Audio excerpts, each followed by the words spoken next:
"Here I am, Commander," cries Phil, who has started from his chair and unaccountably begun to sidle away. "If a mark's wanted or if it will improve the business, let the customers take aim at me. They can't spoil my beauty, I'm all right. Come on, if they want a man to box at, let him box at me. Let him knock me well about the head, I don't mind. If they want a lightweight to be throwed for practice, Cornwall, Devonshire or Lancashire, let him throw me. They won't hurt me. I have been throwed all sorts of styles, all my life." With this unexpected speech, energetically delivered and accompanied by action illustrative of the various exercises referred to, Phil Squad shoulders his way round three sides of the gallery, and abruptly tacking off at his commander, makes a butt at him with his head, intended to express devotion to his service. He then begins to clear away the breakfast. Mr. George, after laughing cheerfully and clapping him on the shoulder, assists in these arrangements and helps to get the gallery into business order. That done, he takes a turn at the dumbbells, and afterwards weighing himself and opining that he is getting too fleshy, engages with great gravity in solitary broadsword practice. Meanwhile Phil has fallen to work at his usual table, where he screws and unscrews and cleans and files and whistles into small apertures, and blackens himself more and more, and seems to do and undo everything that can be done and undone about a gun. Master and man are at length disturbed by footsteps in the passage, where they make an unusual sound, denoting the arrival of unusual company. These steps, advancing nearer and nearer to the gallery, bring into it a group at first sight scarcely reconcilable with any day in the year but the 5th of November. It consists of a limp and ugly figure carried in a chair by two bearers, and attended by a lean female with a face like a pinched mask, who might be expected immediately to recite the popular verses commemorative of the time when they did contrive to blow old England up alive, but for her keeping her lips tightly and defiantly closed as the chair is put down. At which point the figure in it gasping, "Oh Lord, oh dear me, I am shaken," adds, "How to do, my dear friend, how to do." Mr. George then descries, in the procession, the venerable Mr. Smallweed out for an airing, attended by his granddaughter Judy as bodyguard. "Mr. George, my dear friend," says Grandfather Smallweed, removing his right arm from the neck of one of his bearers, whom he has nearly throttled coming along. "How to do? You're surprised to see me, my dear friend." "I should hardly have been more surprised to have seen your friend in the city," returns Mr. George. "I am very seldom out." "It's Mr. Smallweed. I haven't been out for many months, it's inconvenient and it comes expensive, but I longed so much to see you, my dear Mr. George." "How to do, sir?"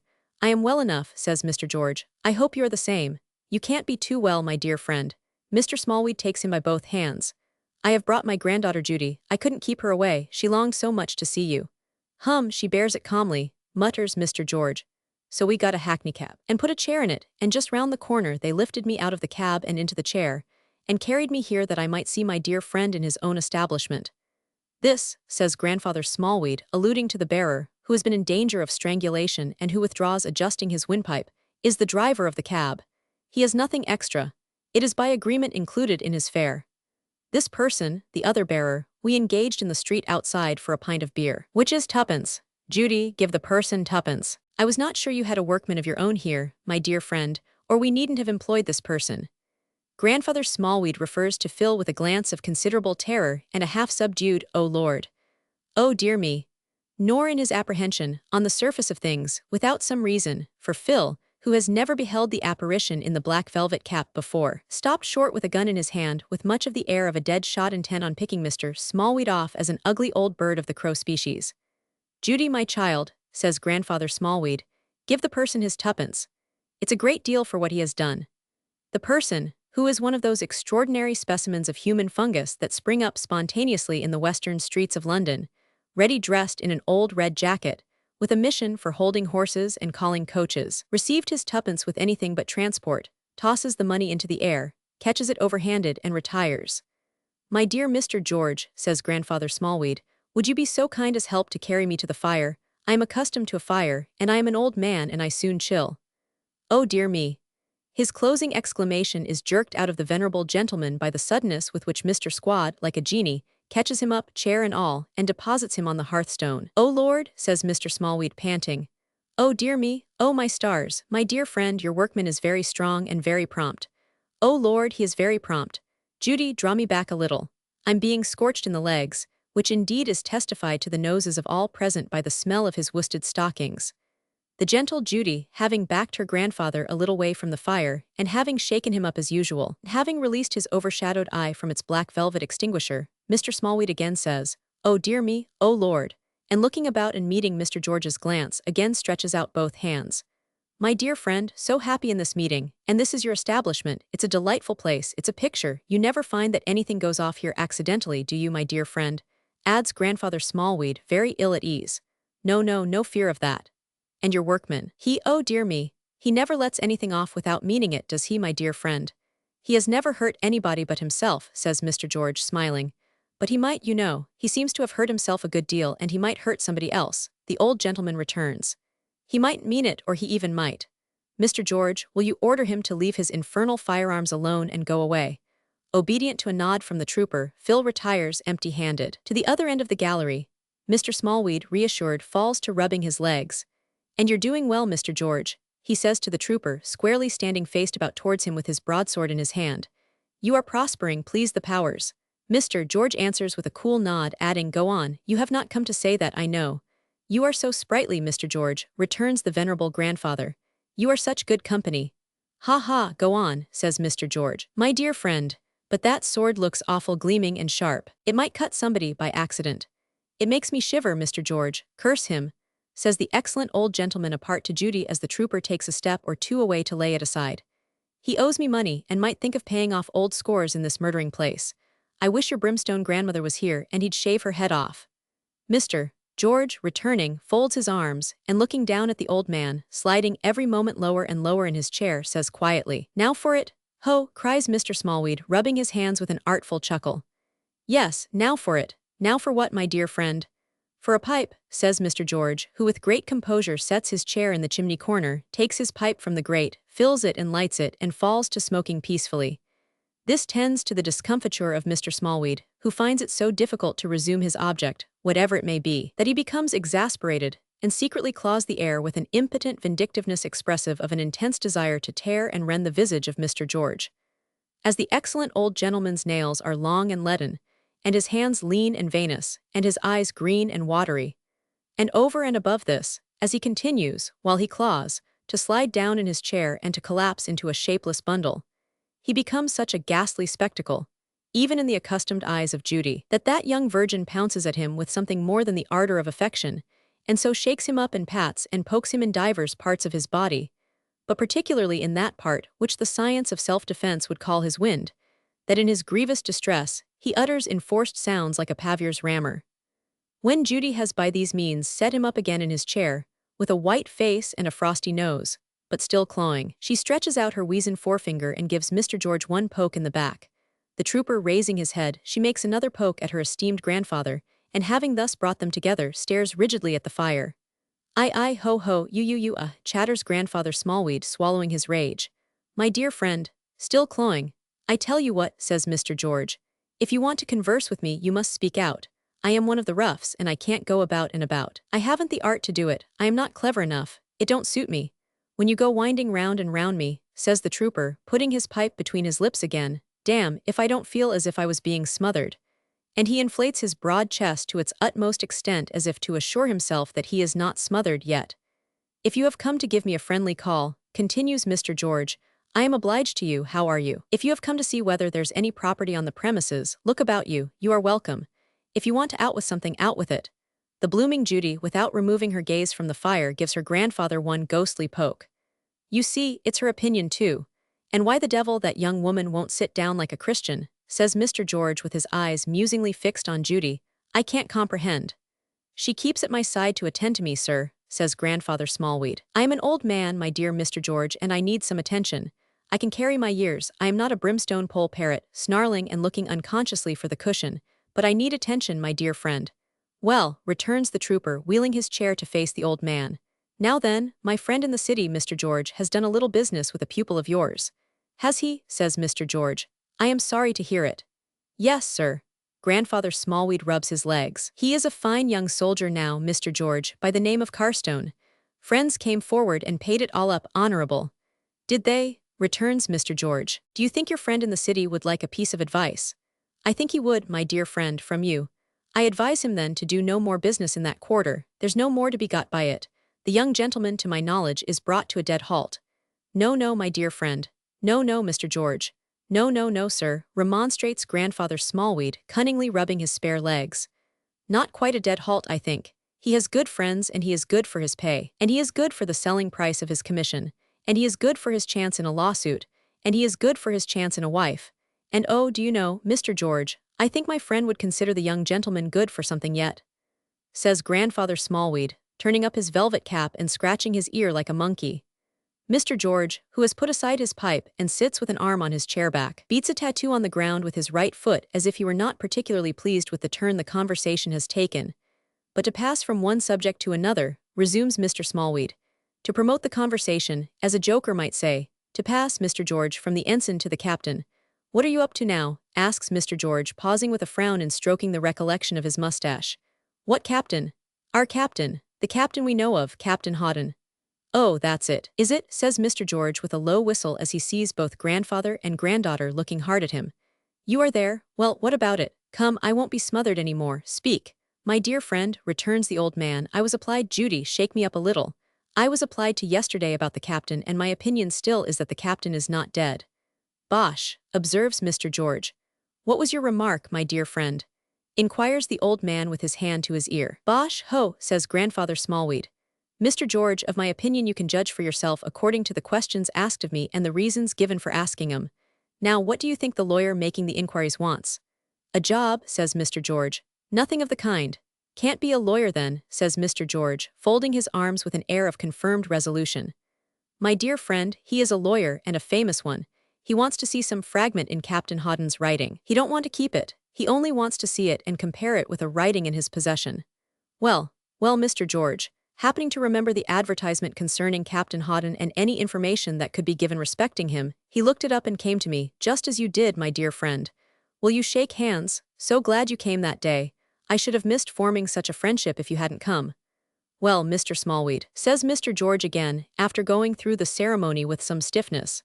I had no such thing. I have nothing but his signature. Plague, pestilence, and famine, battle, murder, and sudden death upon him, says the old man, making a curse out of one of his few remembrances of a prayer and squeezing up his velvet cap between his angry hands. I have 500,000 of his signatures, I think.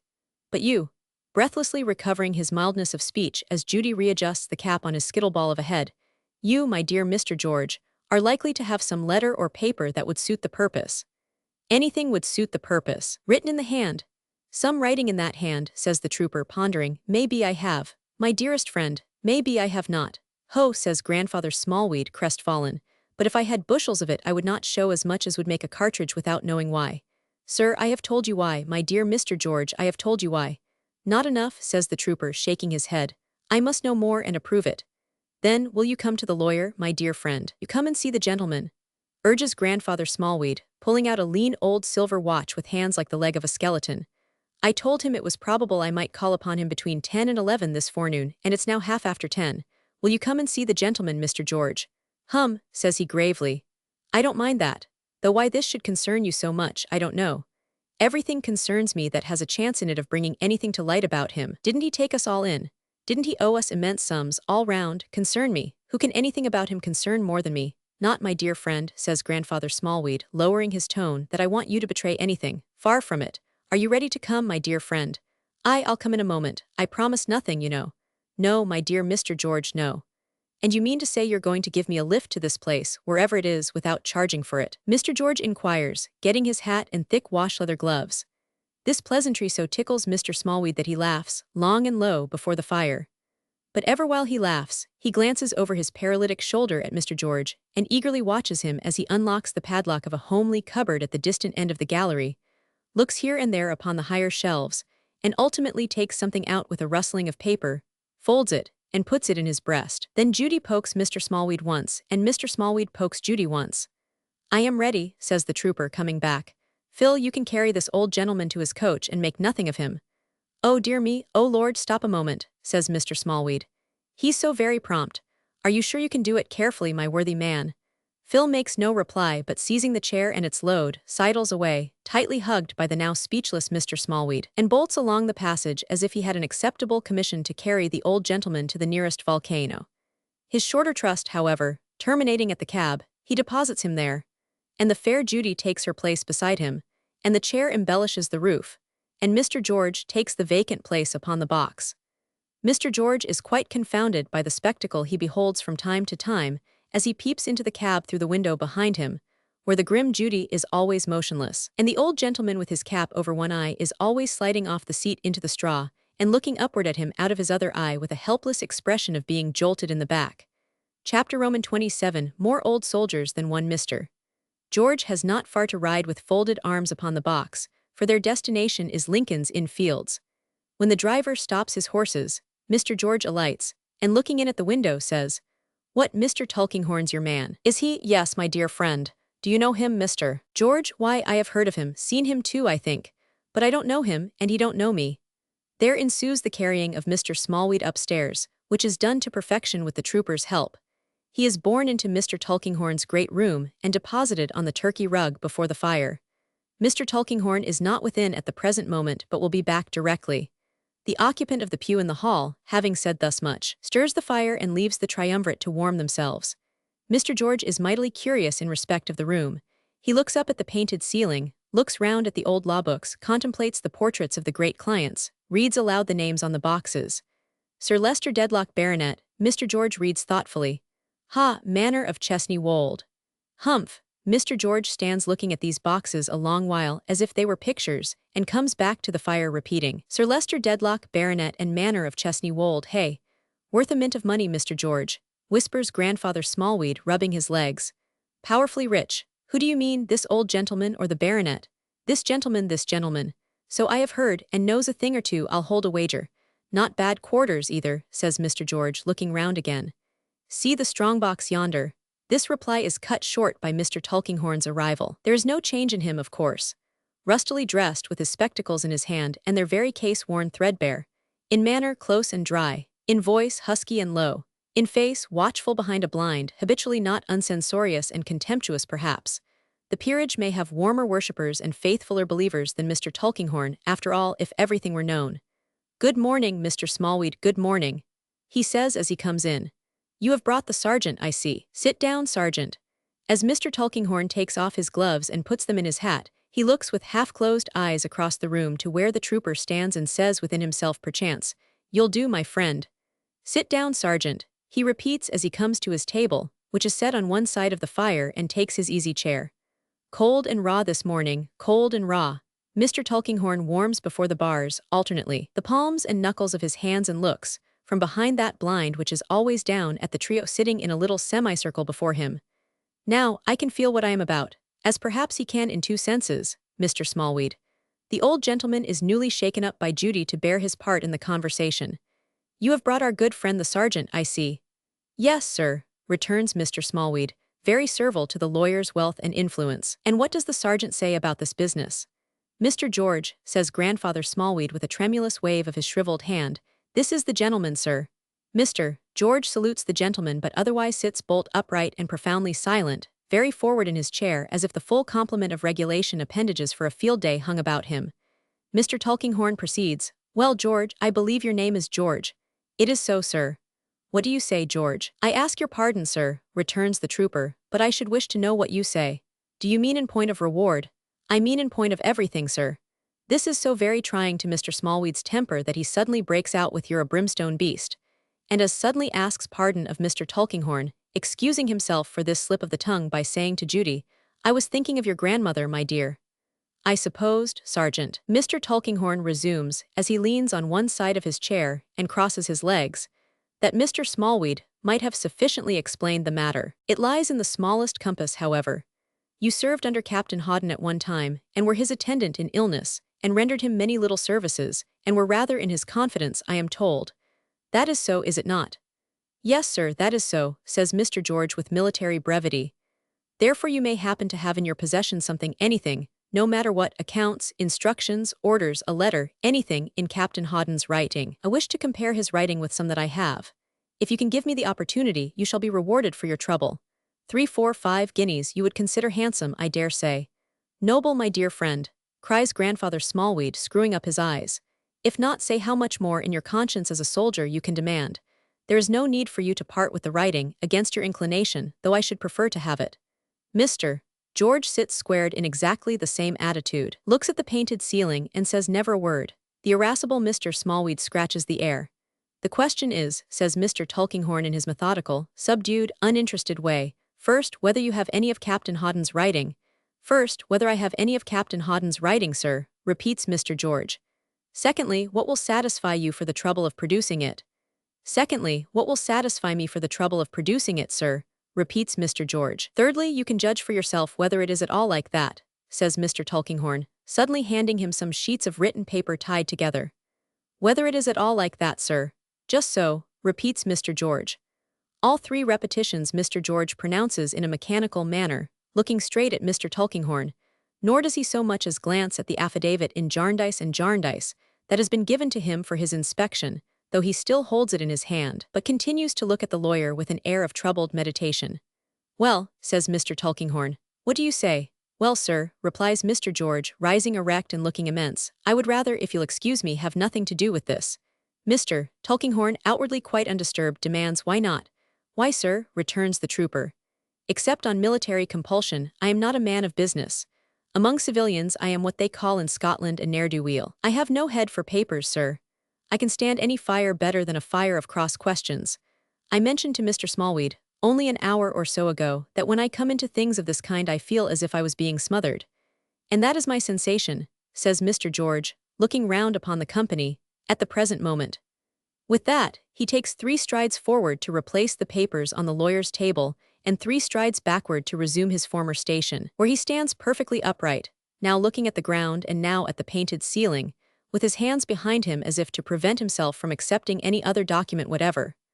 Under this provocation, Mr. Smallweed's favorite adjective of disparagement is so close to his tongue that he begins the words, "my dear friend," with the monosyllable brim, thus converting the possessive pronoun into brimmy and appearing to have an impediment in his speech.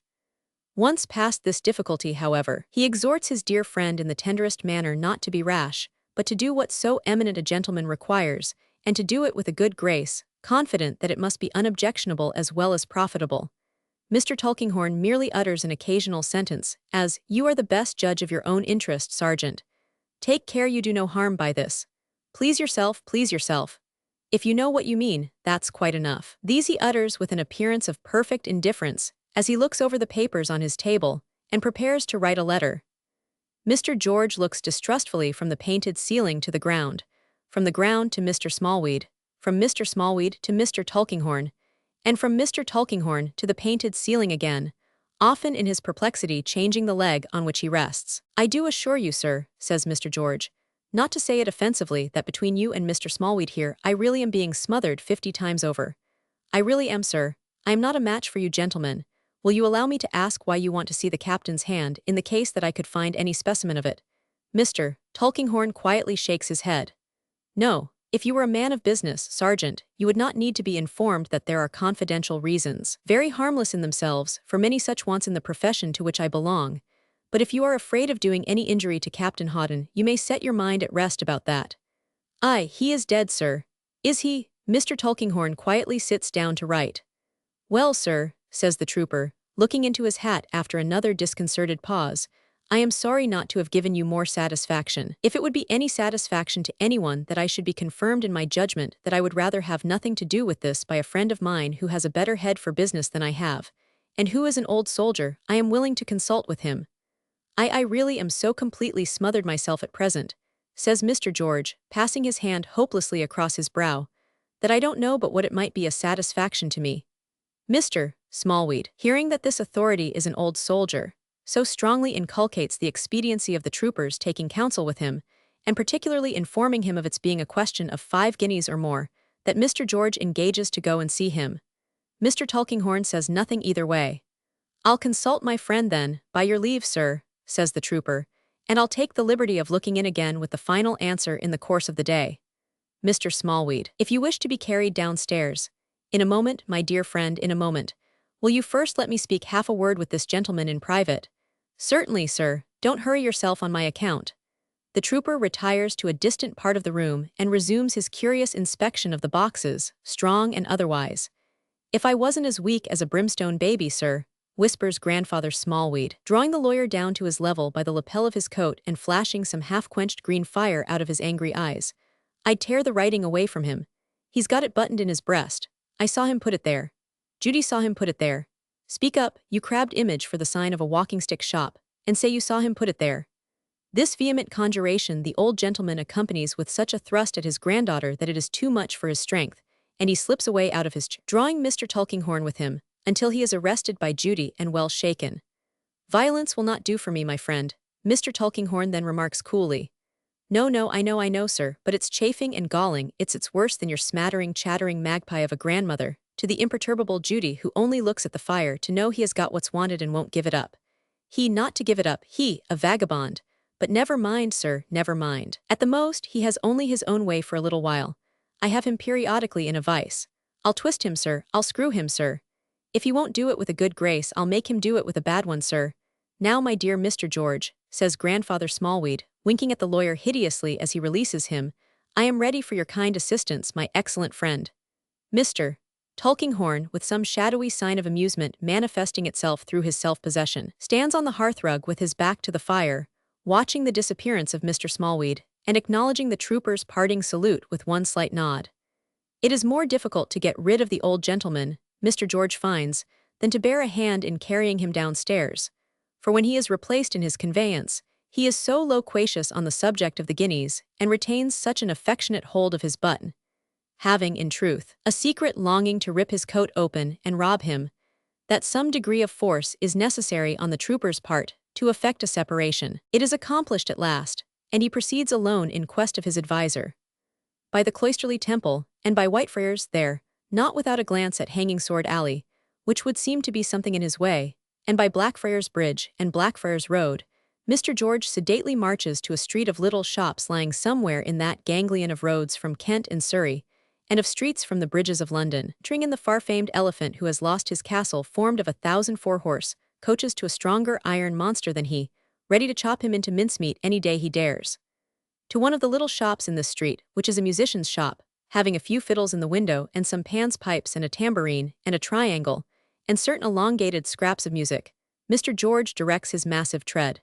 And halting at a few paces from it, as he sees a soldierly-looking woman, with her outer skirts tucked up, come forth with a small wooden tub, and in that tub commence a whisking and a splashing on the margin of the pavement, Mr. George says to himself, she's as usual, washing greens. I never saw her, except upon a baggage wagon, when she wasn't washing greens.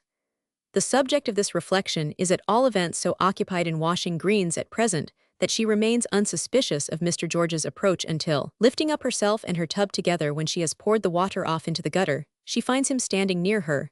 Her reception of him is not flattering. George, I never see you, but I wish you was 100 miles away.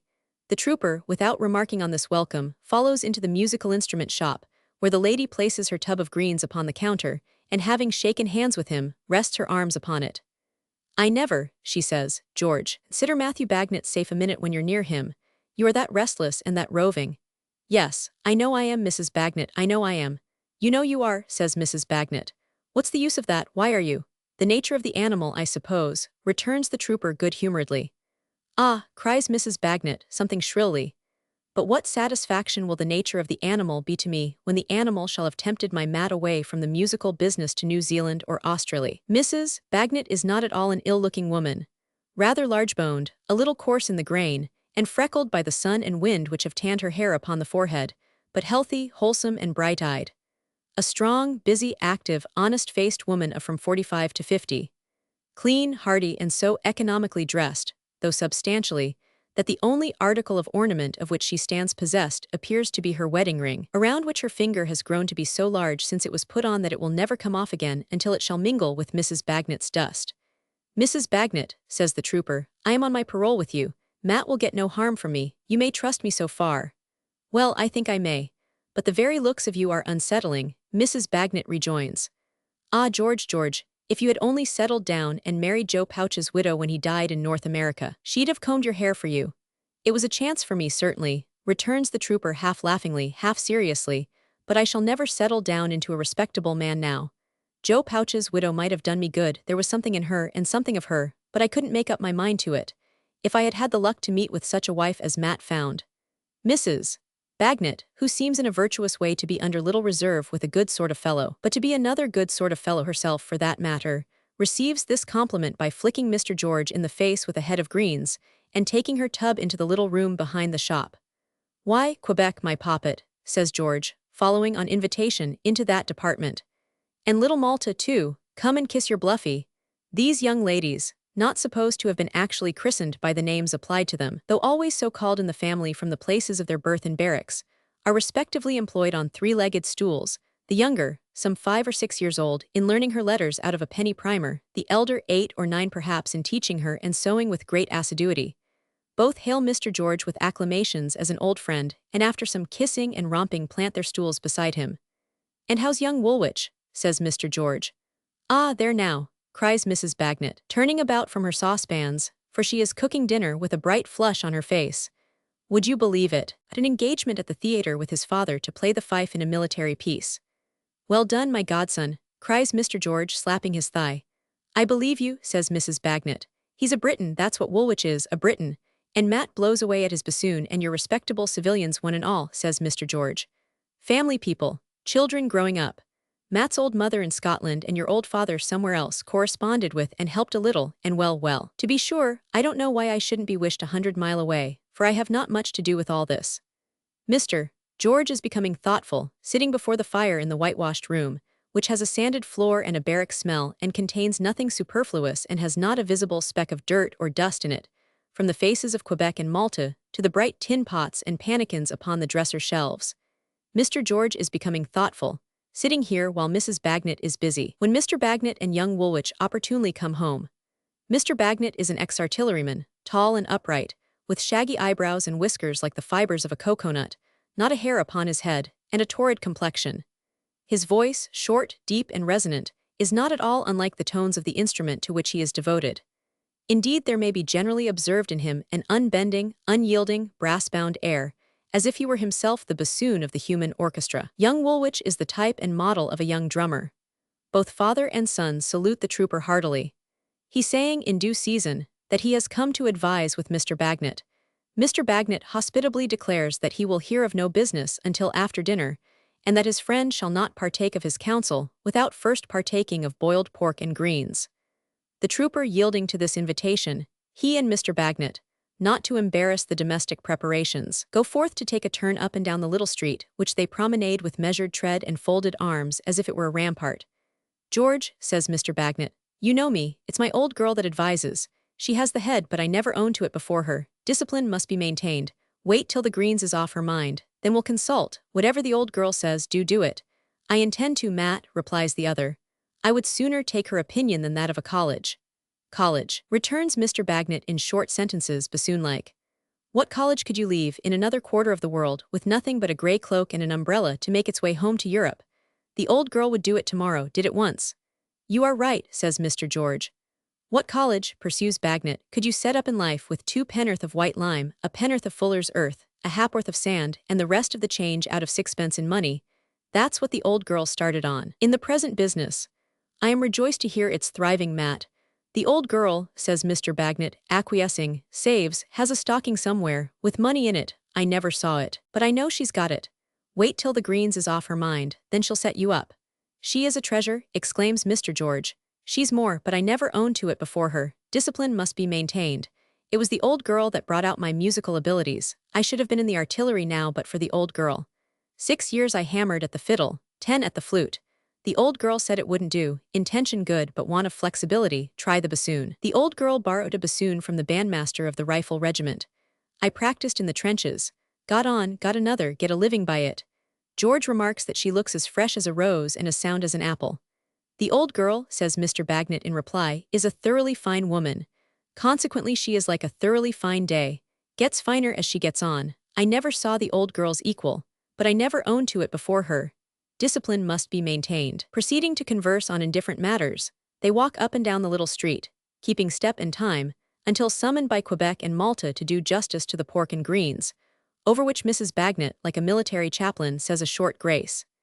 In the distribution of these comestibles, as in every other household duty, Mrs. Bagnet develops an exact system, sitting with every dish before her, allotting to every portion of pork its own portion of pot liquor, greens, potatoes, and even mustard, and serving it out complete.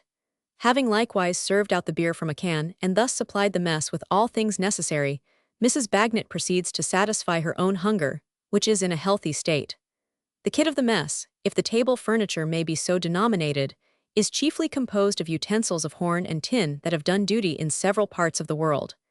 Young Woolwich's knife, in particular, which is of the oyster kind, with the additional feature of a strong shutting-up movement which frequently balks the appetite of that young musician, is mentioned as having gone in various hands the complete round of foreign service.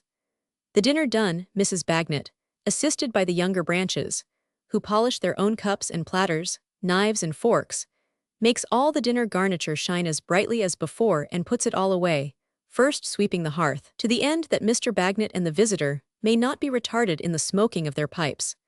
These household cares involve much pattening and counterpattening in the backyard and considerable use of a pail, which is finally so happy as to assist in the ablutions of Mrs. Bagnet herself. That old girl reappearing by and by, quite fresh, and sitting down to her needlework, then and only then, the greens being only then to be considered as entirely off her mind, Mr. Bagnet requests the trooper to state his case.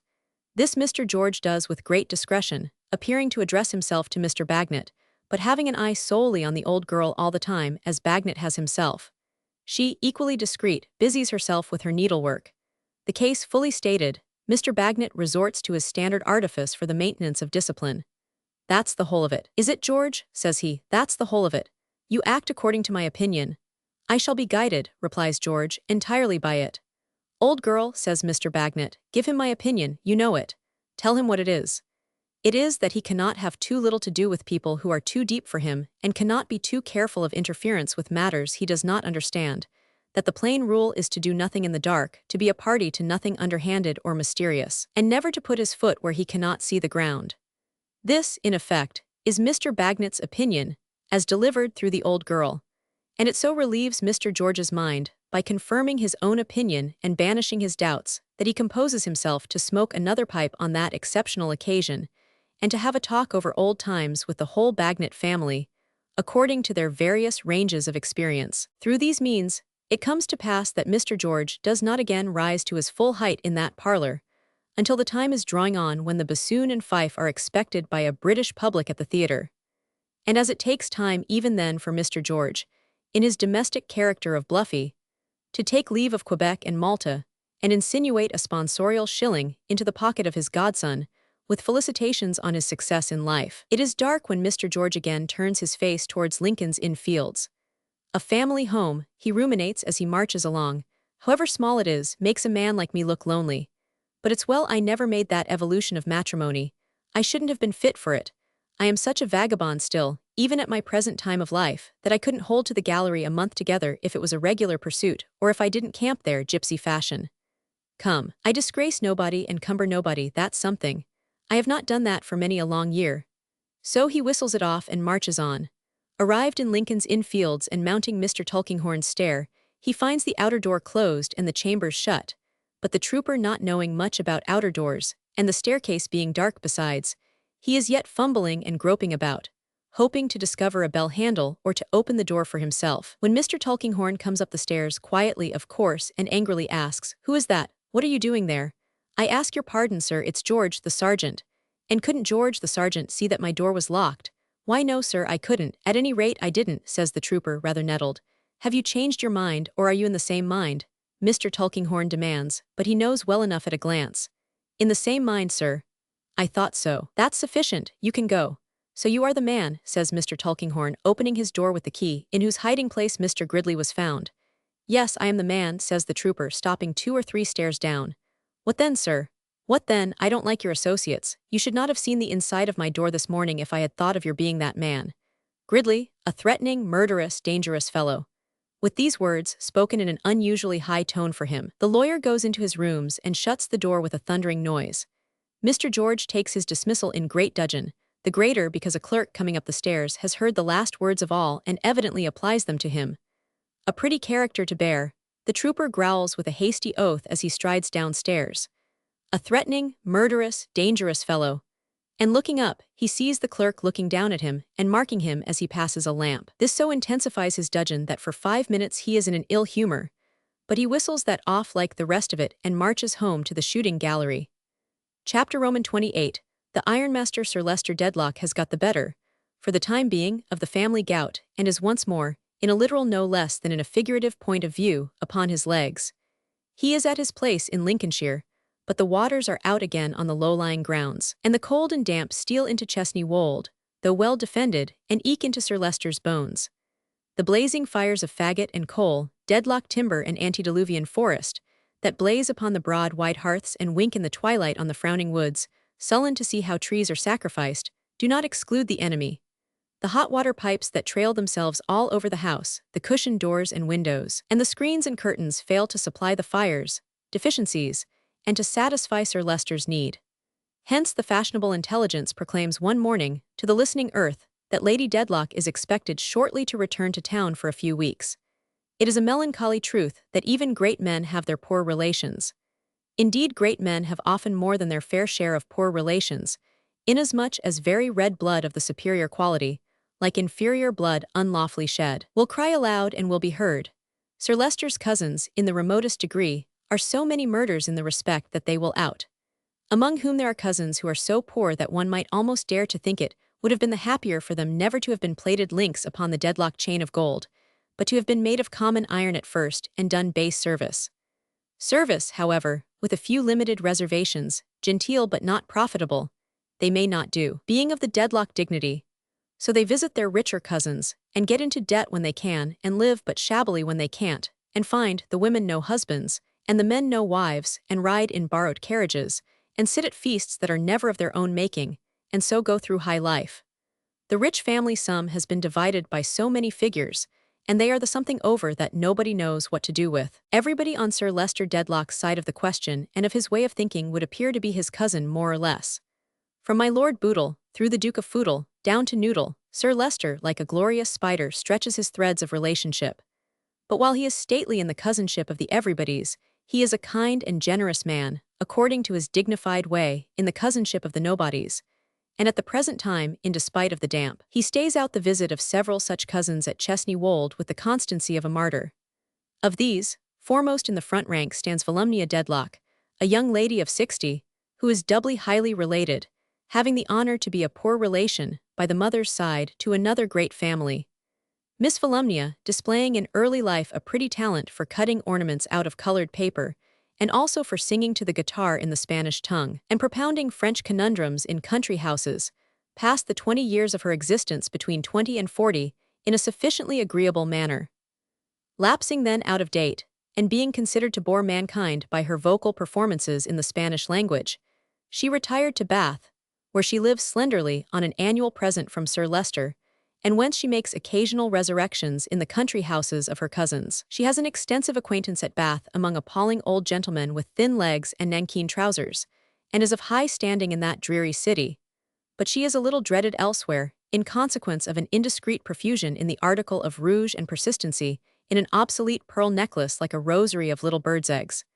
In any country in a wholesome state, Volumnia would be a clear case for the pension list. Efforts have been made to get her on it, and when William Buffy came in, it was fully expected that her name would be put down for a couple of hundred a year. But William Buffy somehow discovered, contrary to all expectation, that these were not the times when it could be done. And this was the first clear indication Sir Leicester Dedlock had conveyed to him that the country was going to pieces. There is likewise the Honourable Bob Stables, who can make warm mashes with the skill of a veterinary surgeon, and is a better shot than most gamekeepers. He has been for some time particularly desirous to serve his country in a post of good emoluments, unaccompanied by any trouble or responsibility. In a well-regulated body politic, this natural desire on the part of a spirited young gentleman, so highly connected, would be speedily recognized. But somehow William Buffy found when he came in that these were not times in which he could manage that little matter either. And this was the second indication Sir Leicester Dedlock had conveyed to him that the country was going to pieces. The rest of the cousins are ladies and gentlemen of various ages and capacities, the major part amiable and sensible, and likely to have done well enough in life if they could have overcome their cousinship. As it is, they are almost all a little worsted by it, and lounge in purposeless and listless paths, and seem to be quite as much at a loss how to dispose of themselves as anybody else can be how to dispose of them. In this society, and where not, my Lady Dedlock reigns supreme. Beautiful, elegant, accomplished, and powerful in her little world, for the world of fashion does not stretch all the way from pole to pole, her influence in Sir Leicester's house, however haughty and indifferent her manner, is greatly to improve it and refine it. The cousins, even those older cousins who were paralyzed when Sir Leicester married her, do her feudal homage, and the Honourable Bob Stables daily repeats to some chosen person between breakfast and lunch his favourite original remark, that she is the best-groomed woman in the whole stud. Such the guests in the long drawing-room at Chesney Wold this dismal night when the step on the Ghost's Walk, inaudible here, however, might be the step of a deceased cousin shut out in the cold. It is near bedtime. Bedroom fires blaze brightly all over the house, raising ghosts of grim furniture on wall and ceiling. Bedroom candlesticks bristle on the distant table by the door, and cousins yawn on ottomans. Cousins at the piano, cousins at the soda-water tray, cousins rising from the card table, cousins gathered round the fire, standing on one side of his own peculiar fire, for there are two, Sir Leicester. On the opposite side of the broad hearth, my lady at her table. Volumnia, as one of the more privileged cousins, in a luxurious chair between them. Sir Leicester glancing, with magnificent displeasure, at the rouge and the pearl necklace. I occasionally meet on my staircase here, drawls Volumnia, whose thoughts perhaps are already hopping up it to bed, after a long evening of very desultory talk. One of the prettiest girls, I think, that I ever saw in my life. A protégée of my Lady S., observes Sir Leicester. I thought so. I felt sure that some uncommon eye must have picked that girl out. She really is a marvel. A dolly sort of beauty perhaps, says Miss Volumnia, reserving her own sort, but in its way perfect, such bloom I never saw. Sir Leicester, with his magnificent glance of displeasure at the rouge, appears to say so too. Indeed, remarks my lady languidly, if there is any uncommon eye in the case, it is Mrs. Rouncewell's and not mine. Rosa is her discovery. Your maid, I suppose. No, my anything, pet secretary, messenger, I don't know what. You like to have her about you, as you would like to have a flower or a bird or a picture or a poodle. No, not a poodle though, or anything else that was equally pretty, says Volumnia, sympathizing. Yes, how charming now, and how well that delightful old soul Mrs. Rouncewell is looking. She must be an immense age, and yet she is as active and handsome. She is the dearest friend I have, positively. Sir Leicester feels it to be right and fitting that the housekeeper of Chesney Wold should be a remarkable person. Apart from that, he has a real regard for Mrs. Rouncewell and likes to hear her praised. So he says, "You are right, Volumnia," which Volumnia is extremely glad to hear. She has no daughter of her own, has she? Mrs. Rouncewell? No, Volumnia, she has a son. Indeed, she had two. My lady, whose chronic malady of boredom has been sadly aggravated by Volumnia this evening, glances wearily towards the candlesticks and heaves a noiseless sigh. And it is a remarkable example of the confusion into which the present age has fallen, of the obliteration of landmarks, the opening of floodgates, and the uprooting of distinctions, says Sir Leicester with stately gloom, that I have been informed by Mr. Tulkinghorn that Mrs. Rouncewell's son has been invited to go into Parliament. Miss Volumnia utters a little sharp scream. Yes, indeed, repeats Sir Leicester. Into Parliament. I never heard of such a thing. Good gracious, what is the man? Exclaims Volumnia. He is called, I believe, an ironmaster. Sir Leicester says it slowly and with gravity and doubt, as not being sure but that he is called a lead mistress, or that the right word may be some other word expressive of some other relationship to some other metal. Volumnia utters another little scream. He has declined the proposal, if my information from Mr. Tulkinghorn be correct, as I have no doubt it is. Mr. Tulkinghorn being always correct and exact, still that does not, says Sir Leicester, that does not lessen the anomaly, which is fraught with strange considerations, startling considerations, as it appears to me. Miss Volumnia rising with a look candlestickwards, Sir Leicester politely performs the grand tour of the drawing-room, brings one, and lights it at my lady's shaded lamp. I must beg you, my lady, he says while doing so, to remain a few moments, for this individual of whom I speak arrived this evening shortly before dinner, and requested in a very becoming note. Sir Leicester, with his habitual regard to truth, dwells upon it. I am bound to say, in a very becoming and well-expressed note, the favor of a short interview with yourself and M. self on the subject of this young girl. As it appeared that he wished to depart tonight, I replied that we would see him before retiring.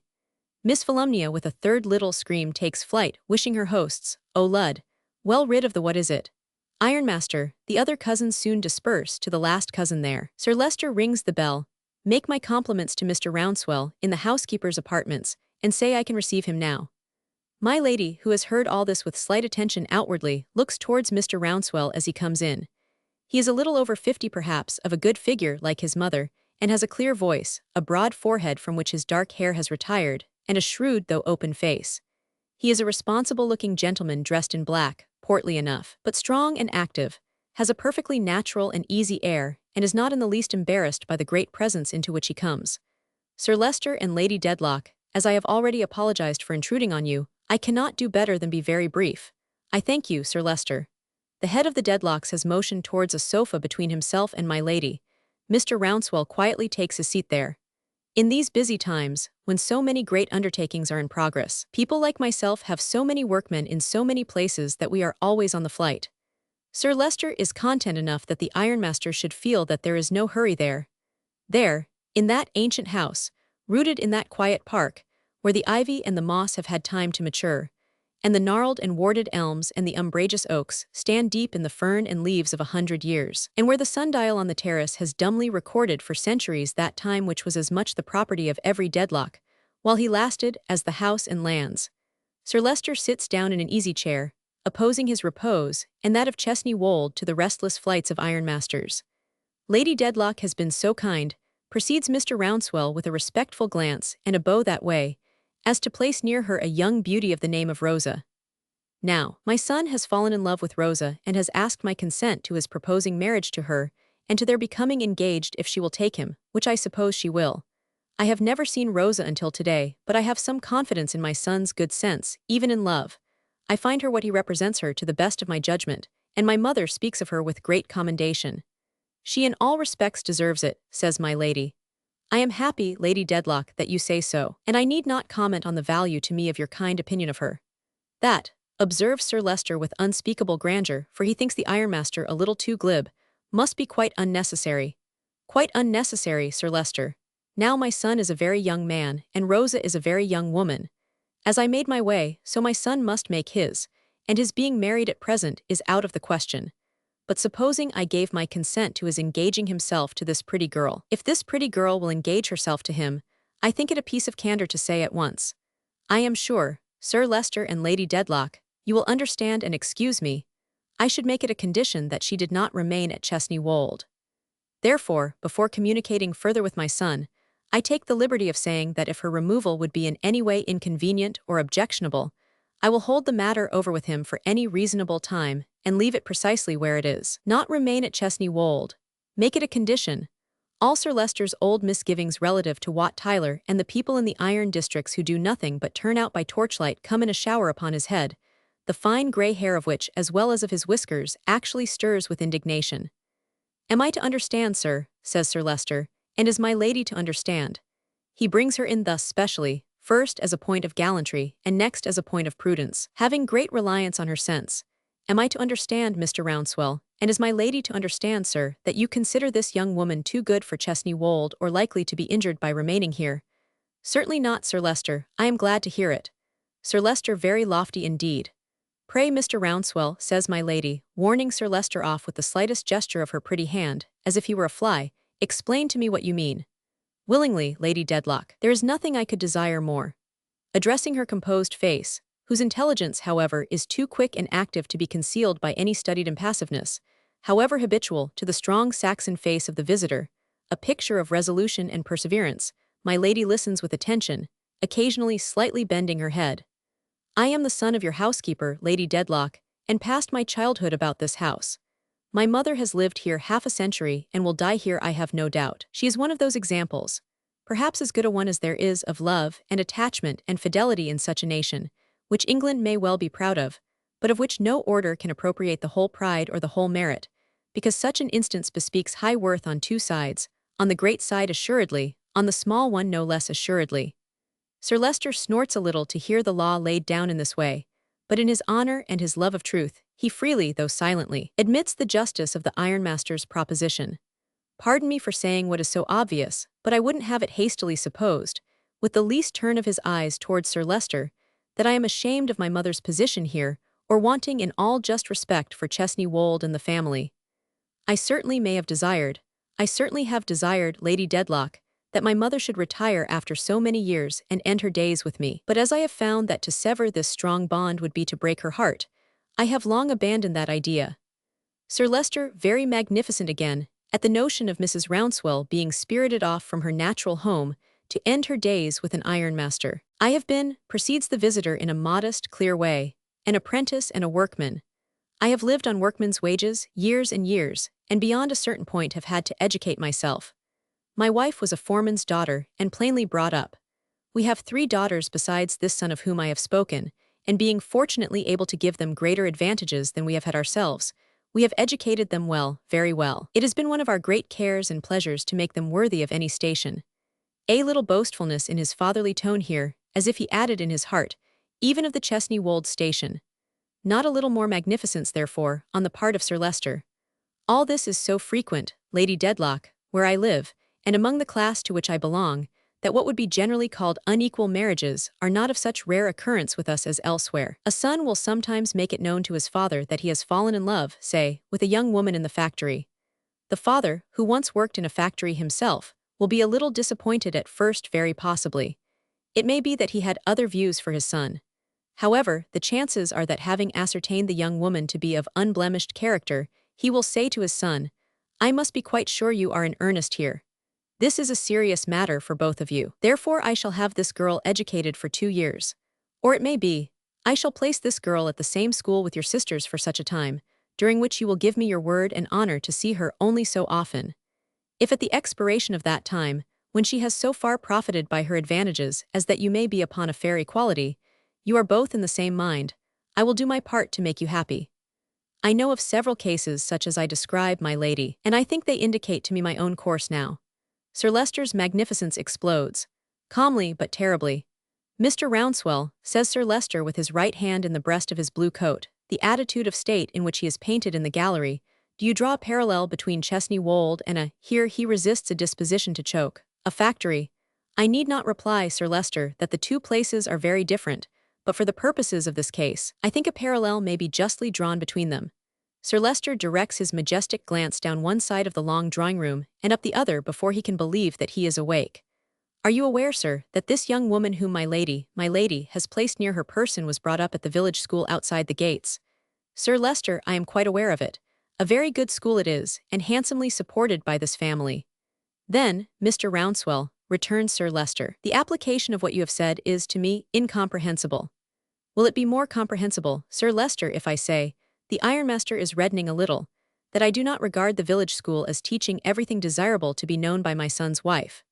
From the village school of Chesney Wold, intact as it is this minute, to the whole framework of society, from the whole framework of society, to the aforesaid framework receiving tremendous cracks in consequence of people, ironmasters, lead mistresses, and what not minding their catechism, and getting out of the station unto which they are called, necessarily and forever, according to Sir Leicester's rapid logic, the first station in which they happen to find themselves, and from that to their educating other people out of their stations, and so obliterating the landmarks and opening the floodgates and all the rest of it.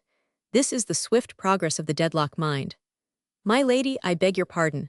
Permit me for one moment." She has given a faint indication of intending to speak. "Mr. Rouncewell, our views of duty, and our views of station, and our views of education, and our views of, in short, all our views, are so diametrically opposed, that to prolong this discussion must be repellent to your feelings and repellent to my own. This young woman is honored with my lady's notice and favor. If she wishes to withdraw herself from that notice and favor, or if she chooses to place herself under the influence of anyone who may in his peculiar opinions, you will allow me to say, in his peculiar opinions, though I readily admit that he is not accountable for them to me, who may, in his peculiar opinions, withdraw her from that notice and favor, she is at any time at liberty to do so. We are obliged to you for the plainness with which you have spoken. It will have no effect of itself, one way or other, on the young woman's position here. Beyond this we can make no terms, and here we beg, if you will be so good, to leave the subject." The visitor pauses a moment to give my lady an opportunity, but she says nothing. He then rises and replies, "Sir Leicester and Lady Dedlock, allow me to thank you for your attention, and only to observe that I shall very seriously recommend my son to conquer his present inclinations. Good night, Mr. Rouncewell," says Sir Leicester with all the nature of a gentleman shining in him. "It is late, and the roads are dark. I hope your time is not so precious, but that you will allow my lady and myself to offer you the hospitality of Chesney Wold, for tonight at least. I hope so, adds my lady. I am much obliged to you, but I have to travel all night in order to reach a distant part of the country punctually at an appointed time in the morning. Therewith the ironmaster takes his departure, Sir Leicester ringing the bell and my lady rising as he leaves the room. When my lady goes to her boudoir, she sits down thoughtfully by the fire, and inattentive to the ghost's walk, looks at Rosa, writing in an inner room. Presently my lady calls her. Come to me, child, tell me the truth, are you in love? Oh, my lady, looking at the downcast and blushing face, says smiling, who is it? Is it Mrs. Rouncewell's grandson? Yes, if you please, my lady, but I don't know that I am in love with him yet. Yet, you silly little thing, do you know that he loves you yet? I think he likes me a little, my lady. And Rosa bursts into tears. Is this Lady Dedlock standing beside the village beauty, smoothing her dark hair with that motherly touch and watching her with eyes so full of musing interest? Aye, indeed it is. Listen to me, child. You are young and true, and I believe you are attached to me. Indeed I am, my lady. Indeed there is nothing in the world I wouldn't do to show how much. And I don't think you would wish to leave me just yet, Rosa, even for a lover. No, my lady. Oh no. Rosa looks up for the first time, quite frightened at the thought. Confide in me, my child. Don't fear me. I wish you to be happy, and will make you so, if I can make anybody happy on this earth. Rosa, with fresh tears, kneels at her feet and kisses her hand. My lady takes the hand with which she has caught it, and standing with her eyes fixed on the fire, puts it about and about between her own two hands and gradually lets it fall. Seeing her so absorbed, Rosa softly withdraws, but still my lady's eyes are on the fire. In search of what? Of any hand that is no more. Of any hand that never was, of any touch that might have magically changed her life. Or does she listen to the ghost's walk and think what step does it most resemble? A man S, a woman S, the pattering of a little child's feet, ever coming on. Some melancholy influence is upon her, or why should so proud a lady close the doors and sit alone upon the hearth so desolate? Volumnia is away next day, and all the cousins are scattered before dinner. Not a cousin of the batch but is amazed to hear from Sir Leicester at breakfast time of the obliteration of landmarks, and opening of floodgates, and cracking of the framework of society, manifested through Mrs. Rouncewell's son. Not a cousin of the batch but is really indignant, and connects it with the feebleness of William Buffy when in office, and really does feel deprived of a stake in the country, or the pension list, or something, by fraud and wrong. As to Volumnia, she is handed down the great staircase by Sir Leicester, as eloquent upon the theme as if there were a general rising in the north of England to obtain her rouge pot and pearl necklace. And thus, with a clatter of maids and valets, for it is one appurtenance of their cousinship that however difficult they may find it to keep themselves, they must keep maids and valets. The cousins disperse to the four winds of heaven, and the one wintry wind that blows today shakes a shower from the trees near the deserted house, as if all the cousins had been changed into leaves. Chapter Roman 29. The young man Chesney Wold is shut up, carpets are rolled into great scrolls in corners of comfortless rooms. Bright damask does penance in brown holland, carving and gilding puts on mortification, and the Dedlock ancestors retire from the light of day again. Around and around the house the leaves fall thick, but never fast, for they come circling down with a dead lightness that is somber and slow. Let the gardener sweep the turf as he will, and press the leaves into full barrows and wheel them off, still they lie ankle deep. Howls the shrill wind round Chesney Wold, the sharp rain beats, the windows rattle and the chimneys growl. Mists hide in the avenues, veil the points of view, and move in funeral-wise across the rising grounds. On all the house there is a cold, blank smell like the smell of a little church, though something drier, suggesting that the dead and buried Dedlocks walk there in the long nights, and leave the flavor of their graves behind them. But the house in town, which is rarely in the same mind as Chesney Wold at the same time, seldom rejoicing when it rejoices or mourning when it mourns, excepting when a Dedlock dies, the house in town shines out awakened. As warm and bright as so much state may be, as delicately redolent of pleasant scents that bear no trace of winter as hothouse flowers can make it, soft and hushed so that the ticking of the clocks and the crisp burning of the fires alone disturb the stillness in the rooms, it seems to wrap those chilled bones of Sir Leicester S in rainbow-colored wool. And Sir Leicester is glad to repose in dignified contentment before the great fire in the library, condescendingly perusing the backs of his books, or honoring the fine arts with a glance of approbation. For he has his pictures, ancient and modern, some of the fancy ball school in which art occasionally condescends to become a master, which would be best catalogued like the miscellaneous articles in a sale. As 3 high-backed chairs, a table and cover long-necked bottle containing wine, 1 flask, 1 Spanish female, costume, three-quarter face portrait of Miss Jog the model, and a suit of armor containing Don Quixote. Or one stone terrace cracked, one gondola in distance, one Venetian senator's dress complete. Richly embroidered white satin costume with profile portrait of Miss Jog the model, one scimitar superbly mounted in gold with jeweled handle, elaborate Moorish dress, very rare, and Othello. Mr. Tulkinghorn comes and goes pretty often, there being estate business to do, leases to be renewed, and so on. He sees my lady pretty often, too, and he and she are as composed and as indifferent, and take as little heed of one another as ever. Yet it may be that my lady fears this Mr. Tulkinghorn and that he knows it. It may be that he pursues her doggedly and steadily, with no touch of compunction, remorse, or pity. It may be that her beauty and all the state and brilliancy surrounding her only gives him the greater zest for what he is set upon and makes him the more inflexible in it. Whether he be cold and cruel, whether immovable in what he has made his duty, whether absorbed in love of power, whether determined to have nothing hidden from him in ground where he has burrowed among secrets all his life, whether he in his heart despises the splendor of which he is a distant beam, whether he is always treasuring up slights and offenses in the affability of his gorgeous clients, whether he be any of this, or all of this, it may be that my lady had better have 5,000 pairs of fashionable eyes upon her, in distrustful vigilance, than the 2 eyes of this rusty lawyer with his wisp of neckcloth, and his dull black breeches tied with ribbons at the knees. Sir Leicester sits in my lady's room, that room in which Mr. Tulkinghorn read the affidavit in Jarndyce and Jarndyce, particularly complacent. My lady, as on that day, sits before the fire with her screen in her hand. Sir Leicester is particularly complacent, because he has found in his newspaper some congenial remarks bearing directly on the floodgates and the framework of society. They apply so happily to the late case that Sir Leicester has come from the library to my lady's room expressly to read them aloud. The man who wrote this article, he observes by way of preface, nodding at the fire as if he were nodding down at the man from a mount, has a well-balanced mind. The man's mind is not so well-balanced but that he bores my lady, who, after a languid effort to listen, or rather a languid resignation of herself to a show of listening, becomes distraught and falls into a contemplation of the fire as if it were her fire at Chesney Wold, and she had never left it. Sir Leicester, quite unconscious, reads on through his double eyeglass, occasionally stopping to remove his glass and express approval, as very true indeed, very properly put. I have frequently made the same remark myself, invariably losing his place after each observation, and going up and down the column to find it again. Sir Leicester is reading with infinite gravity and state when the door opens, and the mercury and powder makes this strange announcement, "The young man, my lady, of the name of Guppy." Sir Leicester pauses, stares, repeats in a killing voice, "The young man of the name of Guppy." Looking round, he beholds the young man of the name of Guppy, much discomfited, and not presenting a very impressive letter of introduction in his manner and appearance. "Pray," says Sir Leicester to Mercury, "what do you mean by announcing with this abruptness a young man of the name of Guppy?" "I beg your pardon, Sir Leicester, but my lady said she would see the young man whenever he called.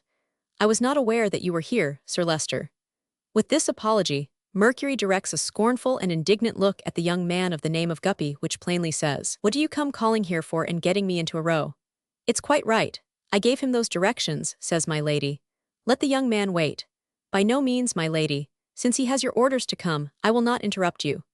Sir Leicester in his gallantry retires, rather declining to accept a bow from the young man as he goes out, and majestically supposing him to be some shoemaker of intrusive appearance. Lady Dedlock looks imperiously at her visitor when the servant has left the room. Casting her eyes over him from head to foot, she suffers him to stand by the door and asks him what he wants. "That your ladyship would have the kindness to oblige me with a little conversation," returns Mr. Guppy, embarrassed. "You are, of course, the person who has written me so many letters." "Several, your ladyship, several before your ladyship condescended to favor me with an answer. And could you not take the same means of rendering a conversation unnecessary? Can you not still?" Mr. Guppy screws his mouth into a silent no, and shakes his head. "You have been strangely importunate.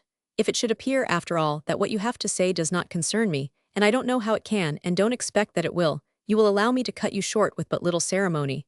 Say what you have to say, if you please."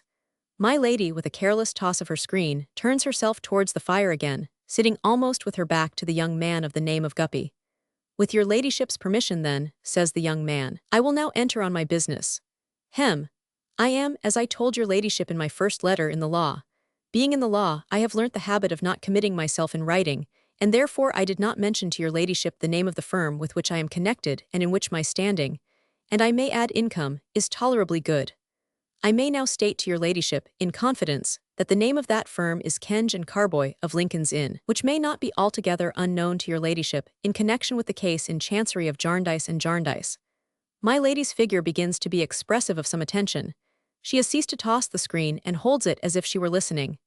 Now, I may say to your ladyship at once, says Mr. Guppy, a little emboldened, it is no matter arising out of Jarndyce and Jarndyce that made me so desirous to speak to your ladyship, which conduct I have no doubt did appear, and does appear, obtrusive in fact, almost blackguardly. After waiting for a moment to receive some assurance to the contrary, and not receiving any, Mr. Guppy proceeds, if it had been Jarndyce and Jarndyce, I should have gone at once to your ladyship's solicitor, Mr. Tulkinghorn of the Fields. I have the pleasure of being acquainted with Mr. Tulkinghorn, at least we move when we meet one another, and if it had been any business of that sort, I should have gone to him. My lady turns a little round and says, you had better sit down. Thank your ladyship. Mr. Guppy does so. Now your ladyship, Mr. Guppy refers to a little slip of paper on which he has made small notes of his line of argument, and which seems to involve him in the densest obscurity whenever he looks at it. Oh yes. I place myself entirely in your ladyship's hands. If your ladyship was to make any complaint to Kenge and Carboy or to Mr. Tulkinghorn of the present visit, I should be placed in a very disagreeable situation. That I openly admit. Consequently, I rely upon your ladyship's honor. My lady, with a disdainful gesture of the hand that holds the screen, assures him of his being worth no complaint from her. Thank your ladyship, says Mr. Guppy, quite satisfactory. Now I dash it. The fact is that I put down a head or two here of the order of the points I thought of touching upon, and they're written short, and I can't quite make out what they mean. If your ladyship will excuse me taking it to the window half a moment, Mr. Guppy, going to the window, tumbles into a pair of lovebirds to whom he says in his confusion, I beg your pardon, I am sure. This does not tend to the greater legibility of his notes. He murmurs, growing warm and red and holding the slip of paper now close to his eyes, now a long way off. CS, what CS for? Oh, CS, oh I know, yes to be sure. And comes back enlightened. I am not aware, says Mr. Guppy, standing midway between my lady and his chair, whether your ladyship ever happened to hear of, or to see, a young lady of the name of Miss Esther Summerson. My lady's eyes look at him full. I saw a young lady of that name not long ago, this past autumn. Now did it strike your ladyship that she was like anybody? Asks Mr. Guppy, crossing his arms, holding his head on one side, and scratching the corner of his mouth with his memoranda. My lady removes her eyes from him no more. No, not like your ladyship's family. No, I think your ladyship, says Mr. Guppy, can hardly remember Miss Summerson's face. I remember the young lady very well. What has this to do with me? Your ladyship, I do assure you that having Miss Summerson's image imprinted on my eart, which I mention in confidence, I found, when I had the honor of going over your ladyship's mansion of Chesney Wold, while on a short out in the county of Lincolnshire with a friend, such a resemblance between Miss Esther Summerson and your ladyship's own portrait, that it completely knocked me over, so much so that I didn't at the moment even know what it was that knocked me over. And now I have the honor of beholding your ladyship near. I have often, since that, taken the liberty of looking at your ladyship in your carriage in the park, when I dare say you was not aware of me, but I never saw your ladyship so near. It's really more surprising than I thought it. Young man of the name of Guppy, there have been times, when ladies lived in strongholds and had unscrupulous attendants within call, when that poor life of yours would not have been worth a minute's purchase. With those beautiful eyes looking at you as they look at this moment, my lady, slowly using her little hand screen as a fan, asks him again what he supposes that his taste for likenesses has to do with her. Your ladyship, replies Mr. Guppy, again referring to his paper, I am coming to that. Dash these notes. Oh, Mrs. Chadbend. Yes. Mr. Guppy draws his chair a little forward and seats himself again. My lady reclines in her chair composedly, though with a trifle less of graceful ease than usual perhaps, and never falters in her steady gaze. Stop a minute though. Mr. Guppy refers again. Yes, twice. Oh yes, yes, I see my way now, right on. Rolling up the slip of paper as an instrument to point his speech with, Mr. Guppy proceeds. Your ladyship, there is a mystery about Miss Esther Summerson's birth and bringing up. I am informed of that fact because, which I mention in confidence, I know it in the way of my profession at Kenge and Carboy S. Now, as I have already mentioned to your ladyship, Miss Summerson's image is imprinted on my eart. If I could clear this mystery for her, or prove her to be well related, or find that having the honor to be a remote branch of your ladyship's family, she had a right to be made a party in Jarndyce and Jarndyce. Why, I might make a sort of a claim upon Miss Summerson to look with an eye of more dedicated favor on my proposals than she has exactly done as yet. In fact, as yet she hasn't favored them at all. A kind of angry smile just dawns upon my lady's face. Now, it's a very singular circumstance, your ladyship, says Mr. Guppy, though one of those circumstances that do fall in the way of us professional men, which I may call myself, for though not admitted, yet I have had a present of my articles made to me by Kenge and Carboy, on my mother's advancing from the principal of her little income the money for the stamp, which comes heavy, that I have encountered the person who lived as servant with the lady who brought Miss Summerson up before Mr. Jarndyce took charge of her. That lady was a Miss Barbary, your ladyship. Is the dead color on my lady's face reflected from the screen which has a green silk ground and which she holds in her raised hand as if she had forgotten it, or is it a dreadful paleness that has fallen on her? Did your ladyship, says Mr. Guppy, ever happen to hear of Miss Barbary? I don't know, I think so, yes. Was Miss Barbary at all connected with your ladyship's family? My lady's lips move but they utter nothing, she shakes her head. Not connected, says Mr. Guppy. Oh, not to your ladyship's knowledge, perhaps. Ah, but might be, yes. After each of these interrogatories she has inclined her head. Very good, now this Miss Barbary was extremely close, seems to have been extraordinarily close for a female, females being generally, in common life at least, rather given to conversation, and my witness never had an idea whether she possessed a single relative. On one occasion, and only one, she seems to have been confidential to my witness on a single point, and she then told her that the little girl's real name was not Esther Summerson, but Esther Houghton. My God, Mr. Guppy stares. Lady Dedlock sits before him looking him through, with the same dark shade upon her face, in the same attitude even to the holding of the screen, with her lips a little apart, her brow a little contracted, but for the moment dead. He sees her consciousness return, sees a tremor pass across her frame like a ripple over water, sees her lips shake, sees her compose them by a great effort, sees her force herself back to the knowledge of his presence, and of what he has said. All this so quickly, that her exclamation and her dead condition seem to have passed away like the features of those long-preserved dead bodies sometimes opened up in tombs, which struck by the air like lightning vanish in a breath. Your ladyship is acquainted with the name of Houghton. I have heard it before. Name of any collateral or remote branch of your ladyship's family? No. Now, your ladyship, says Mr. Guppy, I come to the last point of the case so far as I have got it up. It's going on, and I shall gather it up closer and closer as it goes on. Your ladyship must know, if your ladyship don't happen by any chance to know already, that there was found dead at the house of a person named Crook, near Chancery Lane, some time ago, a lowrider in great distress, upon which lowrider there was an inquest, and which lowrider was an anonymous character, his name being unknown. But your ladyship, I have discovered very lately that that lowrider's name was Houghton. And what is that to me? Aye, your ladyship, that's the question. Now, your ladyship, a queer thing happened after that man's death. A lady started up, a disguised lady, your ladyship, who went to look at the scene of action and went to look at his grave.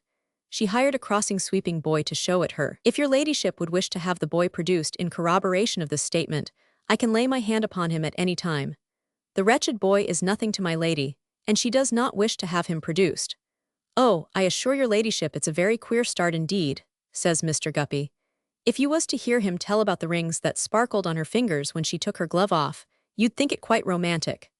There are diamonds glittering on the hand that holds the screen. My lady trifles with the screen and makes them glitter more, again with that expression which in other times might have been so dangerous to the young man of the name of Guppy. It was supposed, your ladyship, that he left no rag or scrap behind him by which he could be possibly identified. But he did. He left a bundle of old letters. The screen still goes, as before. All this time her eyes never once release him. They were taken and secreted. And tomorrow night, your ladyship, they will come into my possession. Still I ask you, what is this to me? Your ladyship, I conclude with that. Mr. Guppy rises.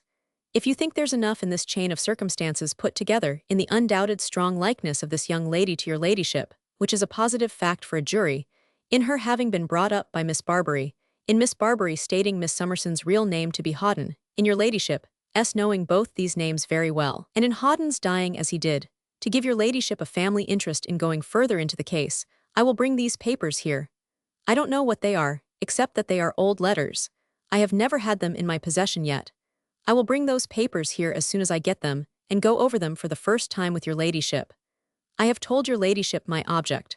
I have told your ladyship that I should be placed in a very disagreeable situation if any complaint was made, and all is in strict confidence. Is this the full purpose of the young man of the name of Guppy, or has he any other?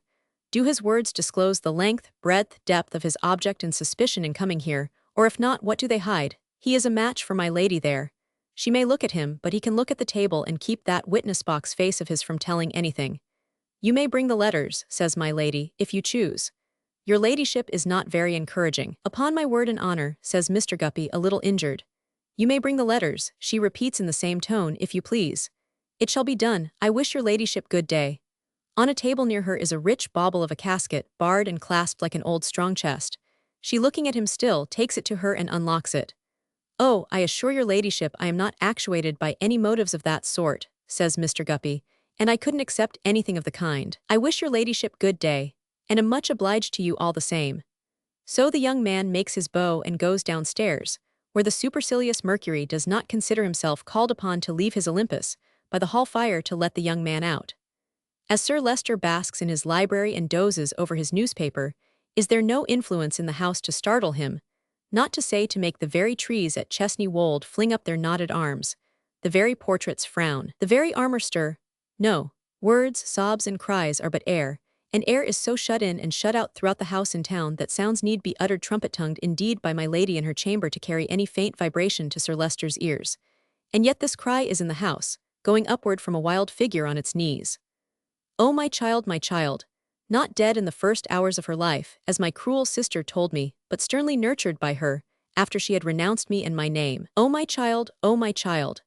Chapter XXX. Esther's narrative. Richard had been gone away some time when a visitor came to pass a few days with us. It was an elderly lady.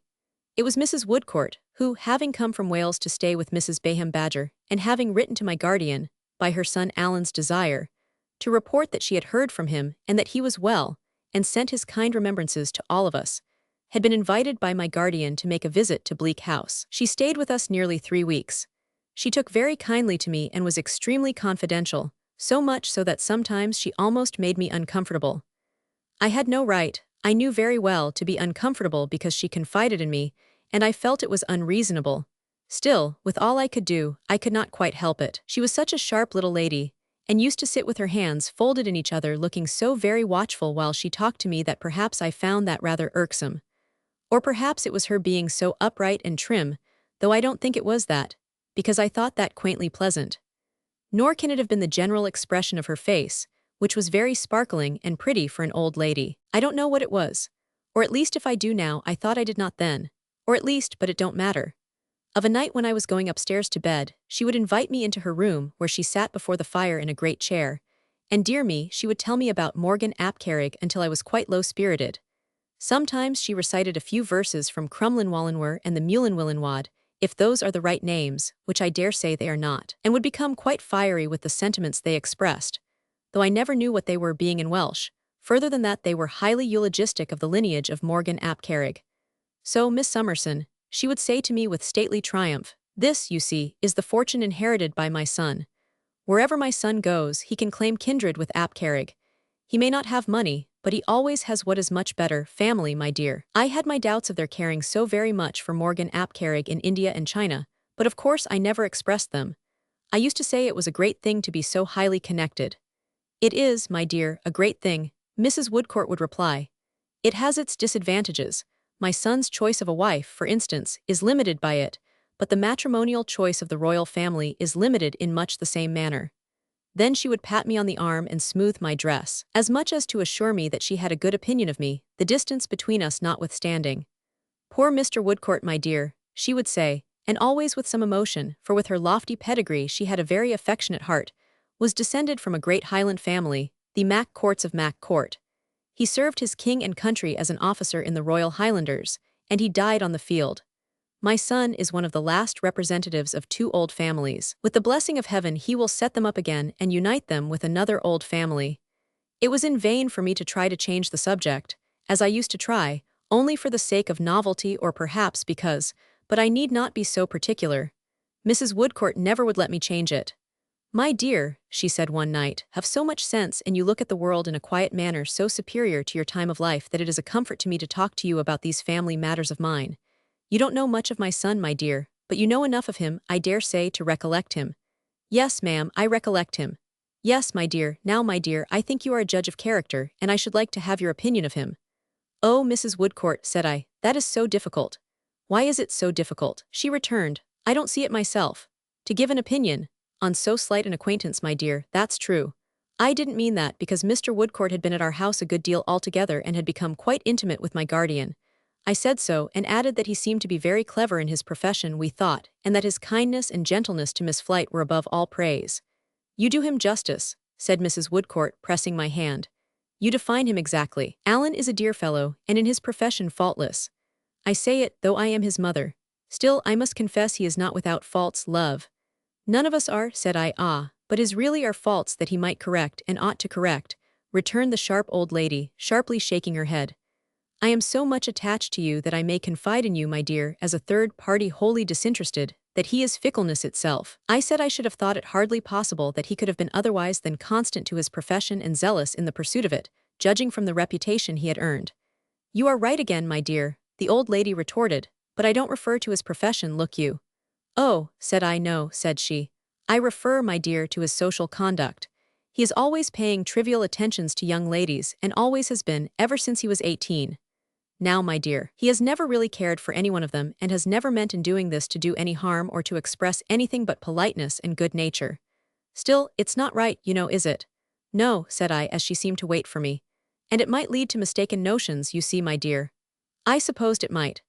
Therefore I have told him many times that he really should be more careful, both in justice to himself and in justice to others. And he has always said, "Mother, I will know me better than anybody else does, and you know I mean no harm, in short mean nothing." All of which is very true, my dear, but is no justification. However, as he has now gone so far away and for an indefinite time, and as he will have good opportunities and introductions, we may consider this past and gone. "And you, my dear," said the old lady, who was now all nods and smiles, "regarding your dear self, my love." "Me, Mrs. Woodcourt. Not to be always selfish, talking of my son, who has gone to seek his fortune, and to find a wife." "When do you mean to seek your fortune, and to find a husband, Miss Summerson?" Hey, look you, now you blush. I don't think I did blush, at all events. It was not important if I did, and I said my present fortune perfectly contented me, and I had no wish to change it. "Shall I tell you what I always think of you and the fortune yet to come for you, my love?" said Mrs. Woodcourt. "If you believe you are a good prophet," said I, "why then, it is that you will marry some one very rich and very worthy, much older, 25 years, perhaps, than yourself. And you will be an excellent wife, and much beloved and very happy." "That is a good fortune," said I, "but why is it to be mine?" "My dear," she returned, "there's suitability in it. You are so busy and so neat, and so peculiarly situated altogether that there's suitability in it, and it will come to pass. And nobody, my love, will congratulate you more sincerely on such a marriage than I shall." It was curious that this should make me uncomfortable, but I think it did. I know it did. It made me for some part of that night uncomfortable. I was so ashamed of my folly that I did not like to confess it even to Ada, and that made me more uncomfortable still. I would have given anything not to have been so much in the bright old lady's confidence if I could have possibly declined it. It gave me the most inconsistent opinions of her. At one time I thought she was a storyteller, and at another time that she was the pink of truth. Now I suspected that she was very cunning. Next moment I believed her honest Welsh heart to be perfectly innocent and simple. And after all, what did it matter to me, and why did it matter to me? Why could not I, going up to bed with my basket of keys, stop to sit down by her fire and accommodate myself for a little while to her, at least as well as to anybody else, and not trouble myself about the harmless things she said to me, impelled towards her, as I certainly was? For I was very anxious that she should like me, and was very glad indeed that she did. Why should I harp afterwards, with actual distress and pain, on every word she said, and weigh it over and over again in 20 scales? Why was it so worrying to me to have her in our house, and confidential to me every night, when I yet felt that it was better and safer somehow that she should be there than anywhere else? These were perplexities and contradictions that I could not account for. At least, if I could, but I shall come to all that by and by, and it is mere idleness to go on about it now. So when Mrs. Woodcourt went away, I was sorry to lose her, but was relieved too.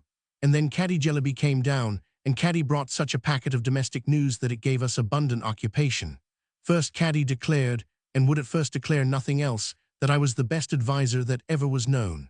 This, my pet said, was no news at all, and this, I said, of course, was nonsense. Then Caddy told us that she was going to be married in a month, and that if Ada and I would be her bridesmaids, she was the happiest girl in the world. To be sure, this was news indeed, and I thought we never should have done talking about it We had so much to say to Caddy, and Caddy had so much to say to us. It seemed that Caddy's unfortunate papa had got over his bankruptcy, gone through the Gazette, was the expression Caddy used, as if it were a tunnel, with the general clemency and commiseration of his creditors, and had got rid of his affairs in some blessed manner without succeeding in understanding them, and had given up everything he possessed, which was not worth much, I should think, to judge from the state of the furniture, and had satisfied every one concerned that he could do no more, poor man. So he had been honorably dismissed to the office to begin the world again. What he did at the office, I never knew. Caddy said he was a custom house and general agent, and the only thing I ever understood about that business was that when he wanted money more than usual, he went to the docks to look for it, and hardly ever found it. As soon as her papa had tranquilized his mind by becoming this shorn lamb, and they had removed to a furnished lodging in Hatton Garden, where I found the children, when I afterwards went there, cutting the horsehair out of the seats of the chairs and choking themselves with it. Caddy had brought about a meeting between him and old Mr. Turveydrop, and poor Mr. Jellyby, being very humble and meek, had deferred to Mr. Turveydrop's deportment so submissively that they had become excellent friends. By degrees, old Mr. Turveydrop, thus familiarized with the idea of his son's marriage, had worked up his parental feelings to the height of contemplating that event as being near at hand, and had given his gracious consent to the young couple commencing housekeeping at the academy in Newman Street when they would. "And your papa, Caddy, what did he say?" "Oh, poor pa," said Caddy, "only cried, and said he hoped we might get on better than he and ma had got on. He didn't say so before Prince, he only said so to me.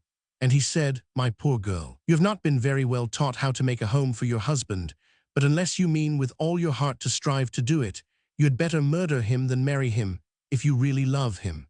"And how did you reassure him, Caddy?"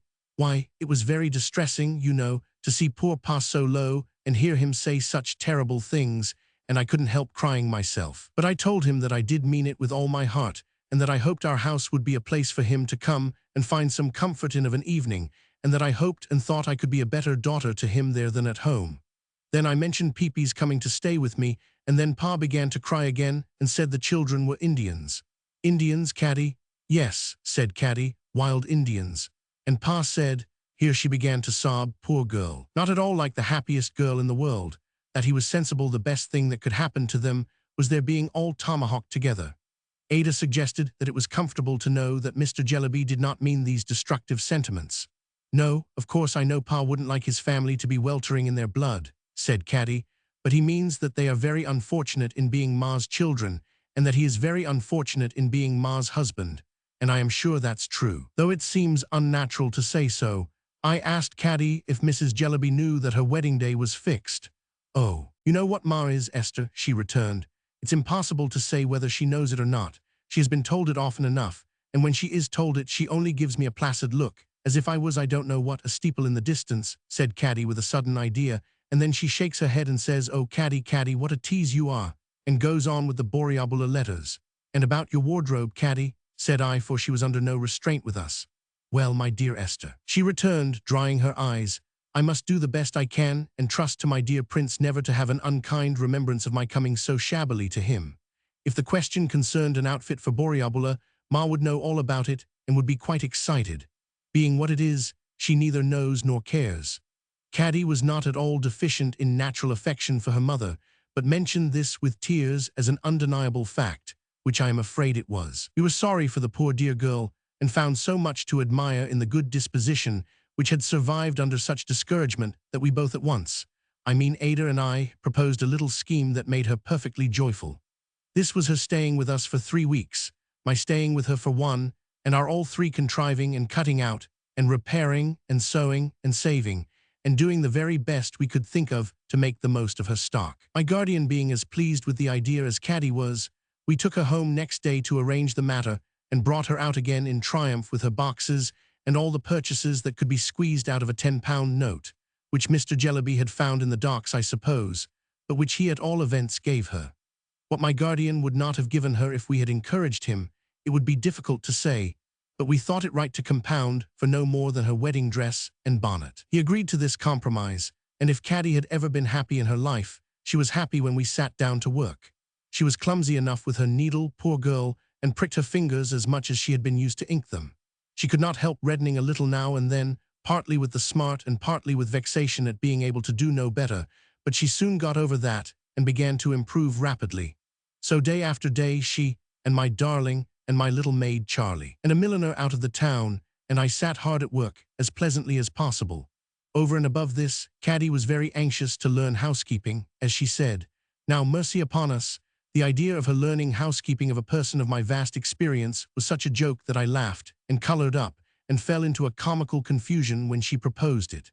However, I said, Caddy, I am sure you are very welcome to learn anything that you can learn of me, my dear. And I showed her all my books and methods, and all my fidgety ways.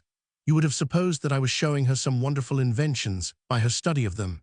And if you had seen her, whenever I jingled my housekeeping keys, get up and attend me, certainly you might have thought that there never was a greater impostor than I with a blinder follower than Caddy Jellyby. So what with working and housekeeping, and lessons to Charlie, and backgammon in the evening with my guardian, and duets with Ada, the 3 weeks slipped fast away. Then I went home with Caddy to see what could be done there, and Ada and Charlie remained behind to take care of my guardian.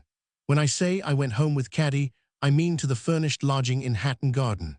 We went to Newman Street 2 or 3 times, where preparations were in progress too, a good many, I observed, for enhancing the comforts of old Mr. Turveydrop, and a few for putting the newly married couple away cheaply at the top of the house.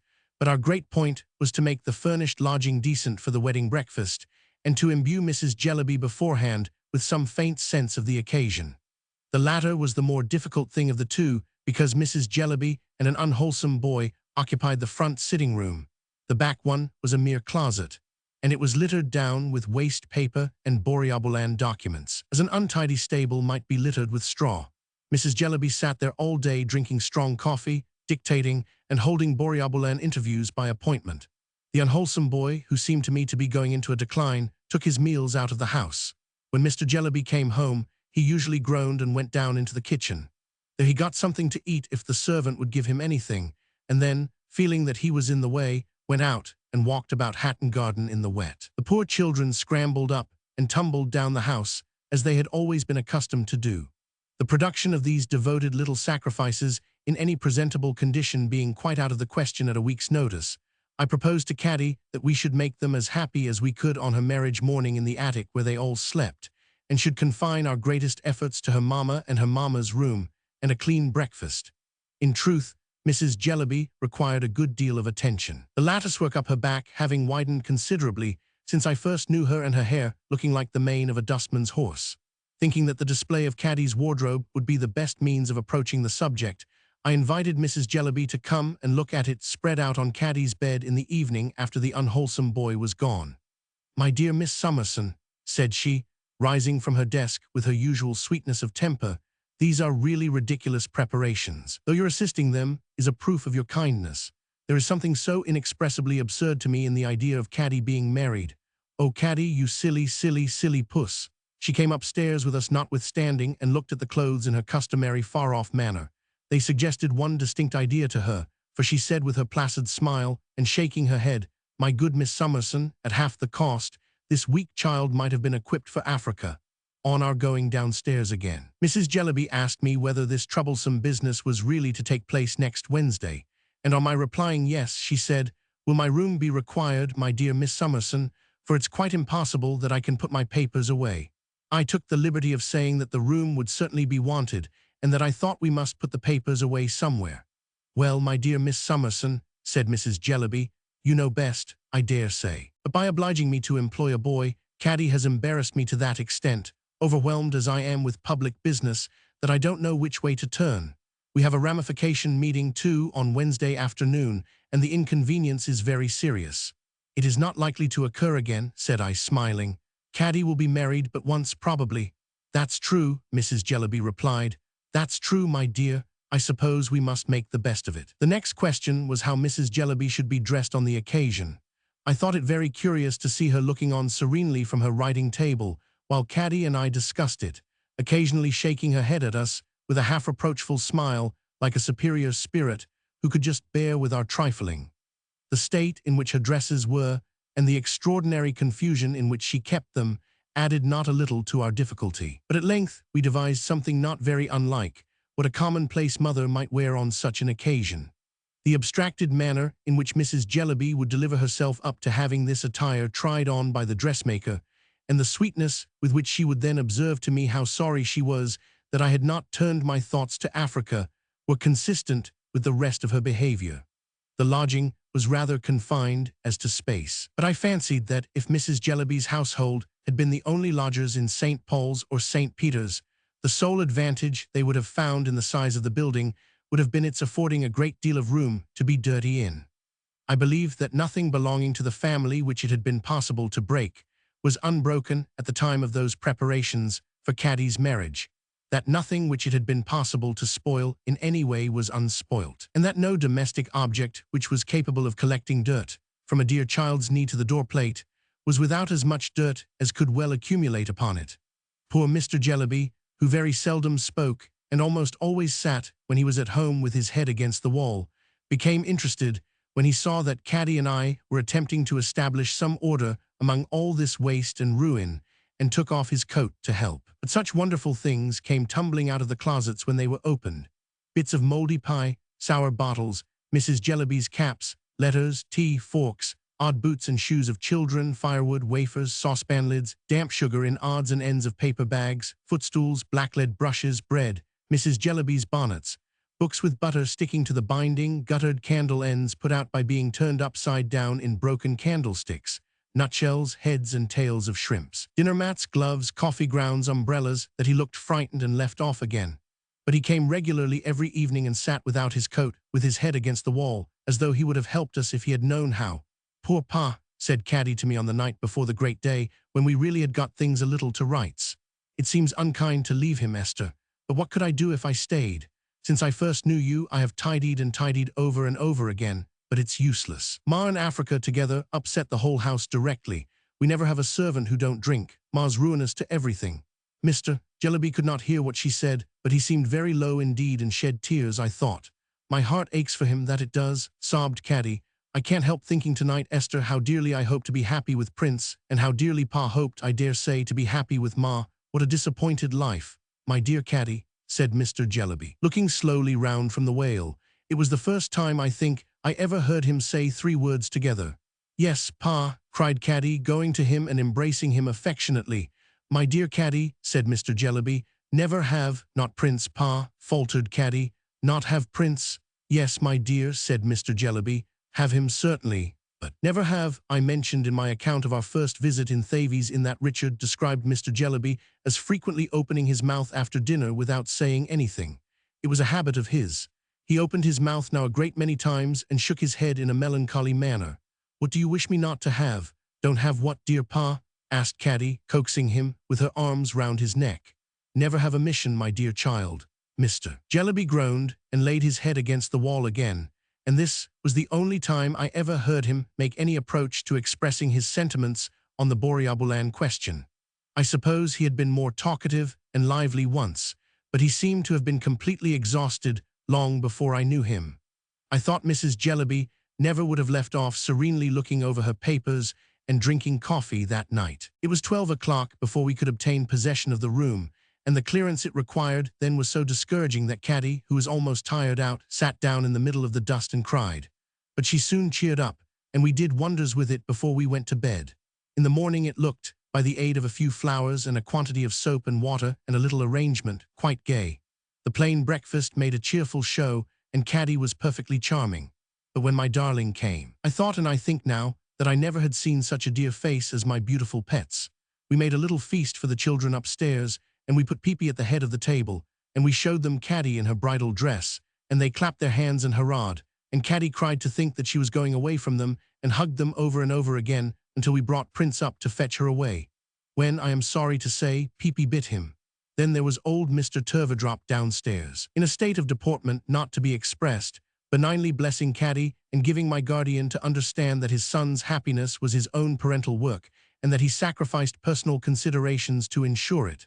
"My dear sir," said Mr. Turveydrop, "these young people will live with me. My house is large enough for their accommodation, and they shall not want the shelter of my roof. I could have wished, you will understand the allusion, Mr. Jarndyce, for you remember my illustrious patron, the Prince Regent.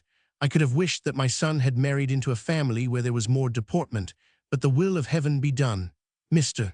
and Mrs. Pardiggle were of the party. Mr. Pardiggle, an obstinate-looking man with a large waistcoat and stubbly hair, who was always talking in a loud bass voice about his mite, or Mrs. Pardiggle's mite, or their 5 boys' mites.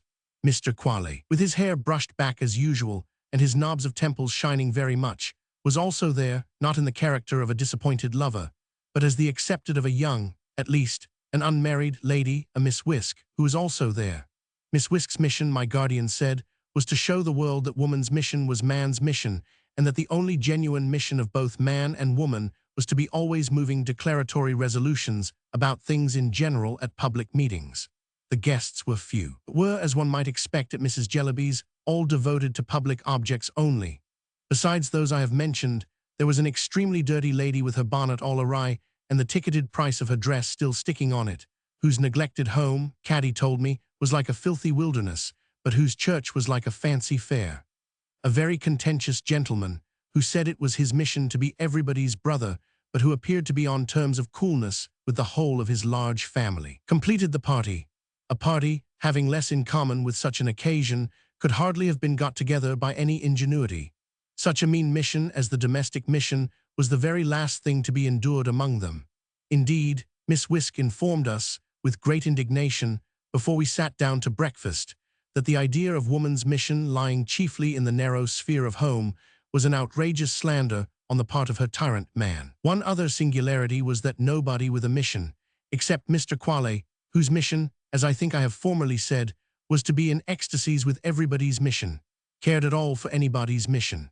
Mrs. Pardiggle being as clear that the only one infallible course was her course of pouncing upon the poor and applying benevolence to them like a strait waistcoat. As Miss Whisk was that the only practical thing for the world was the emancipation of woman from the thraldom of her tyrant man. Mrs. Jellyby, all the while, sat smiling at the limited vision that could see anything but Boreabulaga. But I am anticipating now the purport of our conversation on the ride home instead of first marrying Caddy. We all went to church, and Mr. Jellyby gave her away. Of the air with which old Mr. Turveydrop, with his hat under his left arm, the inside presented at the clergyman like a cannon, and his eyes creasing themselves up into his wig, stood stiff and high-shouldered behind us bridesmaids during the ceremony, and afterwards saluted us, I could never say enough to do it justice. Miss Whisk, whom I cannot report as prepossessing in appearance, and whose manner was grim, listened to the proceedings, as part of woman's wrongs, with a disdainful face. Mrs. Jellyby, with her calm smile and her bright eyes, looked the least concerned of all the company. We duly came back to breakfast, and Mrs. Jellyby sat at the head of the table and Mr. Jellyby at the foot. Caddy had previously stolen upstairs to hug the children again and tell them that her name was Turveydrop. But this piece of information, instead of being an agreeable surprise to Peepy, threw him on his back in such transports of kicking grief that I could do nothing on being sent for but accede to the proposal that he should be admitted to the breakfast table. So he came down and sat in my lap, and Mrs. Jellyby, after saying in reference to the state of his pinafore, "Oh, you naughty Peepy, what a shocking little pig you are," was not at all discomposed. He was very good except that he brought down Noah with him out of an ark I had given him before we went to church, and would dip him head first into the wine glasses and then put him in his mouth. My guardian, with his sweet temper and his quick perception and his amiable face, made something agreeable even out of the ungenial company. None of them seemed able to talk about anything but his, or her, own one subject, and none of them seemed able to talk about even that as part of a world in which there was anything else. But my guardian turned it all to the merry encouragement of Caddy and the honor of the occasion, and brought us through the breakfast nobly. What we should have done without him, I am afraid to think, for all the company despising the bride and bridegroom and old Mr. Turveydrop and old Mr. Turveydrop, in virtue of his deportment, considering himself vastly superior to all the company, it was a very unpromising case.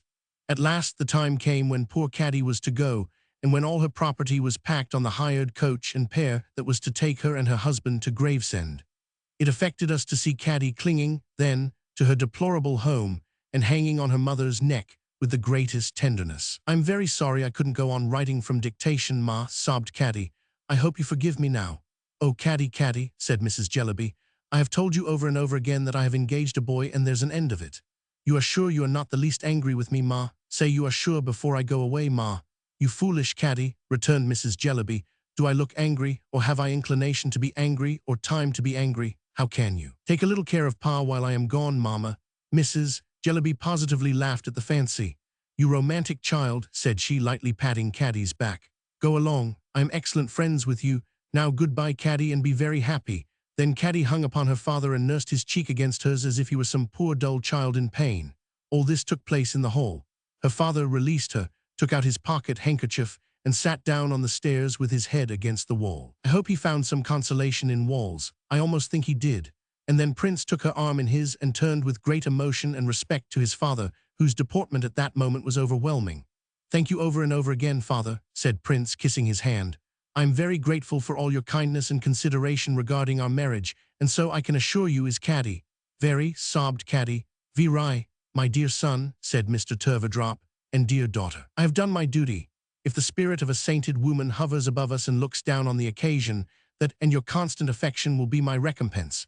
You will not fail in your duty, my son and daughter, I believe. Dear father, never, cried Prince. Never, never, dear Mr. Turveydrop, said Caddy. This, returned Mr. Turveydrop, is as it should be. My children, my home is yours, my heart is yours, my all is yours. I will never leave you, nothing but death shall part us. My dear son, you contemplate an absence of a week, I think. A week, dear father. We shall return home this day week. My dear child, said Mr. Turveydrop, let me, even under the present exceptional circumstances, recommend strict punctuality. It is highly important to keep the connection together, and schools, if at all neglected, are apt to take offense. This day week, father, we shall be sure to be home to dinner. Good, said Mr. Turveydrop. You will find fires. My dear Caroline, in your own room, and dinner prepared in my apartment. Yes, yes, Prince, anticipating some self-denying objection on his son's part with a great air. You and our Caroline will be strange in the upper part of the premises and will therefore dine that day in my apartment. Now bless ye, they drove away, and whether I wondered most at Mrs. Jellyby or at Mr. Turveydrop, I did not know. Ada and my guardian were in the same condition when we came to talk it over. But before we drove away too, I received a most unexpected and eloquent compliment from Mr. Jellyby.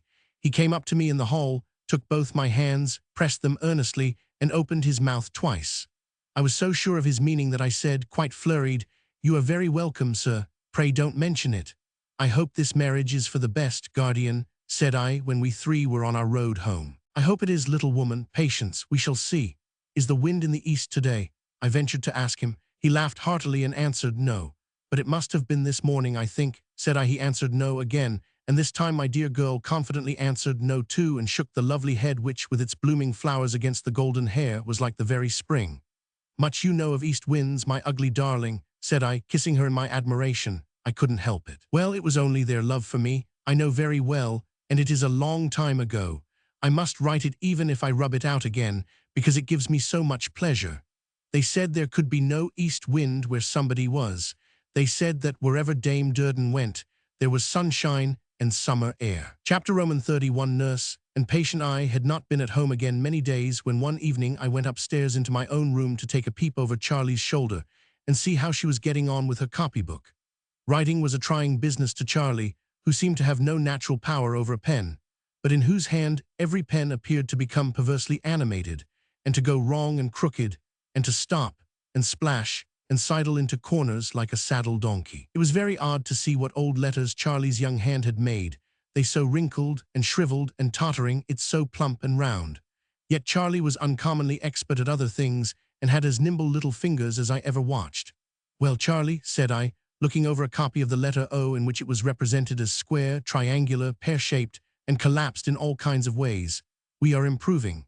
If we only get to make it round, we shall be perfect, Charlie. Then I made one, and Charlie made one, and the pen wouldn't join Charlie's neatly, but twisted it up into a knot. Never mind, Charlie, we shall do it in time. Charlie laid down her pen, the copy being finished, opened and shut her cramped little hand, looked gravely at the page, half in pride and half in doubt, and got up and dropped me a curtsy. Thank you, miss. If you please, miss, did you know a poor person of the name of Jenny, a brickmaker's wife, Charlie? Yes. She came and spoke to me when I was out a little while ago, and said you knew her, miss. She asked me if I wasn't the young lady's little maid, meaning you for the young lady, miss, and I said yes, miss. I thought she had left this neighborhood altogether, Charlie. So she had, miss, but she's come back again to where she used to live, she and Liz. Did you know another poor person of the name of Liz, miss? I think I do, Charlie, though not by name. That's what she said, returned Charlie. They have both come back, miss, and have been tramping high and low. Tramping high and low, have they, Charlie? Yes, miss. If Charlie could only have made the letters in her copy as round as the eyes with which she looked into my face, they would have been excellent. And this poor person came about the house 3 or 4 days, hoping to get a glimpse of you, miss. All she wanted, she said, but you were away. That was when she saw me. She saw me a-going about, miss, said Charlie with a short laugh of the greatest delight and pride. And she thought I looked like your maid. Did she though, really, Charlie? Yes, miss, said Charlie, really and truly. And Charlie, with another short laugh of the purest glee, made her eyes very round again and looked as serious as became my maid. I was never tired of seeing Charlie in the full enjoyment of that great dignity, standing before me with her youthful face and figure, and her steady manner, and her childish exultation breaking through it now and then in the pleasantest way. And where did you see her, Charlie? Said I. My little maid's countenance fell as she replied, by the doctor's shop, miss, for Charlie wore her black frock yet. I asked if the brickmaker's wife were ill, but Charlie said no, it was someone else, someone in her cottage who had tramped down to St. Albans and was tramping he didn't know where. A poor boy, Charlie said. No father, no mother, no anyone. Like as Tom might have been, miss, if Emma and me had died after father, said Charlie, her round eyes filling with tears. And she was getting medicine for him, Charlie, she said, miss, returned Charlie, how that he had once done as much for her. My little maid's face was so eager, and her quiet hands were folded so closely in one another as she stood looking at me, that I had no great difficulty in reading her thoughts. Well, Charlie, said I, it appears to me that you and I can do no better than go round to Jenny S. and see what's the matter. The alacrity with which Charlie brought my bonnet and veil, and having dressed me, quaintly pinned herself into her warm shawl and made herself look like a little old woman, sufficiently expressed her readiness. So Charlie and I, without saying anything to anyone, went out. It was a cold, wild night, and the trees shuddered in the wind. The rain had been thick and heavy all day, and with little intermission for many days. None was falling just then, however. The sky had partly cleared, but was very gloomy even above us, where a few stars were shining. In the north and northwest, where the sun had set 3 hours before, there was a pale dead light both beautiful and awful, and into it long sullen lines of cloud waved up like a sea-stricken immovable as it was heaving. Towards London a lurid glare overhung the whole dark waste, and the contrast between these two lights, and the fancy which the redder light engendered of an unearthly fire, gleaming on all the unseen buildings of the city, and on all the faces of its many thousands of wondering inhabitants, was as solemn as might be. I had no thought that night, none, I am quite sure, of what was soon to happen to me. But I have always remembered since that, when we had stopped at the garden gate to look up at the sky, and when we went upon our way, I had for a moment an undefinable impression of myself as being something different from what I then was. I know it was then and there that I had it. I have ever since connected the feeling with that spot and time, and with everything associated with that spot and time, to the distant voices in the town, the barking of a dog, and the sound of wheels coming down the miry hill. It was Saturday night, and most of the people belonging to the place where we were going were drinking elsewhere. We found it quieter than I had previously seen it, though quite as miserable. The kilns were burning, and a stifling vapor set towards us with a pale blue glare. We came to the cottage, where there was a feeble candle in the patched window. We tapped at the door and went in. The mother of the little child who had died was sitting in a chair on one side of the poor fire by the bed, and opposite to her, a wretched boy, supported by the chimney-piece, was cowering on the floor. He held under his arm, like a little bundle, a fragment of a fur cap, and as he tried to warm himself, he shook until the crazy door and window shook. The place was closer than before and had an unhealthy and a very peculiar smell. I had not lifted my veil when I first spoke to the woman, which was at the moment of our going in. The boy staggered up instantly and stared at me with a remarkable expression of surprise and terror. His action was so quick, and my being the cause of it was so evident, that I stood still instead of advancing nearer. "I won't go no more to the burying ground," muttered the boy. "I ain't going there, so I tell you." I lifted my veil and spoke to the woman. She said to me in a low voice, "Don't mind him, ma'am. He'll soon come back to his head," and said to him, Joe, what's the matter?" "I know what she's come for," cried the boy. "Who?" "The lady there. She's come to get me to go along with her to the burying ground." "I won't go to the burying ground. I don't like the name on it. She might go burying o' me." His shivering came on again, and as he leaned against the wall he shook the hovel. "He has been talking off and on about such like all day, ma'am," said Jenny softly. "Why, how you stare. This is my lady, Joe." "Is it?" returned the boy doubtfully, and surveying me with his arm held out above his burning eyes. "She looks to me the t'other one. It ain't the bonnet, nor yet it ain't the gownd, but she looks to me the t'other one." My little Charlie, with her premature experience of illness and trouble, had pulled off her bonnet and shawl and now went quietly up to him with a chair and sat him down in it like an old sick nurse, except that no such attendant could have shown him Charlie's youthful face, which seemed to engage his confidence. "I say," said the boy, "you tell me, ain't the lady the t'other lady?" Charlie shook her head as she methodically drew his rags about him and made him as warm as she could. "Oh," the boy muttered, "then I suppose she ain't. I came to see if I could do you any good," said I. "What is the matter with you?" "I'm a-being froze," returned the boy hoarsely, with his haggard gaze wandering about me, "and then burnt up, and then froze, and then burnt up, ever so many times in a hour. And my head's all sleepy, and all a-going mad-like, and I'm so dry, and my bones isn't half so much bones as pain." "When did he come here?" I asked the woman. "This morning, ma'am. I found him at the corner of the town. I had known him up in London yonder. Hadn't I, Joe?" "Tom all alone, the boy replied. "Whenever he fixed his attention or his eyes, it was only for a very little while. He soon began to droop his head again and roll it heavily and speak as if he were half awake." "When did he come from London?" I asked. "I come from London yesterday," said the boy himself, now flushed and hot. "I'm a-going somewheres." "Where is he going?" I asked. "Somewheres," repeated the boy in a louder tone.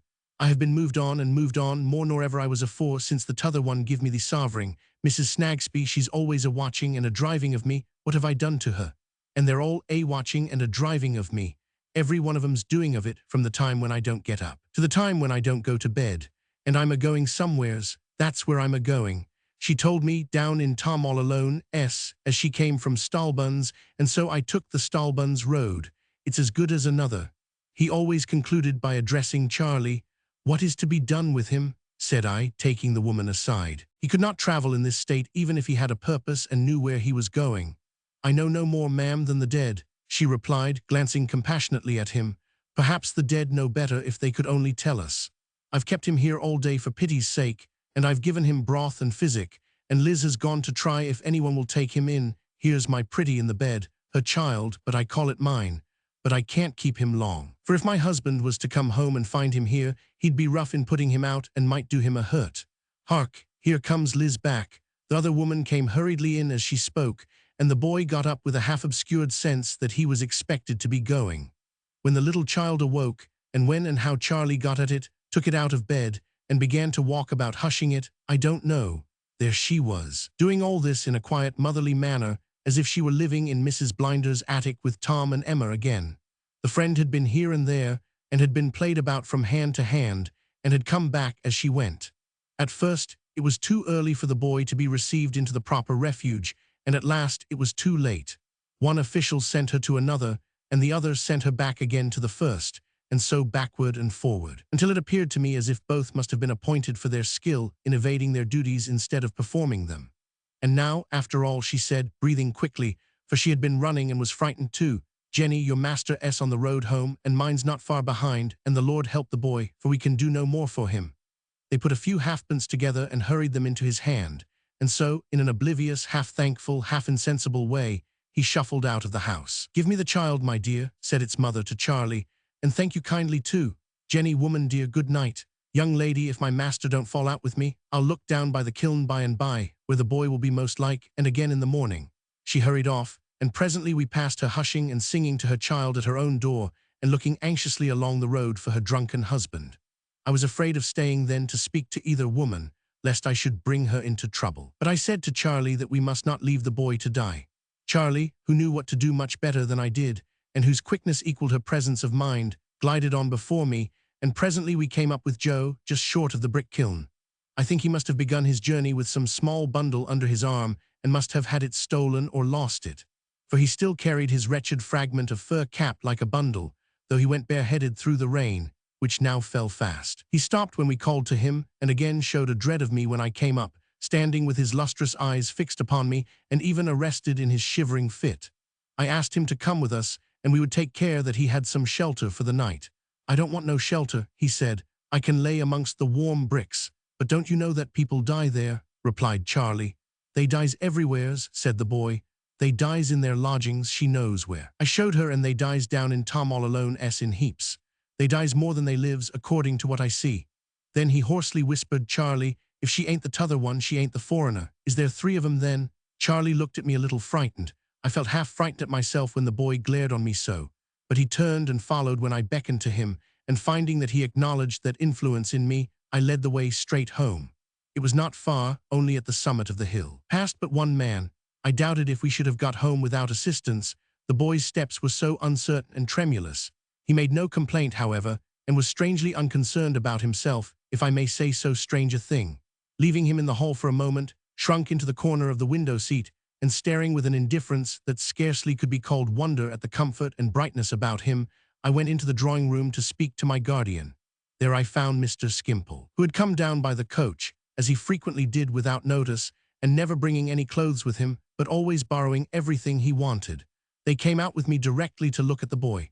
The servants had gathered in the hall too, and he shivered in the window seat with Charlie standing by him, like some wounded animal that had been found in a ditch.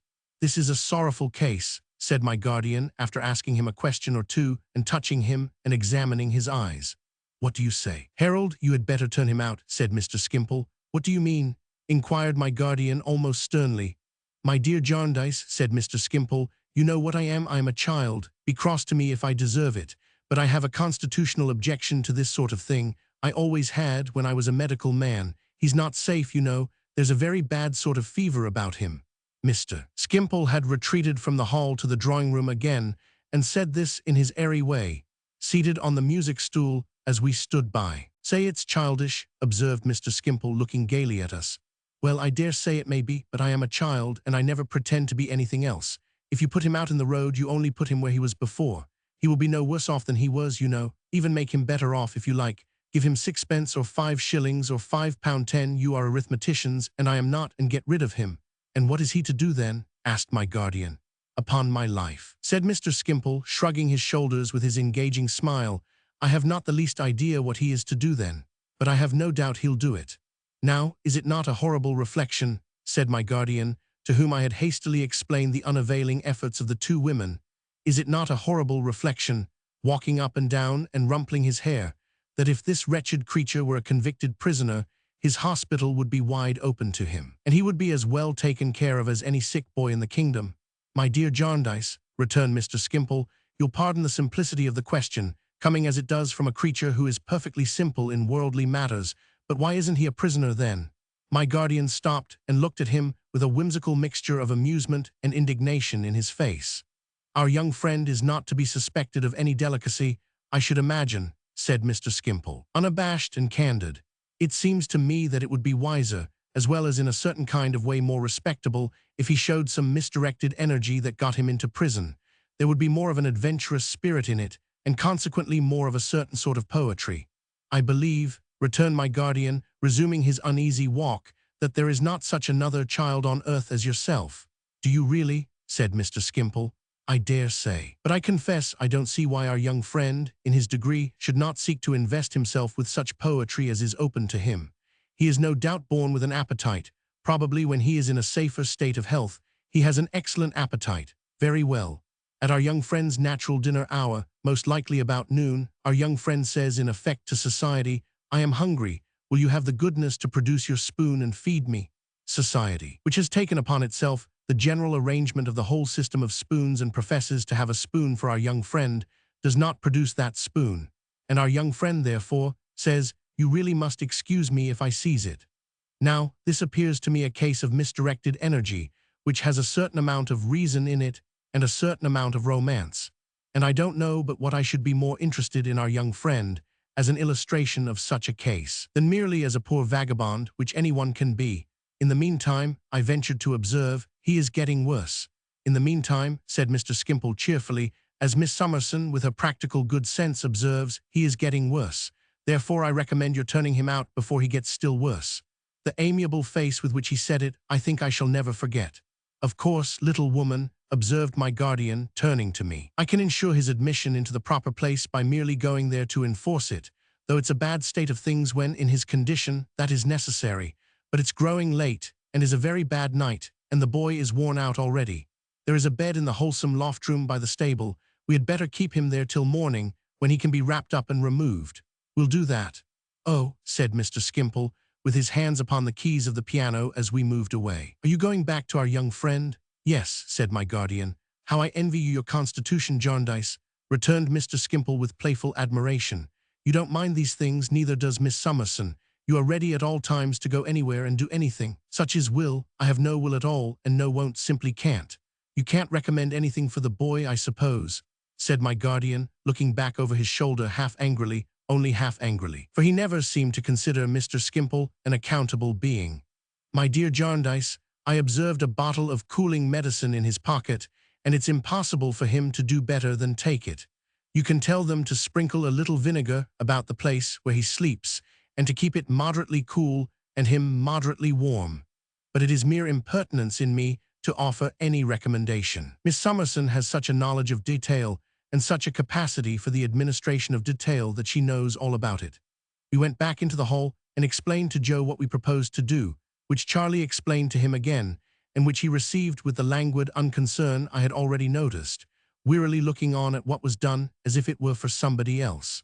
The servants compassionating his miserable state and being very anxious to help, we soon got the loft room ready, and some of the men about the house carried him across the wet yard, well wrapped up.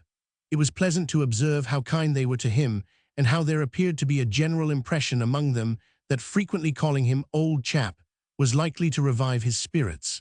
Charlie directed the operations and went to and fro between the loft room and the house with such little stimulants and comforts as we thought it safe to give him. My guardian himself saw him before he was left for the night, and reported to me when he returned to the growlery to write a letter on the boy's behalf, which a messenger was charged to deliver at daylight in the morning, that he seemed easier and inclined to sleep. They had fastened his door on the outside, he said, in case of his being delirious, but had so arranged that he could not make any noise without being heard. Ada being in our room with a cold. Mr. Skimpole was left alone all this time and entertained himself by playing snatches of pathetic airs and sometimes singing to them, as we heard at a distance, with great expression and feeling. When we rejoined him in the drawing-room, he said he would give us a little ballad which had come into his head apropos of our young friend, and he sang one about a peasant boy, thrown on the wide world, doomed to wander and roam, bereft of his parents, bereft of a home. Quite exquisitely. It was a song that always made him cry, he told us. He was extremely gay all the rest of the evening, for he absolutely chirped, those were his delighted words, when he thought by what a happy talent for business he was surrounded. He gave us in his glass of negus better health to our young friend, and supposed and gaily pursued the case of his being reserved like Whittington to become Lord Mayor of London. In that event, no doubt, he would establish the Jarndyce Institution and the Summerson almshouses and a little annual corporation pilgrimage to St. Albans. He had no doubt, he said, that our young friend was an excellent boy in his way, but his way was not the Harold Skimpole way, what Harold Skimpole was. Harold Skimpole had found himself, to his considerable surprise, when he first made his own acquaintance. He had accepted himself with all his failings and had thought it sound philosophy to make the best of the bargain, and he hoped we would do the same. Charlie's last report was that the boy was quiet. I could see, from my window, the lantern they had left him burning quietly, and I went to bed very happy to think that he was sheltered. There was more movement and more talking than usual a little before daybreak, and it awoke me. As I was dressing, I looked out of my window and asked one of our men who had been among the active sympathizers last night whether there was anything wrong about the house. The lantern was still burning in the loft window. "It's the boy, miss," said he. "Is he worse?" I inquired. "Gone, miss. Dead, dead, miss. No, gone clean off." At what time of the night he had gone, or how, or why, it seemed hopeless ever to divine. The door remaining as it had been left, and the lantern standing in the window, it could only be supposed that he had got out by a trap in the floor which communicated with an empty cart-house below. But he had shut it down again, if that was so, and it looked as if it had not been raised. Nothing of any kind was missing. On this fact being clearly ascertained, we all yielded to the painful belief that delirium had come upon him in the night, and that, allured by some imaginary object or pursued by some imaginary horror, he had strayed away in that worse than helpless state. All of us, that is to say, but Mr. Skimpole, who repeatedly suggested, in his usual easy light style, that it had occurred to our young friend that he was not a safe inmate, having a bad kind of fever upon him, and that he had with great natural politeness taken himself off. Every possible inquiry was made, and every place was searched. The brick kilns were examined. The cottages were visited. The two women were particularly questioned, but they knew nothing of him, and nobody could doubt that their wonder was genuine. The weather had for some time been too wet, and the night itself had been too wet to admit of any tracing by footsteps. Hedge and ditch, and wall, and rick and stack, were examined by our men for a long distance round, lest the boy should be lying in such a place insensible or dead, but nothing was seen to indicate that he had ever been near. From the time when he was left in the loft room, he vanished. The search continued for 5 days. I do not mean that it ceased even then, but that my attention was then diverted into a current very memorable to me. As Charlie was at her writing again in my room in the evening, and as I sat opposite to her at work, I felt the table tremble. Looking up, I saw my little maid shivering from head to foot. "Charlie," said I, "are you so cold?" "I think I am, miss," she replied. "I don't know what it is. I can't hold myself still. I felt so yesterday at about this same time, miss. Don't be uneasy, I think I'm ill." I heard Ada's voice outside, and I hurried to the door of communication between my room and our pretty sitting room and locked it, just in time, for she tapped at it while my hand was yet upon the key. Ada called to me to let her in, but I said, "Not now, my dearest. Go away. There's nothing the matter. I will come to you presently." Ah, it was a long, long time before my darling girl and I were companions again. Charlie fell ill. In 12 hours she was very ill. I moved her to my room and laid her in my bed and sat down quietly to nurse her. I told my guardian all about it, and why I felt it was necessary that I should seclude myself, and my reason for not seeing my darling above all. At first she came very often to the door and called to me, and even reproached me with sobs and tears. But I wrote her a long letter saying that she made me anxious and unhappy, and imploring her, as she loved me and wished my mind to be at peace, to come no nearer than the garden. After that, she came beneath the window even oftener than she had come to the door, and if I had learnt to love her dear sweet voice before when we were hardly ever apart, how did I learn to love it then, when I stood behind the window curtain listening and replying, but not so much as looking out? How did I learn to love it afterwards, when the harder time came? They put a bed for me in our sitting room, and by keeping the door wide open, I turned the 2 rooms into one, now that Ada had vacated that part of the house, and kept them always fresh and airy. There was not a servant in or about the house, but was so good that they would almost gladly have come to me at any hour of the day or night, without the least fear or unwillingness. But I thought it best to choose one worthy woman who was never to see Ada, and whom I could trust to come and go with all precaution. Through her means, I got out to take the air with my guardian when there was no fear of meeting Ada, and wanted for nothing in the way of attendance, any more than in any other respect. And thus poor Charlie sickened and grew worse, and fell into heavy danger of death, and lay severely ill for many a long round of day and night. So patient she was, so uncomplaining, and inspired by such a gentle fortitude, that very often as I sat by Charlie holding her head in my arms, repose would come to her, so, when it would come to her in no other attitude, I silently prayed to our Father in heaven that I might not forget the lesson which this little sister taught me. I was very sorrowful to think that Charlie's pretty looks would change and be disfigured, even if she recovered. She was such a child with her dimpled face. But that thought was, for the greater part, lost in her greater peril. When she was at the worst, and her mind rambled again to the cares of her father's sick bed and the little children, she still knew me so far as that she would be quiet in my arms when she could lie quiet nowhere else, and murmur out the wanderings of her mind less restlessly. At those times I used to think, how should I ever tell the 2 remaining babies that the baby who had learned of her faithful heart to be a mother to them in their need was dead? There were other times when Charlie knew me well and talked to me, telling me that she sent her love to Tom and Emma, and that she was sure Tom would grow up to be a good man. At those times, Charlie would speak to me of what she had read to her father, as well as she could to comfort him. Of that young man carried out to be buried, who was the only son of his mother, and she was a widow, of the ruler's daughter raised up by the gracious hand upon her bed of death. And Charlie told me that when her father died, she had kneeled down and prayed in her first sorrow that he likewise might be raised up and given back to his poor children, and that if she should never get better and should die too, she thought it likely that it might come into Tom's mind to offer the same prayer for her. Then would I show Tom how these people of old days had been brought back to life on earth, only that we might know our hope to be restored to heaven. But of all the various times there were in Charlie's illness, there was not one when she lost the gentle qualities I have spoken of. And there were many, many when I thought in the night of the last high belief in the watching angel and the last higher trust in God on the part of her poor despised father. And Charlie did not die. She flutteringly and slowly turned the dangerous point, after long lingering there, and then began to mend.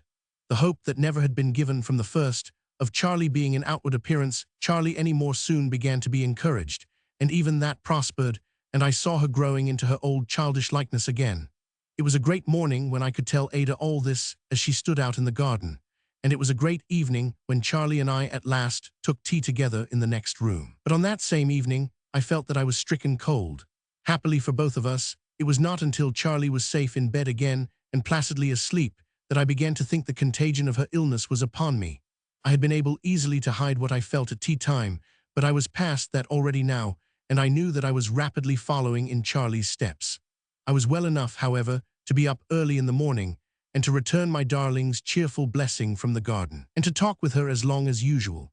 But I was not free from an impression that I had been walking about the 2 rooms in the night, a little beside myself, though knowing where I was, and I felt confused at times, with a curious sense of fullness, as if I were becoming too large altogether. In the evening I was so much worse that I resolved to prepare Charlie, with which view I said, "You're getting quite strong, Charlie, are you not?" "Oh, quite," said Charlie. "Strong enough to be told a secret, I think." "Charlie, quite strong enough for that, miss," cried Charlie. But Charlie's face fell in the height of her delight, for she saw the secret in my face, and she came out of the great chair and fell upon my bosom and said, "Oh, miss, it's my doing, and a great deal more out of the fullness of her grateful heart. "Now, Charlie," said I after letting her go on for a little while, "if I am to be ill, my great trust, humanly speaking, is in you. And unless you are as quiet and composed for me as you always were for yourself, you can never fulfill it, Charlie." "If you let me cry a little longer, miss," said Charlie. "Oh, my dear, if you'll only let me cry a little longer. Oh, my dear." How affectionately and devotedly she poured this out as she clung to my neck, I never can remember without tears. "I'll be good." So I let Charlie cry a little longer, and it did us both good. "Trust in me now, if you please, miss," said Charlie quietly. "I am listening to everything you say. It's very little at present, Charlie. I shall tell your doctor tonight that I don't think I am well and that you are going to nurse me." For that the poor child thanked me with her whole heart. "And in the morning, when you hear Miss Ada in the garden, if I should not be quite able to go to the window curtain as usual, do you go, Charlie, and say I am asleep, that I have rather tired myself and am asleep. At all times keep the room as I have kept it, Charlie, and let no one come." Charlie promised, and I lay down, for I was very heavy. I saw the doctor that night and asked the favor of him that I wished to ask relative to his saying nothing of my illness in the house as yet. I have a very indistinct remembrance of that night melting into day, and of day melting into night again, but I was just able on the first morning to get to the window and speak to my darling. On the second morning I heard her dear voice, oh, how dear now, outside, and I asked Charlie with some difficulty, speech being painful to me, to go and say I was asleep. I heard her answer softly, "Don't disturb her, Charlie, for the world." "How does my own pride look, Charlie?" I inquired. "Disappointed, miss," said Charlie, peeping through the curtain, "but I know she is very beautiful this morning." "She is indeed, miss," answered Charlie, peeping, still looking up at the window. With her blue clear eyes, God bless them, always loveliest when raised like that, I called Charlie to me and gave her her last charge. "Now, Charlie, when she knows I am ill, she will try to make her way into the room. Keep her out, Charlie, if you love me truly to the last. Charlie, if you let her in but once, only to look upon me for one moment as I lie here, I shall die." I never will," she promised me. "I believe it, my dear Charlie. And now come and sit beside me for a little while, and touch me with your hand. For I cannot see you, Charlie, I am blind." Chapter 132, The Appointed Time. It is night in Lincoln's, in perplexed and troublous valley of the shadow of the law, where suitors generally find but little day, and fat candles are snuffed out in offices, and clerks have rattled down the crazy wooden stairs and dispersed. The bell that rings at 9 o'clock has ceased its doleful clangor about nothing. The gates are shut, and the night porter, a solemn warder with a mighty power of sleep, keeps guard in his lodge. From tiers of staircase windows clogged lamps like the eyes of equity bleared Argus, with a fathomless pocket for every eye and an eye upon it, dimly blink at the stars. In dirty upper casements, here and there, hazy little patches of candlelight reveal where some wise draftsman and conveyancer yet toils for the entanglement of real estate in meshes of sheepskin, in the average ratio of about a dozen of sheep to an acre of land, over which belike industry these benefactors of their species linger yet, though office hours be past, that they may give, for every day, some good account at last. In the neighboring court, where the Lord Chancellor of the rag and bottle shop dwells, there is a general tendency towards beer and supper. Mrs. Piper and Mrs. Perkins, whose respective sons, engaged with a circle of acquaintance in the game of hide and seek, been lying in ambush about the byways of Chancery Lane for some hours, and scouring the plain of the same thoroughfare to the confusion of passengers. Mrs. Piper and Mrs. Perkins have but now exchanged congratulations on the children being abed, and they still linger on a doorstep over a few parting words. Mr. Crook and his lodger, and the fact of Mr. Crook's being continually in liquor, and the testamentary prospects of the young man are, as usual, the staple of their conversation. But they have something to say, likewise, of the harmonic meeting at the Sol's Arms, where the sound of the piano through the partly opened windows jingles out into the court, and where little swills, after keeping the lovers of harmony in a roar like a very Yorick, may now be heard taking the gruff line in a concerted piece, and sentimentally adjuring his friends and patrons to listen, listen, listen to the waterfall. Mrs. Perkins and Mrs. Piper compare opinions on the subject of the young lady of professional celebrity who assists at the harmonic meetings and who has a space to herself in the manuscript announcement in the window. Mrs. Perkins possessing information that she has been married a year and a half, though announced as Miss M. Melvillesson, the noted siren, and that her baby is clandestinely conveyed to the Sol's Arms every night to receive its natural nourishment during the entertainments. Sooner than which myself, says Mrs. Perkins, I would get my living by selling lucifers. Mrs. Piper, as in duty bound, is of the same opinion, holding that a private station is better than public applause, and thanking heaven for her own, and by implication Mrs. Perkins, respectability. By this time the potboy of the Sol's Arms appearing with her supper pint well frothed, Mrs. Piper accepts that tankard and retires indoors, first giving a fair good night to Mrs. Perkins, who has had her own pint in her hand ever since it was fetched from the same hostelry by young Perkins before he was sent to bed. Now there is a sound of putting up shop shutters in the court, and a smell as of the smoking of pipes, and shooting stars are seen in upper windows, further indicating retirement to rest. Now, too, the policeman begins to push at doors, to try fastenings, to be suspicious of bundles, and to administer his beat on the hypothesis that everyone is either robbing or being robbed. It is a close night, though the damp cold is searching too, and there is a laggard mist a little way up in the air. It is a fine steaming night to turn the slaughterhouses, the unwholesome trades, the sewerage, bad water, and burial grounds to account, and give the registrar of death some extra business. It may be something in the air, there is plenty in it, or it may be something in himself that is in fault, but Mr. Weevil, otherwise Jobling, is very ill at ease. He comes and goes between his own room and the open street door 20 times an hour.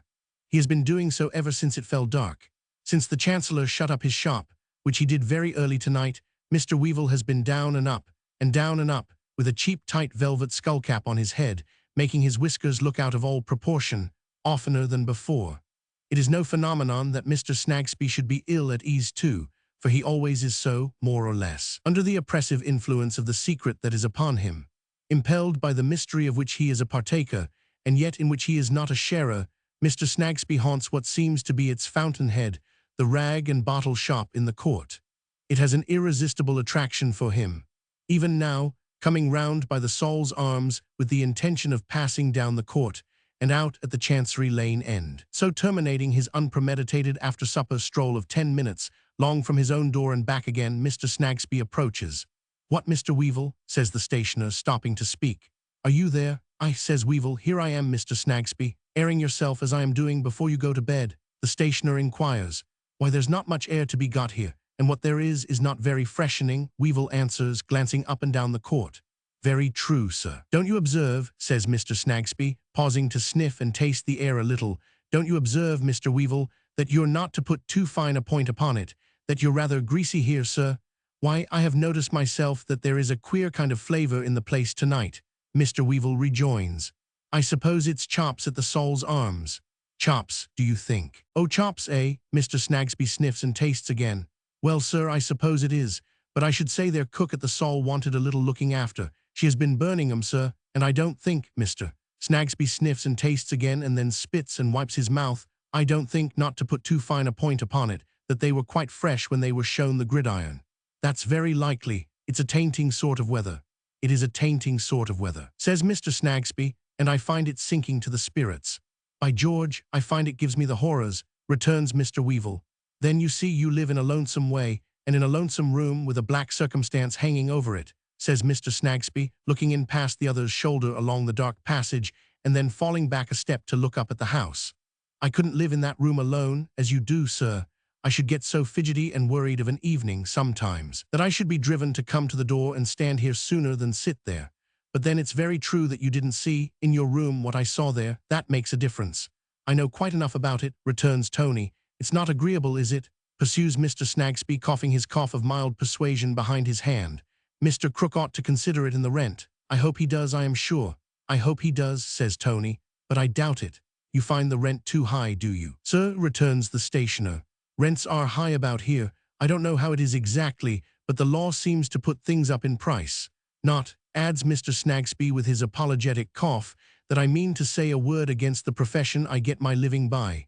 Mr. Weevil again glances up and down the court and then looks at the stationer.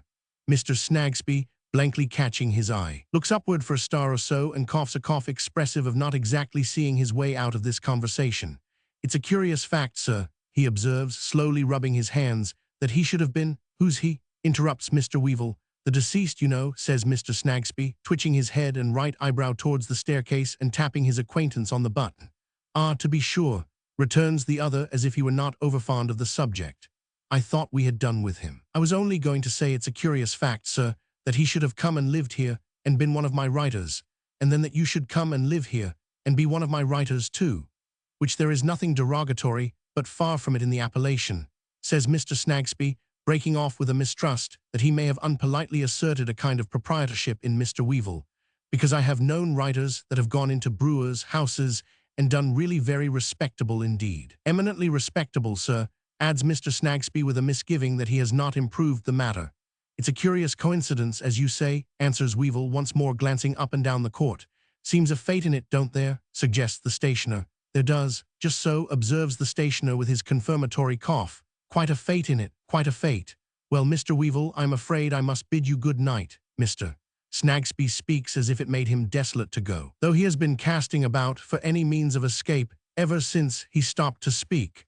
My little woman will be looking for me else. Good night, sir. If Mr. Snagsby hastens home to save his little woman the trouble of looking for him, he might set his mind at rest on that score. His little woman has had her eye upon him round the Saul's arms all this time, and now glides after him with a pocket handkerchief wrapped over her head, honoring Mr. Weevil and his doorway with a searching glance as she goes past. You'll know me again, ma'am, at all events, says Mr. Weevil to himself. And I can't compliment you on your appearance, whoever you are, with your head tied up in a bundle. Is this fellow never coming? This fellow approaches as he speaks. Mr. Weevil softly holds up his finger and draws him into the passage and closes the street door. Then they go upstairs, Mr. Weevil heavily and Mr. Guppy, for it is he very lightly indeed. When they are shut into the back room, they speak low. I thought you had gone to Jericho at least instead of coming here, says Tony. I said about 10. You said about 10, Tony repeats. Yes, so you did say about 10, but according to my count, it's 10 times 10, it's 100 o'clock. I never had such a night in my life. What has been the matter? That's it, says Tony. Nothing has been the matter, but here have I been stewing and fuming in this jolly old crib till I have had the horrors falling on me as thick as hail. There's a blessed-looking candle, says Tony, pointing to the heavily burning taper on his table with a great cabbage head and a long winding sheet. That's easily improved, Mr. Guppy observes as he takes the snuffers in hand. Is it? Returns his friend. Not so easily as you think. It has been smouldering like that ever since it was lighted. Why, what's the matter with you, Tony? Inquires Mr. Guppy, looking at him, snuffers in hand, as he sits down with his elbow on the table. William Guppy, replies the other, I am in the Downs. It's this unbearably dull, suicidal room, and old Boggy downstairs, I suppose. Mr. Weevil moodily pushes the snuffer tray from him with his elbow, leans his head on his hand, puts his feet on the fender, and looks at the fire. Mr. Guppy, observing him, slightly tosses his head and sits down on the other side of the table in an easy attitude. Wasn't that Snagsby talking to you, Tony? Yes, and yes, it was Snagsby, said Mr. Weevil, altering the construction of his sentence. On business? No business. He was only sauntering by and stopped to prose. I thought it was Snagsby, says Mr. Guppy, and thought it as well that he shouldn't see me, so I waited till he was gone. There we go again, William G., cried Tony, looking up for an instant. So mysterious and secret. By George, if we were going to commit a murder, we couldn't have more mystery about it. Mr. Guppy affects to smile, and with the view of changing the conversation, looks with an admiration, real or pretended, round the room at the Galaxy Gallery of British Beauty, terminating his survey with the portrait of Lady Dedlock over the mantelshelf, in which she is represented on a terrace, with a pedestal upon the terrace, and a vase upon the pedestal, and her shawl upon the vase, and a prodigious piece of fur upon the shawl, and her arm on the prodigious piece of fur, and a bracelet on her arm. That's very like Lady Dedlock, says Mr. Guppy. It's a speaking likeness. I wish it was, growls Tony, without changing his position. I should have some fashionable conversation here then. Finding by this time that his friend is not to be wheedled into a more sociable humor, Mr. Guppy puts about upon the ill-used tack and remonstrates with him. Tony, says he, I can make allowances for lowness of spirits, for no man knows what it is when it does come upon a man better than I do. And no man perhaps has a better right to know it than a man who has an unrequited image imprinted on his ears. But there are bounds to these things when an unoffending party is in question, and I will acknowledge to you, Tony, that I don't think your manner on the present occasion is hospitable or quite gentlemanly. This is strong language, William Guppy, returns Mr. Weevil. Sir, it may be, retorts Mr. William Guppy, but I feel strongly when I use it. Mr. Weevil admits that he has been wrong and begs Mr. William Guppy to think no more about it. Mr. William Guppy, however, having got the advantage, cannot quite release it without a little more injured remonstrance. No, dash it, Tony, says that gentleman. You really ought to be careful how you wound the feelings of a man who has an unrequited image imprinted on his ear, and who is not altogether happy in those chords which vibrate to the tenderest emotions. You, Tony, possess in yourself all that is calculated to charm the eye and allure the taste.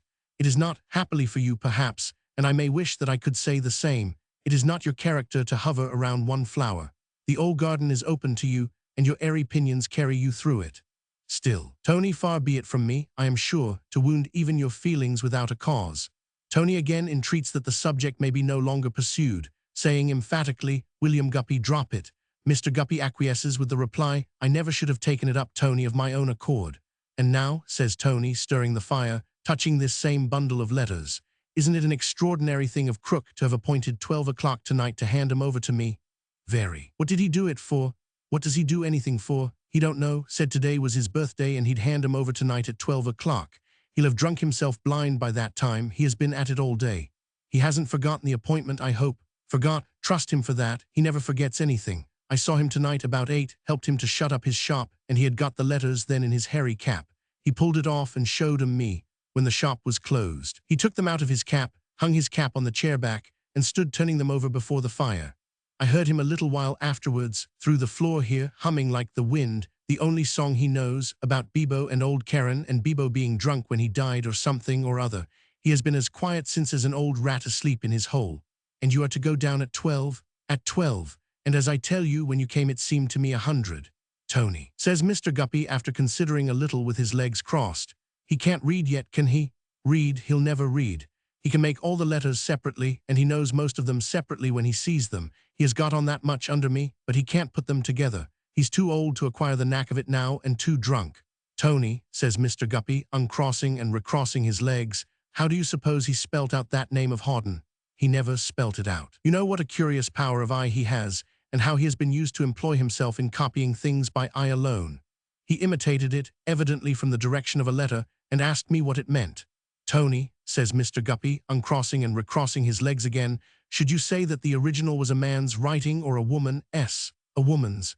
50 to 1 a lady's slopes a good deal, and the end of the letter N, long and hasty. Mr. Guppy has been biting his thumbnail during this dialogue, generally changing the thumb when he has changed the cross leg. As he is going to do so again, he happens to look at his coat sleeve. It takes his attention. He stares at it aghast. Why, Tony, what on earth is going on in this house tonight? Is there a chimney on fire? Chimney on fire? Ah, returns Mr. Guppy. See how the soot's falling. See here on my arm. See again on the table here. Confound the stuff. It won't blow off, smears like black fat. They look at one another, and Tony goes listening to the door, and a little way upstairs, and a little way downstairs. Comes back and says it's all right and all quiet, and quotes the remark he lately made to Mr. Snagsby about their cooking chops at the Sol's Arms.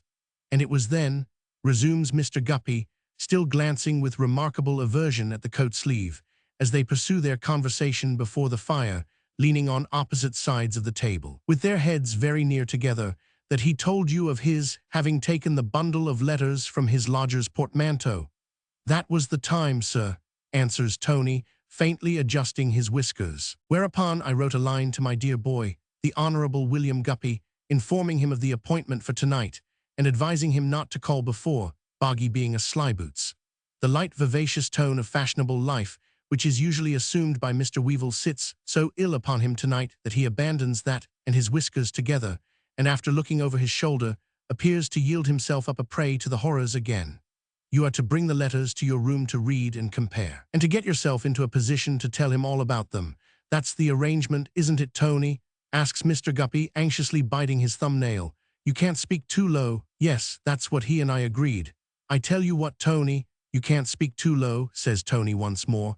Mr. Guppy nods his sagacious head, advances it yet closer, and drops into a whisper.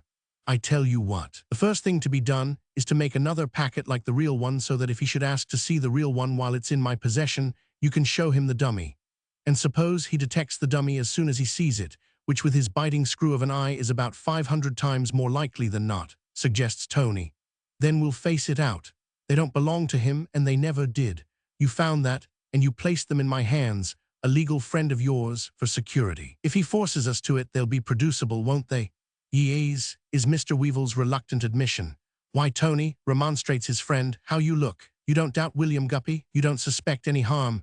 I don't suspect anything more than I know, William, returns the other gravely. And what do you know? Urges Mr. Guppy, raising his voice a little, but on his friends once more warning him, I tell you, you can't speak too low. He repeats his question without any sound at all, forming with his lips only the words, what do you know? I know 3 things. First, I know that here we are whispering in secrecy, a pair of conspirators. Well, says Mr. Guppy, and we had better be that than a pair of noodles, which we should be if we were doing anything else, for it's the only way of doing what we want to do. Secondly, it's not made out to me how it's likely to be profitable after all. Mr. Guppy casts up his eyes at the portrait of Lady Dedlock over the mantel-shelf and replies, Tony, you are asked to leave that to the honor of your friend. Besides, it's being calculated to serve that friend in those chords of the human mind, which need not be called into agonizing vibration on the present occasion. Your friend is no fool. What's that? It's 11 o'clock striking by the bell of St. Paul's. Listen, and you'll hear all the bells in the city jangling. Both sit silent, listening to the metal voices, near and distant, resounding from towers of various heights, in tones more various than their situations. When these at length cease, all seems more mysterious and quiet than before. One disagreeable result of whispering is that it seems to evoke an atmosphere of silence, haunted by the ghosts of sound, strange cracks and tickings, the rustling of garments that have no substance in them, and the tread of dreadful feet that would leave no mark on the sea sand or the winter snow. So sensitive the 2 friends happen to be that the air is full of these phantoms, and the 2 look over their shoulders by one consent to see that the door is shut. Yes, Tony, says Mr. Guppy, drawing nearer to the fire and biting his unsteady thumbnail. You were going to say, thirdly, it's far from a pleasant thing to be plotting about a dead man in the room where he died, especially when you happen to live in it. But we are plotting nothing against him, Tony. Maybe not, still I don't like it. Live here by yourself and see how you like it. As to dead men, Tony, proceeds Mr. Guppy, evading this proposal, there have been dead men in most rooms. I know there have, but in most rooms you let them alone, and then they let you alone, Tony answers. The 2 look at each other again. Mr. Guppy makes a hurried remark to the effect that they may be doing the deceased a service, that he hopes so. There is an oppressive blank until Mr. Weevle, by stirring the fire suddenly, makes Mr. Guppy start as if his heart had been stirred instead. Here's more of this hateful soot hanging about, says he. Let us open the window a bit and get a mouthful of air. It's too close. He raises the sash, and they both rest on the windowsill, half in and half out of the room. The neighboring houses are too near to admit of their seeing any sky without craning their necks and looking up, but lights in frowsy windows here and there, and the rolling of distant carriages, and the new expression that there is of the stir of men, they find to be comfortable. Mr. Guppy, noiselessly tapping on the windowsill, resumes his whispering in quite a light comedy tone. By the by, Tony, don't forget old Smallweed, meaning the younger of that name. I have not let him into this, you know. That grandfather of his is too keen by half. It runs in the family. I remember, says Tony. I am up to all that. And as to Crook, resumes Mr. Guppy, now, do you suppose he really has got hold of any other papers of importance, as he has boasted to you, since you have been such allies? Tony shakes his head. I don't know, can't imagine. If we get through this business without rousing his suspicions, I shall be better informed, no doubt. How can I know without seeing them when he don't know himself? He is always spelling out words from them, and chalking them over the table and the shop wall, and asking what this is and what that is. But his whole stock from beginning to end may easily be the waste paper he bought it as, for anything I can say. It's a monomania with him to think he is possessed of documents. He has been going to learn to read them this last quarter of a century, I should judge, from what he tells me. How did he first come by that idea, though? That's the question, Mr. Guppy suggests with one eye shut, after a little forensic meditation. He may have found papers in something he bought, where papers were not supposed to be, and may have got it into his shrewd head from the manner and place of their concealment that they are worth something. Or he may have been taken in some pretended bargain, or he may have been muddled altogether by long staring at whatever he has got, and by drink, and by hanging about the Lord Chancellor's court, and hearing of documents for ever, returns Mr. Weevil. Mr. Guppy sitting on the windowsill, nodding his head, and balancing all these possibilities in his mind, continues thoughtfully to tap it and clasp it and measure it with his hand until he hastily draws his hand away. What in the devil's name, he says, is this? Look at my fingers. A thick yellow liquor defiles them, which is offensive to the touch and sight and more offensive to the smell. A stagnant, sickening oil with some natural repulsion in it that makes them both shudder. What have you been doing here? What have you been pouring out of window? I pouring out of window? Nothing, I swear, never. Since I have been here, cries the lodger, and yet look here and look here. When he brings the candle here from the corner of the windowsill, it slowly drips and creeps away down the bricks. Here lies in a little thick nauseous pool. This is a horrible house, says Mr. Guppy, shutting down the window. Give me some water or I shall cut my hand off.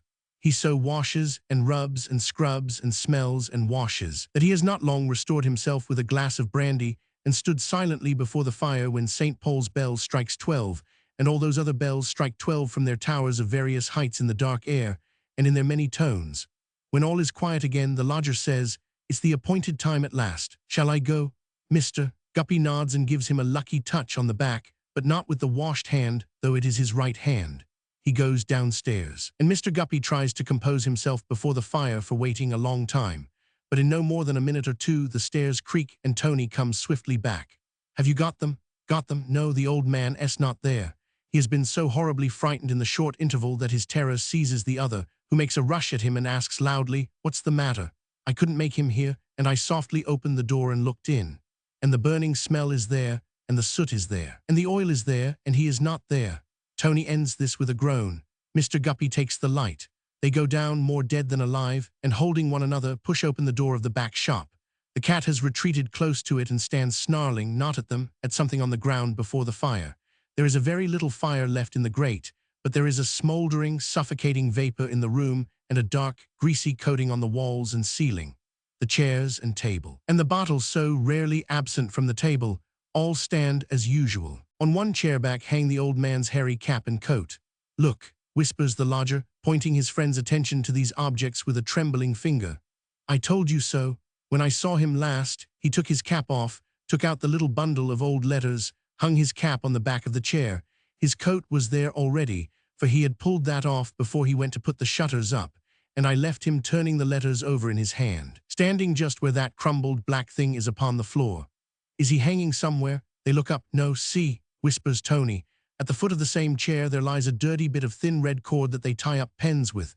That went round the letters. He undid it slowly, leering and laughing at me before he began to turn them over and threw it there. I saw it fall." "What's the matter with the cat?" says Mr. Guppy. "Look at her. Mad, I think, and no wonder in this evil place." They advance slowly, looking at all these things. The cat remains where they found her, still snarling at the something on the ground before the fire and between the two chairs. "What is it? Hold up the light. Here is a small burnt patch of flooring. Here is the tinder from a little bundle of burnt paper, but not so light as usual, seeming to be steeped in something. And here is it the cinder of a small charred and broken log of wood sprinkled with white ashes, or is it coal? Oh horror, he is here. And this from which we run away, striking out the light and overturning one another into the street, is all that represents him. Help, help, help. Come into this house for heaven's sake. Plenty will come in, but none can help. The Lord Chancellor of that court, true to his title in his last act, has died the death of all Lord Chancellors in all courts, and of all authorities in all places under all names soever, where false pretenses are made, and where injustice is done. Call the death by any name your highness will, attribute it to whom you will, or say it might have been prevented how you will.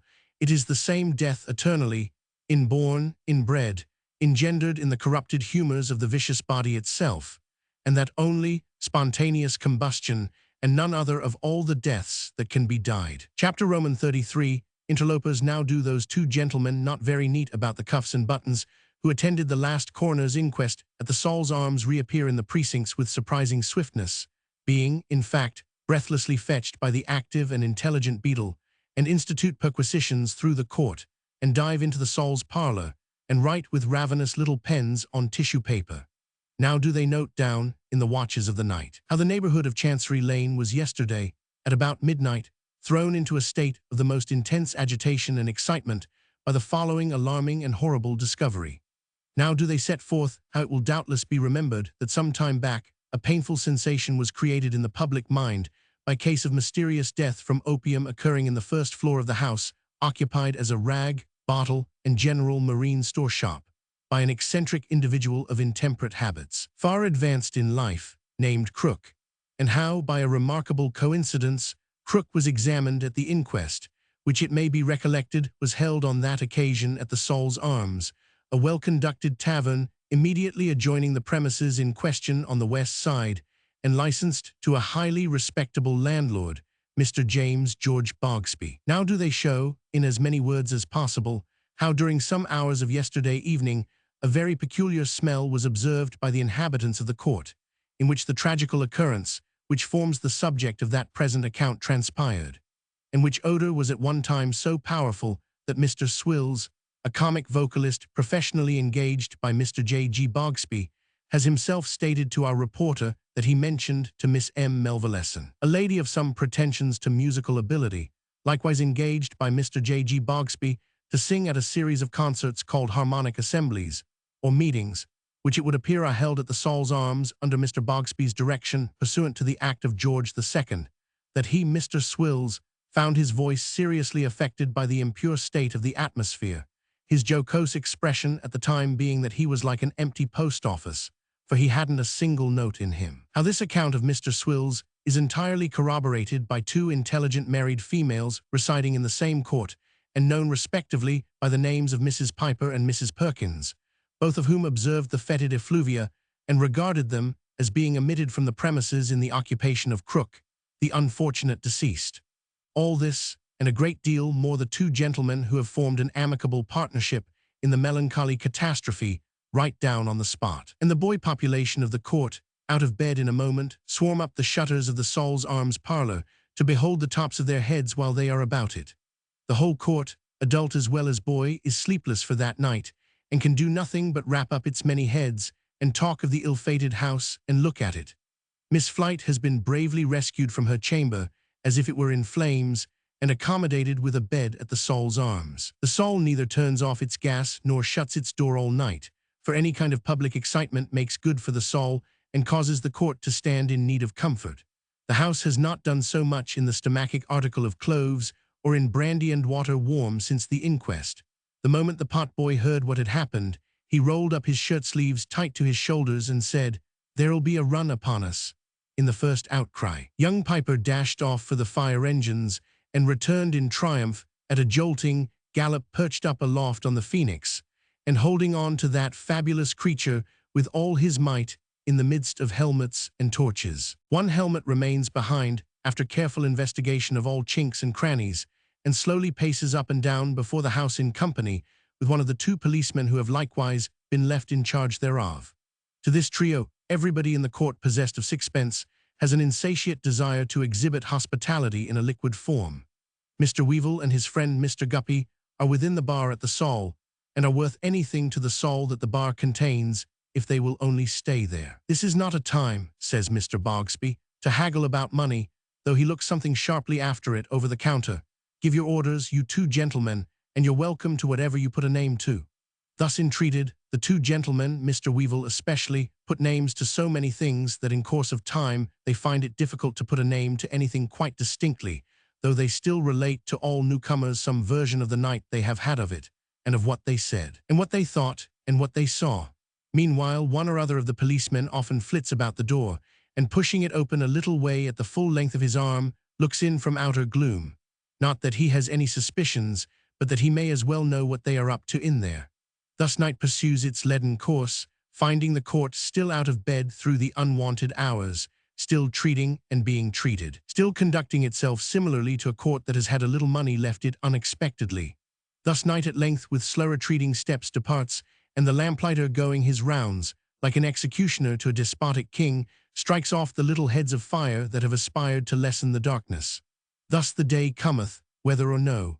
And the day may discern, even with its dim London eye, that the court has been up all night. Over and above the faces that have fallen drowsily on tables, and the heels that lie prone on hard floors instead of beds, the brick and mortar physiognomy of the very court itself looks worn and jaded.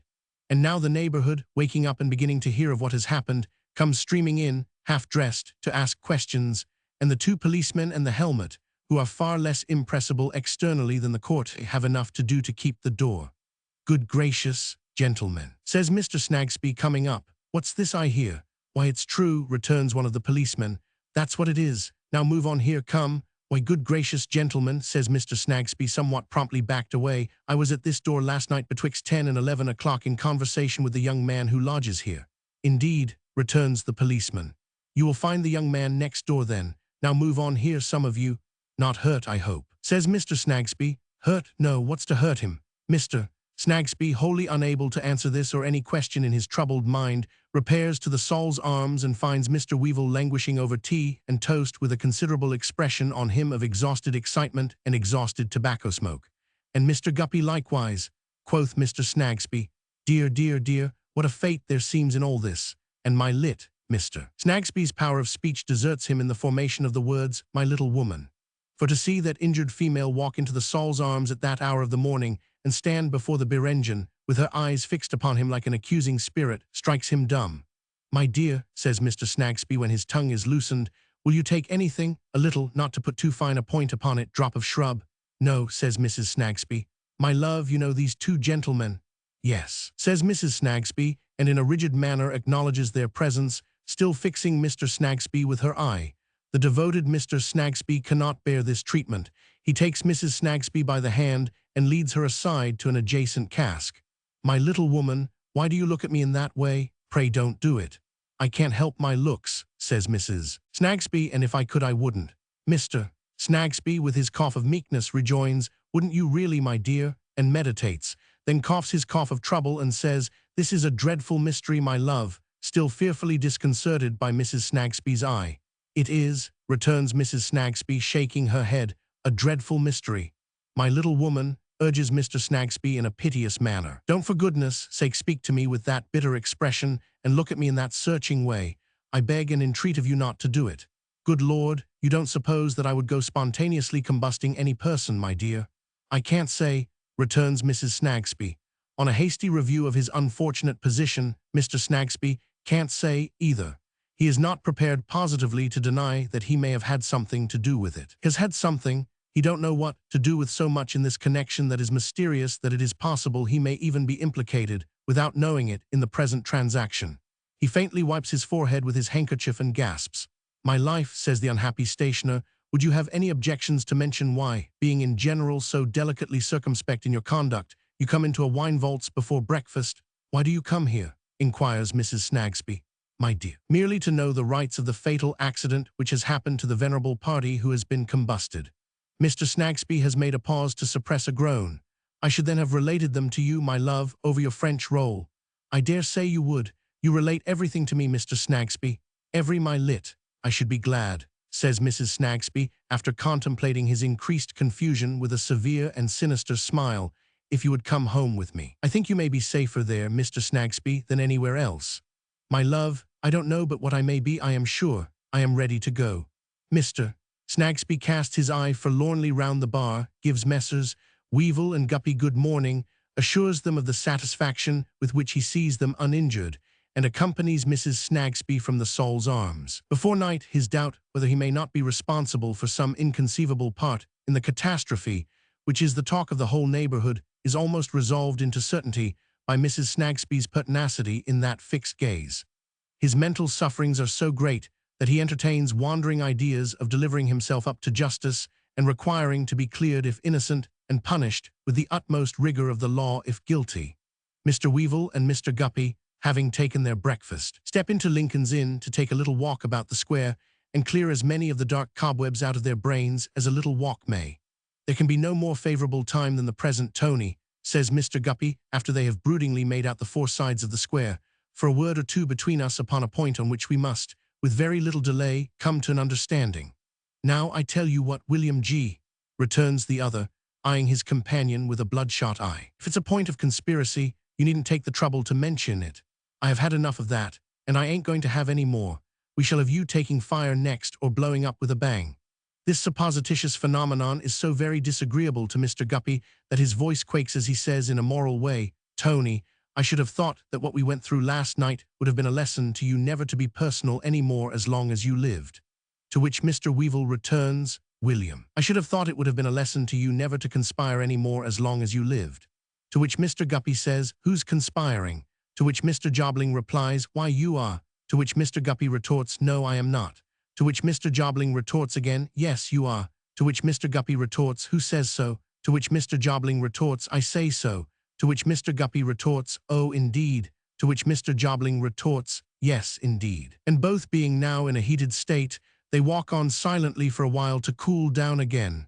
"Tony," says Mr. Guppy, then, if you heard your friend out instead of flying at him, you wouldn't fall into mistakes.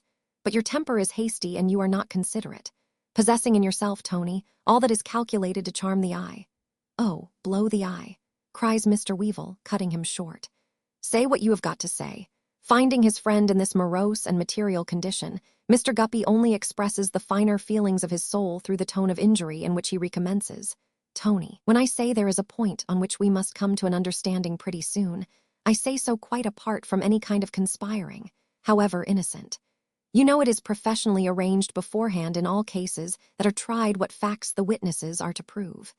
Is it or is it not desirable that we should know what facts we are to prove on the inquiry into the death of this unfortunate old gentleman?" Mr. Guppy was going to say mogul, but thinks gentleman better suited to the circumstances. "What facts? The facts. The facts bearing on that inquiry. Those are, Mr. Guppy tells them off on his fingers, what we knew of his habits when you saw him last, what his condition was then, the discovery that we made, and how we made it." "Yes," says Mr. Weevil. "Those are about the facts. We made the discovery in consequence of his having, in his eccentric way, an appointment with you at 12 o'clock at night, when you were to explain some writing to him as you had often done before on account of his not being able to read. I, spending the evening with you, was called down, and so forth. The inquiry being only into the circumstances touching the death of the deceased, it's not necessary to go beyond these facts, I suppose you'll agree." "No," returns Mr. Weevil, "I suppose not. And this is not a conspiracy, perhaps," says the injured Guppy. "No," returns his friend, "if it's nothing worse than this, I withdraw the observation." "Now, Tony," says Mr. Guppy, taking his arm again and walking him slowly on, "I should like to know in a friendly way whether you have yet thought over the many advantages of your continuing to live at that place." "What do you mean?" says Tony, stopping. "Whether you have yet thought over the many advantages of your continuing to live at that place," repeats Mr. Guppy, walking him on again. "At what place?" "That place," pointing in the direction of the rag and bottle shop. Mr. Guppy nods. "Why, I wouldn't pass another night there for any consideration that you could offer me," says Mr. Weevil, haggardly staring. "Do you mean it, though, Tony?" "Mean it? Do I look as if I mean it? I feel as if I do, I know that," says Mr. Weevil with a very genuine shudder. "Then the possibility or probability, for such it must be considered, of your never being disturbed in possession of those effects lately belonging to a lone old man who seemed to have no relation in the world, and the certainty of your being able to find out what he really had got stored up there, don't weigh with you at all against last night, Tony, if I understand you," says Mr. Guppy, biting his thumb with the appetite of vexation. "Certainly not. Talk in that cool way of a fellow's living there," cries Mr. Weevil indignantly. "Go and live there yourself." "Oh, Tony," says Mr. Guppy, soothing him. "I have never lived there and couldn't get a lodging there now, whereas you have got one." "You are welcome to it," rejoins his friend, "and ugh, you may make yourself at home in it." "Then you really and truly at this point," says Mr. Guppy, "give up the whole thing, if I understand you, Tony." "You never," returns Tony with a most convincing steadfastness, "said a truer word in all your life." "I do." While they are so conversing, a hackney coach drives into the square, on the box of which vehicle a very tall hat makes itself manifest to the public. Inside the coach, and consequently not so manifest to the multitude, though sufficiently so to the two friends, for the coach stops almost at their feet, are the venerable Mr. Smallweed and Mrs. Smallweed, accompanied by their granddaughter Judy. An air of haste and excitement pervades the party, and as the tall hat, surmounting Mr. Smallweed the younger, alights, Mr. Smallweed the elder pokes his head out of window and bawls to Mr. Guppy, "How to do, sir, how to do?" What do Chick and his family want here at this time of the morning, I wonder? Says Mr. Guppy, nodding to his familiar. My dear sir, cries Grandfather Smallweed, would you do me a favor? Would you and your friend be so very obliging as to carry me into the public house in the court, while Bart and his sister bring their grandmother along? Would you do an old man that good turn, sir? Mr. Guppy looks at his friend, repeating inquiringly, the public house in the court, and they prepare to bear the venerable burden to the Saul's arms. There's your fare, says the patriarch to the coachman with a fierce grin and shaking his incapable fist at him. Ask me for a penny more, and I'll have my lawful revenge upon you. My dear young men, be easy with me, if you please. Allow me to catch you round the neck. I won't squeeze you tighter than I can help. Oh, Lord, oh, dear me, oh, my bones. It is well that the Saul is not far off, for Mr. Weevil presents an apoplectic appearance before half the distance is accomplished. With no worse aggravation of his symptoms, however, than the utterance of divers croaking sounds expressive of obstructed respiration, he fulfills his share of the porterage, and the benevolent old gentleman is deposited by his own desire in the parlor of the Saul's arms. Oh, Lord, gasps Mr. Smallweed, looking about him, breathless, from an armchair. Oh, dear me! Oh, my bones and back! Oh, my aches and pains! Sit down, you dancing, prancing, shambling, scrambling poll parrot. Sit down. This little apostrophe to Mrs. Smallweed is occasioned by a propensity on the part of that unlucky old lady, whenever she finds herself on her feet, to amble about, and set to inanimate objects, accompanying herself with a chattering noise, as in a witch dance. A nervous affection has probably as much to do with these demonstrations as any imbecile intention in the poor old woman, but on the present occasion they are so particularly lively in connection with the Windsor armchair, fellow to that in which Mr. Smallweed is seated, that she only quite desists when her grandchildren have held her down in it, her lord in the meanwhile bestowing upon her, with great volubility, the endearing epithet of a pig-headed jackdaw, repeated a surprising number of times. My dear sir, Grandfather Smallweed then proceeds, addressing Mr. Guppy, there has been a calamity here. Have you heard of it, either of you? Heard of it, sir? Why, we discovered it. You discovered it. You two discovered it. Bart, they discovered it. The two discoverers stare at the Smallweeds, who return the compliment. My dear friends, whines Grandfather Smallweed, putting out both his hands, I owe you 1,000 thanks for discharging the melancholy office of discovering the ashes of Mrs. Smallweed's brother. Eh, says Mr. Guppy. Mrs. Smallweed's brother, my dear friend, her only relation. We were not on terms, which is to be deplored now, but he never would be on terms. He was not fond of us. He was eccentric, he was very eccentric. Unless he has left a will, which is not at all likely, I shall take out letters of administration. I have come down to look after the property. It must be sealed up, it must be protected. I have come down, repeats Grandfather Smallweed, hooking the air towards him with all his 10 fingers at once, to look after the property. I think, Small, says the disconsolate Mr. Guppy, you might have mentioned that the old man was your uncle. You two were so close about him that I thought you would like me to be the same, returns that old bird with a secretly glistening eye. Besides, I wasn't proud of him. Besides which, it was nothing to you, you know, whether he was or not, says Judy, also with a secretly glistening eye. He never saw me in his life to know me, observed Small. I don't know why I should introduce HIM, I am sure. No, he never communicated with us, which is to be deplored. The old gentleman strikes in. But I have come to look after the property, to look over the papers, and to look after the property. We shall make good our title. It is in the hands of my solicitor. Mr. Tulkinghorn, of Lincoln's Inn Fields, over the way there, is so good as to act as my solicitor. And grass don't grow under his feet, I can tell ye. Crook was Mrs. Smallweed's only brother. She had no relation but Crook, and Crook had no relation but Mrs. Smallweed. I am speaking of your brother, you brimstone black beetle, that was 76 years of age. Mrs. Smallweed instantly begins to shake her head and pipe up. £76 7 and 7pence, 76,000 bags of money, 7,600,000 million of parcels of banknotes. Will somebody give me a quart pot? Exclaims her exasperated husband, looking helplessly about him and finding no missile within his reach. Will somebody oblige me with a spittoon? Will somebody hand me anything hard and bruising to pelt at her? You hag, you cat, you dog, you brimstone barker. Here Mr. Smallweed, wrought up to the highest pitch by his own eloquence, actually throws Judy at her grandmother in default of anything else, by butting that young virgin at the old lady with such force as he can muster, and then dropping into his chair in a heap. Shake me up, somebody, if you'll be so good, says the voice from within the faintly struggling bundle into which he has collapsed. I have come to look after the property. Shake me up, and call in the police on duty at the next house to be explained to about the property. My solicitor will be here presently to protect the property. Transportation or the gallows for anybody who shall touch the property. As his dutiful grandchildren set him up, panting, and putting him through the usual restorative process of shaking and punching, he still repeats like an echo, the property, the property, property. Mr. Weevil and Mr. Guppy look at each other, the former as having relinquished the whole affair, the latter with a discomfited countenance as having entertained some lingering expectations yet. But there is nothing to be done in opposition to the Smallweed interest.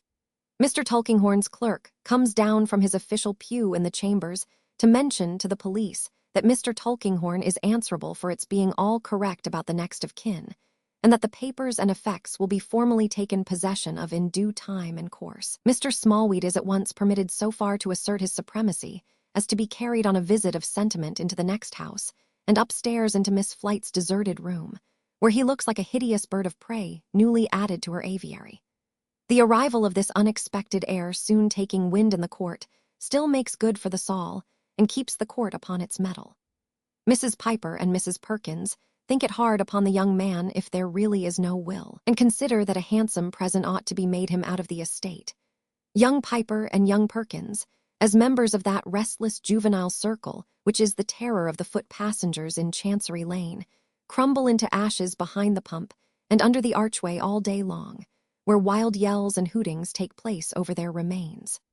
Little Swills and Miss M. Melvilleson enter into affable conversation with their patrons, feeling that these unusual occurrences level the barriers between professionals and non-professionals. Mr. Bogsby puts up the popular song of King Death, with chorus by the whole strength of the company, as the great harmonic feature of the week, and announces in the bill that JGB is induced to do so at a considerable extra expense, in consequence of a wish which has been very generally expressed at the bar by a large body of respectable individuals, and in homage to a late melancholy event which has aroused so much sensation. There is one point connected with the deceased upon which the court is particularly anxious, namely, that the fiction of a full-sized coffin should be preserved, though there is so little to put in it. Upon the undertaker's stating in the Saul's bar in the course of the day that he has received orders to construct a 6-footer, the general solicitude is much relieved, and it is considered that Mr. Smallweed's conduct does him great honor. Out of the court, and a long way out of it, there is considerable excitement too, for men of science and philosophy come to look, and carriages set down doctors at the corner who arrive with the same intent, and there is more learned talk about inflammable gases and phosphuretted hydrogen than the court has ever imagined. Some of these authorities, of course the wisest, hold with indignation that the deceased had no business to die in the alleged manner, and being reminded by other authorities of a certain inquiry into the evidence for such deaths reprinted in the 6th volume of the Philosophical Transactions, and also of a book not quite unknown on English medical jurisprudence, and likewise of the Italian case of the Countess Cornelia Body, as set forth in detail by one Bianchini, prebendary of Verona, who wrote a scholarly work or so, and was occasionally heard of in his time as having gleams of reason in him, and also of the testimony of Messrs. Fodor and Mere, 2 pestilent Frenchmen who would investigate the subject, and further of the corroborative testimony of Monsieur Lacat, a rather celebrated French surgeon once upon a time, who had the unpoliteness to live in a house where such a case occurred, and even to write an account of it. Still they regard the late Mr. Crook's obstinacy in going out of the world by any such byway as wholly unjustifiable and personally offensive. The less the court understands of all this, the more the court likes it, and the greater enjoyment it has in the stock in trade of the Saul's Arms. Then there comes the artist of a picture newspaper, with a foreground and figures ready drawn for anything from a wreck on the Cornish coast to a review in Hyde Park or a meeting in Manchester. And in Mrs. Perkins' own room, memorable evermore, he then and there throws in upon the block Mr. Crook's house, as large as life. In fact, considerably larger, making a very temple of it. Similarly, being permitted to look in at the door of the fatal chamber, he depicts that apartment as 3/4 of a mile long by 50 yards high, at which the court is particularly charmed. All this time the 2 gentlemen before mentioned pop in and out of every house and assist at the philosophical disputations, go everywhere and listen to everybody, and yet are always diving into the Saul's parlor and writing with the ravenous little pens on the tissue paper. At last come the coroner and his inquiry, like as before, except that the coroner cherishes this case as being out of the common way and tells the gentleman of the jury, in his private capacity, that would seem to be an unlucky house next door, gentlemen, a destined house. But so we sometimes find it, and these are mysteries we can't account for. After which the 6-footer comes into action and is much admired. In all these proceedings, Mr. Guppy has so slight a part, except when he gives his evidence, that he is moved on like a private individual and can only haunt the secret house on the outside, where he has the mortification of seeing Mr. Smallweed padlocking the door and of bitterly knowing himself to be shut out. But before these proceedings draw to close, that is to say, on the night next after the catastrophe, Mr. Guppy has a thing to say that must be said to Lady Dedlock. For which reason, with a sinking heart, and with that hangdog sense of guilt upon him which dread and watching enfolded in the Saul's arms have produced, the young man of the name of Guppy presents himself at the town mansion at about 7 o'clock in the evening and requests to see her ladyship. Mercury replies that she is going out to dinner. Don't he see the carriage at the door? Yes, he does see the carriage at the door, but he wants to see my lady too. Mercury is disposed, as he will presently declare to a fellow gentleman in waiting, to pitch into the young man, but his instructions are positive. Therefore he sulkily supposes that the young man must come up into the library. There he leaves the young man in a large room, not overlight, while he makes report of him. Mr. Guppy looks into the shade in all directions, discovering everywhere a certain charred and whitened little heap of coal or wood. Presently he hears a rustling. Is it? No, it's no ghost, but fair flesh and blood, most brilliantly dressed. I have to beg your ladyship's pardon, Mr. Guppy stammers, very downcast. This is an inconvenient time. I told you could come at any time. She takes a chair, looking straight at him as on the last occasion. Thank your ladyship is very affable. You can sit down. There is not much affability in her tone. I don't know, your ladyship, that it's worth while my sitting down and detaining you, for I have not got the letters that I mentioned when I had the honor of waiting on your ladyship. Have you come merely to say so? Merely to say so, your ladyship. Mr. Guppy, besides being depressed, disappointed, and uneasy, is put at a further disadvantage by the splendor and beauty of her appearance. She knows its influence perfectly, has studied it too well to miss a grain of its effect on anyone. As she looks at him so steadily and coldly, he not only feels conscious that he has no guide in the least perception of what is really the complexion of her thoughts, but also that he is being every moment, as it were, removed further and further from her. She will not speak, it is plain, so he must.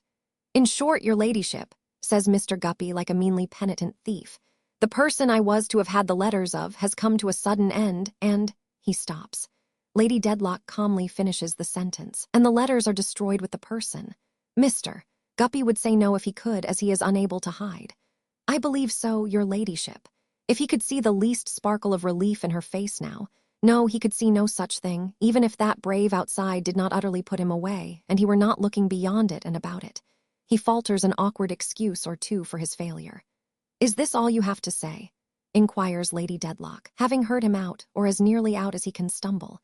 Mr. Guppy thinks that's all. You had better be sure that you wish to say nothing more to me, this being the last time you will have the opportunity.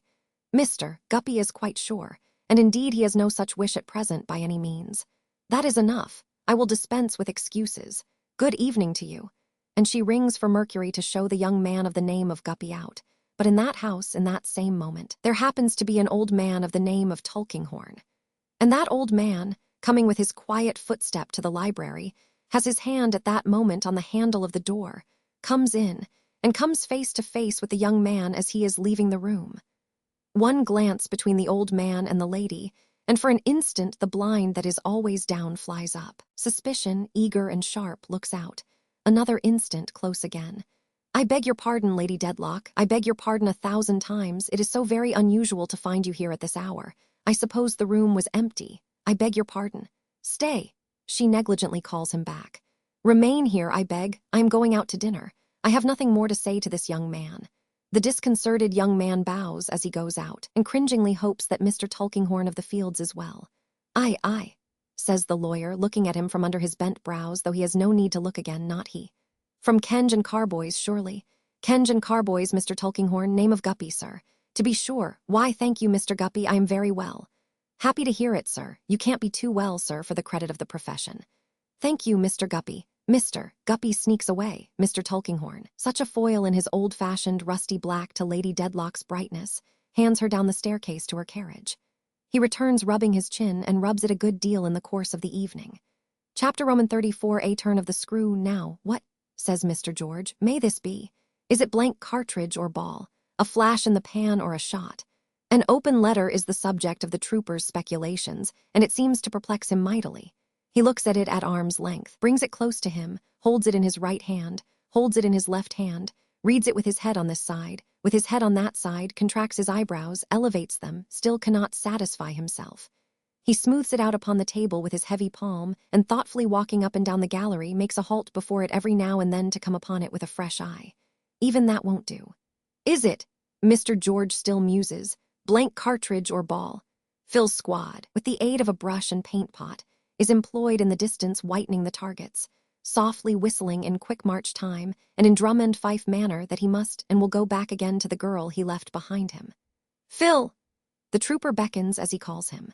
Phil approaches in his usual way, sidling off at first as if he were going anywhere else, and then bearing down upon his commander like a bayonet charge. Certain splashes of white show in high relief upon his dirty face, and he scrapes his one eyebrow with the handle of the brush. "Attention, Phil. Listen to this." "Steady, Commander, steady." "Sir, allow me to remind you, though there is no legal necessity for my doing so, as you are aware that the bill at 2 months' date drawn on yourself by Mr. Matthew Bagnet, and by you accepted for the sum of £97 4 shillings and 9 pence, will become due tomorrow, when you will please be prepared to take up the same on presentation. Yours, Joshua Smallweed." "What do you make of that, Phil?" "Mischief, Governor." "Why, I think," replies Phil after pensively tracing out a cross wrinkle in his forehead with the brush handle, "that mischievous consequences is always meant when money's asked for." "Look, Phil," says the trooper, sitting on the table. "First and last, I have paid, I may say, half as much again as this principal in interest and one thing and another." Phil intimates by sidling back a pace or two, with a very unaccountable wrench of his wry face, that he does not regard the transaction as being made more promising by this incident. "And look further, Phil," says the trooper, staying his premature conclusions with a wave of his hand. "There has always been an understanding that this bill was to be what they call renewed, and it has been renewed no end of times. What do you say now?" "I say that I think the times is come to an end at last." "You do? Humph. I am much of the same mind myself. Joshua Smallweed is him that was brought here in a chair." "The same." "Governor," says Phil with exceeding gravity, "he's a leech in his dispositions, he's a screw and a wice in his actions, a snake in his twistings, and a lobster in his claws." Having thus expressively uttered his sentiments, Mr. Squad, after waiting a little to ascertain if any further remark be expected of him, gets back by his usual series of movements to the target he has in hand, and vigorously signifies through his former musical medium that he must, and he will return to that ideal young lady. George, having folded the letter, walks in that direction. "There is a way, Commander," says Phil, looking cunningly at him, "of settling this. Paying the money, I suppose." "I wish I could." Phil shakes his head. "No, Governor, no, not so bad as that. There is a way," says Phil with a highly artistic turn of his brush. "What I'm a-doing at present." "Whitewashing." Phil nods. "A pretty way that would be. Do you know what would become of the Bagnets in that case? Do you know they would be ruined to pay off my old scores? You're a moral character," says the trooper, eyeing him in his large way with no small indignation. "Upon my life you are, Phil."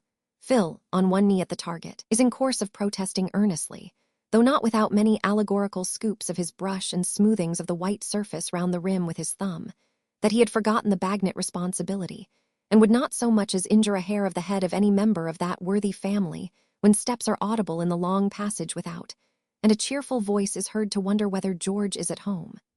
Phil, with a look at his master, hobbles up, saying, "Here's the governor, Mrs. Bagnet." Here he is, and the old girl herself, accompanied by Mr. Bagnet, appears.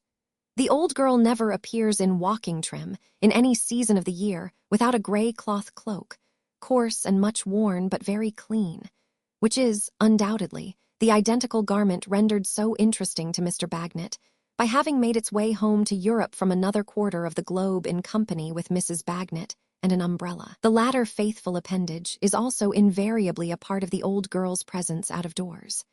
It is of no color known in this life, and has a corrugated wooden crook for a handle, with a metallic object let into its prow, or beak, resembling a little model of a fanlight over a street door or one of the oval glasses out of a pair of spectacles. Which ornamental object has not that tenacious capacity of sticking to its post that might be desired in an article long associated with the British Army? The old girl's umbrella is of a flabby habit of waste and seems to be in need of stays, an appearance that is possibly referable to its having served through a series of years at home as a cupboard and on journeys as a carpet bag. She never puts it up, having the greatest reliance on her well-proved cloak with its capacious hood, but generally uses the instrument as a wand with which to point out joints of meat or bunches of greens in marketing, or to arrest the attention of tradesmen by a friendly poke. Without her market basket, which is a sort of wicker well with two flapping lids, she never stirs abroad. Attended by these her trusty companions, therefore, her honest sunburnt face looking cheerily out of a rough straw bonnet, Mrs. Bagnet now arrives, fresh-colored and bright, in George's shooting gallery. "Well, George, old fellow," says she, "and how do you do this sunshiny morning?" Giving him a friendly shake of the hand, Mrs. Bagnet draws a long breath after her walk and sits down to enjoy a rest. Having a faculty, matured on the tops of baggage wagons and in other such positions, of resting easily anywhere, she perches on a rough bench, unties her bonnet strings, pushes back her bonnet, crosses her arms, and looks perfectly comfortable. Mr. Bagnet, in the meantime, has shaken hands with his old comrade and with Phil, on whom Mrs. Bagnet likewise bestows a good-humored nod and smile. "Now, George," said Mrs. Bagnet briskly, "here we are, Lignum and myself." She often speaks of her husband by this appellation, on account, as it is supposed, of Lignum Vitae having been his old regimental nickname when they first became acquainted, in compliment to the extreme hardness and toughness of his physiognomy. "Just looked in, we have, to make it all correct as usual about that security. Give him the new bill to sign, George, and he'll sign it like a man. I was coming to you this morning," observes the trooper reluctantly. "Yes, we thought you'd come to us this morning, but we turned out early and left Woolwich, the best of boys, to mind his sisters and came to you instead, as you see. For Lignum, he's tied so close now and gets so little exercise that a walk does him good. But what's the matter, George?" asks Mrs. Bagnet, stopping in her cheerful talk. "You don't look yourself." "I am not quite myself," returns the trooper. "I have been a little put out, Mrs. Bagnet." Her bright, quick eye catches the truth directly. "George," holding up her forefinger, "don't tell me there's anything wrong about that security of Lignum S. Don't do it, George, on account of the children." The trooper looks at her with a troubled visage. "George," says Mrs. Bagnet, using both her arms for emphasis and occasionally bringing down her open hands upon her knees, "if you have allowed anything wrong to come to that security of Lignum's, and if you have let him in for it, and if you have put us in danger of being sold up, and I see sold up in your face, George, as plain as print, you have done a shameful action and have deceived us cruelly. I tell you cruelly, George. There." Mr. Bagnet, otherwise as immovable as a pump or a lamp-post, puts his large right hand on the top of his bald head as if to defend it from a shower bath and looks with great uneasiness at Mrs. Bagnet. "George," says that old girl, "I wonder at you. George, I am ashamed of you. George, I couldn't have believed you would have done it. I always knew you to be a rolling stone that gathered no moss, but I never thought you would have taken away what little moss there was for Bagnet and the children to lie upon. You know what a hard-working, steady-going chap he is. You know what Quebec and Malta and Woolwich are, and I never did think you would, or could, have had the heart to serve us so. Oh, George." Mrs. Bagnet gathers up her cloak to wipe her eyes on in a very genuine manner. "How could you do it?" "Mrs. Bagnet," ceasing, Mr. Bagnet removes his hand from his head as if the shower bath were over and looks disconsolately at Mr. George, who has turned quite white and looks distressfully at the gray cloak and straw bonnet. "Matt," says the trooper in a subdued voice, addressing him but still looking at his wife, "I am sorry you take it so much to heart, because I do hope it's not so bad as that comes to. I certainly have, this morning, received this letter," which he reads aloud, "but I hope it may be set right yet. As to a rolling stone, why, what you say is true. I am a rolling stone, and I never rolled in anybody's way, I fully believe, that I rolled the least good to. But it's impossible for an old vagabond comrade to like your wife and family better than I like 'em, Matt, and I trust you'll look upon me as forgivingly as you can. Don't think I've kept anything from you. I haven't had the letter more than a quarter of an hour." "Old girl," murmurs Mr. Bagnet after a short silence, "will you tell him my opinion?" "Oh, why didn't he marry?" Mrs. Bagnet answers, half laughing and half crying. "Joe Pouch's widder in North America. Then he wouldn't have got himself into these troubles. The old girl, says Mr. Bagnet, puts it correct, why didn't you? Well, she has a better husband by this time, I hope, returns the trooper. Anyhow, here I stand this present day, not married to Joe Pouch's widder. What shall I do? You see all I have got about me. It's not mine, it's yours. Give the word and I'll sell off every morsel. If I could have hoped it would have brought in nearly the sum wanted, I'd have sold all long ago. Don't believe that I'll leave you or yours in the lurch, Matt. I'd sell myself first. I only wish, says the trooper, giving himself a disparaging blow in the chest, that I knew of anyone who'd buy such a second-hand piece of old stores. Old girl, murmurs Mr. Bagnet, give him another bit of my mind. George, says the old girl, you are not so much to be blamed on full consideration, except for ever taking this business without the means. And that was like me, observes the penitent trooper, shaking his head. Like me, I know. Silence, the old girl, says Mr. Bagnet, is correct in her way of giving my opinions. Hear me out. That was when you never ought to have asked for the security, George, and when you never ought to have got it, all things considered. But what's done can't be undone. You are always an honorable and straightforward fellow as far as lays in your power, though a little flighty. On the other hand, you can't admit but what it's natural in us to be anxious with such a thing hanging over our heads. So forget and forgive all round, George. Come, forget and forgive all round. Mrs. Bagnet, giving him one of her honest hands and giving her husband the other, Mr. George gives each of them one of his and holds them while he speaks. I do assure you both, there's nothing I wouldn't do to discharge this obligation, but whatever I have been able to scrape together has gone every 2 months in keeping it up. We have lived plainly enough here, Phil and I, but the gallery don't quite do what was expected of it, and it's not. In short, it's not the mint. It was wrong in me to take it. Well, so it was. But I was in a manner drawn into that step, and I thought it might steady me and set me up, and you'll try to overlook my having such expectations, and upon my soul I am very much obliged to you, and very much ashamed of myself. With these concluding words, Mr. George gives a shake to each of the hands he holds, and relinquishing them, backs a pace or two in a broad-chested, upright attitude, as if he had made a final confession and were immediately going to be shot with all military honors. George, hear me out, says Mr. Bagnet, glancing at his wife. Old girl, go on. Mr. Bagnet, being in this singular manner heard out, has merely to observe that the letter must be attended to without any delay, that it is advisable that George and he should immediately wait on Mr. Smallweed in person, and that the primary object is to save and hold harmless Mr. Bagnet, who had none of the money. Mr. George, entirely assenting, puts on his hat and prepares to march with Mr. Bagnet to the enemy's camp. Don't you mind a woman's hasty word, George, says Mrs. Bagnet, patting him on the shoulder. I trust my old Lignum to you, and I am sure you'll bring him through it. The trooper returns that this is kindly said, and that he will bring Lignum through it somehow.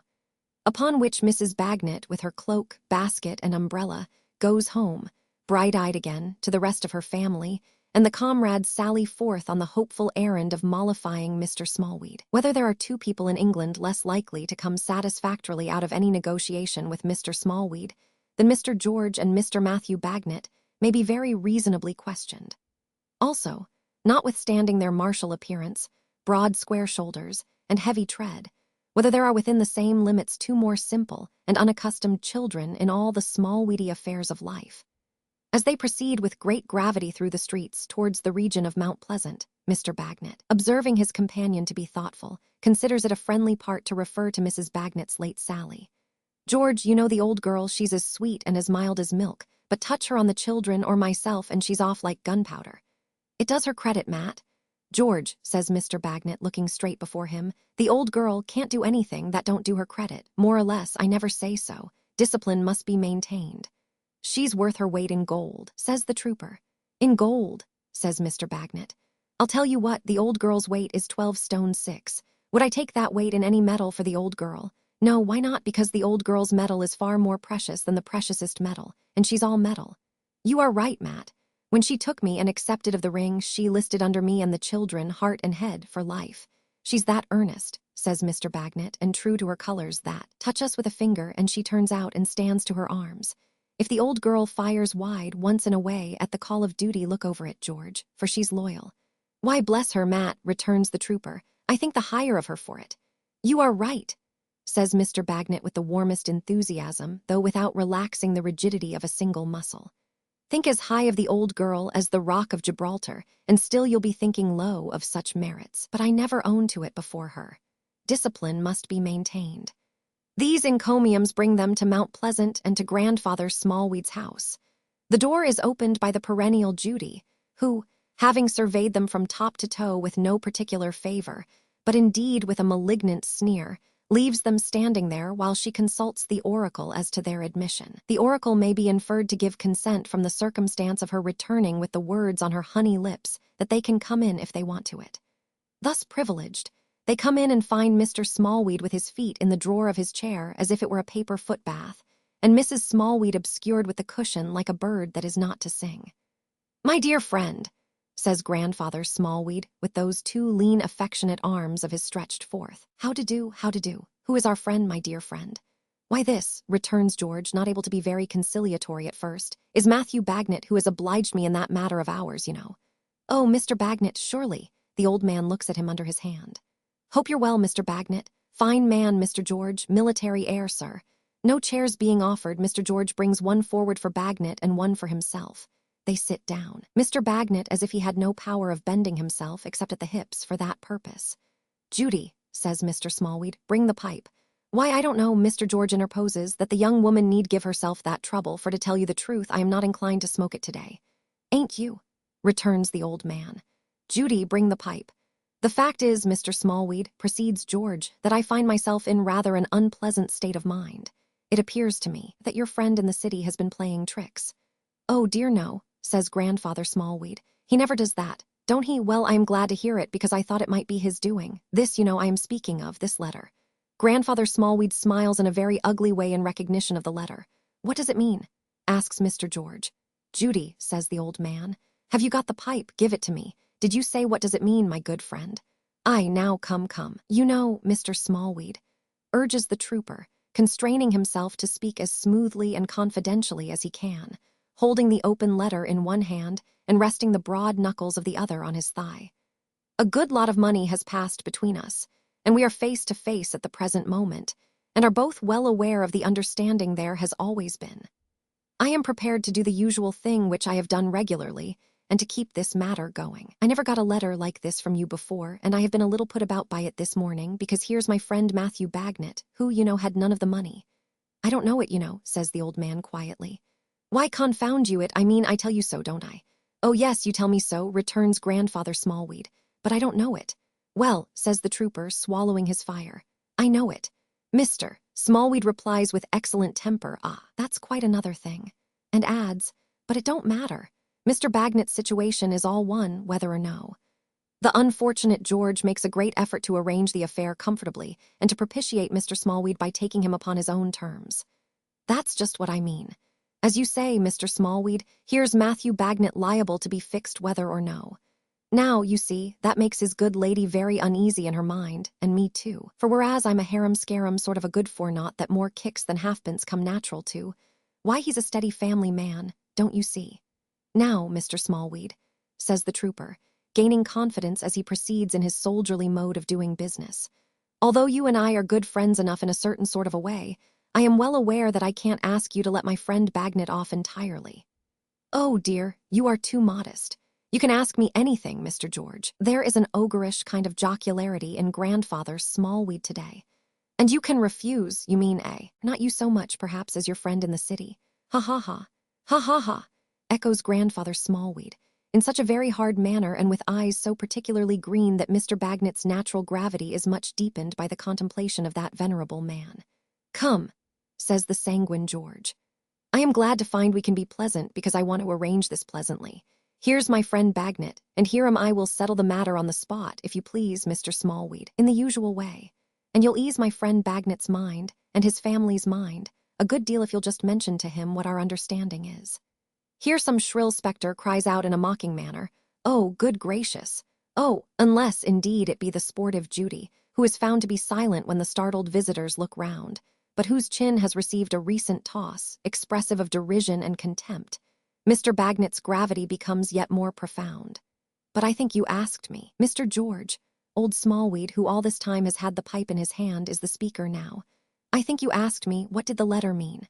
"Why, yes, I did," returns the trooper in his offhand way, "but I don't care to know particularly if it's all correct and pleasant." "Mr. Smallweed, purposely balking himself in an aim at the trooper's head, throws the pipe on the ground and breaks it to pieces. That's what it means, my dear friend. I'll smash you, I'll crumble you, I'll powder you. Go to the devil. The two friends rise and look at one another. Mr. Bagnet's gravity has now attained its profoundest point. Go to the devil, repeats the old man. I'll have no more of your pipe smokings and swaggerings. What? You're an independent dragoon, too. Go to my lawyer, you remember where you have been there before, and show your independence now, will you? Come, my dear friend, there's a chance for you. Open the street door, Judy. Put these blusterers out. Call in help if they don't go. Put 'em out. He vociferates this so loudly that Mr. Bagnet, laying his hands on the shoulders of his comrade, before the latter can recover from his amazement, gets him on the outside of the street door, which is instantly slammed by the triumphant Judy. Utterly confounded, Mr. George a while stands looking at the knocker. Mr. Bagnet, in a perfect abyss of gravity, walks up and down before the little parlor window like a sentry and looks in every time he passes, apparently revolving something in his mind. Come, Matt, says Mr. George when he has recovered himself, we must try the lawyer. Now, what do you think of this rascal? Mr. Bagnet, stopping to take a farewell look into the parlor, replies with one shake of his head directed at the interior. If my old girl had been here, I'd have told him. Having so discharged himself of the subject of his cogitations, he falls into step and marches off with the trooper, shoulder to shoulder. When they present themselves in Lincoln's Inn Fields, Mr. Tulkinghorn is engaged and not to be seen. He is not at all willing to see them, for when they have waited a full hour, and the clerk, on his bell being rung, takes the opportunity of mentioning as much, he brings forth no more encouraging message than that Mr. Tulkinghorn has nothing to say to them, and they had better not wait. They do wait, however, with the perseverance of military tactics, and at last the bell rings again, and the client in possession comes out of Mr. Tulkinghorn's room. The client is a handsome old lady, no other than Mrs. Rouncewell, housekeeper at Chesney Wold. She comes out of the sanctuary with a fair old-fashioned curtsy and softly shuts the door. She is treated with some distinction there, for the clerk steps out of his pew to show her through the outer office and to let her out. The old lady is thanking him for his attention when she observes the comrades in waiting. I beg your pardon, sir, but I think those gentlemen are military. The clerk referring the question to them with his eye, and Mr. George not turning round from the almanac over the fireplace. Mr. Bagnet takes upon himself to reply, Yes, ma'am, formerly. I thought so. I was sure of it. My heart warms, gentlemen, at the sight of you. It always does at the sight of such. God bless you, gentlemen. You'll excuse an old woman, but I had a son once who went for a soldier. A fine, handsome youth he was, and good in his bold way, though some people did disparage him to his poor mother. I ask your pardon for troubling you, sir. God bless you, gentlemen. Same to you, ma'am, returns Mr. Bagnet with right good will. There is something very touching in the earnestness of the old lady's voice, and in the tremble that goes through her quaint old figure. But Mr. George is so occupied with the almanac over the fireplace, calculating the coming months by it perhaps, that he does not look round until she has gone away and the door is closed upon her. George, Mr. Bagnet gruffly whispers when he does turn from the almanac at last. Don't be cast down. Why soldiers, why should we be melancholy, boys? Cheer up, my hearty. The clerk having now again gone in to say that they are still there, and Mr. Tulkinghorn being heard to return with some irascibility. Let him come in then. They pass into the great room with the painted ceiling and find him standing before the fire. Now, you men, what do you want? Sergeant, I told you the last time I saw you that I don't desire your company here. Sergeant replies, dashed within the last few minutes as to his usual manner of speech, and even as to his usual carriage, that he has received this letter, has been to Mr. Smallweed about it, and has been referred there. I have nothing to say to you, rejoins Mr. Tulkinghorn. If you get into debt, you must pay your debts or take the consequences. You have no occasion to come here to learn that, I suppose. Sergeant is sorry to say that he is not prepared with the money. Very well. Then the other man, this man, if this is he, must pay it for you. Sergeant is sorry to add that the other man is not prepared with the money either. Very well. Then you must pay it between you, or you must both be sued for it and both suffer. You have had the money and must refund it. You are not to pocket other people's pounds, shillings, and pence and escape scot-free. The lawyer sits down in his easy chair and stirs the fire. Mr. George hopes he will have the goodness to. I tell you, Sergeant, I have nothing to say to you. I don't like your associates and don't want you here. This matter is not at all in my course of practice and is not in my office. Mr. Smallweed is good enough to offer these affairs to me, but they are not in my way. You must go to Melchizedek S. in Clifford's Inn. "I must make an apology to you, sir," says Mr. George, "for pressing myself upon you with so little encouragement, which is almost as unpleasant to me as it can be to you, but would you let me say a private word to you?" Mr. Tulkinghorn rises with his hands in his pockets and walks into one of the window recesses. "Now, I have no time to waste." In the midst of his perfect assumption of indifference, he directs a sharp look at the trooper, taking care to stand with his own back to the light and to have the other with his face towards it. "Well, sir," says Mr. George, "this man with me is the other party implicated in this unfortunate affair, nominally, only nominally, and my sole object is to prevent his getting into trouble on my account. He is a most respectable man with a wife and family, formerly in the Royal Artillery. My friend, I don't care a pinch of snuff for the whole Royal Artillery establishment, officers, men, tumbrils, wagons, horses, guns, and ammunition.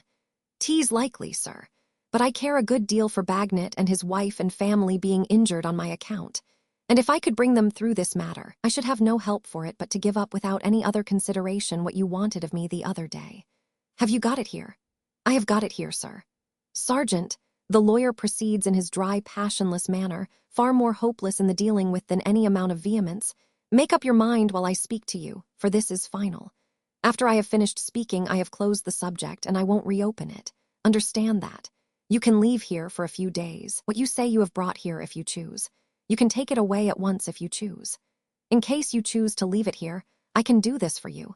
I can replace this matter on its old footing, and I can go so far besides as to give you a written undertaking that this man Bagnet shall never be troubled in any way until you have been proceeded against to the utmost, that your means shall be exhausted before the creditor looks to his. This is in fact all but freeing him. Have you decided?" The trooper puts his hand into his breast and answers with a long breath, "I must do it, sir." So Mr. Tulkinghorn, putting on his spectacles, sits down and writes the undertaking, which he slowly reads and explains to Bagnet, who has all this time been staring at the ceiling, and who puts his hand on his bald head again, under this new verbal shower bath, and seems exceedingly in need of the old girl through whom to express his sentiments. The trooper then takes from his breast pocket a folded paper, which he lays with an unwilling hand at the lawyer's elbow. "'Tis only a letter of instructions, sir, the last I ever had from him. Look at a millstone, Mr. George, for some change in its expression, and you will find it quite as soon as in the face of Mr. Tulkinghorn when he opens and reads the letter. He refolds it and lays it in his desk with a countenance as unperturbable as death. Nor has he anything more to say or do but to nod once in the same frigid and discourteous manner, and to say briefly, 'You can go. Show these men out there.' Being shown out, they repair to Mr. Bagnet's residence to dine. Boiled beef and greens constitute the day's variety on the former repast of boiled pork and greens, and Mrs. Bagnet serves out the meal in the same way and seasons it with the best of temper, being that rare sort of old girl that she receives good to her arms, without a hint that it might be better and catches light from any little spot of darkness near her. The spot on this occasion is the darkened brow of Mr. George. He is unusually thoughtful and depressed. At first, Mrs. Bagnet trusts to the combined endearments of Quebec and Malta to restore him, but finding those young ladies sensible that their existing Bluffy is not the Bluffy of their usual frolicsome acquaintance, she winks off the light infantry and leaves him to deploy at leisure on the open ground of the domestic hearth. But he does not. He remains in close order, clouded and depressed. During the lengthy cleaning up and pattening process, when he and Mr. Bagnet are supplied with their pipes, he is no better than he was at dinner. He forgets to smoke, looks at the fire and ponders, lets his pipe out, fills the breast of Mr. Bagnet with perturbation and dismay by showing that he has no enjoyment of tobacco. Therefore, when Mrs. Bagnet at last appears, rosy from the invigorating pail, and sits down to her work, Mr. Bagnet growls, "Old girl," and winks monitions to her to find out what's the matter. "Why, George," says Mrs. Bagnet, quietly threading her needle, "how low you are. Am I not good company? Well, I am afraid I am not. He ain't at all like Bluffy, mother," cries little Malta. "Because he ain't well, I think, mother," adds Quebec. "Sure, that's a bad sign not to be like Bluffy, too," returns the trooper, kissing the young damsels. "But it's true," with a sigh, "true, I am afraid. These little ones are always right." "George," says Mrs. Bagnet, working busily, "if I thought you cross enough to think of anything that a shrill old soldier's wife, who could have bitten her tongue off afterwards and ought to have done it almost, said this morning, I don't know what I shouldn't say to you now." "My kind soul of a darling," returns the trooper, "not a morsel of it. Because really and truly, George, what I said and meant to say was that I trusted Lignum to you and was sure you'd bring him through it. And you have brought him through it, noble. Thank ye, my dear, says George. I am glad of your good opinion. In giving Mrs. Bagnet's hand with her work in it a friendly shake, for she took her seat beside him, the trooper's attention is attracted to her face. After looking at it for a little while as she plies her needle, he looks to young Woolwich, sitting on his stool in the corner, and beckons that fifer to him. See there, my boy, says George, very gently smoothing the mother's hair with his hand. There's a good loving forehead for you, all bright with love of you, my boy. A little touched by the sun and the weather through following your father about and taking care of you, but as fresh and wholesome as a ripe apple on a tree. Mr. Bagnet's face expresses, so far as in its wooden material lies, the highest approbation and acquiescence. The time will come, my boy, pursues the trooper, when this hair of your mother's will be gray, and this forehead all crossed and recrossed with wrinkles, and a fine old lady she'll be then. Take care, while you are young, that you can think in those days. I never whitened a hair of her dear head. I never marked a sorrowful line in her face. For of all the many things that you can think of when you are a man, you had better have that by you, Woolwich. Mr. George concludes by rising from his chair, seating the boy beside his mother in it, and saying, with something of a hurry about him, that he'll smoke his pipe in the street a bit. Chapter Roman 35, Esther's narrative. I lay ill through several weeks, and the usual tenor of my life became like an old remembrance. But this was not the effect of time so much as of the change in all my habits made by the helplessness and inaction of a sick room. Before I had been confined to it many days, everything else seemed to have retired into a remote distance, where there was little or no separation between the various stages of my life which had been really divided by years.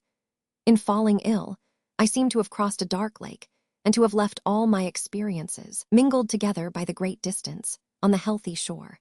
My housekeeping duties, though at first it caused me great anxiety to think that they were unperformed, were soon as far off as the oldest of the old duties at Greenleaf, or the summer afternoons, when I went home from school with my portfolio under my arm, and my childish shadow at my side, to my godmother's house. I had never known before how short life really was, and into how small a space the mind could put it. While I was very ill, the way in which these divisions of time became confused with one another distressed my mind exceedingly. At once a child, an elder girl, and the little woman I had been so happy as, I was not only oppressed by cares and difficulties adapted to each station, but by the great perplexity of endlessly trying to reconcile them. I suppose that few who have not been in such a condition can quite understand what I mean, or what painful unrest arose from this source. For the same reason I am almost afraid to hint at that time in my disorder. It seemed one long night, but I believe there were both nights and days in it, when I labored up colossal staircases, ever striving to reach the top, and ever turned, as I have seen a worm in a garden path, by some obstruction and laboring again. I knew perfectly at intervals, and I think vaguely at most times, that I was in my bed, and I talked with Charlie and felt her touch and knew her very well. Yet I would find myself complaining. Oh, more of these never-ending stairs, Charlie more and more, piled up to the sky, I think, and laboring on again.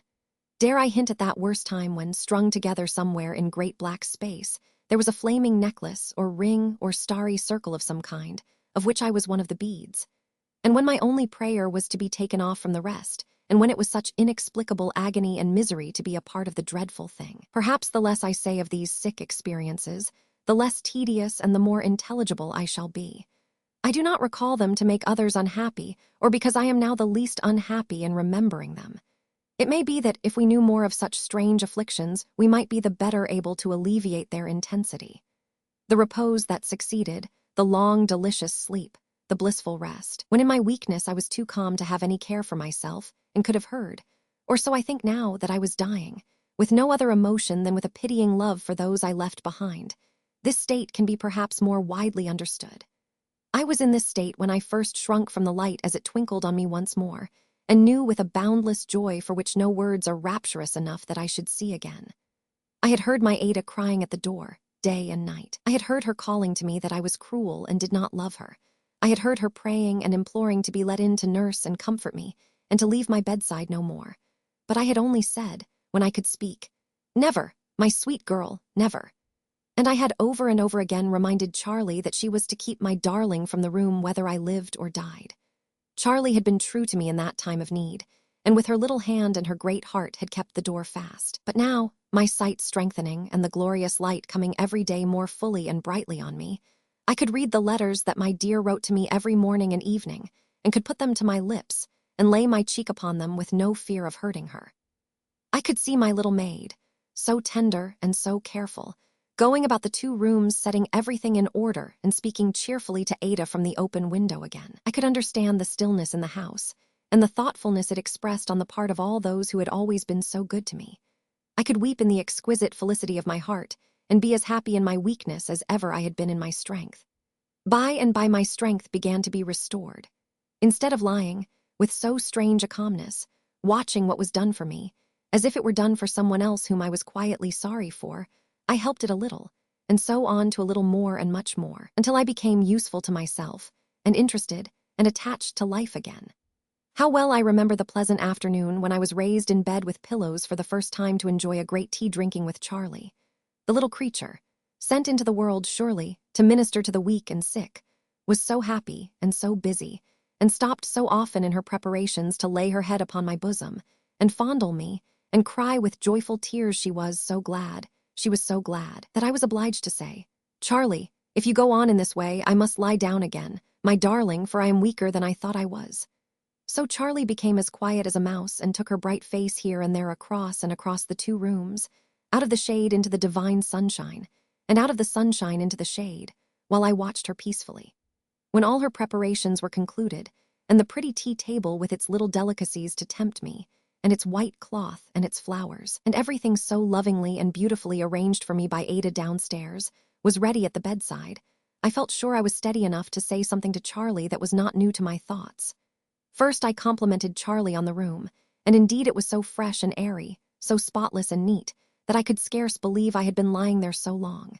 This delighted Charlie, and her face was brighter than before. "Yet, Charlie," said I, looking round, "I miss something surely that I am accustomed to." Poor little Charlie looked round too and pretended to shake her head as if there were nothing absent. "Are the pictures all as they used to be?" I asked her. "Every one of them, miss," said Charlie. "And the furniture, Charlie, except where I have moved it about to make more room, miss. And yet," said I miss some familiar object. Ah, I know what it is, Charlie, it's the looking-glass." Charlie got up from the table, making as if she had forgotten something, and went into the next room, and I heard her sob there. I had thought of this very often. I was now certain of it. I could thank God that it was not a shock to me now. I called Charlie back, and when she came, at first pretending to smile, but as she drew nearer to me, looking grieved, I took her in my arms and said, "It matters very little, Charlie. I hope I can do without my old face very well." I was presently so far advanced as to be able to sit up in a great chair and even giddily to walk into the adjoining room, leaning on Charlie.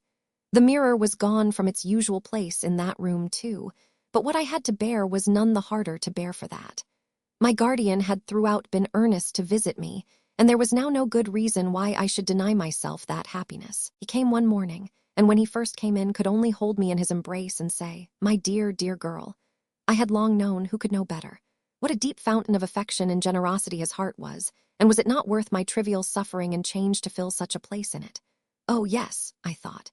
He has seen me, and he loves me better than he did. He has seen me and is even fonder of me than he was before, and what have I to mourn for?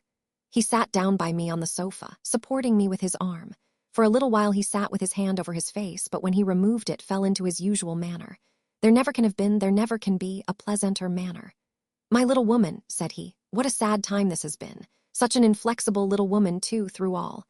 "Only for the best, guardian," said I, "for the best," he repeated tenderly. "Of course, for the best. But here have Ada and I been perfectly forlorn and miserable. Here has your friend Caddy been coming and going late and early. Here has everyone about the house been utterly lost and dejected. Here has even poor Rick been writing, to me too, in his anxiety for you. I had read of Caddy and Ada's letters, but not of Richard. I told him so." "Why no, my dear," he replied. "I have thought it better not to mention it to her." "And you speak of his writing to you," said I, repeating his emphasis.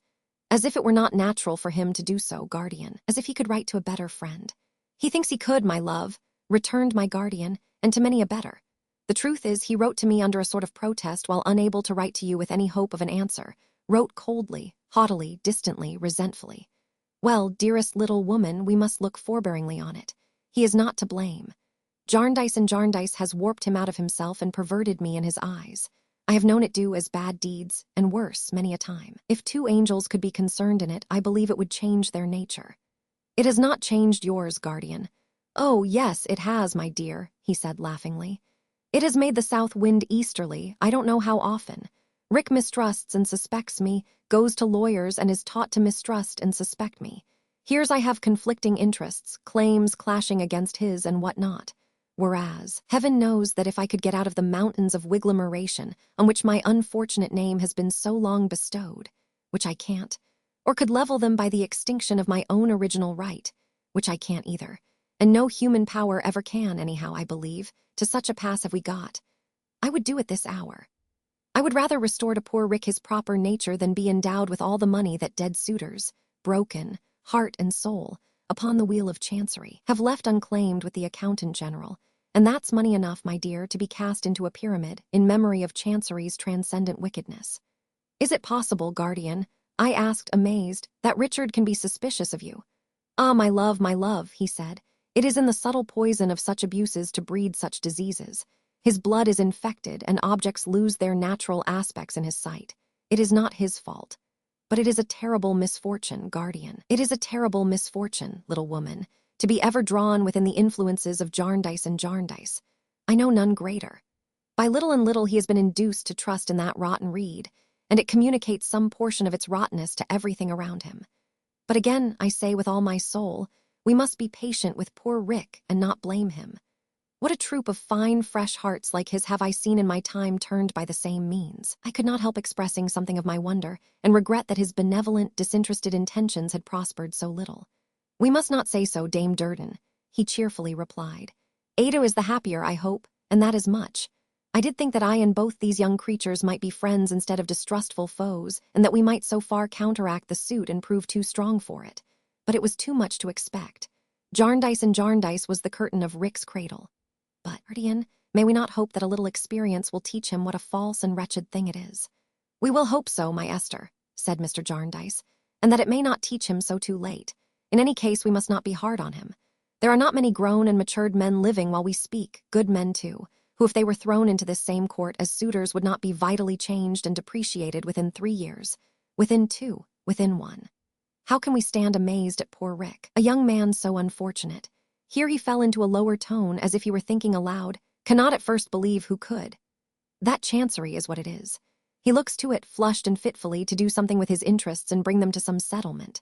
It procrastinates, disappoints, tries, tortures him, wears out his sanguine hopes and patience thread by thread, but he still looks to it and hankers after it and finds his whole world treacherous and hollow. Well, enough of this, my dear. He had supported me, as at first, all this time, and his tenderness was so precious to me that I leaned my head upon his shoulder and loved him as if he had been my father. I resolved in my own mind in this little pause, by some means, to see Richard when I grew strong and try to set him right. There are better subjects than these, said my guardian, for such a joyful time as the time of our dear girl's recovery, and I had a commission to broach one of them as soon as I should begin to talk. When shall Ada come to see you, my love? I had been thinking of that too. A little in connection with the absent mirrors, but not much, for I knew my loving girl would be changed by no change in my looks. Dear guardian, said I, as I have shut her out so long, though indeed, she is like the light to me. I know it well, Dame Durden well. He was so good, his touch expressed such endearing compassion and affection, and the tone of his voice carried such comfort into my heart that I stopped for a little while, quite unable to go on. Yes, you are tired, said he. Rest a little. As I have kept Ada out so long, I began afresh after a short while. I think I should like to have my own way a little longer, guardian. It would be best to be away from here before I see her. If Charlie and I were to go to some country lodging as soon as I can move, and if I had a week there in which to grow stronger and to be revived by the sweet air and to look forward to the happiness of having Ada with me again, I think it would be better for us. I hope it was not a poor thing in me to wish to be a little more used to my altered self before I met the eyes of the dear girl I longed so ardently to see, but it is the truth. I did. He understood me, I was sure, but I was not afraid of that. If it were a poor thing, I knew he would pass it over. Our spoilt little woman, said my guardian, shall have her own way even in her inflexibility, though at the price, I know, of tears downstairs. And see here. Here is Boythorn, heart of chivalry, breathing such ferocious vows as never were breathed on paper before, that if you don't go and occupy his whole house, he having already turned out of it expressly for that purpose. By heaven and by earth he'll pull it down and not leave one brick standing on another. And my guardian put a letter in my hand, without any ordinary beginning such as "My dear Jarndyce," but rushing at once into the words, "I swear if Miss Summerson do not come down and take possession of my house, which I vacate for her this day at 1:00 p.m., and then, with the utmost seriousness, and in the most emphatic terms, going on to make the extraordinary declaration he had quoted. We did not appreciate the writer the less for laughing heartily over it, and we settled that I should send him a letter of thanks on the morrow and accept his offer. It was a most agreeable one to me. For all the places I could have thought of, I should have liked to go to none so well as Chesney Wold. Now, little housewife, said my guardian, looking at his watch, I was strictly timed before I came upstairs, for you must not be tired too soon, and my time has waned away to the last minute. I have one other petition. Little Miss Flight, hearing a rumor that you were ill, made nothing of walking down here, 20 miles, poor soul, in a pair of dancing shoes, to inquire. It was heaven's mercy we were at home, or she would have walked back again. The old conspiracy to make me happy. Everybody seemed to be in it. Now, pet, said my guardian, if it would not be irksome to you to admit the harmless little creature one afternoon before you save Boythorn's otherwise devoted house from demolition, I believe you would make her prouder and better pleased with herself than I, though my eminent name is Jarndyce, could do in a lifetime. I have no doubt he knew there would be something in the simple image of the poor afflicted creature that would fall like a gentle lesson on my mind at that time. I felt it as he spoke to me. I could not tell him heartily enough how ready I was to receive her. I had always pitied her, never so much as now. I had always been glad of my little power to soothe her under her calamity, but never, half so glad before. We arranged a time for Miss Flight to come out by the coach and share my early dinner. When my guardian left me, I turned my face away upon my couch and prayed to be forgiven if I, surrounded by such blessings, had magnified to myself the little trial that I had to undergo. The childish prayer of that old birthday when I had aspired to be industrious, contented, and true-hearted, and to do good to someone, and win some love to myself, if I could came back into my mind, with a reproachful sense of all the happiness I had since enjoyed, and all the affectionate hearts that had been turned towards me. If I were weak now, what had I profited by those mercies? I repeated the old childish prayer in its old childish words, and found that its old peace had not departed from it. My guardian now came every day. In a week or so more I could walk about our rooms and hold long talks with Ada from behind the window curtain. Yet I never saw her, for I had not as yet the courage to look at the dear face, though I could have done so easily without her seeing me. On the appointed day Miss Flight arrived. The poor little creature ran into my room quite forgetful of her usual dignity, and crying from her very heart of hearts, "My dear Jarndyce," fell upon my neck and kissed me 20 times. "Dear me," said she, putting her hand into her reticule, "I have nothing here but documents, my dear Jarndyce. I must borrow a pocket handkerchief." Charlie gave her one, and the good creature certainly made use of it, for she held it to her eyes with both hands and sat so, shedding tears for the next 10 minutes. "With pleasure, my dear Jarndyce," she was careful to explain. "Not the least pain. Pleasure to see you well again. Pleasure at having the honor of being admitted to see you. I am so much fonder of you, my love, than of the Chancellor, though I do attend court regularly. By the by, my dear, mentioning pocket handkerchiefs." Miss Flight here looked at Charlie, who had been to meet her at the place where the coach stopped. Charlie glanced at me and looked unwilling to pursue the suggestion. "Veri right," said Miss Flight. "Veri correct. Truly, highly indiscreet of me to mention it, but my dear Miss Jarndyce, I am afraid I am at times between ourselves. You wouldn't think it a little rambling, you know," said Miss Flight, touching her forehead. "Nothing more. What were you going to tell me?" said I, smiling, for I saw she wanted to go on. "You have roused my curiosity, and now you must gratify it." Miss Flight looked at Charlie for advice in this important crisis, who said, "If you please, ma'am, you had better tell then," and therein gratified Miss Flight beyond measure. "So sagacious, our young friend," said she to me in her mysterious way. "Diminutive, but veri sagacious. Well, my dear, it's a pretty anecdote. Nothing more. Still I think it charming. Who should follow us down the road from the coach, my dear, but a poor person in a very ungenteel bonnet." "Jenny, if you please, miss," said Charlie. "Just so." Miss Flight acquiesced with the greatest suavity. "Jenny, yees. And what does she tell our young friend? But that there has been a lady with a veil inquiring at her cottage after my dear Jarndyce's health, and taking a handkerchief away with her as a little keepsake, merely because it was my amiable Jarndyce's." Now, so very prepossessing in the lady with the veil. "If you please, miss," said Charlie, to whom I looked in some astonishment. "Jenny says that when her baby died, you left a handkerchief there, and that she put it away and kept it with the baby's little things. I think, if you please, partly because it was yours, miss, and partly because it had covered the baby." "Diminutive," whispered Miss Flite, making a variety of motions about her own forehead to express intellect in Charlie. "But exceedingly sagacious, and so dear, my love, she's clearer than any counsel I ever heard." "Yes, Charlie," I returned. "I remember it well." "Well, miss," said Charlie, "and that's the handkerchief the lady took. And Jenny wants you to know that she wouldn't have made away with it herself for a heap of money, but that the lady took it and left some money instead. Jenny don't know her at all, if you please, miss." "Why, who can she be?" said I, my love. Miss Flite suggested, advancing her lips to my ear with her most mysterious look. "In my opinion, don't mention this to our diminutive friend, she's the Lord Chancellor's wife. He's married, and I understand she leads him a terrible life. Throws his lordship's papers into the fire, my dear, if he won't pay the jeweler." I did not think very much about this lady then, for I had an impression that it might be catty. Besides, my attention was diverted by my visitor, who was cold after her ride and looked hungry, and who, our dinner being brought in, required some little assistance in arraying herself with great satisfaction in a pitiable old scarf and a much-worn and often-mended pair of gloves, which she had brought down in a paper parcel. I had to preside, too, over the entertainment, consisting of a dish of fish, a roast fowl, a sweetbread, vegetables, pudding, and Madeira, and it was so pleasant to see how she enjoyed it, and with what state and ceremony she did honor to it, that I was soon thinking of nothing else. When we had finished and had our little dessert before us, embellished by the hands of my dear, who would yield the superintendence of everything prepared for me to no one, Miss Flite was so very chatty and happy that I thought I would lead her to her own history, as she was always pleased to talk about herself.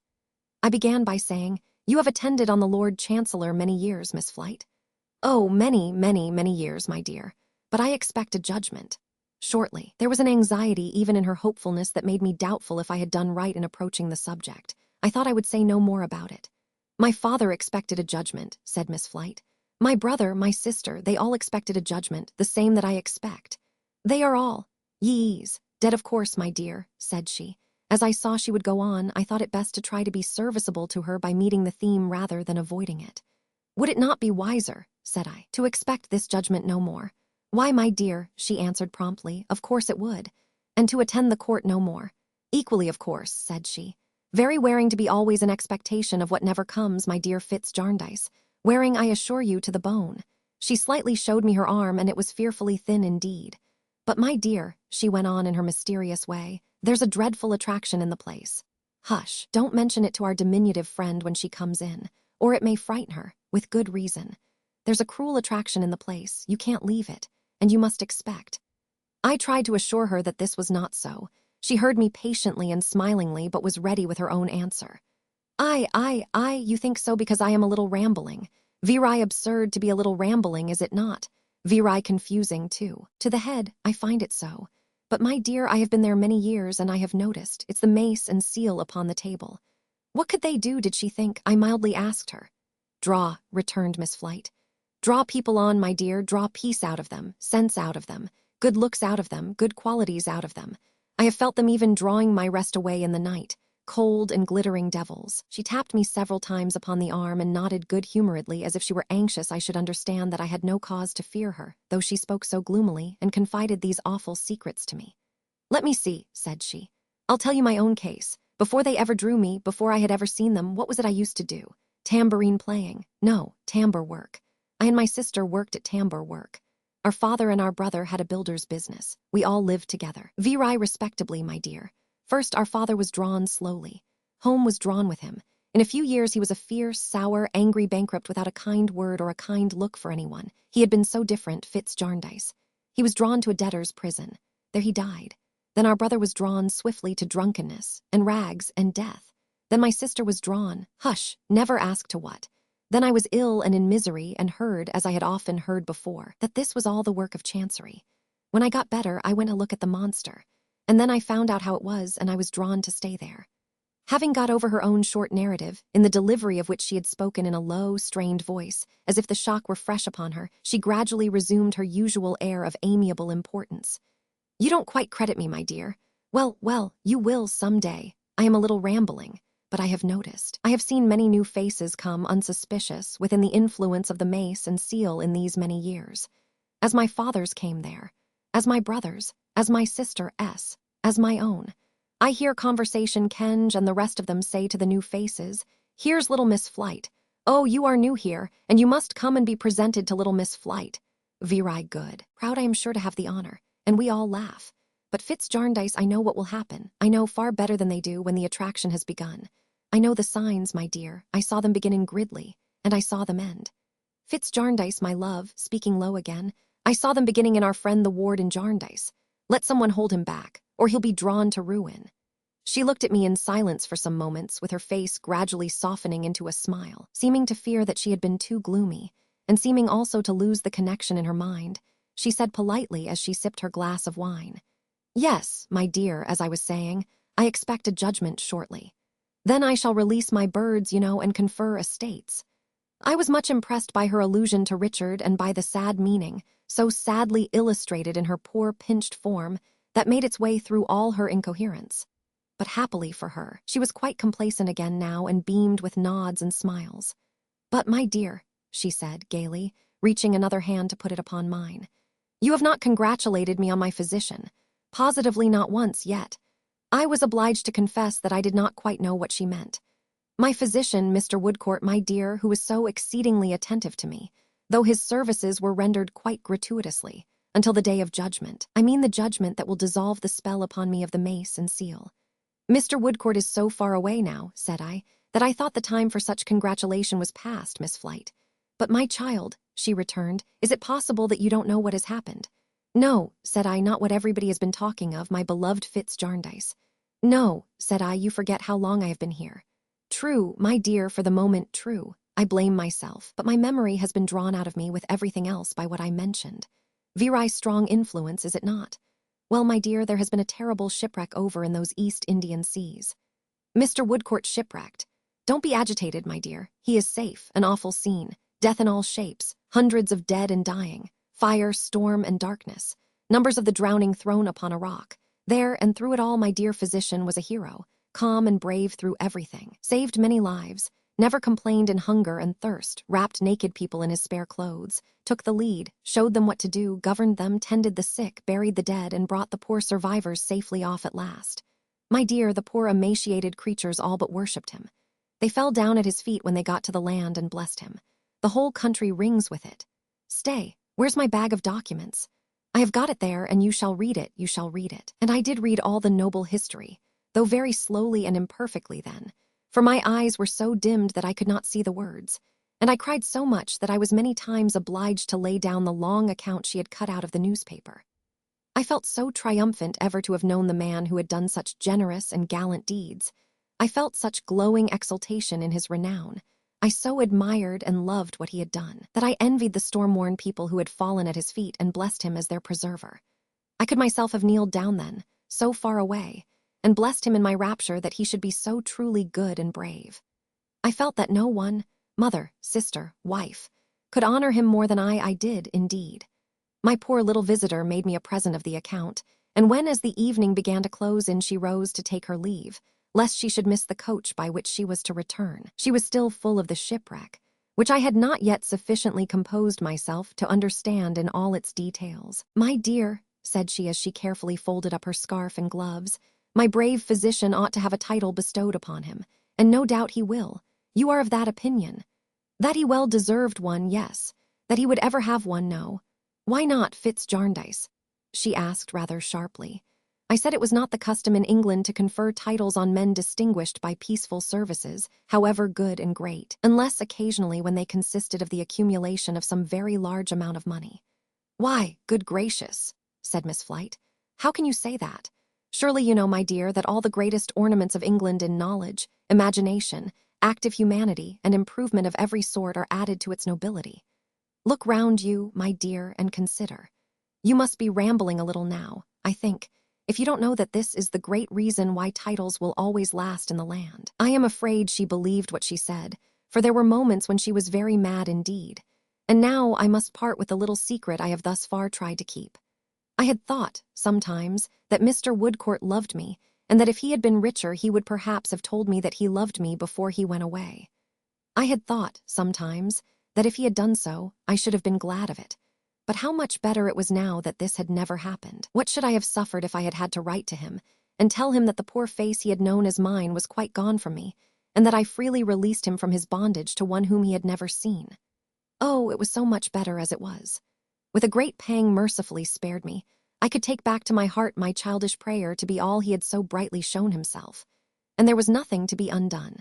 No chain for me to break or for him to drag, and I could go, please God, my lowly way along the path of duty, and he could go his nobler way upon its broader road.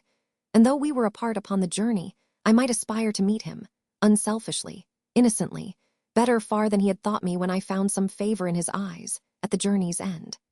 Chapter 36, Chesney Wold Charlie, and I did not set off alone upon our expedition into Lincolnshire. My guardian had made up his mind not to lose sight of me until I was safe in Mr. Boythorn's house, so he accompanied us, and we were 2 days upon the road. I found every breath of air and every scent, and every flower and leaf and blade of grass, and every passing cloud, and everything in nature, more beautiful and wonderful to me than I had ever found it yet. This was my first gain from my illness. How little I had lost, when the wide world was so full of delight for me. My guardian intending to go back immediately, we appointed, on our way down, a day when my dear girl should come. I wrote her a letter, of which he took charge, and he left us within half an hour of our arrival at our destination, on a delightful evening in the early summer-time. If a good fairy had built the house for me with a wave of her wand, and I had been a princess and her favored godchild, I could not have been more considered in it. So many preparations were made for me, and such an endearing remembrance was shown of all my little tastes and likings that I could have sat down, overcome, a dozen times before I had revisited half the rooms. I did better than that, however, by showing them all to Charlie instead. Charlie's delight calmed mine, and after we had had a walk in the garden, and Charlie had exhausted her whole vocabulary of admiring expressions, I was as tranquilly happy as I ought to have been. It was a great comfort to be able to say to myself after tea, "Esther, my dear, I think you are quite sensible enough to sit down now and write a note of thanks to your host." He had left a note of welcome for me, as sunny as his own face, and had confided his bird to my care, which I knew to be his highest mark of confidence. Accordingly, I wrote a little note to him in London, telling him how all his favorite plants and trees were looking, and how the most astonishing of birds had chirped the honors of the house to me in the most hospitable manner, and how, after singing on my shoulder, to the inconceivable rapture of my little maid, he was then at roost in the usual corner of his cage, but whether dreaming or no I could not report. My note finished and sent off to the post, I made myself very busy in unpacking and arranging, and I sent Charlie to bed in good time and told her I should want her no more that night. For I had not yet looked in the glass and had never asked to have my own restored to me. I knew this to be a weakness which must be overcome, but I had always said to myself that I would begin afresh when I got to where I now was. Therefore I had wanted to be alone, and therefore I said, now alone in my own room, "Esther, if you are to be happy, if you are to have any right to pray to be true-hearted, you must keep your word, my dear." I was quite resolved to keep it, but I sat down for a little while first to reflect upon all my blessings, and then I said my prayers and thought a little more. My hair had not been cut off, though it had been in danger more than once. It was long and thick. I let it down and shook it out and went up to the glass upon the dressing table. There was a little muslin curtain drawn across it. I drew it back and stood for a moment looking through such a veil of my own hair that I could see nothing else. Then I put my hair aside and looked at the reflection in the mirror, encouraged by seeing how placidly it looked at me. I was very much changed. Oh, very, very much. At first my face was so strange to me that I think I should have put my hands before it and started back, but for the encouragement I have mentioned. Very soon it became more familiar, and then I knew the extent of the alteration in it better than I had done at first. It was not like what I had expected, but I had expected nothing definite, and I dare say anything definite would have surprised me. I had never been a beauty and had never thought myself one, but I had been very different from this. It was all gone now. Heaven was so good to me that I could let it go with a few not bitter tears, and could stand there arranging my hair for the night quite thankfully. One thing troubled me, and I considered it for a long time before I went asleep. I had kept Mr. Woodcourt's flowers. When they were withered, I had dried them and put them in a book that I was fond of. Nobody knew this, not even Ada. I was doubtful whether I had a right to preserve what he had sent to one so different, whether it was generous towards him to do it. I wished to be generous to him, even in the secret depths of my heart, which he would never know, because I could have loved him, could have been devoted to him. At last I came to the conclusion that I might keep them if I treasured them only as a remembrance of what was irrevocably past and gone, never to be looked back on any more in any other light. I hope this may not seem trivial. I was very much in earnest. I took care to be up early in the morning and to be before the glass when Charlie came in on tiptoe. "Dear, dear miss," cried Charlie, starting. "Is that you?" "Yes, Charlie," said I, quietly putting up my hair. "And I am very well indeed and very happy." I saw it was a weight off Charlie's mind, but it was a greater weight off mine. I knew the worst now and was composed to it. I shall not conceal, as I go on, the weaknesses I could not quite conquer, but they always passed from me soon, and the happier frame of mind stayed by me faithfully. Wishing to be fully re-established in my strength and my good spirits before Ada came, I now laid down a little series of plans with Charlie for being in the fresh air all day long. We were to be out before breakfast, and were to dine early, and were to be out again before and after dinner, and were to talk in the garden after tea, and were to go to rest betimes, and were to climb every hill and explore every road, lane, and field in the neighborhood.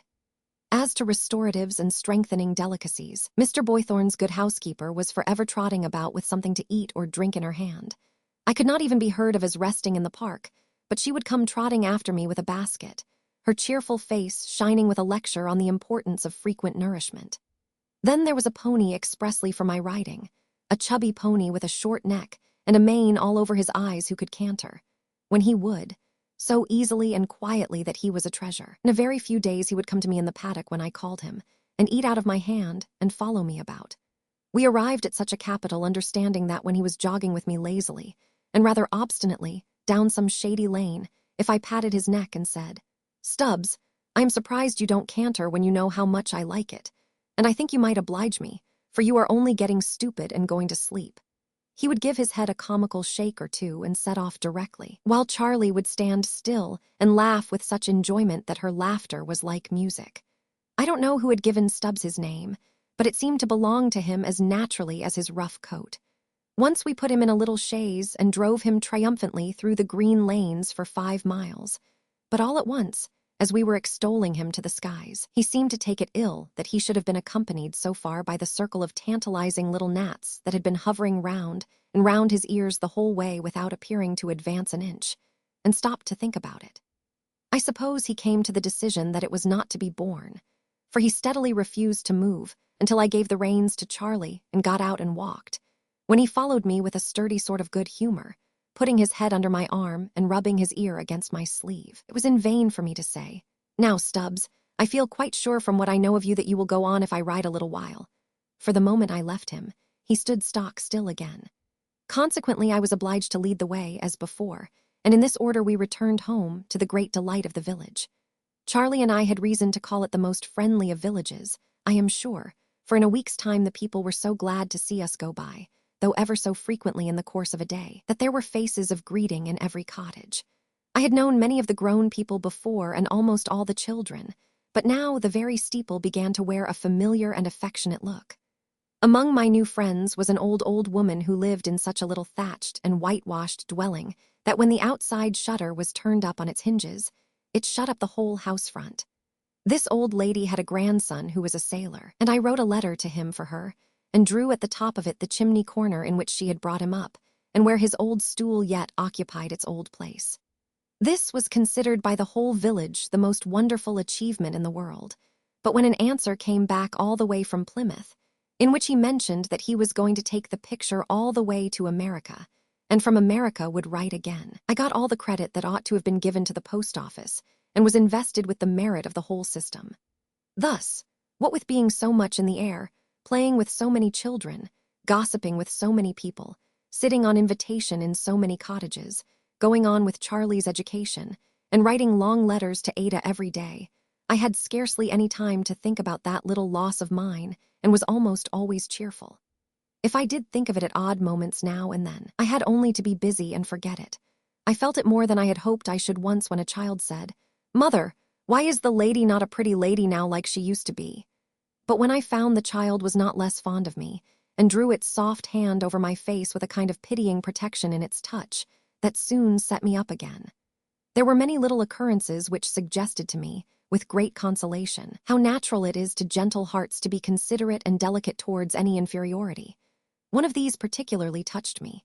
I happened to stroll into the little church when a marriage was just concluded, and the young couple had to sign the register. The bridegroom, to whom the pen was handed first, made a rude cross for his mark. The bride, who came next, did the same. Now, I had known the bride when I was last there, not only as the prettiest girl in the place, but as having quite distinguished herself in the school, and I could not help looking at her with some surprise. She came aside and whispered to me, while tears of honest love and admiration stood in her bright eyes. "He's a dear good fellow, miss, but he can't write yet. He's going to learn of me, and I wouldn't shame him for the world." Why, what had I to fear, I thought, when there was this nobility in the soul of a laboring man's daughter? The air blew as freshly and revivingly upon me as it had ever blown, and the healthy color came into my new face as it had come into my old one. Charlie was wonderful to see. She was so radiant and so rosy, and we both enjoyed the whole day and slept soundly the whole night. There was a favorite spot of mine in the parkwoods of Chesney Wold, where a seat had been erected commanding a lovely view. The wood had been cleared and opened to improve this point of sight, and the bright sunny landscape beyond was so beautiful that I rested there at least once every day. A picturesque part of the hall, called the Ghost's Walk, was seen to advantage from this higher ground, and the startling name, and the old legend in the Dedlock family, which I had heard from Mr. Boythorn accounting for it, mingled with the view and gave it something of a mysterious interest in addition to its real charms. There was a bank here, too, which was a famous one for violets, and as it was a daily delight of Charlie's to gather wild flowers, she took as much to the spot as I did. It would be idle to inquire now why I never went close to the house, or never went inside it. The family were not there. I had heard on my arrival, and were not expected. I was far from being incurious or uninterested about the building. On the contrary, I often sat in this place wondering how the rooms ranged, and whether any echo like a footstep really did resound at times, as the story said, upon the lonely ghost's walk. The indefinable feeling with which Lady Dedlock had impressed me may have had some influence in keeping me from the house even when she was absent. I am not sure. Her face and figure were associated with it, naturally, but I cannot say that they repelled me from it, though something did. For whatever reason or no reason, I had never once gone near it, down to the day at which my story now arrives. I was resting at my favorite point after a long ramble, and Charlie was gathering violets at a little distance from me. I had been looking at the Ghost's Walk lying in a deep shade of masonry afar off, and picturing to myself the female shape that was said to haunt it when I became aware of a figure approaching through the wood. The perspective was so long and so darkened by leaves, and the shadows of the branches on the ground made it so much more intricate to the eye, that at first I could not discern what figure it was. By little and little it revealed itself to be a woman's, a lady's, Lady Dedlock's. She was alone and coming to where I sat with a much quicker step, I observed to my surprise, than was usual with her. I was fluttered by her being unexpectedly so near. She was almost within speaking distance before I knew her, and would have risen to continue my walk. But I could not. I was rendered motionless. Not so much by her hurried gesture of entreaty, not so much by her quick advance and outstretched hands, not so much by the great change in her manner and the absence of her haughty self-restraint, as by a something in her face that I had pined for and dreamed of when I was a little child, something I had never seen in any face, something I had never seen in hers before. A dread and faintness fell upon me, and I called to Charlie. Lady Dedlock stopped upon the instant and changed back almost to what I had known her. "Miss Summerson, I am afraid I have startled you," she said, now advancing slowly. "You can scarcely be strong yet. You have been very ill, I know. I have been much concerned to hear it." I could no more have removed my eyes from her pale face than I could have stirred from the bench on which I sat. She gave me her hand, and its deadly coldness, so at variance with the enforced composure of her features, deepened the fascination that overpowered me. I cannot say what was in my whirling thoughts. "You are recovering again?" she asked kindly. "I was quite well but a moment ago, Lady Dedlock. Is your young attendant?" "Yes. Will you send her on before and walk towards your house with me?" "Charlie," said I, "take your flowers home and I will follow you directly." Charlie, with her best curtsy, blushingly tied on her bonnet and went her way. When she was gone, Lady Dedlock sat down on the seat beside me. I cannot tell in any words what the state of my mind was when I saw in her hand my handkerchief with which I had covered the dead baby. I looked at her, but I could not see her. I could not hear her, I could not draw my breath. The beating of my heart was so violent and wild that I felt as if my life were breaking from me. But when she caught me to her breast, kissed me, wept over me, compassionated me, and called me back to myself, when she fell down on her knees and cried to me, "Oh, my child, I am your wicked and unhappy mother. Oh, try to forgive me." When I saw her at my feet on the bare earth in her great agony of mind, I felt, through all my tumult of emotion, a burst of gratitude to the providence of God that I was so changed as that I never could disgrace her by any trace of likeness, as that nobody could ever now look at me and look at her, and remotely think of any near tie between us. I raised my mother up, praying and beseeching her not to stoop before me in such affliction and humiliation. I did so in broken, incoherent words, for besides the trouble I was in, it frightened me to see her at my feet. I told her, or I tried to tell her, that if it were for me, her child, under any circumstances to take upon me to forgive her, I did it, and had done it many, many years. I told her that my heart overflowed with love for her, that it was natural love which nothing in the past had changed or could change. That it was not for me, then resting for the first time on my mother's bosom, to take her to account for having given me life, but that my duty was to bless her and receive her, though the whole world turned from her, and that I only asked her leave to do it. I held my mother in my embrace, and she held me in hers, and among the still woods in the silence of the summer day there seemed to be nothing but our two troubled minds that was not at peace. "To bless and receive me," groaned my mother, "it is far too late. I must travel my dark road alone, and it will lead me where it will. From day to day, sometimes from hour to hour, I do not see the way before my guilty feet. This is the earthly punishment I have brought upon myself. I bear it and I hide it." Even in the thinking of her endurance, she drew her habitual air of proud indifference about her like a veil, though she soon cast it off again. "I must keep this secret if by any means it can be kept, not wholly for myself. I have a husband, wretched and dishonoring creature that I am." These words she uttered with a suppressed cry of despair, more terrible in its sound than any shriek. Covering her face with her hands, she shrank down in my embrace as if she were unwilling that I should touch her, nor could I, by my utmost persuasions or by any endearments I could use, prevail upon her to rise. She said no, no, no, she could only speak to me so. She must be proud and disdainful everywhere else. She would be humbled and ashamed there, in the only natural moments of her life. My unhappy mother told me that in my illness she had been nearly frantic. She had but then known that her child was living. She could not have suspected me to be that child before. She had followed me down here to speak to me but once in all her life. We never could associate, never could communicate, never probably from that time forth could interchange another word on earth.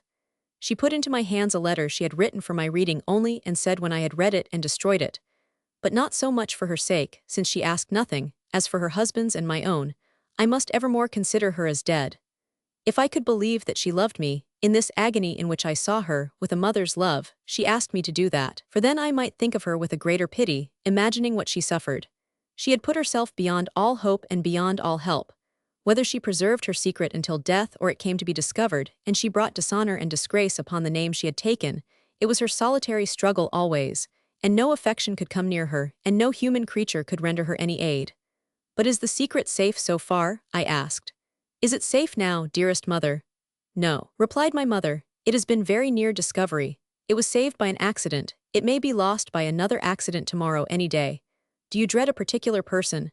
"Hush, do not tremble and cry so much for me. I am not worthy of these tears," said my mother, kissing my hands. "I dread one person very much. An enemy, not a friend, one who is too passionless to be either. He is Sir Leicester Dedlock's lawyer, mechanically faithful without attachment, and very jealous of the profit, privilege, and reputation of being master of the mysteries of great houses." "Has he any suspicions?" "Many." "Not of you?" I said, alarmed. "Yes, he is always vigilant and always near me. I may keep him at a standstill, but I can never shake him off." "Has he so little pity or compunction?" "He has none, and no anger. He is indifferent to everything but his calling. His calling is the acquisition of secrets and the holding possession of such power as they give him, with no sharer or opponent in it." "Could you trust in him?" "I shall never try. The dark road I have trodden for so many years will end where it will. I follow it alone to the end, whatever the end be. It may be near, it may be distant, while the road lasts, nothing turns me." "Dear mother, are you so resolved?" "I am resolved. I have long outbidden folly with folly, pride with pride, scorn with scorn, insolence with insolence, and have outlived many vanities with many more. I will outlive this danger, and outdie it if I can. It has closed around me almost as awfully as if these woods of Chesney Wold had closed around the house, but my course through it is the same. I have but one, I can have but one." "Mr. Jarndyce," I was beginning when my mother hurriedly inquired, "Does he suspect?" "No," said I, "no, indeed. be assured that he does not. And I told her what he had related to me as his knowledge of my story. But he is so good and sensible, said I, that perhaps if he knew, my mother, who until this time had made no change in her position, raised her hand up to my lips and stopped me. Confide fully in him, she said after a little while. You have my free consent, a small gift from such a mother to her injured child. But do not tell me of it, some pride is left in me even yet. I explained, as nearly as I could then, or can recall now, for my agitation and distress throughout were so great that I scarcely understood myself, though every word that was uttered in the mother's voice, so unfamiliar and so melancholy to me, which in my childhood I had never learned to love and recognize, had never been sung to sleep with, had never heard a blessing from, had never had a hope inspired by, made an enduring impression on my memory. I say I explained, or tried to do it, how I had only hoped that Mr. Jarndyce, who had been the best of fathers to me, might be able to afford some counsel and support to her. But my mother answered no, it was impossible, no one could help her. Through the desert that lay before her she must go alone. My child, she said, for the last time, these kisses for the last time, these arms upon my neck for the last time, we shall meet no more. To hope to do what I seek to do, I must be what I have been so long. Such is my reward and doom. If you hear of Lady Dedlock, brilliant, prosperous, and flattered, think of your wretched mother, conscience-stricken, underneath that mask. Think that the reality is in her suffering, in her useless remorse, in her murdering within her breast the only love and truth of which it is capable. And then forgive her if you can, and cry to heaven to forgive her, which it never can.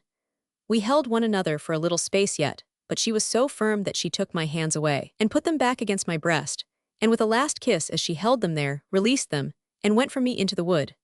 I was alone, and calm and quiet below me in the sun and shade lay the old house, with its terraces and turrets, on which there had seemed to me to be such complete repose when I first saw it, but which now looked like the obdurate and unpitying watcher of my mother's misery.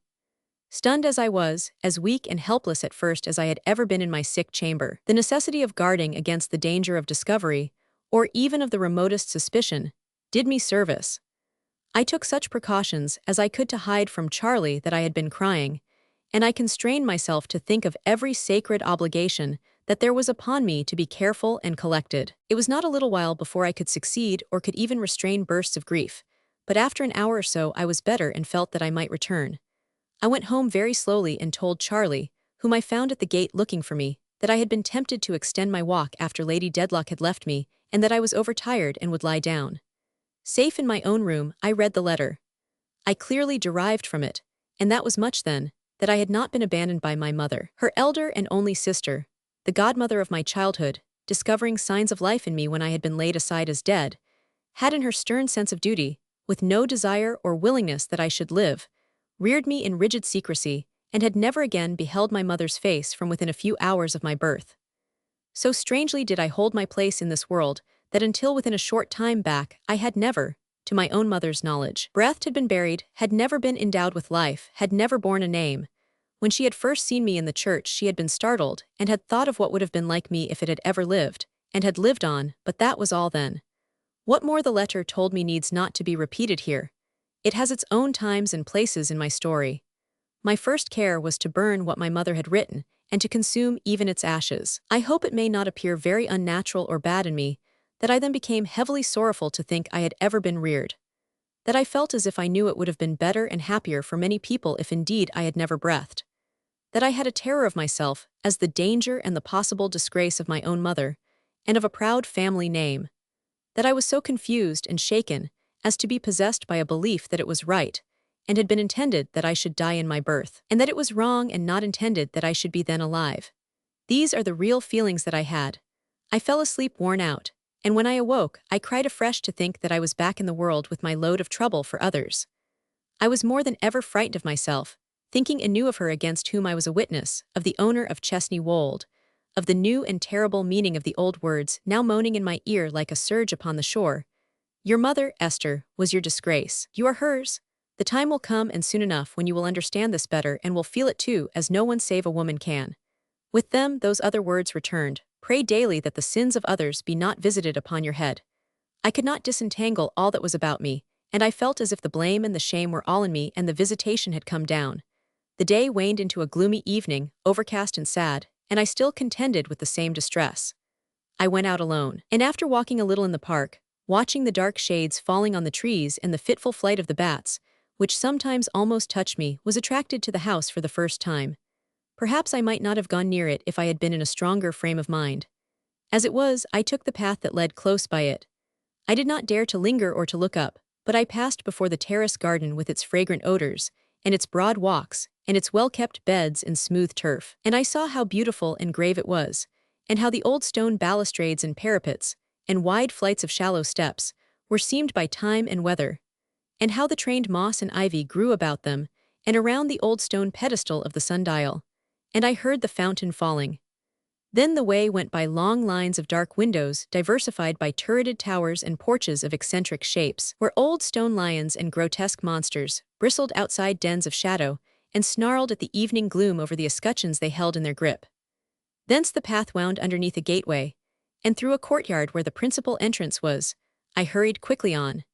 And by the stables where none but deep voices seemed to be, whether in the murmuring of the wind through the strong mass of ivy holding to a high red wall, or in the low complaining of the weathercock, or in the barking of the dogs, or in the slow striking of a clock. So encountering presently a sweet smell of limes, whose rustling I could hear, I turned with the turning of the path to the south front, and there above me were the balustrades of the Ghost's Walk and one lighted window that might be my mother's. The way was paved here, like the terrace overhead, and my footsteps from being noiseless made an echoing sound upon the flags. Stopping to look at nothing, but seeing all I did see as I went, I was passing quickly on, and in a few moments should have passed the lighted window, when my echoing footsteps brought it suddenly into my mind that there was a dreadful truth in the legend of the Ghost's Walk, that it was I who was to bring calamity upon the stately house, and that my warning feet were haunting it even then. Seized with an augmented terror of myself which turned me cold, I ran from myself and everything, retraced the way by which I had come, and never paused until I had gained the lodge gate, and the park lay sullen and black behind me. Not before I was alone in my own room for the night, and had again been dejected and unhappy there did I begin to know how wrong and thankless this state was. But from my darling who was coming on the morrow, I found a joyful letter, full of such loving anticipation that I must have been of marble if it had not moved me. From my guardian, too, I found another letter, asking me to tell Dame Durden, if I should see that little woman anywhere, that they had moped most pitiably without her, that the housekeeping was going to rack and ruin, that nobody else could manage the keys, and that everybody in and about the house declared it was not the same house, and was becoming rebellious for her return. Two such letters together made me think how far beyond my deserts I was beloved, and how happy I ought to be. That made me think of all my past life, and that brought me, as it ought to have done before, into a better condition. For I saw very well that I could not have been intended to die, or I should never have lived, not to say should never have been reserved for such a happy life. I saw very well how many things had worked together for my welfare, and that if the sins of the fathers were sometimes visited upon the children, the phrase did not mean what I had in the morning feared it meant. I knew I was as innocent of my birth as a queen of hers, and that before my heavenly Father I should not be punished for birth nor a queen rewarded for it. I had had experience, in the shock of that very day, that I could, even thus soon, find comforting reconcilements to the change that had fallen on me. I renewed my resolutions and prayed to be strengthened in them, pouring out my heart for myself and for my unhappy mother, and feeling that the darkness of the morning was passing away. It was not upon my sleep, and when the next day's light awoke me, it was gone. My dear girl was to arrive at 5 o'clock in the afternoon. How to help myself through the intermediate time better than by taking a long walk along the road by which she was to come, I did not know. So Charlie and I and Stubbs saddled, for we never drove him after the one great occasion, made a long expedition along that road and back.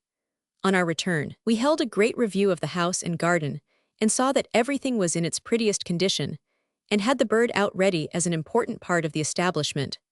There were more than 2 full hours yet to elapse before she could come, and in that interval, which seemed a long one, I must confess I was nervously anxious about my altered looks. I loved my darling so well that I was more concerned for their effect on her than on anyone. I was not in this slight distress because I had all repined. I am quite certain I did not that day, but I thought, would she be wholly prepared? When she first saw me, might she not be a little shocked and disappointed? Might it not prove a little worse than she expected? Might she not look for her old Esther and not find her? Might she not have to grow used to me and to begin all over again? I knew the various expressions of my sweet girl's face so well, and it was such an honest face in its loveliness, that I was sure beforehand she could not hide that first look from me, and I considered whether, if it should signify any one of these meanings which was so very likely, could I quite answer for myself. Well, I thought I could. After last night I thought I could. But to wait and expect and think was such bad preparation that I resolved to go along the road again and meet her. So I said to Charlie, Charlie, I will go by myself and walk along the road until she comes. Charlie highly approving of anything that pleased me. I went and left her at home. But before I got to the second milestone, I had been in so many palpitations from seeing dust in the distance, though I knew it was not, and could not, be the coach yet, that I resolved to turn back and go home again. And when I had turned, I was in such fear of the coach coming up behind me, though I still knew that it neither would, nor could, do any such thing, that I ran the greater part of the way to avoid being overtaken. Then, I considered, when I had got safe back again, this was a nice thing to have done. Now I was hot and had made the worst of it instead of the best. At last, when I believed there was at least a quarter of an hour more yet, Charlie all at once cried out to me as I was trembling in the garden, "Here she comes, miss. Here she is." I did not mean to do it, but I ran upstairs into my room and hid myself behind the door. There I stood trembling, even when I heard my darling calling as she came upstairs. "Esther, my dear, my love, where are you? Little woman, dear Dame Durden." She ran in and was running out again when she saw me. Ah, my angel girl, the old dear look, all love, all fondness, all affection. Nothing else in it, no, nothing. Oh, how happy I was, down upon the floor, with my sweet beautiful girl down upon the floor too, holding my scarred face to her lovely cheek, bathing it with tears and kisses, rocking me to and fro like a child, calling me by every tender name that she could think of, and pressing me to her faithful heart. Chapter Roman 37 Jarndyce and Jarndyce. If the secret I had to keep had been mine, I must have confided it to Ada before we had been long together. But it was not mine, and I did not feel that I had a right to tell it, even to my guardian, unless some great emergency arose. It was a weight to bear alone. Still my present duty appeared to be plain, and blessed in the attachment of my dear, I did not want an impulse and encouragement to do it. Though often when she was asleep and all was quiet, the remembrance of my mother kept me waking and made the night sorrowful, I did not yield to it at another time. And Ada found me what I used to be, except, of course, in that particular of which I have said enough, and which I have no intention of mentioning any more just now, if I can help it. The difficulty that I felt in being quite composed that first evening when Ada asked me, over our work, if the family were at the house, and when I was obliged to answer yes, I believed so, for Lady Dedlock had spoken to me in the woods the day before yesterday, was great. Greater still when Ada asked me what she had said, and when I replied that she had been kind and interested, and when Ada, while admitting her beauty and elegance, remarked upon her proud manner and her imperious chilling air. But Charlie helped me through, unconsciously, telling us that Lady Dedlock had only stayed at the house 2 nights on her way from London to visit at some other great house in the next county, and that she had left early on the morning after we had seen her at our view, as we called it. Charlie verified the adage about little pictures, I am sure, for she heard of more sayings and doings in a day than would have come to my ears in a month. We were to stay a month at Mr. Boythorn's. My pet had scarcely been there a bright week, as I recollect the time, when one evening after we had finished helping the gardener in watering his flowers, and just as the candles were lighted, Charlie, appearing with a very important air behind Ada's chair, beckoned me mysteriously out of the room. "Oh, if you please, miss," said Charlie in a whisper, with her eyes at their roundest and largest. "You're wanted at the Dedlock Arms." "Why, Charlie," said I, "who can possibly want me at the public house?" "I don't know, miss," returned Charlie, putting her head forward and folding her hands tight upon the band of her little apron, which she always did in the enjoyment of anything mysterious or confidential. "But it's a gentleman, miss, and his compliments, and will you please to come without saying anything about it?" "Whose compliments, Charlie?" "His'n, miss," returned Charlie, whose grammatical education was advancing but not very rapidly. "And how do you come to be the messenger, Charlie?" "I am not the messenger, if you please, miss," returned my little maid. "It was W. Grubble, miss." "And who is W. Grubble, Charlie?" "Mr. Grubble, miss," returned Charlie. "Don't you know, miss, the Dedlock Arms by W. Grubble," which Charlie delivered as if she were slowly spelling out the sign. "Aye, the landlord, Charlie." "Yes, miss. If you please, miss, his wife is a beautiful woman, but she broke her ankle, and it never joined. And her brother's the sire that was put in the cage, miss, and they expect he'll drink himself to death entirely on beer," said Charlie. Not knowing what might be the matter, and being easily apprehensive now, I thought it best to go to this place by myself. I bade Charlie be quick with my bonnet and veil and my shawl, and having put them on, went away down the little hilly street, where I was as much at home as in Mr. Boythorn's garden. Mr. Grubble was standing in his shirt-sleeves at the door of his very clean little tavern waiting for me. He lifted off his hat with both hands when he saw me coming, and carrying it so, as if it were an iron vessel, it looked as heavy, preceded me along the sanded passage to his best parlor, a neat carpeted room with more plants in it than were quite convenient, a colored print of Queen Caroline, several shells, a good many tea trays, 2 stuffed and dried fish in glass cases, and either a curious egg or a curious pumpkin, but I don't know which, and I doubt if many people did, hanging from his ceiling. I knew Mr. Grubble very well by sight, from his often standing at his door. A pleasant-looking, stoutish, middle-aged man who never seemed to consider himself cozily dressed for his own fireside without his hat and top boots, but who never wore a coat except at church. He snuffed the candle, and backing away a little to see how it looked, backed out of the room, unexpectedly to me, for I was going to ask him by whom he had been sent. The door of the opposite parlor being then opened, I heard some voices, familiar in my ears I thought, which stopped. A quick light step approached the room in which I was, and who should stand before me but Richard. "My dear Esther," he said, "my best friend," and he really was so warm-hearted and earnest that in the first surprise and pleasure of his brotherly greeting I could scarcely find breath to tell him that Ada was well. "Answering my very thoughts, always the same dear girl," said Richard, leading me to a chair and seating himself beside me. I put my veil up but not quite. "Always the same dear girl," said Richard just as heartily as before. I put up my veil altogether, and laying my hand on Richard's sleeve and looking in his face, told him how much I thanked him for his kind welcome and how greatly I rejoiced to see him, the more so because of the determination I had made in my illness, which I now conveyed to him. "My love," said Richard, "there is no one with whom I have a greater wish to talk than you, for I want you to understand me."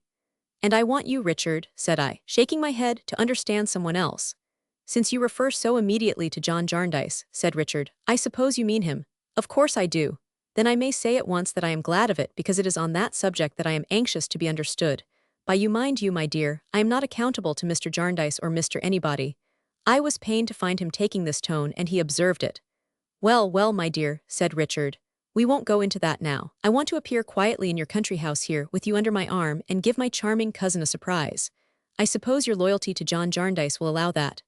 "My dear Richard," I returned, "you know you would be heartily welcome at his house, your home, if you will but consider it so, and you are as heartily welcome here."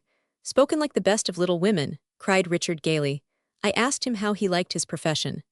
"Oh, I like it well enough," said Richard. "It's all right. It does as well as anything else for a time.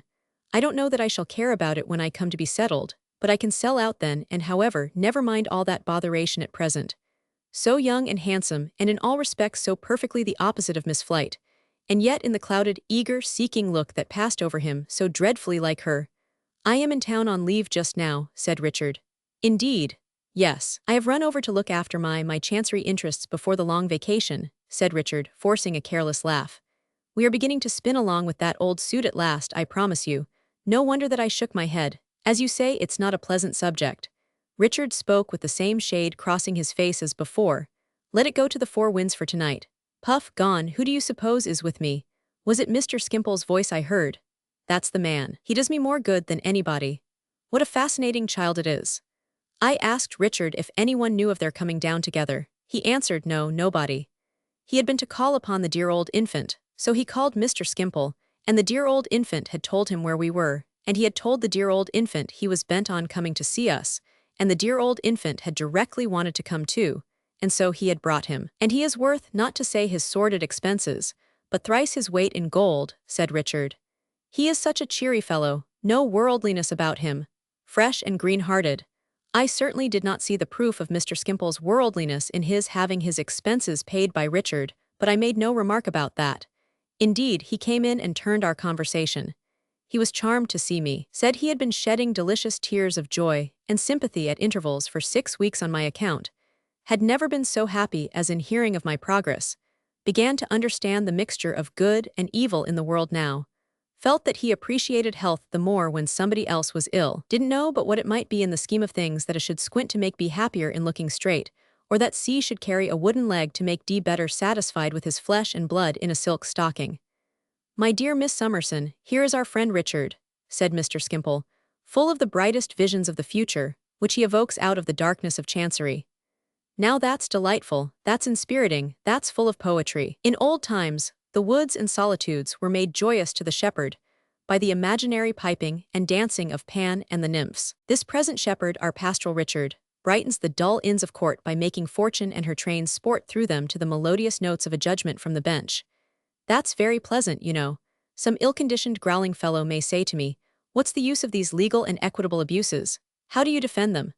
I reply, "My growling friend, I don't defend them, but they are very agreeable to me. There is a shepherd youth, a friend of mine, who transmutes them into something highly fascinating to my simplicity. I don't say it is for this that they exist, for I am a child among you worldly grumblers, and not called upon to account to you or myself for anything. But it may be so."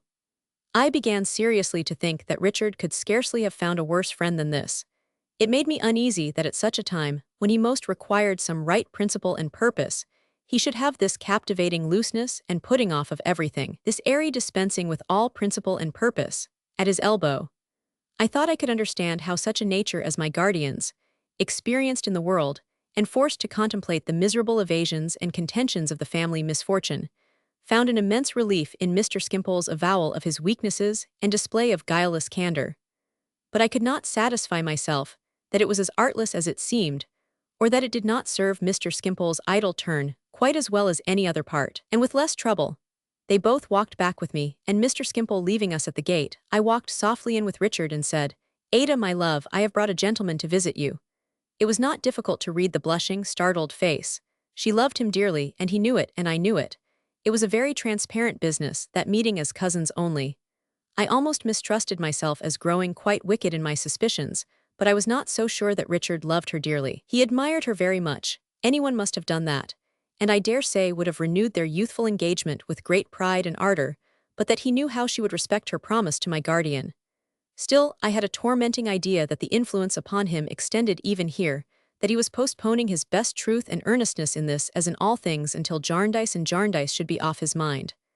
Ah me, what Richard would have been without that blight, I never shall know now. He told Ada, in his most ingenuous way, that he had not come to make any secret inroad on the terms she had accepted.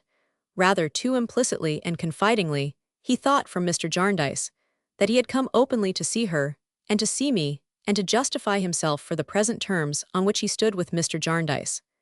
As the dear old infant would be with us directly, he begged that I would make an appointment for the morning, when he might set himself right through the means of an unreserved conversation with me. I proposed to walk with him in the park at 7 o'clock, and this was arranged. Mr. Skimpole soon afterwards appeared and made us merry for an hour.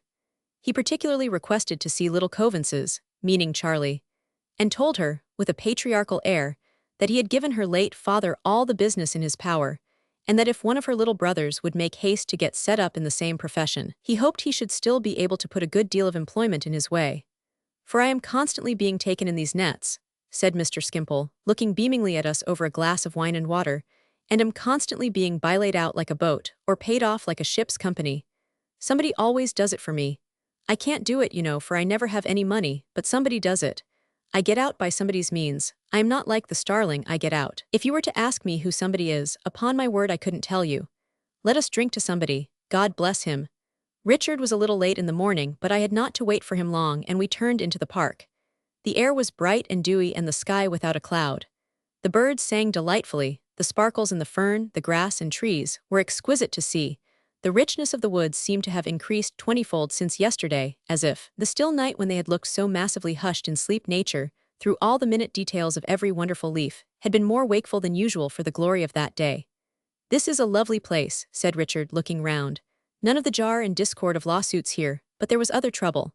"I tell you what, my dear girl," said Richard, "when I get affairs in general settled I shall come down here, I think, and rest."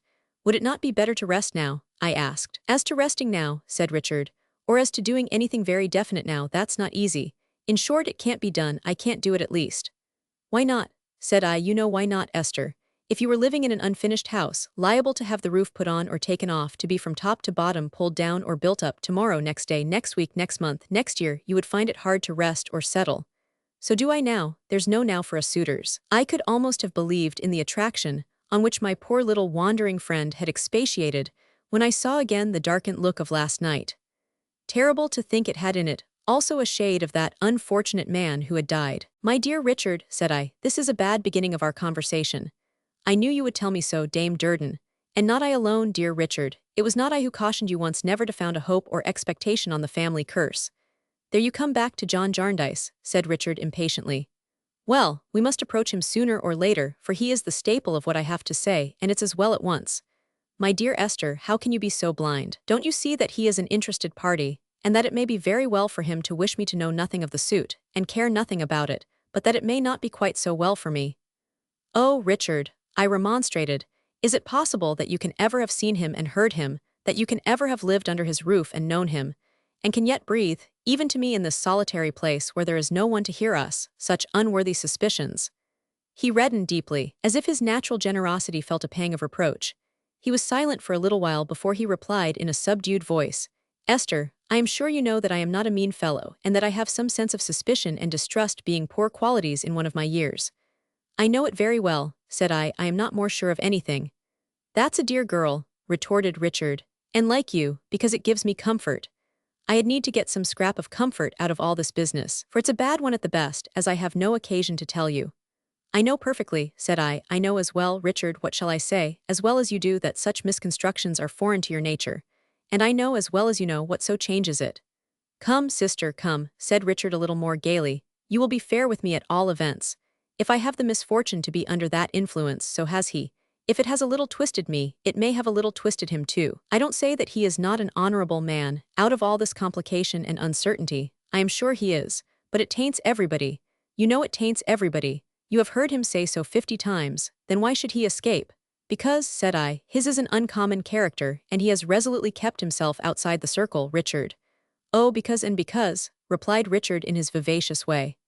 I am not sure, my dear girl, but that it may be wise and specious to preserve that outward indifference. It may cause other parties interested to become lax about their interests, and people may die off, and points may drag themselves out of memory, and many things may smoothly happen that are convenient enough.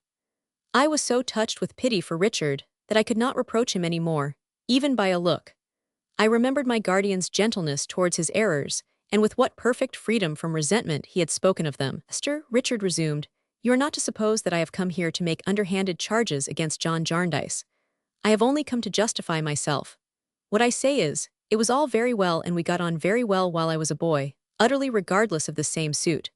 But as soon as I began to take an interest in it and to look into it, then it was quite another thing. Then John Jarndyce discovers that Ada and I must break off, and that if I don't amend that very objectionable course, I am not fit for her. Now, Esther, I don't mean to amend that very objectionable course. I will not hold John Jarndyce's favor on those unfair terms of compromise which he has no right to dictate. Whether it pleases him or displeases him, I must maintain my rights and Ada's. I have been thinking about it a good deal, and this is the conclusion I have come to. Poor dear Richard, he had indeed been thinking about it a good deal. His face, his voice, his manner, all showed that too plainly. So I tell him honorably, you are to know I have written to him about all this, that we are at issue, and that we had better be at issue openly than covertly. I thank him for his goodwill and his protection, and he goes his road, and I go mine. The fact is, our roads are not the same. Under one of the wills in dispute, I should take much more than he. I don't mean to say that it is the one to be established, but there it is, and it has its chance. I have not to learn from you, my dear Richard, said I. I had heard of it already without an offended or angry word. Indeed, replied Richard, softening. I am glad I said he was an honorable man out of all this wretched affair, but I always say that and have never doubted it. Now, my dear Esther, I know these views of mine appear extremely harsh to you, and will to Ada when you tell her what has passed between us. But if you had gone into the case as I have, if you had only applied yourself to the papers as I did when I was at Kenj, if you only knew what an accumulation of charges and countercharges, and suspicions and cross-suspicions they involve, you would think me moderate in comparison. Perhaps so, said I, but do you think that among those many papers there is much truth and justice, Richard? There is truth and justice somewhere in the case, Esther. Or was once, long ago, said I, is must be somewhere, pursued Richard impetuously, and must be brought out. To allow Ada to be made a bribe and hush money of is not the way to bring it out. You say the suit is changing me. John Jarndyce says it changes, has changed, and will change everybody who has any share in it. Then the greater right I have on my side when I resolve to do all I can to bring it to an end. All you can, Richard. Do you think that in these many years no others have done all they could? Has the difficulty grown easier because of so many failures? It can't last forever, returned Richard with a fierceness kindling in him, which again presented to me that last sad reminder. I am young and earnest, and energy and determination have done wonders many a time. Others have only half thrown themselves into it. I devote myself to it, I make it the object of my life. Oh, Richard, my dear, so much the worse, so much the worse. No, no, no, don't you be afraid for me, he returned affectionately. You're a dear, good, wise, quiet, blessed girl, but you have your prepossessions, so I come round to John Jarndyce. I tell you, my good Esther, when he and I were on those terms which he found so convenient, we were not on natural terms.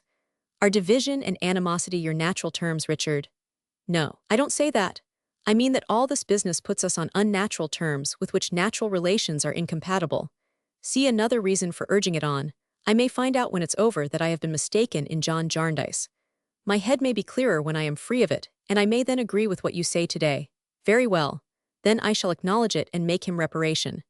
Everything postponed to that imaginary time, everything held in confusion and indecision until then. Now, my best of confidants, said Richard, I want my cousin Ada to understand that I am not captious, fickle, and willful about John Jarndyce, but that I have this purpose and reason at my back. I wish to represent myself to her through you, because she has a great esteem and respect for her cousin John, and I know you will soften the course I take, even though you disapprove of it. And in short, said Richard, who had been hesitating through these words, I don't like to represent myself in this litigious, contentious, doubting character to a confiding girl like Ada. I told him that he was more like himself in those latter words than in anything he had said yet. Why, acknowledged Richard, that may be true enough, my love, I rather feel it to be so, but I shall be able to give myself fair play by and by. I shall come all right again then, don't you be afraid. I asked him if this were all he wished me to tell Ada.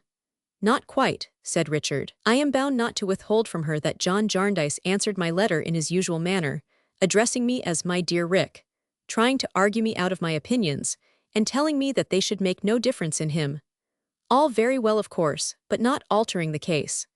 I also want Ada to know that if I see her seldom just now, I am looking after her interests as well as my own, we two being in the same boat exactly, and that I hope she will not suppose from any flying rumors she may hear that I am at all light-headed or imprudent. On the contrary, I am always looking forward to the termination of the suit, and always planning in that direction. Being of age now, and having taken the step I have taken, I consider myself free from any accountability to John Jarndyce. But Ada being still a ward of the court, I don't yet ask her to renew our engagement. When she is free to act for herself, I shall be myself once more, and we shall both be in very different worldly circumstances, I believe. If you tell her all this with the advantage of your considerate way, you will do me a very great and a very kind service, my dear Esther, and I shall knock Jarndyce and Jarndyce on the head with greater vigor. Of course I ask for no secrecy at Bleak House. Richard, said I, you place great confidence in me, but I fear you will not take advice from me. It's impossible that I can on this subject, my dear girl, on any other readily, as if there were any other in his life, as if his whole career and character were not being dyed one color. But I may ask you a question, Richard. I think so, said he, laughing. I don't know who may not if you may not. You say yourself you are not leading a very settled life. How can I, my dear Esther, with nothing settled? Are you in debt again? Why, of course I am, said Richard, astonished at my simplicity. Is it of course? My dear child, certainly. I can't throw myself into an object so completely without expense. You forget, or perhaps you don't know, that under either of the wills Ada and I take something. It's only a question between the larger sum and the smaller. I shall be within the mark anyway. Bless your heart, my excellent girl, said Richard, quite amused with me. I shall be all right, I shall pull through, my dear. I felt so deeply sensible of the danger in which he stood that I tried, in Ada's name, in my guardian's, in my own, by every fervent means that I could think of, to warn him of it, and to show him some of his mistakes. He received everything I said with patience and gentleness, but it all rebounded from him without taking the least effect. I could not wonder at this after the reception his preoccupied mind had given to my guardian's letter, but I determined to try Ada's influence yet. So when our walk brought us round to the village again, and I went home to breakfast, I prepared Ada for the account I was going to give her, and told her exactly what reason we had to dread that Richard was losing himself and scattering his whole life to the winds. It made her very unhappy, of course, though she had a far, far greater reliance on his correcting his errors than I could have, which was so natural and loving in my dear. And she presently wrote him this little letter. My dearest cousin, Esther has told me all you said to her this morning. I write this to repeat most earnestly for myself all that she said to you, and to let you know how sure I am that you will sooner or later find our cousin John a pattern of truth, sincerity, and goodness, when you will deeply, deeply grieve to have done him, without intending it, so much wrong. I do not quite know how to write what I wish to say next, but I trust you will understand it as I mean it. I have some fears, my dearest cousin, that it may be partly for my sake you are now laying up so much unhappiness for yourself, and if for yourself, for me. In case this should be so, or in case you should entertain much thought of me and what you are doing, I most earnestly entreat and beg you to desist. You can do nothing for my sake that will make me half so happy as for ever turning your back upon the shadow in which we both were born. Do not be angry with me for saying this. Pray, dear Richard, for my sake, and for your own, and in a natural repugnance for that source of trouble which had its share in making us both orphans when we were very young, pray, let it go forever. We have reason to know by this time that there is no good in it and no hope, that there is nothing to be got from it but sorrow. My dearest cousin, it is needless for me to say that you are quite free, and that it is very likely you may find someone whom you will love much better than your first fancy. I am quite sure, if you will let me say so, that the object of your choice would greatly prefer to follow your fortunes far and wide, however moderate or poor, and see you happy, doing your duty and pursuing your chosen way, than to have the hope of being, or even to be, very rich with you, if such a thing were possible, at the cost of dragging years of procrastination and anxiety, and of your indifference to other aims. You may wonder at my saying this so confidently with so little knowledge or experience, but I know it for a certainty from my own heart. Ever, my dearest cousin, your most affectionate Ada. This note brought Richard to us very soon, but it made little change in him, if any. We would fairly try, he said, who was right and who was wrong, he would show us. We should see. He was animated and glowing, as if Ada's tenderness had gratified him, but I could only hope, with a sigh, that the letter might have some stronger effect upon his mind on reperusal than it assuredly had then. As they were to remain with us that day, and had taken their places to return by the coach next morning, I sought an opportunity of speaking to Mr. Skimpole. Our out-of-door life easily threw one in my way, and I delicately said that there was a responsibility in encouraging Richard. Responsibility, my dear Miss Summerson, he repeated, catching at the word with the pleasantest smile. I am the last man in the world for such a thing. I never was responsible in my life, I can't be. I am afraid everybody is obliged to be, said I timidly enough, he being so much older and more clever than I know really, said Mr. Skimpole, receiving this new light with a most agreeable jocularity of surprise. But every man's not obliged to be solvent, I am not. I never was. See, my dear Miss Summerson. He took a handful of loose silver and halfpence from his pocket. There's so much money, I have not an idea how much. I have not the power of counting. Call it 4 and 9pence, call it £4.9. They tell me I owe more than that, I dare say I do. I dare say I owe as much as good-natured people will let me owe. If they don't stop, why should I? There you have Harold Skimpole in little. If that's responsibility, I am responsible. The perfect ease of manner with which he put the money up again and looked at me with a smile on his refined face, as if he had been mentioning a curious little fact about somebody else, almost made me feel as if he really had nothing to do with it. Now, when you mention responsibility, he resumed, I am disposed to say that I never had the happiness of knowing anyone whom I should consider so refreshingly responsible as yourself. You appear to me to be the very touchstone of responsibility. When I see you, my dear Miss Summerson, intent upon the perfect working of the whole little orderly system of which you are the center, I feel inclined to say to myself, in fact I do say to myself very often, THATS responsibility. It was difficult, after this, to explain what I meant, but I persisted so far as to say that we all hoped he would check, and not confirm Richard in the sanguine views he entertained just then. Most willingly, he retorted, if I could. But my dear Miss Summerson, I have no art, no disguise. If he takes me by the hand and leads me through Westminster Hall in an airy procession after fortune, I must go. If he says, Skimpole, join the dance, I must join it. Common sense wouldn't, I know, but I have no common sense. It was very unfortunate for Richard, I said. Do you think so? Returned Mr. Skimpole. Don't say that, don't say that. Let us suppose him keeping company with common sense. An excellent man. A good deal wrinkled, dreadfully practical, change for a £10 note in every pocket, ruled account book in his hand, say, upon the whole, resembling a tax-gatherer. Our dear Richard, sanguine, ardent, overleaping obstacles, bursting with poetry like a young bud, says to this highly respectable companion, I see a golden prospect before me. It's very bright, it's very beautiful, it's very joyous. Here I go, bounding over the landscape to come at it. The respectable companion instantly knocks him down with the ruled account book, tells him in a literal, prosaic way that he sees no such thing, shows him it's nothing but fees, fraud, horsehair wigs, and black gowns. Now you know that's a painful change, sensible in the last degree, I have no doubt, but disagreeable. I can't do it. I haven't got the ruled account book, I have none of the tax-gathering elements in my composition, I am not at all respectable, and I don't want to be. Odd perhaps, but so it is. It was idle to say more, so I proposed that we should join Ada and Richard, who were a little in advance, and I gave up Mr. Skimpole in despair. He had been over the hall in the course of the morning, and whimsically described the family pictures as we walked. There were such portentous shepherdesses among the ladies deadlocked dead and gone, he told us, that peaceful crooks became weapons of assault in their hands. They tended their flocks severely in buckram and powder, and put their sticking plaster patches on to terrify commoners as the chiefs of some other tribes put on their war paint. There was a Sir Somebody deadlock, with a battle, a sprung mine, volumes of smoke, flashes of lightning, a town on fire, and a stormed fort, all in full action between his horse's two hind legs, showing, he supposed, how little a deadlock made of such trifles. The whole race he represented as having evidently been, in life, what he called stuffed people, a large collection, glassy-eyed, set up in the most approved manner on their various twigs and perches, very correct, perfectly free from animation, and always in glass cases. I was not so easy now during any reference to the name, but that I felt it a relief when Richard, with an exclamation of surprise, hurried away to meet a stranger whom he first descried coming slowly towards us. "Dear me," said Mr. Skimpole v. Holes, we asked if that were a friend of Richard S. "Friend and legal adviser," said Mr. Skimpole. "Now, my dear Miss Summerson, if you want common sense, responsibility, and respectability, all united, if you want an exemplary man, v. Holes is the man." We had not known, we said, that Richard was assisted by any gentleman of that name.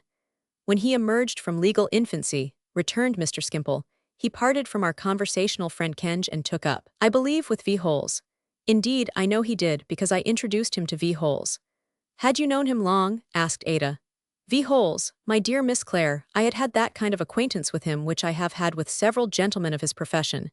He had done something or other in a very agreeable civil manner, taken proceedings, I think, is the expression, which ended in the proceeding of his taking me. Somebody was so good as to step in and pay the money, something in fourpence was the amount.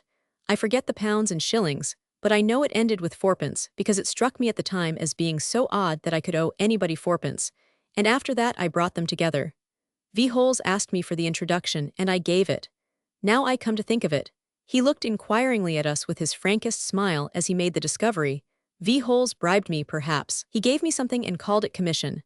Was it a £5 note? Do you know, I think it must have been a £5 note. His further consideration of the point was prevented by Richard's coming back to us in an excited state, and hastily representing Mr. V. Holes, a sallow man with pinched lips that looked as if they were cold, a red eruption here and there upon his face, tall and thin, about 50 years of age, high-shouldered and stooping, dressed in black, black-gloved, and buttoned to the chin. There was nothing so remarkable in him as a lifeless manner, and a slow, fixed way he had of looking at Richard. "I hope I don't disturb you, ladies," said Mr. V. Holes, and now I observed that he was further remarkable for an inward manner of speaking. "I arranged with Mr. Carstone that he should always know when his cause was in the Chancellor's paper, and being informed by one of my clerks last night, after post time, that it stood, rather unexpectedly, in the paper for tomorrow, I put myself into the coach early this morning and came down to confer with him." "Yes," said Richard, flushed and looking triumphantly at Ada and me, "we don't do these things in the old slow way now. We spin along now, Mr. V. Holes, we must hire something to get over to the Post Town Inn and catch the mail tonight and go up by it." "Anything you please, sir," returned Mr. V. Holes. "I am quite at your service." "Let me see," said Richard, looking at his watch. "If I run down to the deadlock, and get my portmanteau fastened up, and order a gig or a chaise or whatever's to be got, we shall have an hour then before starting. I'll come back to tea. Cousin Ada, will you and Esther take care of Mr. V. Holes when I am gone?" He was away directly in his heat and hurry and was soon lost in the dusk of evening. We who were left walked on towards the house. "Is Mr. Carstone's presence necessary tomorrow, sir?" said I. "Can it do any good?" "No, miss," Mr. V. Holes replied. "I am not aware that it can." Both Ada and I expressed our regret that he should go then, only to be disappointed. "Mr. Carstone has laid down the principle of watching his own interests," said Mr. V. Holes, "and when a client lays down his own principle, and it is not immoral, it devolves upon me to carry it out. I wish in business to be exact and open. I am a widower with 3 daughters, Emma, Jane, and Caroline, and my desire is so to discharge the duties of life as to leave them a good name. This appears to be a pleasant spot, miss." The remark being made to me in consequence of my being next him as we walked, I assented and enumerated its chief attractions. "Indeed," said Mr. V. Holes, "I have the privilege of supporting an aged father in the Vale of Taunton, his native place, and I admire that country very much. I had no idea there was anything so attractive here." To keep up the conversation, I asked Mr. V. Holes if he would like to live altogether in the country. "There, miss," said he, "you touch me on a tender string. My health is not good, my digestion being much impaired, and if I had only myself to consider, I should take refuge in rural habits. especially as the cares of business have prevented me from ever coming much into contact with general society, and particularly with ladies' society, which I have most wished to mix in. But with my 3 daughters, Emma, Jane, and Caroline, and my aged father, I cannot afford to be selfish. It is true I have no longer to maintain a dear grandmother who died in her 102nd year, but enough remains to render it indispensable that the mill should be always going. It required some attention to hear him on account of his inward speaking and his lifeless manner. "You will excuse my having mentioned my daughters," he said. "They are my weak point. I wish to leave the poor girls some little independence, as well as a good name." We now arrived at Mr. Boythorn's house, where the tea table, all prepared, was awaiting us. Richard came in restless and hurried shortly afterwards, and leaning over Mr. V. Holes's chair, whispered something in his ear. Mr. V. Holes replied aloud, or as nearly aloud I suppose as he had ever replied to anything, "You will drive me, will you, sir? It is all the same to me, sir. Anything you please. I am quite at your service." We understood from what followed that Mr. Skimpole was to be left, until the morning, to occupy the 2 places which had been already paid for. As Ada and I were both in low spirits concerning Richard, and very sorry so to part with him, we made it as plain as we politely could that we should leave Mr. Skimpole to the Dedlock Arms, and retire when the night travelers were gone. Richard's high spirits carrying everything before them, we all went out together to the top of the hill above the village, where he had ordered a gig to wait, and where we found a man with a lantern standing at the head of the gaunt, pale horse that had been harnessed to it. I never shall forget those 2 seated side by side in the lantern's light, Richard all flush and fire and laughter, with the reins in his hand, Mr. V. Holes quite still, black-gloved and buttoned up, looking at him as if he were looking at his prey and charming it. I have before me the whole picture of the warm dark night, the summer lightning, the dusty track of road closed in by hedgerows and high trees, the gaunt, pale horse with his ears pricked up, and the driving away at speed to Jarndyce and Jarndyce. My dear girl told me that night how Richard, being thereafter prosperous or ruined, befriended or deserted, could only make this difference to her, that the more he needed love from one unchanging heart, the more love that unchanging heart would have to give him. How he thought of her through his present errors, and she would think of him at all times, never of herself if she could devote herself to him, never of her own delights if she could minister to his. And she kept her word. I look along the road before me, where the distance already shortens and the journey's end is growing visible, and true and good above the dead sea of the Chancery suit, and all the ashy fruit it cast ashore, I think I see my darling. Chapter Roman 38. A struggle when our time came for returning to Bleak House again. We were punctual to the day and were received with an overpowering welcome. I was perfectly restored to health and strength, and finding my housekeeping keys laid ready for me in my room, rang myself in as if I had been a new year with a merry little peal. "Once more duty, duty, Esther," said I, "and if you are not overjoyed to do it, more than cheerfully and contentedly, through anything and everything, you ought to be. That's all I have to say to you, my dear." The first few mornings were mornings of so much bustle and business, devoted to such settlements of accounts, such repeated journeys to and fro between the growlery and all other parts of the house, so many rearrangements of drawers and presses, and such a general new beginning altogether, that I had not a moment's leisure. But when these arrangements were completed, and everything was in order, I paid a visit of a few hours to London, which something in the letter I had destroyed at Chesney Wold had induced me to decide upon in my own mind. I made Caddy Jellaby. Her maiden name was so natural to me that I always called her by it, the pretext for this visit, and wrote her a note previously asking the favor of her company on a little business expedition.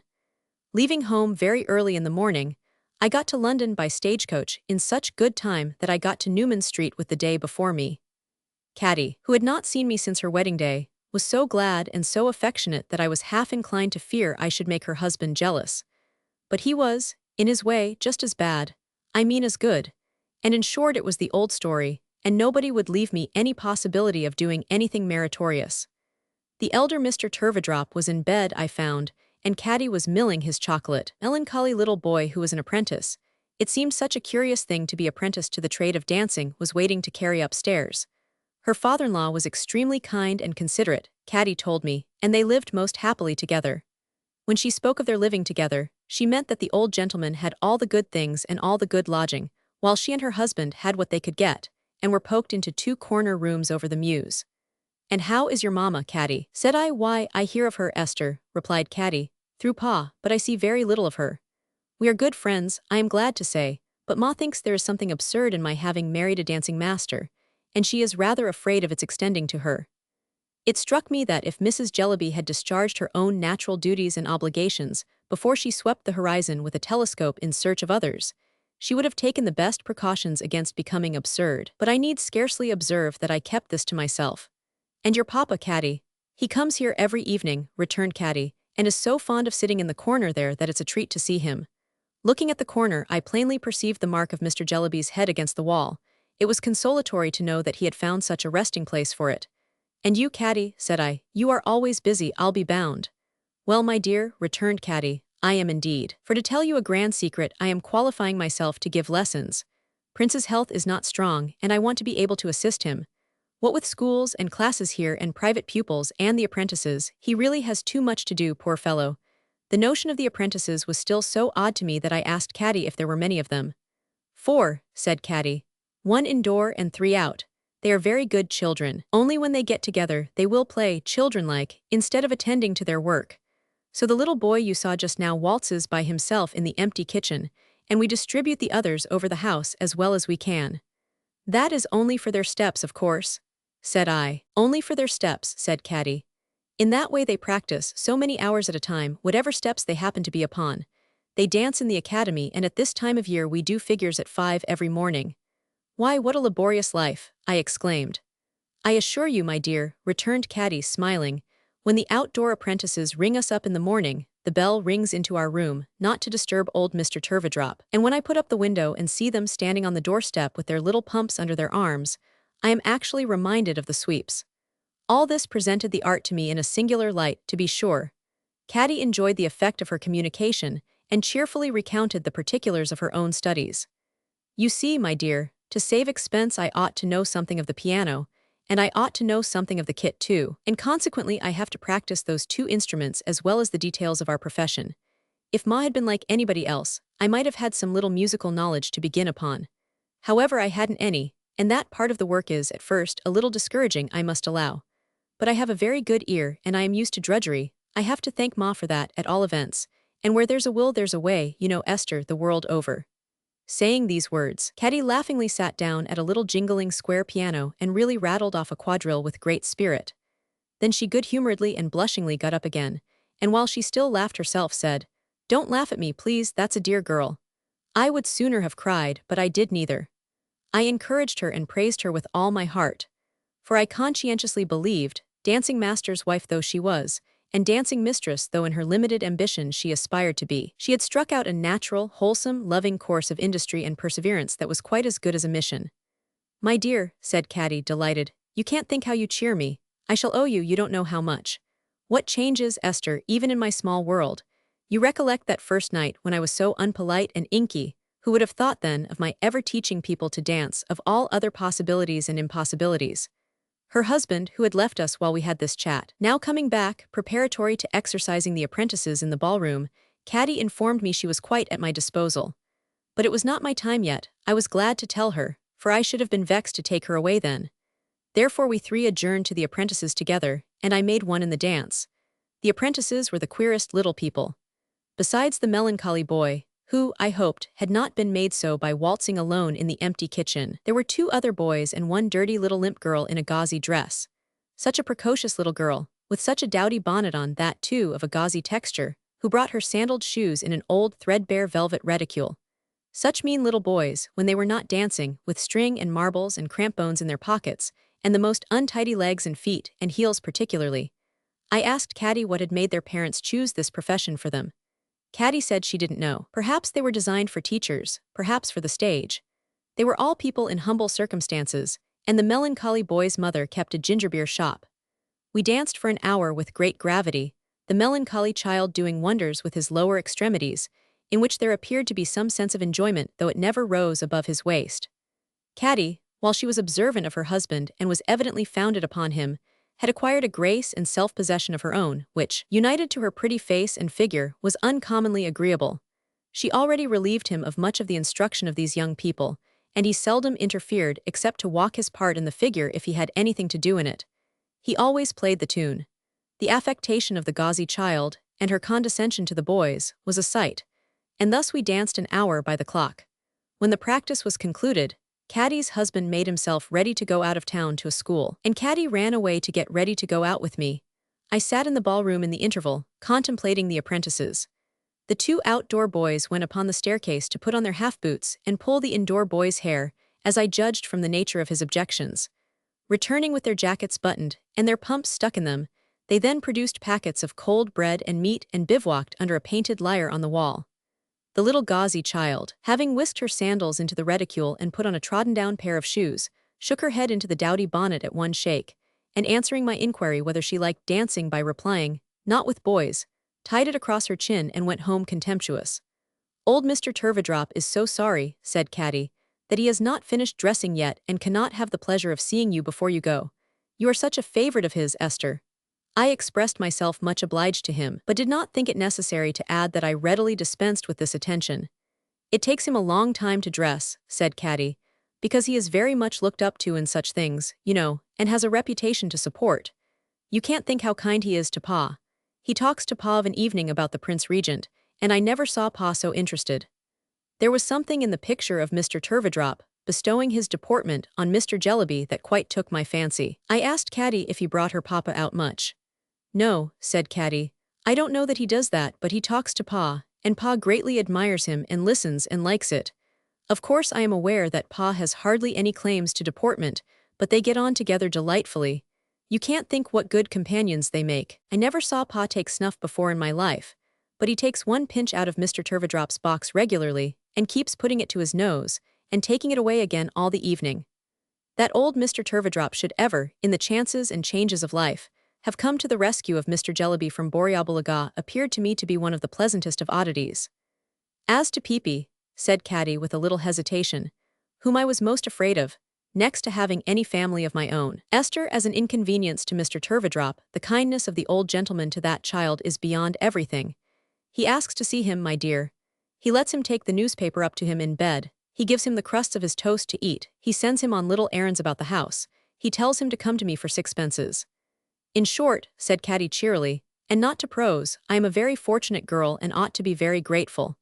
Where are we going, Esther? To the Old Street Road, said I, where I have a few words to say to the solicitor's clerk who was sent to meet me at the coach office on the very day when I came to London and first saw you, my dear. Now I think of it, the gentleman who brought us to your house.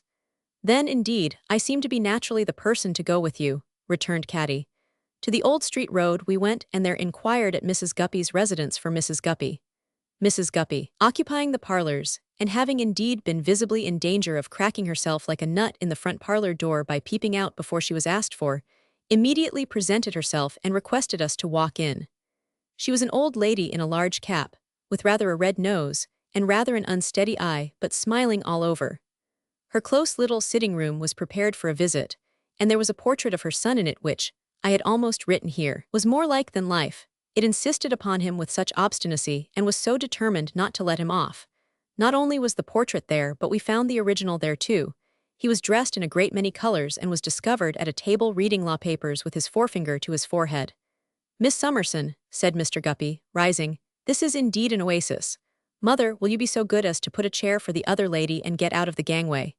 Mrs. Guppy, whose incessant smiling gave her quite a waggish appearance, did as her son requested and then sat down in a corner, holding her pocket handkerchief to her chest, like a fomentation, with both hands. I presented Caddy, and Mr. Guppy said that any friend of mine was more than welcome. I then proceeded to the object of my visit. I took the liberty of sending you a note, sir, said I. Mr. Guppy acknowledged the receipt by taking it out of his breast pocket, putting it to his lips, and returning it to his pocket with a bow. Mr. Guppy's mother was so diverted that she rolled her head as she smiled and made a silent appeal to Caddy with her elbow. Could I speak to you alone for a moment? Said I. Anything like the jocoseness of Mr. Guppy's mother just now, I think I never saw. She made no sound of laughter, but she rolled her head and shook it and put her handkerchief to her mouth, and appealed to Caddy with her elbow and her hand and her shoulder, and was so unspeakably entertained altogether that it was with some difficulty she could marshal Caddy through the little folding door into her bedroom adjoining. Miss Summerson, said Mr. Guppy, you will excuse the waywardness of a parent ever mindful of a son's happiness. My mother, though highly exasperating to the feelings, is actuated by maternal dictates. I could hardly have believed that anybody could in a moment have turned so red or changed so much as Mr. Guppy did when I now put up my veil. I asked the favor of seeing you for a few moments here, said I, in preference to calling it Mr. Kenge's because, remembering what you said on an occasion when you spoke to me in confidence, I feared I might otherwise cause you some embarrassment, Mr. Guppy. I caused him embarrassment enough as it was, I am sure. I never saw such faltering, such confusion, such amazement and apprehension. Miss Summerson, stammered Mr. Guppy, I beg your pardon, but in our profession we find it necessary to be explicit. You have referred to an occasion, miss, when I did myself the honor of making a declaration which— Something seemed to rise in his throat that he could not possibly swallow. He put his hand there, coughed, made faces, tried again to swallow it, coughed again, made faces again, looked all round the room, and fluttered his papers. A kind of giddy sensation has come upon me, miss, he explained, which rather knocks me over. A little subject to this sort of thing, by George. I gave him a little time to recover. He consumed it in putting his hand to his forehead and taking it away again, and in backing his chair into the corner behind him. My intention was to remark, miss, said Mr. Guppy. Dear me, something bronchial, I think, to remark that you was so good on that occasion as to repel and repudiate that declaration. You wouldn't perhaps object to admit that, though no witnesses are present, it might be a satisfaction to your mind, if you was to put in that admission. There can be no doubt, said I, that I declined your proposal without any reservation or qualification whatever, Mr. Guppy. Thank you, miss, he returned, measuring the table with his troubled hands. So far that's satisfactory, and it does you credit. This is certainly bronchial. Must be in the tubes. You wouldn't perhaps be offended if I was to mention, not that it's necessary, for your own good sense or any person's sense must show 'em that, if I was to mention that such declaration on my part was final, and they're terminated. I quite understand that, said I, perhaps, it may not be worth the form, but it might be a satisfaction to your mind. Perhaps you wouldn't object to admit that, miss, said Mr. Guppy. I admit it most fully and freely, said I. Thank you, returned Mr. Guppy. Very honorable, I am sure.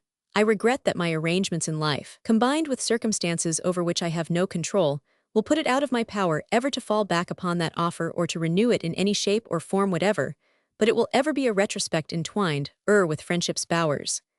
Mr. Guppy's bronchitis came to his relief and stopped his measurement of the table. I may now perhaps mention what I wish to say to you. I began.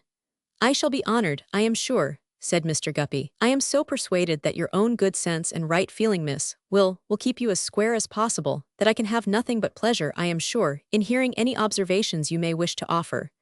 You were so good as to imply, on that occasion— Excuse me, miss, said Mr. Guppy, but we had better not travel out of the record into implication. I cannot admit that I implied anything. You said on that occasion, I recommenced, that you might possibly have the means of advancing my interests and promoting my fortunes by making discoveries of which I should be the subject. I presume that you founded that belief upon your general knowledge of my being an orphan girl, indebted for everything to the benevolence of Mr. Jarndyce. Now, the beginning and the end of what I have come to beg of you is, Mr. Guppy, that you will have the kindness to relinquish all idea of so serving me. I have thought of this sometimes, and I have thought of it most lately, since I have been ill. At length I have decided, in case you should at any time recall that purpose and act upon it in any way, to come to you and assure you that you are altogether mistaken. You could make no discovery in reference to me that would do me the least service or give me the least pleasure. I am acquainted with my personal history, and I have it in my power to assure you that you never can advance my welfare by such means. You may, perhaps, have abandoned this project a long time. If so, excuse my giving you unnecessary trouble. If not, I entreat you, on the assurance I have given you, henceforth to lay it aside. I beg you to do this for my peace. I am bound to confess, said Mr. Guppy, that you express yourself, miss, with that good sense and right feeling for which I gave you credit. Nothing can be more satisfactory than such right feeling, and if I mistook any intentions on your part just now, I am prepared to tender a full apology. I should wish to be understood, miss, as hereby offering that apology, limiting it, as your own good sense and right feeling will point out the necessity of, to the present proceedings. I must say for Mr. Guppy that the snuffling manner he had upon him improved very much. He seemed truly glad to be able to do something I asked, and he looked ashamed. If you will allow me to finish what I have to say at once, so that I may have no occasion to resume, went on, seeing him about to speak. You will do me a kindness, sir. I come to you as privately as possible because you announced this impression of yours to me in a confidence which I have really wished to respect, and which I always have respected, as you remember. I have mentioned my illness. There really is no reason why I should hesitate to say that I know very well that any little delicacy I might have had in making a request to you is quite removed. Therefore I make the entreaty I have now preferred, and I hope you will have sufficient consideration for me to accede to it. I must do Mr. Guppy the further justice of saying that he had looked more and more ashamed, and that he looked most ashamed and very earnest when he now replied with a burning face. Upon my word and honor, upon my life, upon my soul, Miss Summerson, as I am a living man, I'll act according to your wish. I'll never go another step in opposition to it.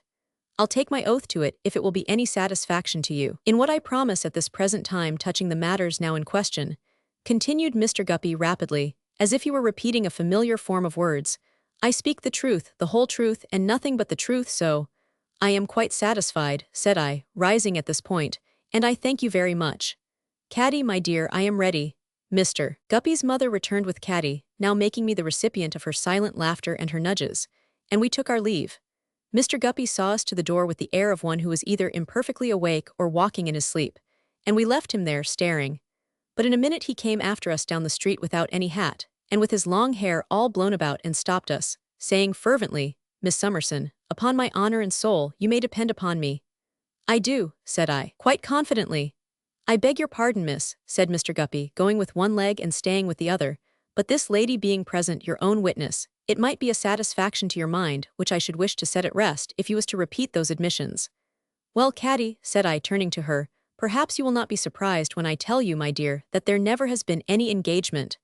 No proposal or promise of marriage whatsoever, suggested Mr. Guppy. No proposal or promise of marriage whatsoever, said I, between this gentleman, William Guppy of Penton Place, Pentonville in the county of Middlesex, he murmured.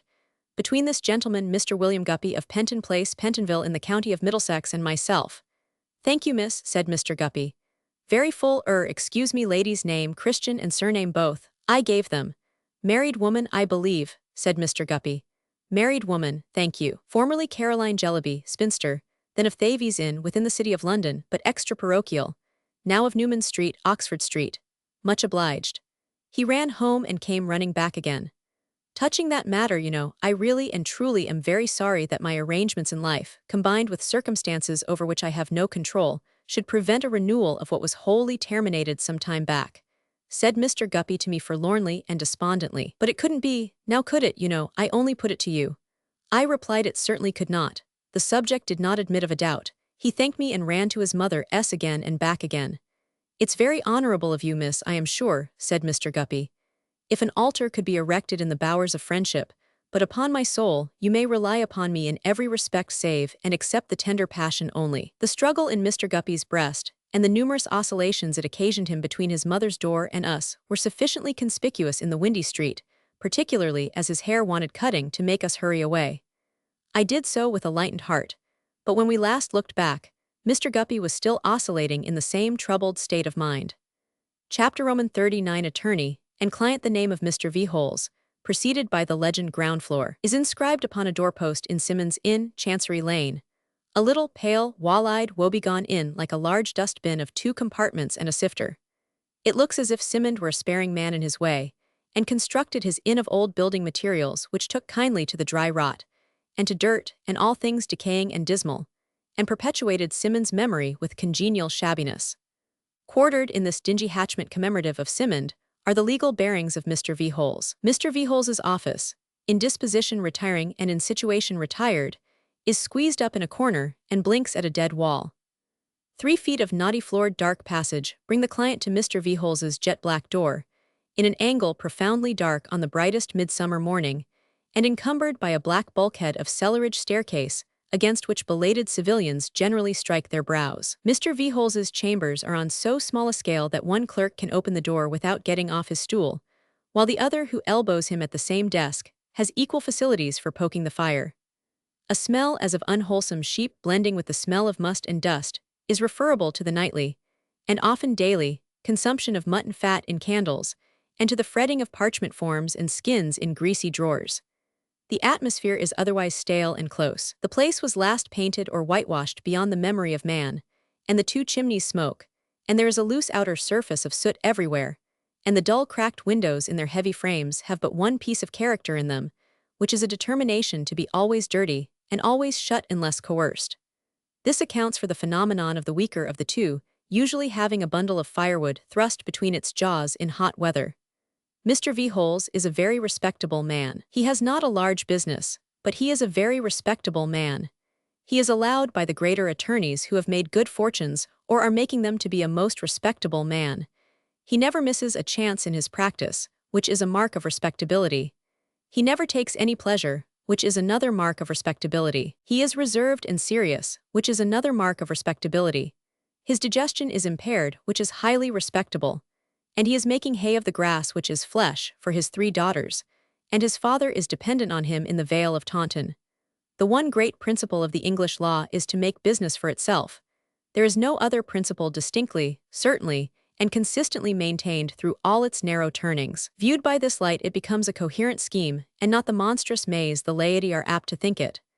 Let them but once clearly perceive that its grand principle is to make business for itself at their expense, and surely they will cease to grumble. But not perceiving this quite plainly, only seeing it by halves in a confused way, the laity sometimes suffer in peace and pocket, with a bad grace, and do grumble very much. Then this respectability of Mr. V. Holes is brought into powerful play against them. "Repeal this statute, my good sir," says Mr. Kenge to a smarting client. "Repeal it, my dear sir, never with my consent. Alter this law, sir, and what will be the effect of your rash proceeding on a class of practitioners very worthily represented, allow me to say to you, by the opposite attorney in the case, Mr. V. Holes. Sir, that class of practitioners would be swept from the face of the earth. Now you cannot afford, I will say, the social system cannot afford, to lose an order of men like Mr. V. Holes. Diligent, persevering, steady, acute in business. My dear sir, I understand your present feelings against the existing state of things, which I grant to be a little hard in your case, but I can never raise my voice for the demolition of a class of men like Mr. V. Holes. The respectability of Mr. V. Holes has even been cited with crushing effect before parliamentary committees, as in the following blue minutes of a distinguished attorney's evidence. Question number 517,869.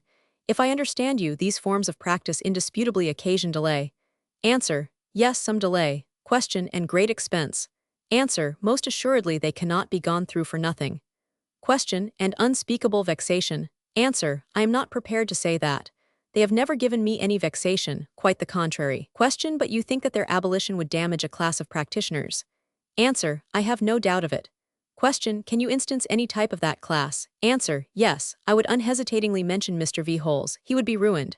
Question: Mr. V. Holes is considered in the profession a respectable man. Answer: which proved fatal to the inquiry for 10 years. Mr. V. Holes is considered in the profession a most respectable man. So in familiar conversation, private authorities no less disinterested will remark that they don't know what this age is coming to, that we are plunging down precipices, that now here is something else gone, that these changes are death to people like V. Holes. A man of undoubted respectability, with a father in the Vale of Taunton and 3 daughters at home. Take a few steps more in this direction, say they, and what is to become of V. Holes's father? Is he to perish? And of V. Holes's daughters? Are they to be shirt-makers or governesses? As though Mr. V. Holes and his relations being minor cannibal chiefs, and it being proposed to abolish cannibalism, indignant champions were to put the case thus: make man-eating unlawful, and you starve the V. Holeses. In a word, Mr. V. Holes, with his 3 daughters and his father in the Vale of Taunton, is continually doing duty, like a piece of timber, to shore up some decayed foundation that has become a pitfall and a nuisance. And with a great many people in a great many instances, the question is never one of a change from wrong to right, which is quite an extraneous consideration, but is always one of injury or advantage to that eminently respectable Legion V. Holes. The Chancellor is, within these 10 minutes, up for the long vacation. Mr. V. Holes, and his young client, and several blue bags hastily stuffed out of all regularity of form, as the larger sort of serpents are in their first gorged state, have returned to the official den. Mr. V. Holes, quiet and unmoved, as a man of so much respectability ought to be, takes off his close black gloves as if he were skinning his hands, lifts off his tight hat as if he were scalping himself, and sits down at his desk. The client throws his hat and gloves upon the ground, tosses them anywhere, without looking after them or caring where they go, flings himself into a chair, half sighing and half groaning, rests his aching head upon his hand and looks the portrait of young despair. Again nothing done, says Richard. Nothing done. Don't say nothing done, sir, returns the placid V. Holes. That is scarcely fair, sir, scarcely fair. Why, what is done, says Richard, turning gloomily upon him. That may not be the whole question, returns V. Holes. The question may branch off into what is doing, and what is doing, asks the moody client. V. Holes, sitting with his arms on the desk, quietly bringing the tips of his 5 right fingers to meet the tips of his 5 left fingers, and quietly separating them again, and fixedly and slowly looking at his client, replies, "A good deal is doing, sir. We have put our shoulders to the wheel, Mr. Carstone, and the wheel is going round." "Yes, with Ixion on it. How am I to get through the next 4 or 5 accursed months?" exclaims the young man, rising from his chair and walking about the room. "Mr. C," returns V. Holes, following him close with his eyes wherever he goes, "your spirits are hasty, and I am sorry for it on your account. Excuse me if I recommend you not to chafe so much, not to be so impetuous, not to wear yourself out so. You should have more patience, you should sustain yourself better. I ought to imitate you, in fact, Mr. V. Holes," says Richard, sitting down again with an impatient laugh and beating the devil's tattoo with his boot on the patternless carpet. "Sir," returns V. Holes, always looking at the client as if he were making a lingering meal of him with his eyes as well as with his professional appetite. "Sir," returns V. Holes with his inward manner of speech and his bloodless quietude, "I should not have had the presumption to propose myself as a model for your imitation or any man's. Let me but leave the good name to my 3 daughters, and that is enough for me. I am not a self-seeker. But since you mention me so pointedly, I will acknowledge that I should like to impart to you a little of my— Come, sir, you are disposed to call it insensibility, and I am sure I have no objection. Say insensibility, a little of my insensibility." "Mr. V. Holes," explains the client, somewhat abashed, "I had no intention to accuse you of insensibility." "I think you had, sir, without knowing it," returns the equable V. Holes. "Very naturally. It is my duty to attend to your interests with a cool head, and I can quite understand that to your excited feelings I may appear, at such times as the present, insensible. My daughters may know me better, my aged father may know me better, but they have known me much longer than you have, and the confiding eye of affection is not the distrustful eye of business. Not that I complain, sir, of the eye of business being distrustful, quite the contrary. In attending to your interests, I wish to have all possible checks upon me. It is right that I should have them. I court inquiry. But your interests demand that I should be cool and methodical, Mr. Carstone, and I cannot be otherwise, no, sir, not even to please you." Mr. V. Holes, after glancing at the official cat who is patiently watching a mouse's hole, fixes his charmed gaze again on his young client and proceeds in his buttoned-up, half-audible voice, as if there were an unclean spirit in him that will neither come out nor speak out. "What are you to do, sir? You inquire, during the vacation. I should hope you gentlemen of the army may find many means of amusing yourselves if you give your minds to it. If you had asked me what I was to do during the vacation, I could have answered you more readily. I am to attend to your interests.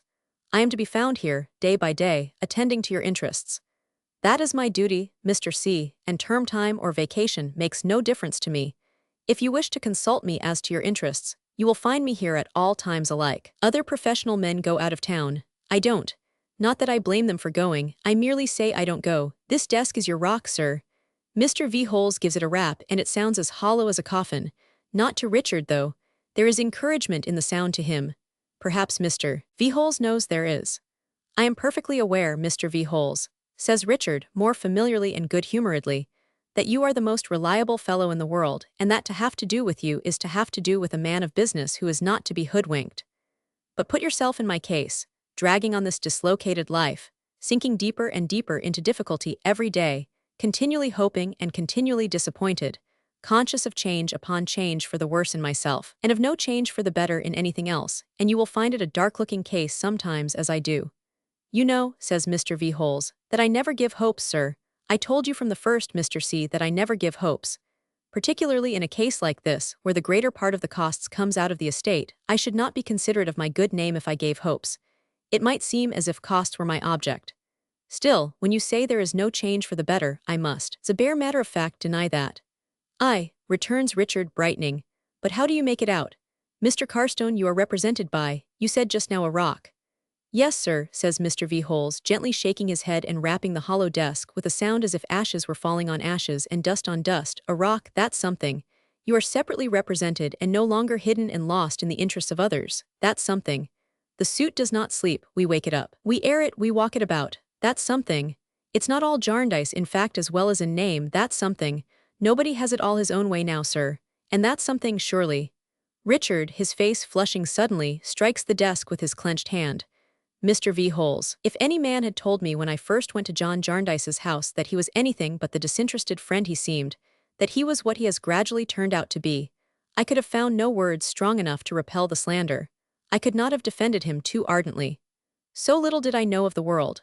Whereas now I do declare to you that he becomes to me the embodiment of the suit, that in place of its being an abstraction, it is John Jarndyce, that the more I suffer, the more indignant I am with him, that every new delay and every new disappointment is only a new injury from John Jarndyce's hand.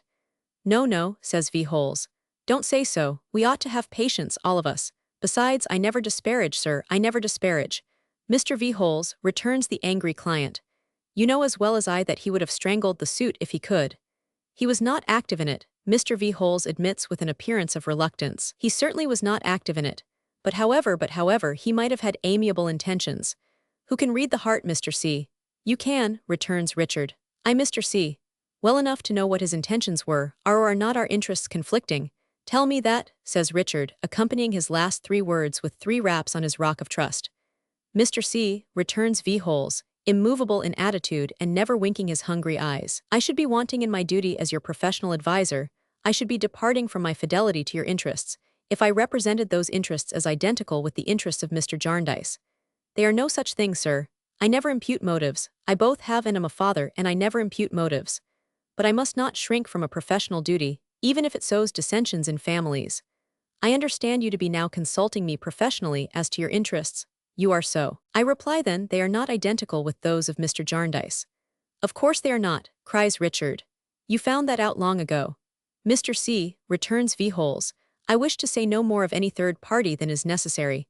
I wish to leave my good name unsullied, together with any little property of which I may become possessed through industry and perseverance, to my daughters Emma, Jane, and Caroline. I also desire to live in amity with my professional brethren. When Mr. Skimpole did me the honor, sir, I will not say the very high honor, for I never stoop to flattery, of bringing us together in this room, I mentioned to you that I could offer no opinion or advice as to your interests while those interests were entrusted to another member of the profession. And I spoke in such terms as I was bound to speak of Kenge and Carboy's office, which stands high. You, sir, thought fit to withdraw your interests from that keeping nevertheless, and to offer them to me. You brought them with clean hands, sir, and I accepted them with clean hands. Those interests are now paramount in this office. My digestive functions, as you may have heard me mention, are not in a good state, and rest might improve them, but I shall not rest, sir, while I am your representative. Whenever you want me, you will find me here. Summon me anywhere, and I will come. During the long vacation, sir, I shall devote my leisure to studying your interests more and more closely, and to making arrangements for moving heaven and earth, including, of course, the Chancellor after Michaelmas term. And when I ultimately congratulate you, sir, says Mr. V. Holes with the severity of a determined man, when I ultimately congratulate you, sir, with all my heart, on your accession to fortune, but that I never give hopes, I might say something further about, you will owe me nothing beyond whatever little balance may be then outstanding of the costs as between solicitor and client, not included in the tax costs allowed out of the estate. I pretend to no claim upon you, Mr. C., but for the zealous and active discharge, not the languid and routine discharge, sir, that much credit I stipulate for of my professional duty. My duty prosperously ended, all between us is ended. V. Holes finally adds, by way of rider to this declaration of his principles, that as Mr. Carstone is about to rejoin his regiment, perhaps Mr. C. will favor him with an order on his agent for £20 on account. For there have been many little consultations and attendances of late, sir, observes V. Holes, turning over the leaves of his diary, and these things mount up, and I don't profess to be a man of capital. When we first entered on our present relations, I stated to you openly, it is a principle of mine that there never can be too much openness between solicitor and client, that I was not a man of capital, and that if capital was your object you had better leave your papers in Kenge's office. No, Mr. C., you will find none of the advantages or disadvantages of capital here, sir. This, V. Holes gives the desk one hollow blow again, is your rock, it pretends to be nothing more. The client, with his dejection insensibly relieved and his vague hopes rekindled, takes pen and ink and writes the draft, not without perplexed consideration and calculation of the date it may bear, implying scant effects in the agent's hands. All the while V. Holes, buttoned up in body and mind, looks at him attentively. All the while, V. Holes's official cat watches the mouse's hole. Lastly, the client, shaking hands, beseeches Mr. V. Holes, for heaven's sake and earth's sake, to do his utmost to pull him through the Court of Chancery. Mr. V. Holes, who never gives hopes, lays his palm upon the client's shoulder and answers with a smile, always here, sir. Personally or by letter, you will always find me here, sir, with my shoulder to the wheel. Thus they part, and V-holes, left alone, employs himself in carrying sundry little matters out of his diary into his draft bill book for the ultimate behoof of his 3 daughters. So might an industrious fox or bear make up his account of chickens or stray travelers with an eye to his cubs, not to disparage by that word the 3 raw-visaged, lank, and buttoned-up maidens, who dwell with the parent V-holes in an earthy cottage situated in a damp garden at Kennington. Richard, emerging from the heavy shade of Symonds Inn into the sunshine of Chancery Lane, for there happens to be sunshine there today, walks thoughtfully on, and turns into Lincoln's Inn, and passes under the shadow of the Lincoln's Inn trees. On many such loungers have the speckled shadows of those trees often fallen. On the like bent head, the bitten nail, the lowering eye, the lingering step, the purposeless and dreamy air, the good consuming and consumed, the life turned sour. This lounger is not shabby yet, but that may come. Chancery, which knows no wisdom but in precedent, is very rich in such precedents. And why should one be different from 10,000? Yet the time is so short since his depreciation began that as he saunters away, reluctant to leave the spot for some long months together, though he hates it, Richard himself may feel his own case as if it were a startling one. While his heart is heavy with corroding care, suspense, distrust, and doubt, it may have room for some sorrowful wonder when he recalls how different his first visit there, how different he, how different all the colors of his mind. But injustice breeds injustice. Fighting with shadows and being defeated by them necessitates the setting up of substances to combat. From the impalpable suit which no man alive can understand, the time for that being long gone by, it has become a gloomy relief to turn to the palpable figure of the friend who would have saved him from this ruin and make him his enemy. Richard has told V-holes the truth. Is he in a hardened or a softened mood, he still lays his injuries equally at that door. He was thwarted in that quarter, of a set purpose, and that purpose could only originate in the one subject that is resolving his existence into itself. Besides, it is a justification to him in his own eyes to have an embodied antagonist and oppressor. Is Richard a monster in all this, or would Chancery be found rich in such precedents too, if they could be got for citation from the recording angel?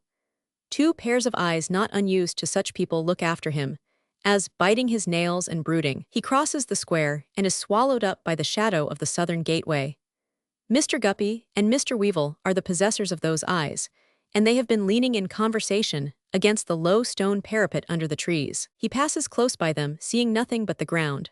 "William," says Mr. Weevil, adjusting his whiskers, "there's combustion going on there. It's not a case of spontaneous, but it's smoldering combustion it is." "Ah," says Mr. Guppy, "he wouldn't keep out of Jarndyce, and I suppose he's over head and ears in debt. I never knew much of him. He was as high as the monument when he was on trial at our place. A good riddance to me whether as clerk or client." "Well, Tony, that as I was mentioning is what they're up to." Mr. Guppy, refolding his arms, resettles himself against the parapet, as resuming a conversation of interest. "They are still up to it, sir," says Mr. Guppy, "still taking stock, still examining papers, still going over the heaps and heaps of rubbish. At this rate they'll be at it these 7 years. And Small is helping. Small left us at a week's notice. Told Kenge his grandfather's business was too much for the old gentleman and he could better himself by undertaking it. There had been a coolness between myself and Small on account of his being so close. But he said you and I began it, and as he had me there, for we did, I put our acquaintance on the old footing. That's how I come to know what they're up to." "You haven't looked in at all."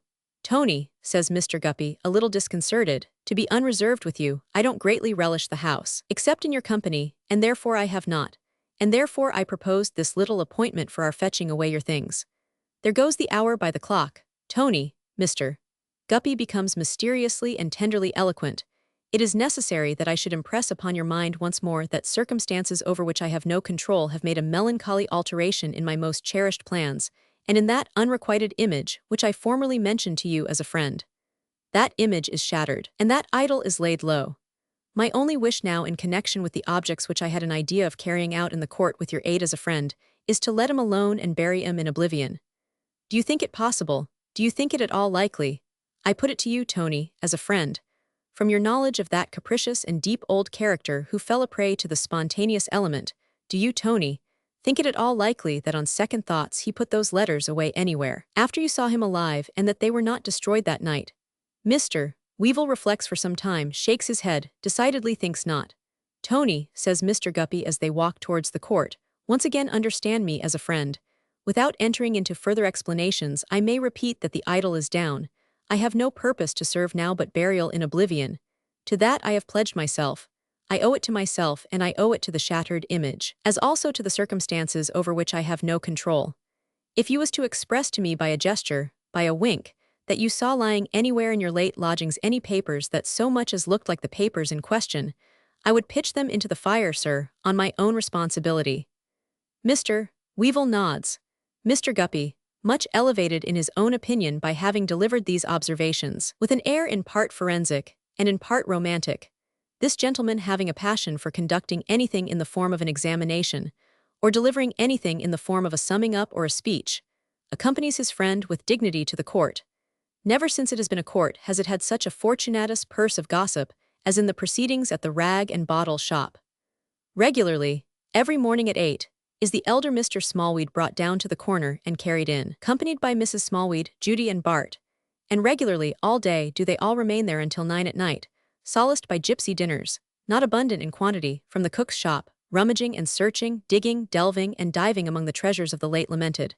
What those treasures are they keep so secret that the court is maddened. In its delirium it imagines guineas pouring out of teapots, crown pieces overflowing punch bowls, old chairs and mattresses stuffed with Bank of England notes. It possesses itself of the sixpenny history, with highly colored folding frontispiece, of Mr. Daniel Dancer and his sister, and also of Mr. Elwes, of Suffolk, and transfers all the facts from those authentic narratives to Mr. Crook. Twice, when the dustman is called in to carry off a cartload of old paper, ashes, and broken bottles, the whole court assembles and pries into the baskets as they come forth. Many times the two gentlemen who write with the ravenous little pens on the tissue paper are seen prowling in the neighborhood, shy of each other, their late partnership being dissolved. The soul skillfully carries a vein of the prevailing interest through the harmonic nights. Little swills, in what are professionally known as patter allusions to the subject, is received with loud applause, and the same vocalist gags in the regular business like a man inspired. Even Miss M. Melverlesson, in the revived Caledonian melody of We're a Nodding, points the sentiment that the dogs love brew, whatever the nature of that refreshment may be, with such archness and such a turn of the head towards next door that she is immediately understood to mean Mr. Smallweed loves to find money, and is nightly honoured with a double encore. For all this, the court discovers nothing, and as Mrs. Piper and Mrs. Perkins now communicate to the late lodger whose appearance is the signal for a general rally, it is in one continual ferment to discover everything and more. Mr. Weevil and Mr. Guppy, with every eye in the court's head upon them, knock at the closed door of the late lamented's house, in a high state of popularity. But being contrary to the court's expectation admitted, they immediately become unpopular and are considered to mean no good. The shutters are more or less closed all over the house, and the ground floor is sufficiently dark to require candles. Introduced into the back shop by Mr. Smallweed the younger, they, fresh from the sunlight, can at first see nothing save darkness and shadows. But they gradually discern the elder Mr. Smallweed seated in his chair upon the brink of a well or grave of waste paper, the virtuous Judy groping therein like a female sexton, and Mrs. Smallweed on the level ground in the vicinity snowed up in a heap of paper fragments, print, and manuscript which would appear to be the accumulated compliments that have been sent flying at her in the course of the day. The whole party, Small included, are blackened with dust and dirt, and present a fiendish appearance not relieved by the general aspect of the room. There is more litter and lumber in it than of old, and it is dirtier if possible. Likewise, it is ghostly with traces of its dead inhabitant, and even with his chalked writing on the wall. On the entrance of visitors, Mr. Smallweed and Judy simultaneously fold their arms and stop in their researches. "Aha," croaks the old gentleman. "How do do, gentlemen, how do do? Come to fetch your property, Mr. Weevil. That's well, that's well. Ha ha, we should have been forced to sell you up, sir, to pay your warehouse room if you had left it here much longer. You feel quite at home here again, I dare say. Glad to see you, glad to see you." Mr. Weevil, thanking him, casts an eye about. Mr. Guppy's eye follows Mr. Weevil's eye. Mr. Weevil's eye comes back without any new intelligence in it. Mr. Guppy's eye comes back and meets Mr. Smallweed's eye. That engaging old gentleman is still murmuring, like some wound-up instrument running down, "How do do, sir? How do how?" And then having run down, he lapses into grinning silence, as Mr. Guppy starts at seeing Mr. Tulkinghorn standing in the darkness opposite with his hands behind him. "Gentleman so kind as to act as my solicitor," says Grandfather Smallweed.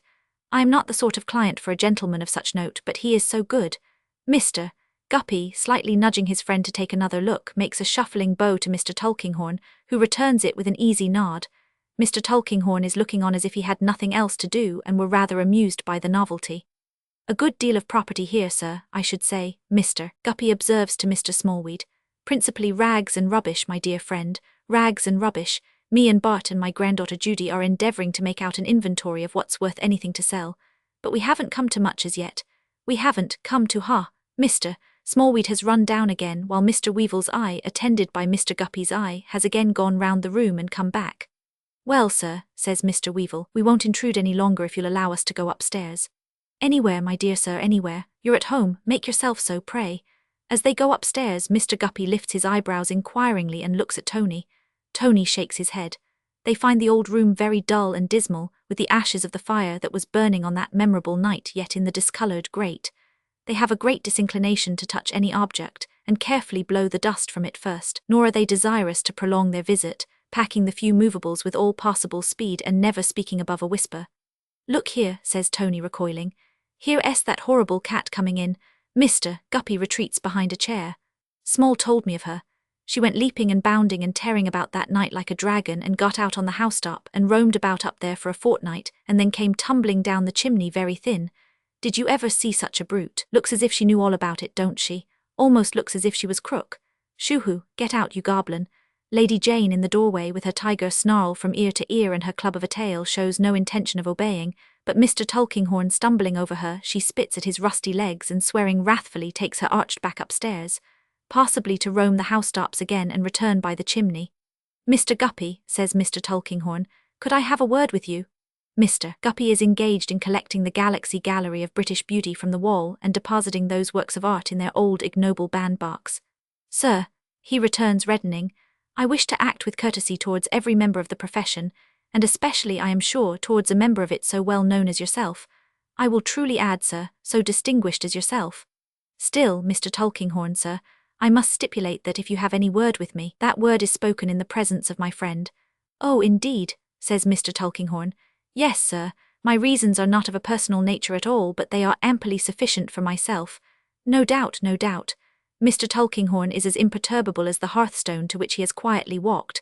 The matter is not of that consequence that I need put you to the trouble of making any conditions, Mr. Guppy. He pauses here to smile, and his smile is as dull and rusty as his pantaloons. You are to be congratulated, Mr. Guppy, you are a fortunate young man, sir. Pretty well so, Mr. Tulkinghorn, I don't complain. Complain? High friends, free admission to great houses and access to elegant ladies. Why, Mr. Guppy, there are people in London who would give their ears to be you. Mr. Guppy, looking as if he would give his own reddening and still reddening ears to be one of those people at present instead of himself, replies, Sir, if I attend to my profession and do what is right by Kenge and Carboy, my friends and acquaintances are of no consequence to them nor to any member of the profession, not excepting Mr. Tulkinghorn of the Fields. I am not under any obligation to explain myself further, and with all respect for you, sir, and without offence, I repeat, without offence, oh certainly, I don't intend to do it. Quite so, says Mr. Tulkinghorn with a calm nod. Very good, I see by these portraits that you take a strong interest in the fashionable great, sir. He addresses this to the astounded Tony, who admits the soft impeachment. A virtue in which few Englishmen are deficient, observes Mr. Tulkinghorn. He has been standing on the hearthstone with his back to the smoked chimney-piece, and now turns round with his glasses to his eyes. Who is this? Lady Dedlock? A very good likeness in its way, but it wants force of character. Good day to you, gentlemen, good day. When he has walked out, Mr. Guppy, in a great perspiration, nerves himself to the hasty completion of the taking down of the Galaxy Gallery, concluding with Lady Dedlock. Tony, he says hurriedly to his astonished companion, let us be quick in putting the things together and in getting out of this place. It were in vain longer to conceal from you, Tony, that between myself and one of the members of a swan-like aristocracy whom I now hold in my hand, there has been undivulged communication and association. The time might have been when I might have revealed it to you. It never will be more. It is due alike to the oath I have taken, alike to the shattered idol, and alike to circumstances over which I have no control, that the whole should be buried in oblivion. I charge you as a friend, by the interest you have ever testified in the fashionable intelligence, and by any little advances with which I may have been able to accommodate you, so to bury it without a word of inquiry. This charge Mr. Guppy delivers in a state little short of forensic lunacy, while his friend shows a dazed mind in his whole head of hair, and even in his cultivated whiskers.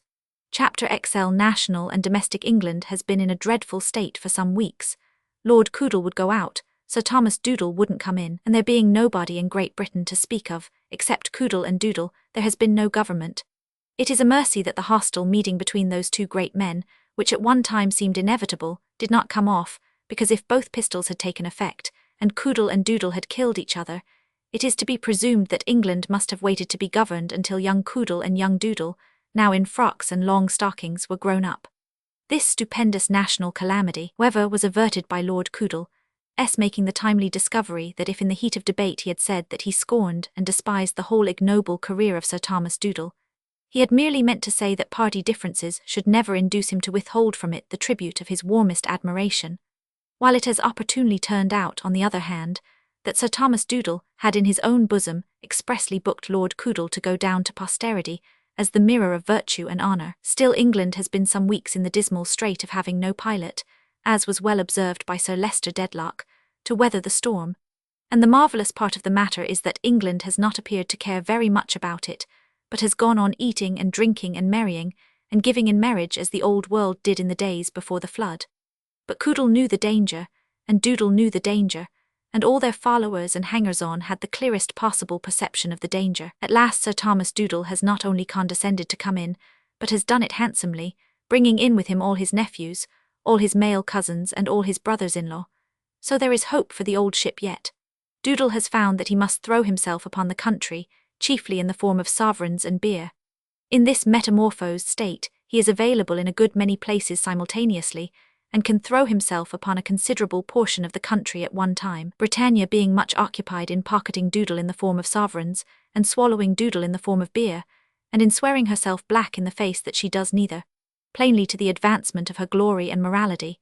The London season comes to a sudden end, through all the Doodlates and Coodlates dispersing to assist Britannia in those religious exercises.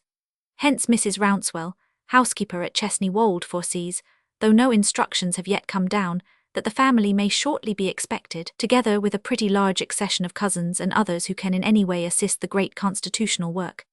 And hence the stately old dame, taking time by the forelock, leads him up and down the staircases, and along the galleries and passages, and through the rooms, to witness before he grows any older that everything is ready, that floors are rubbed bright, carpets spread, curtains shaken out, beds puffed and patted, still room and kitchen cleared for action, all things prepared as beseems the Dedlock dignity. This present summer evening, as the sun goes down, the preparations are complete. Dreary and solemn the old house looks, with so many appliances of habitation, and with no inhabitants except the pictured forms upon the walls. So did these come and go, a Dedlock in possession might have ruminated passing along, so did they see this gallery hushed and quiet as I see it now, so think, as I think, of the gap that they would make in this domain when they were gone, so find it, as I find it, difficult to believe that it could be without them. So pass from my world as I pass from theirs, now closing the reverberating door, so leave no blank to miss them, and so die. Through some of the fiery windows beautiful from without, and set at this sunset hour, not in dull grey stone but in a glorious house of gold, the light excluded at other windows pours in rich, lavish, overflowing like the summer plenty in the land. Then do the frozen Dedlocks thaw, strange movements come upon their features as the shadows of leaves play there. A dense justice in a corner is beguiled into a wink, a staring baronet with a truncheon gets a dimple in his chin. Down into the bosom of a stony shepherdess there steals a fleck of light and warmth that would have done it good 100 years ago.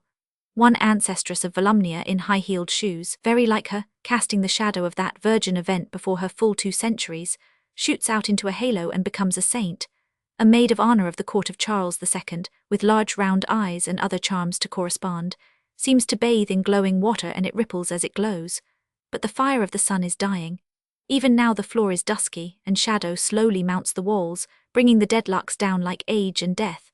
And now, upon my lady's picture over the great chimney-piece, a weird shade falls from some old tree, that turns it pale and flutters it, and looks as if a great arm held a veil or hood, watching an opportunity to draw it over her. Higher and darker rises shadow on the wall, now a red gloom on the ceiling, now the fire is out.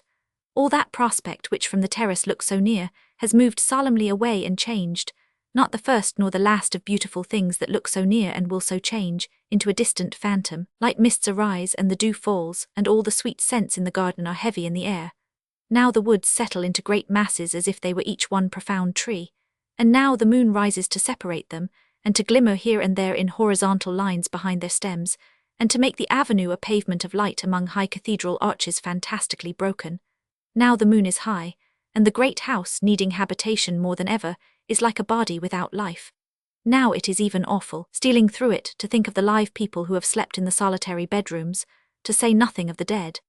Now is the time for shadow, when every corner is a cavern, and every downward step a pit, when the stained glass is reflected in pale and faded hues upon the floors, when anything and everything can be made of the heavy staircase beams, excepting their own proper shapes, when the armor has dull lights upon it not easily to be distinguished from stealthy movement, and when barred helmets are frightfully suggestive of heads inside.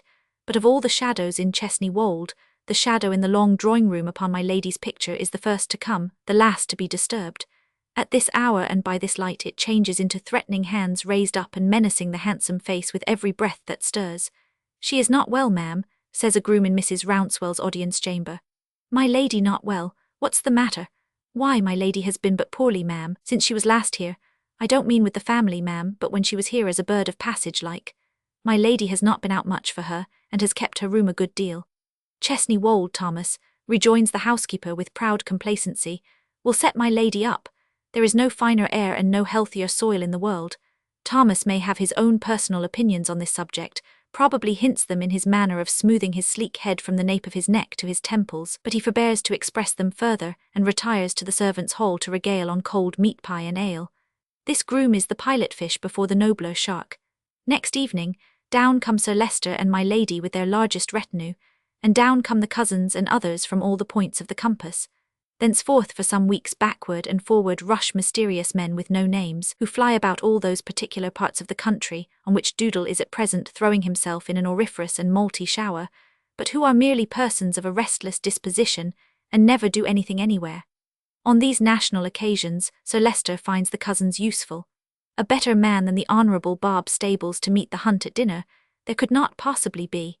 Better got-up gentlemen than the other cousins to ride over to polling booths and hustings here and there, and show themselves on the side of England, it would be hard to find.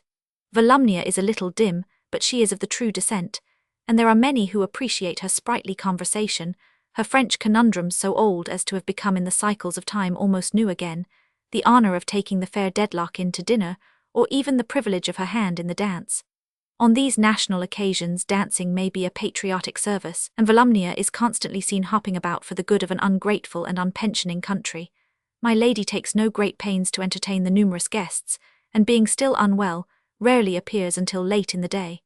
But at all the dismal dinners, leaden lunches, basilisk balls, and other melancholy pageants, her mere appearance is a relief. As to Sir Leicester, he conceives it utterly impossible that anything can be wanting, in any direction, by anyone who has the good fortune to be received under that roof, and in a state of sublime satisfaction, he moves among the company, a magnificent refrigerator. Daily the cousins trot through dust and canter over roadside turf, away to hustings and polling booths, with leather gloves and hunting whips for the counties and kid gloves and riding canes for the boroughs, and daily bring back reports on which Sir Leicester holds forth after dinner. Daily the restless men who have no occupation in life present the appearance of being rather busy. Daily Volumnia has a little cousinly talk with Sir Leicester on the state of the nation, from which Sir Leicester is disposed to conclude that Volumnia is a more reflecting woman than he had thought her. "How are we getting on?" says Miss Volumnia, clasping her hands. "Are we safe? The mighty business is nearly over by this time, and Doodle will throw himself off the country in a few days more. Sir Leicester has just appeared in the long drawing-room after dinner, a bright particular star surrounded by clouds of cousins." "Volumnia," replies Sir Leicester, who has a list in his hand, "we are doing tolerably." "Only tolerably. Although it is summer weather, Sir Leicester always has his own particular fire in the evening. He takes his usual screened seat near it and repeats with much firmness and a little displeasure, as who should say, 'I am not a common man, and when I say tolerably, it must not be understood as a common expression. Volumnia, we are doing tolerably. At least there is no opposition to you," Volumnia asserts with confidence. "No, Volumnia, this distracted country has lost its senses in many respects, I grieve to say, but it is not so mad as that. I am glad to hear it." Volumnia's finishing the sentence restores her to favour. Sir Leicester, with a gracious inclination of his head, seems to say to himself, "A sensible woman this on the whole, though occasionally precipitate." In fact, as to this question of opposition, the fair Dedlock's observation was superfluous, Sir Leicester on these occasions always delivering in his own candidateship, as a kind of handsome wholesale order to be promptly executed. 2 other little seats that belong to him he treats as retail orders of less importance, merely sending down the men and signifying to the tradespeople, "You will have the goodness to make these materials into 2 members of Parliament and to send them home when done." I regret to say, Volumnia, that in many places the people have shown a bad spirit, and that this opposition to the government has been of a most determined and most implacable description. "WRHs," says Volumnia. "Even," proceeds Sir Leicester, glancing at the circumjacent cousins on sofas and ottomans, "even in many, in fact, in most of those places in which the government has carried it against a faction. Note, by the way, that the Coudlates are always a faction with the Dudlates, and that the Dudlates occupy exactly the same position towards the Coudlates. Even in them I am shocked, for the credit of Englishmen, to be constrained to inform you that the party has not triumphed without being put to an enormous expense. Hundreds," says Sir Leicester, eyeing the cousins with increasing dignity and swelling indignation, "hundreds of thousands of pounds. If Volumnia have a fault, it is the fault of being a trifle too innocent, seeing that the innocence which would go extremely well with a sash and tucker is a little out of keeping with the rouge and pearl necklace. Howbeit, impelled by innocence, she asks, 'What for?' Volumnia," remonstrates Sir Leicester with his utmost severity. "Volumnia, no, I don't mean what for," cries Volumnia with her favourite little scream. "How stupid I am, I mean what a pity." "I am glad," returns Sir Leicester, "that you do mean what a pity." Volumnia hastens to express her opinion that the shocking people ought to be tried as traitors and made to support the party. "I am glad, Volumnia," repeats Sir Leicester, unmindful of these mollifying sentiments, "that you do mean what a pity. It is disgraceful to the electors, but as you, though inadvertently and without intending so unreasonable a question, ask me, what for, let me reply to you, for necessary expenses, and I trust to your good sense, Volumnia, not to pursue the subject here or elsewhere."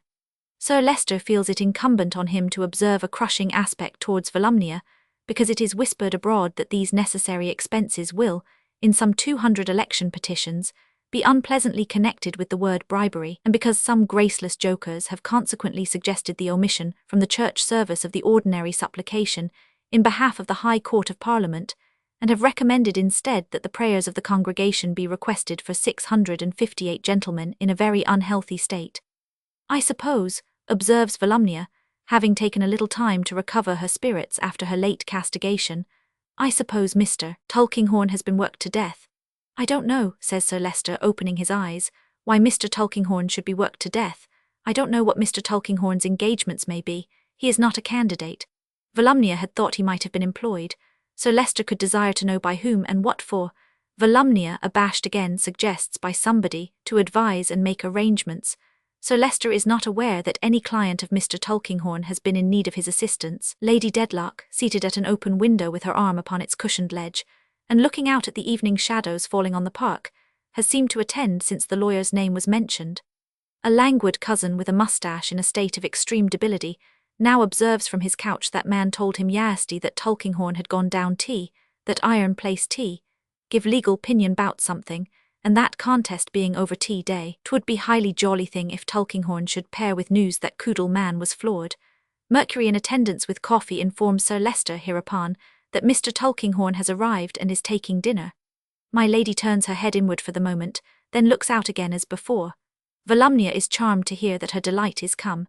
He is so original, such a stolid creature, such an immense being for knowing all sorts of things and never telling them. Volumnia is persuaded that he must be a Freemason, is sure he is at the head of a lodge and wears short aprons, and is made a perfect idol of with candlesticks and trowels. These lively remarks the fair Dedlock delivers in her youthful manner while making a purse. "He has not been here once," she adds, "since I came. I really had some thoughts of breaking my heart for the inconstant creature. I had almost made up my mind that he was dead. It may be the gathering gloom of evening, or it may be the darker gloom within herself, but a shade is on my lady's face as if she thought, I would he were. Mr. Tulkinghorn, says Sir Leicester, is always welcome here and always discreet wheresoever he is. A very valuable person and deservedly respected. The debilitated cousin supposes he is enormously rich Fleur. He has a stake in the country, says Sir Leicester, I have no doubt. He is, of course, handsomely paid, and he associates almost on a footing of equality with the highest society. Everybody starts, for a gun is fired close by. Good gracious, what's that? Cries Volumnia with her little withered scream. A rat, says my lady, and they have shot him. Enter Mr. Tulkinghorn, followed by Mercuries with lamps and candles. No, says Sir Leicester, I think not, my lady. Do you object to the twilight? On the contrary, my lady prefers it. Volumnia. Oh, nothing is so delicious to Volumnia as to sit and talk in the dark. Then take them away, says Sir Leicester. Tulkinghorn, I beg your pardon, how do you do? Mr. Tulkinghorn, with his usual leisurely ease, advances, renders his passing homage to my lady, shakes Sir Leicester's hand, and subsides into the chair proper to him when he has anything to communicate, on the opposite side of the baronet's little newspaper table. Sir Leicester is apprehensive that my lady, not being very well, will take cold at that open window. My lady is obliged to him, but would rather sit there for the air. Sir Leicester rises, adjusts her scarf about her, and returns to his seat. Mr. Tulkinghorn in the meanwhile takes a pinch of snuff. Now, says Sir Leicester, how has that contest gone? Oh, hollow from the beginning, not a chance. They have brought in both their people. You are beaten out of all reason. 3-1. It is a part of Mr. Tulkinghorn's policy and mastery to have no political opinions. Indeed, no opinions. Therefore he says you are beaten and not we. Sir Leicester is majestically wroth. Volumnia never heard of such a thing. The debilitated cousin holds that it's sort of thing that's sure tappen slongs votes, jiven mob. It's the place, you know, Mr. Tulkinghorn goes on to say in the fast increasing darkness when there is silence again, where they wanted to put up Mrs. Rouncewell's son.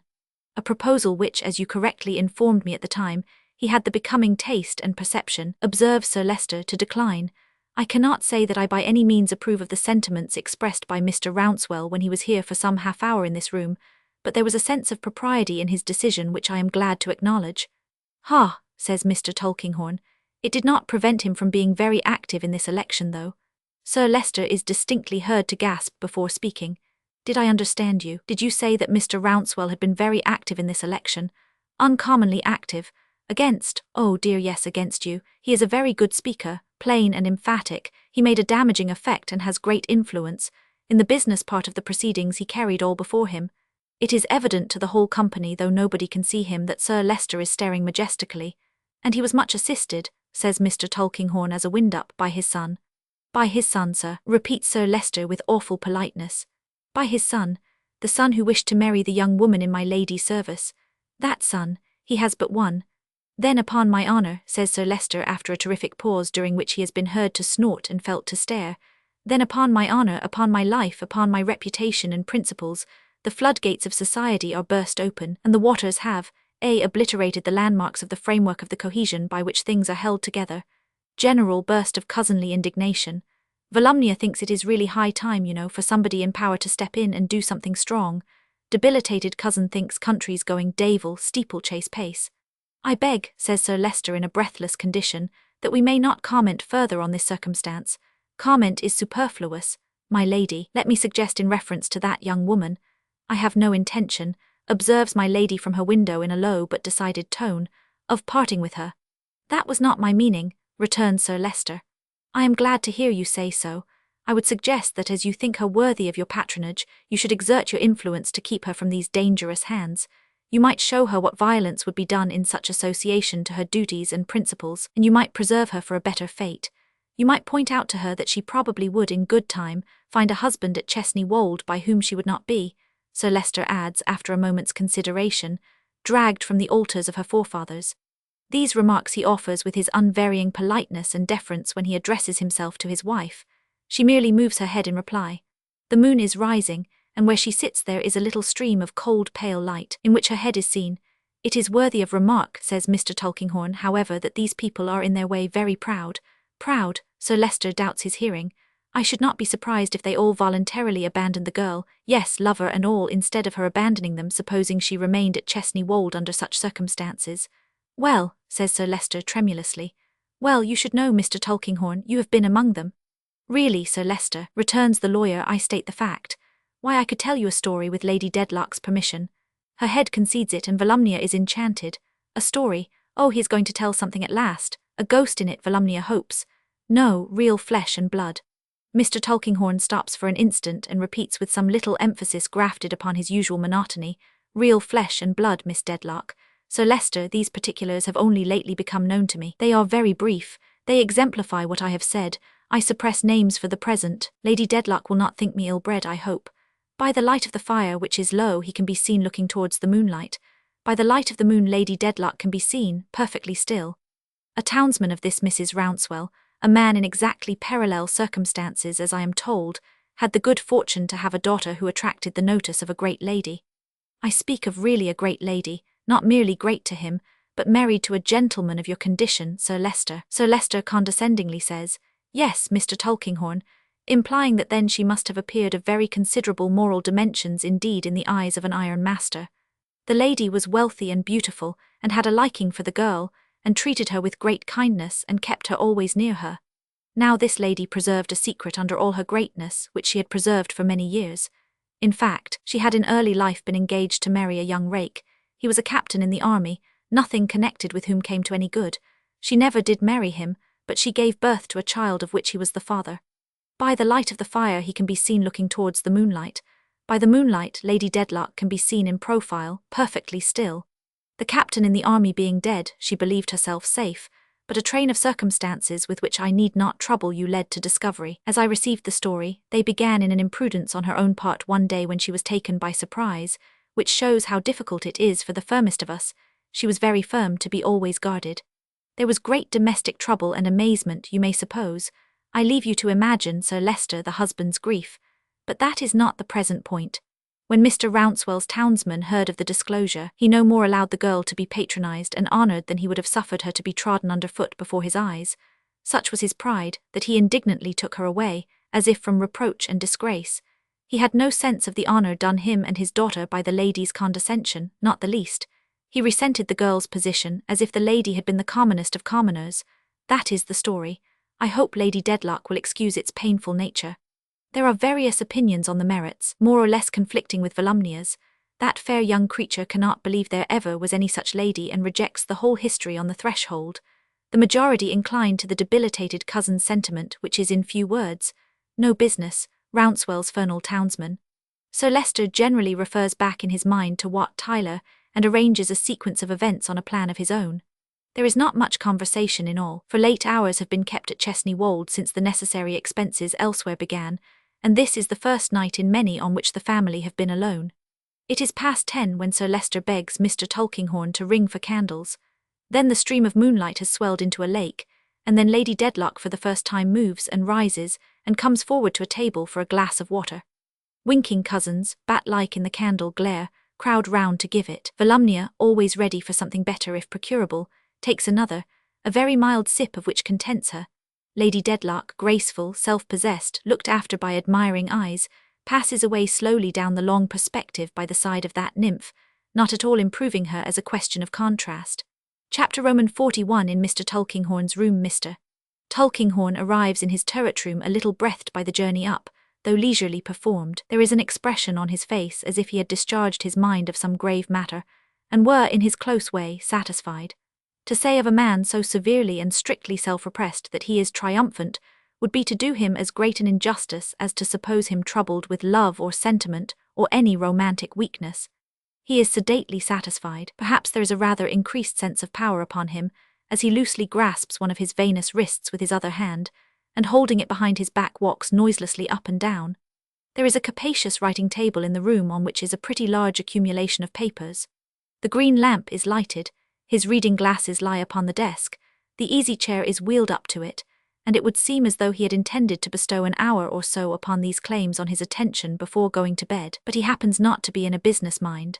After a glance at the documents awaiting his notice, with his head bent low over the table, the old man's sight for print or writing being defective at night, he opens the French window and steps out upon the leads. There he again walks slowly up and down in the same attitude, subsiding, if a man so cool may have any need to subside, from the story he has related downstairs. The time was once when men as knowing as Mr. Tulkinghorn would walk on turret tops in the starlight, and look up into the sky to read their fortunes there. Hosts of stars are visible tonight, though their brilliancy is eclipsed by the splendor of the moon. If he be seeking his own star as he methodically turns and turns upon the leads, it should be but a pale one to be so rustily represented below. If he be tracing out his destiny, that may be written in other characters nearer to his hand. As he paces the leads with his eyes most probably as high above his thoughts as they are high above the earth, he is suddenly stopped in passing the window by two eyes that meet his own. The ceiling of his room is rather low, and the upper part of the door, which is opposite the window, is of glass. There is an inner baize door too, but the night being warm he did not close it when he came upstairs. These eyes that meet his own are looking in through the glass from the corridor outside. He knows them well. The blood has not flushed into his face so suddenly and redly for many a long year as when he recognizes Lady Dedlock. He steps into the room and she comes in too, closing both the doors behind her. There is a wild disturbance. Is it fear or anger? In her eyes, in her carriage and all else she looks as she looked downstairs 2 hours ago. Is it fear or is it anger now? He cannot be sure. Both might be as pale, both as intent.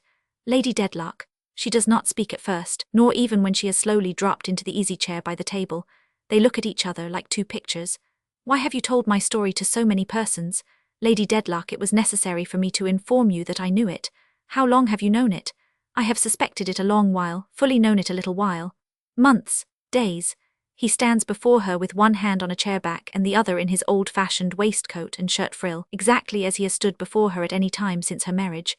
The same formal politeness, the same composed deference that might as well be defiance, the whole man the same dark, cold object at the same distance which nothing has ever diminished. Is this true concerning the poor girl?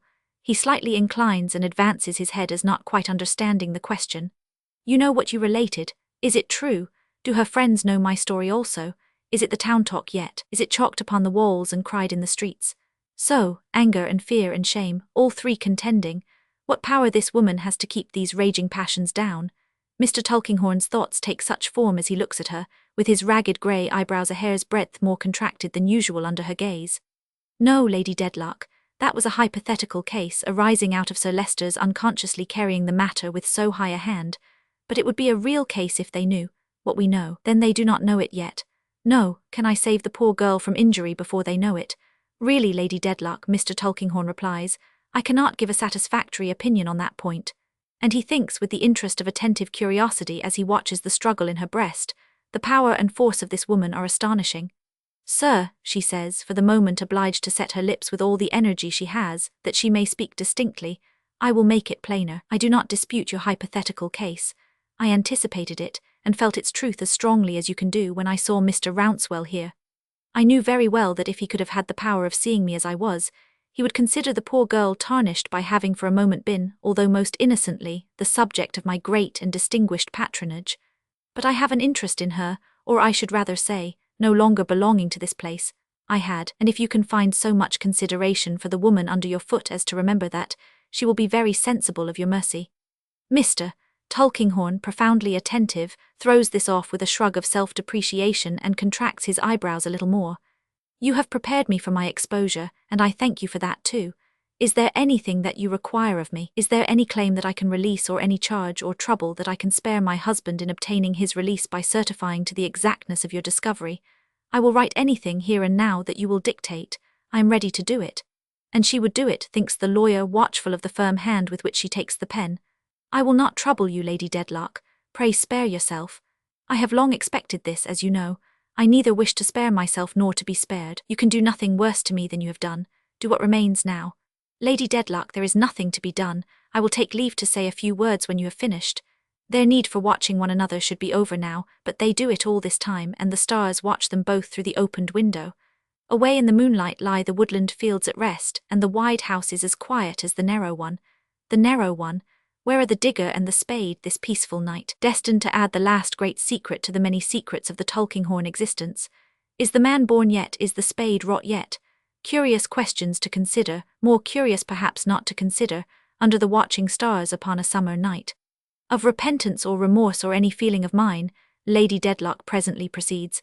I say not a word. If I were not dumb you would be deaf. Let that go by, it is not for your ears.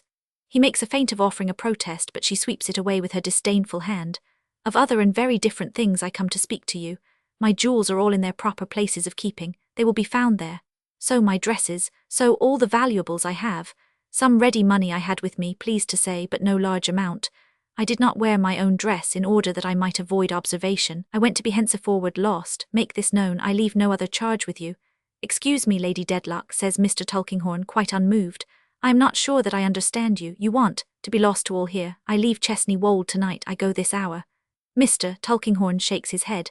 She rises, but he, without moving hand from chair back or from old-fashioned waistcoat and shirt frill, shakes his head. What, not go as I have said? No, Lady Dedlock, he very calmly replies. Do you know the relief that my disappearance will be? Have you forgotten the stain and blot upon this place, and where it is and who it is? No, Lady Dedlock, not by any means.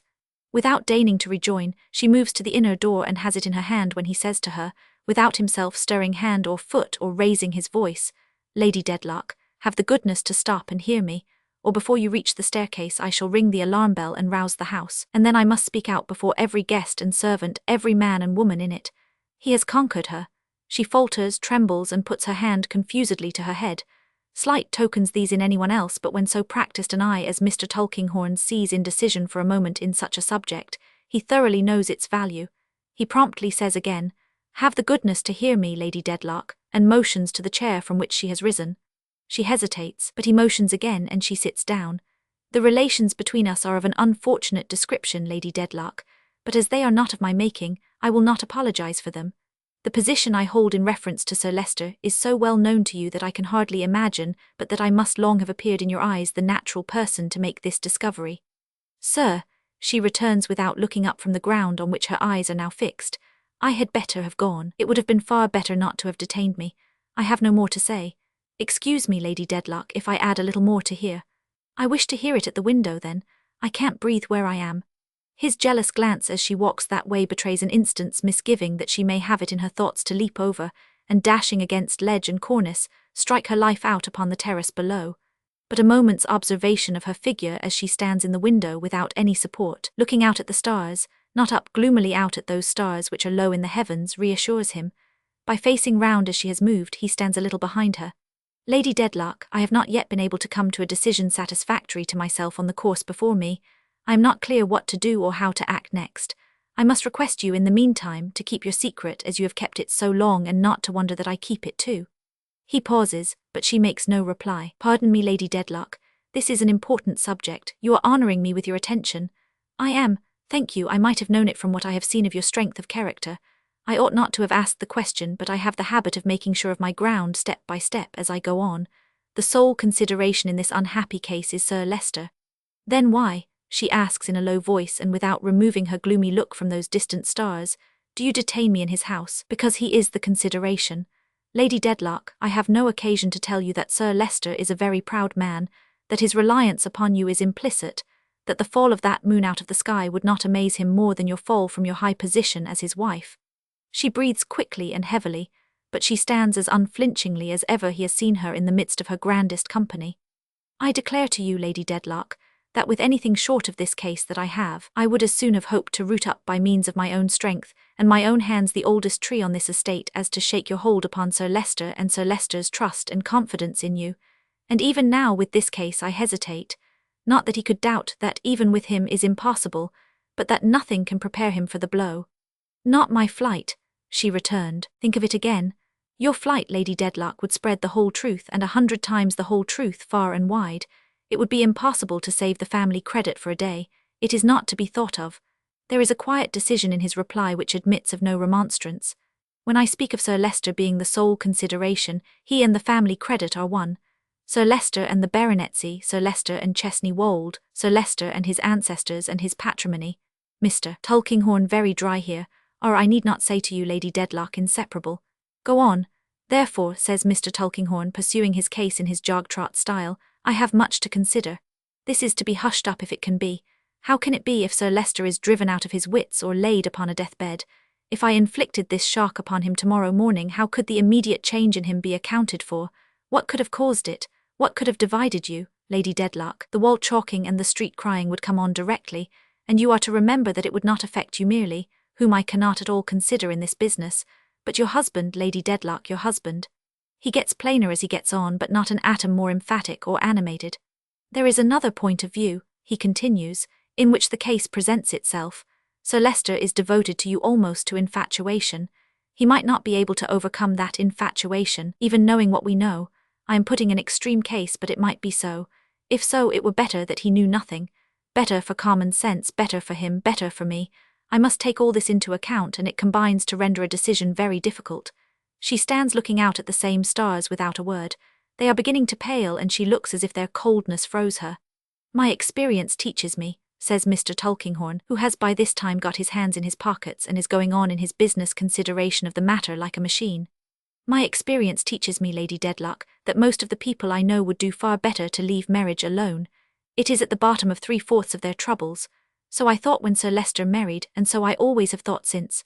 No more about that. I must now be guided by circumstances. In the meanwhile I must beg you to keep your own counsel, and I will keep. I am to drag my present life on, holding its pains at your pleasure day by day? She asks, still looking at the distant sky. Yes, I am afraid so, Lady Dedlock. It is necessary, you think, that I should be so tied to the stake? I am sure that what I recommend is necessary. I am to remain on this gaudy platform on which my miserable deception has been so long acted, and it is to fall beneath me when you give the signal, she said slowly. Not without notice, Lady Dedlock. I shall take no step without forewarning you. She asks all her questions as if she were repeating them from memory or calling them over in her sleep. We are to meet as usual, precisely as usual, if you please. And I am to hide my guilt as I have done so many years. As you have done so many years. I should not have made that reference myself, Lady Dedlock, but I may now remind you that your secret can be no heavier to you than it was, and is no worse and no better than it was. I know it certainly, but I believe we have never wholly trusted each other. She stands absorbed in the same frozen way for some little time before asking, is there anything more to be said tonight? Why, Mr. Tulkinghorn returns methodically as he softly rubs his hands, I should like to be assured of your acquiescence in my arrangements, Lady Dedlock. You may be assured of it. Good. And I would wish in conclusion to remind you, as a business precaution, in case it should be necessary to recall the fact in any communication with Sir Leicester, that throughout our interview I have expressly stated my sole consideration to be Sir Leicester's feelings and honour and the family reputation. I should have been happy to have made Lady Dedlock a prominent consideration, too, if the case had admitted of it, but unfortunately it does not. I can attest your fidelity, sir. Both before and after saying it she remains absorbed, but at length moves and turns, unshaken in her natural and acquired presence, towards the door. Mr. Tulkinghorn opens both the doors exactly as he would have done yesterday, or as he would have done 10 years ago, and makes his old-fashioned bow as she passes out. It is not an ordinary look that he receives from the handsome face as it goes into the darkness, and it is not an ordinary movement, though a very slight one, that acknowledges his courtesy. But as he reflects when he is left alone, the woman has been putting no common constraint upon herself. He would know it all the better if he saw the woman pacing her own rooms with her hair wildly thrown from her flung-back face, her hands clasped behind her head, her figure twisted as if by pain. He would think so all the more if he saw the woman thus hurrying up and down for hours, without fatigue, without intermission, followed by the faithful step upon the ghost's walk. But he shuts out the now chilled air, draws the window curtain, goes to bed, and falls asleep. And truly when the stars go out and the wan day peeps into the turret chamber, finding him at his oldest, he looks as if the digger and the spade were both commissioned, and would soon be digging. The same wan day peeps in at Sir Leicester pardoning the repentant country in a majestically condescending dream, and at the cousins entering on various public employments, principally receipt of salary, and at the chaste Volumnia bestowing a dower of £50,000 upon a hideous old general with a mouth of false teeth like a pianoforte too full of keys, long the admiration of Bath and the terror of every other community. Also into rooms high in the roof, and into offices in courtyards and over stables, where humbler ambition dreams of bliss, in keepers' lodges, and in holy matrimony with Will or Sally. Up comes the bright sun, drawing everything up with it, the Wills and Sallys, the latent vapour in the earth, the drooping leaves and flowers, the birds and beasts and creeping things, the gardeners to sweep the dewy turf and unfold emerald velvet where the roller passes, the smoke of the great kitchen fire wreathing itself straight and high into the lightsome air. Lastly, up comes the flag over Mr. Tulkinghorn's unconscious head, cheerfully proclaiming that Sir Leicester and Lady Dedlock are in their happy home, and that there is hospitality at the place in Lincolnshire. Chapter Roman 42, in Mr. Tulkinghorn's chambers from the verdant undulations and the spreading oaks of the Dedlock property, Mr. Tulkinghorn transfers himself to the stale heat and dust of London. His manner of coming and going between the two places is one of his impenetrabilities. He walks into Chesney Wold as if it were next door to his chambers, and returns to his chambers as if he had never been out of Lincoln's Inn Fields. He neither changes his dress before the journey nor talks of it afterwards. He melted out of his turret room this morning, just as now in the late twilight he melts into his own square. Like a dingy London bird among the birds at roost in these pleasant fields, where the sheep are all made into parchment, the goats into wigs, and the pasture into chaff, the lawyer, smoke-dried and faded, dwelling among mankind but not consorting with them, aged without experience of genial youth, and so long used to make his cramped nest in holes and corners of human nature that he has forgotten its broader and better range, comes sauntering home. In the oven made by the hot pavements and hot buildings, he has baked himself drier than usual, and he has in his thirsty mind his mellowed port wine half a century old. The lamplighter is skipping up and down his ladder on Mr. Tulkinghorn's side of the fields when that high priest of noble mysteries arrives at his own dull courtyard. He ascends the doorsteps and is gliding into the dusky hall when he encounters, on the top step, a bowing and propitiatory little man. "Is that Snagsby?" "Yes, sir. I hope you are well, sir. I was just giving you up, sir, and going home." "Aye, what is it? What do you want with me?" "Well, sir," says Mr. Snagsby, holding his hat at the side of his head in his deference towards his best customer, "I was wishful to say a word to you, sir." "Can you say it here?" "Perfectly, sir." "Say it, then." The lawyer turns, leans his arms on the iron railing at the top of the steps, and looks at the lamplighter lighting the courtyard. "It is relating," says Mr. Snagsby in a mysterious low voice, "it is relating, not to put too fine a point upon it, to the foreigner, sir." Mr. Tulkinghorn eyes him with some surprise. "What foreigner?" "The foreign female, sir. French, if I don't mistake. I am not acquainted with that language myself, but I should judge from her manners and appearance that she was French, anyways certainly foreign. Her that was upstairs, sir, when Mr. Bucket and me had the honour of waiting upon you with the sweeping boy that night." "Oh, yes, yes, Mademoiselle Hortense." "Indeed, sir." Mr. Snagsby coughs his cough of submission behind his hat. "I am not acquainted myself with the names of foreigners in general, but I have no doubt it would be that." Mr. Snagsby appears to have set out in this reply with some desperate design of repeating the name, but on reflection coughs again to excuse himself. "And what can you have to say, Snagsby?" demands Mr. Tulkinghorn, "about her?" "Well, sir," returns the stationer, shading his communication with his hat, "it falls a little hard upon me. My domestic happiness is very great. At least it's as great as can be expected, I'm sure, but my little woman is rather given to jealousy. Not to put too fine a point upon it, she is very much given to jealousy. And you see, a foreign female of that genteel appearance coming into the shop, and hovering, I should be the last to make use of a strong expression if I could avoid it, but hovering, sir, in the court, you know it is, now ain't it? I only put it to yourself, sir." Mr. Snagsby, having said this in a very plaintive manner, throws in a cough of general application to fill up all the blanks. "Why, what do you mean?" asks Mr. Tulkinghorn. "Just so, sir," returns Mr. Snagsby. "I was sure you would feel it yourself and would excuse the reasonableness of my feelings when coupled with the known excitableness of my little woman. You see, the foreign female, which you mentioned her name just now, with quite a native sound I am sure, caught up the word Snagsby that night, being uncommon quick, and made inquiry, and got the direction and come at dinner time. Now Guster, our young woman, is timid and has fits, and she, taking fright at the foreigner's looks, which are fierce, and at a grinding manner that she has of speaking, which is calculated to alarm a weak mind, gave way to it instead of bearing up against it, and tumbled down the kitchen stairs out of one into another, such fits as I do sometimes think are never gone into, or come out of in any house but ours. Consequently there was by good fortune ample occupation for my little woman, and only me to answer the shop. When she did say that Mr. Tulkinghorn, being always denied to her by his employer, which I had no doubt at the time was a foreign mode of viewing a clerk, she would do herself the pleasure of continually calling at my place until she was let in here. Since then she has been, as I began by saying, hovering, sir. Mr. Snagsby repeats the word with pathetic emphasis, in the court, the effects of which movement it is impossible to calculate. I shouldn't wonder if it might have already given rise to the painfulest mistakes even in the neighbours' minds, not mentioning, if such a thing was possible, my little woman. Whereas, goodness knows, says Mr. Snagsby, shaking his head, I never had an idea of a foreign female, except as being formerly connected with a bunch of brooms and a baby, or at the present time with a tambourine and earrings. I never had, I do assure you, sir. Mr. Tulkinghorn had listened gravely to this complaint and inquires when the stationer has finished. "And that's all, is it, Snagsby?" "Why, yes, sir, that's all," says Mr. Snagsby, ending with a cough that plainly adds, "and it's enough too for me." "I don't know what Mademoiselle Hortense may want or mean unless she is mad," says the lawyer. "Even if she was, you know, sir," Mr. Snagsby pleads, "it wouldn't be a consolation to have some weapon or another in the form of a foreign dagger planted in the family." "No," says the other.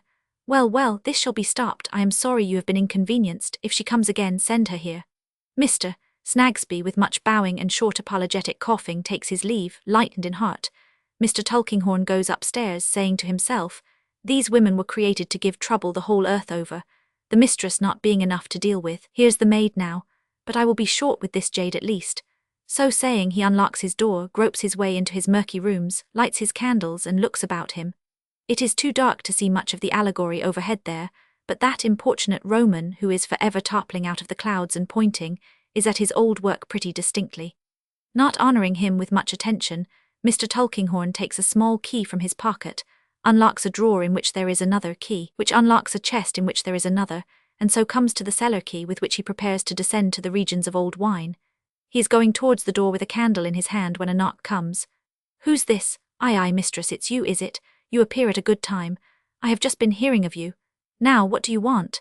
He stands the candle on the chimney-piece in the clerk's hall and taps his dry cheek with the key as he addresses these words of welcome to Mademoiselle Hortense. That feline personage, with her lips tightly shut and her eyes looking out at him sideways, softly closes the door before replying. "I have had great deal of trouble to find you, sir." "Have you? I have been here very often, sir. It has always been said to me, he is not at home, he is engaged, he is this and that, he is not for you." Quite right and quite true.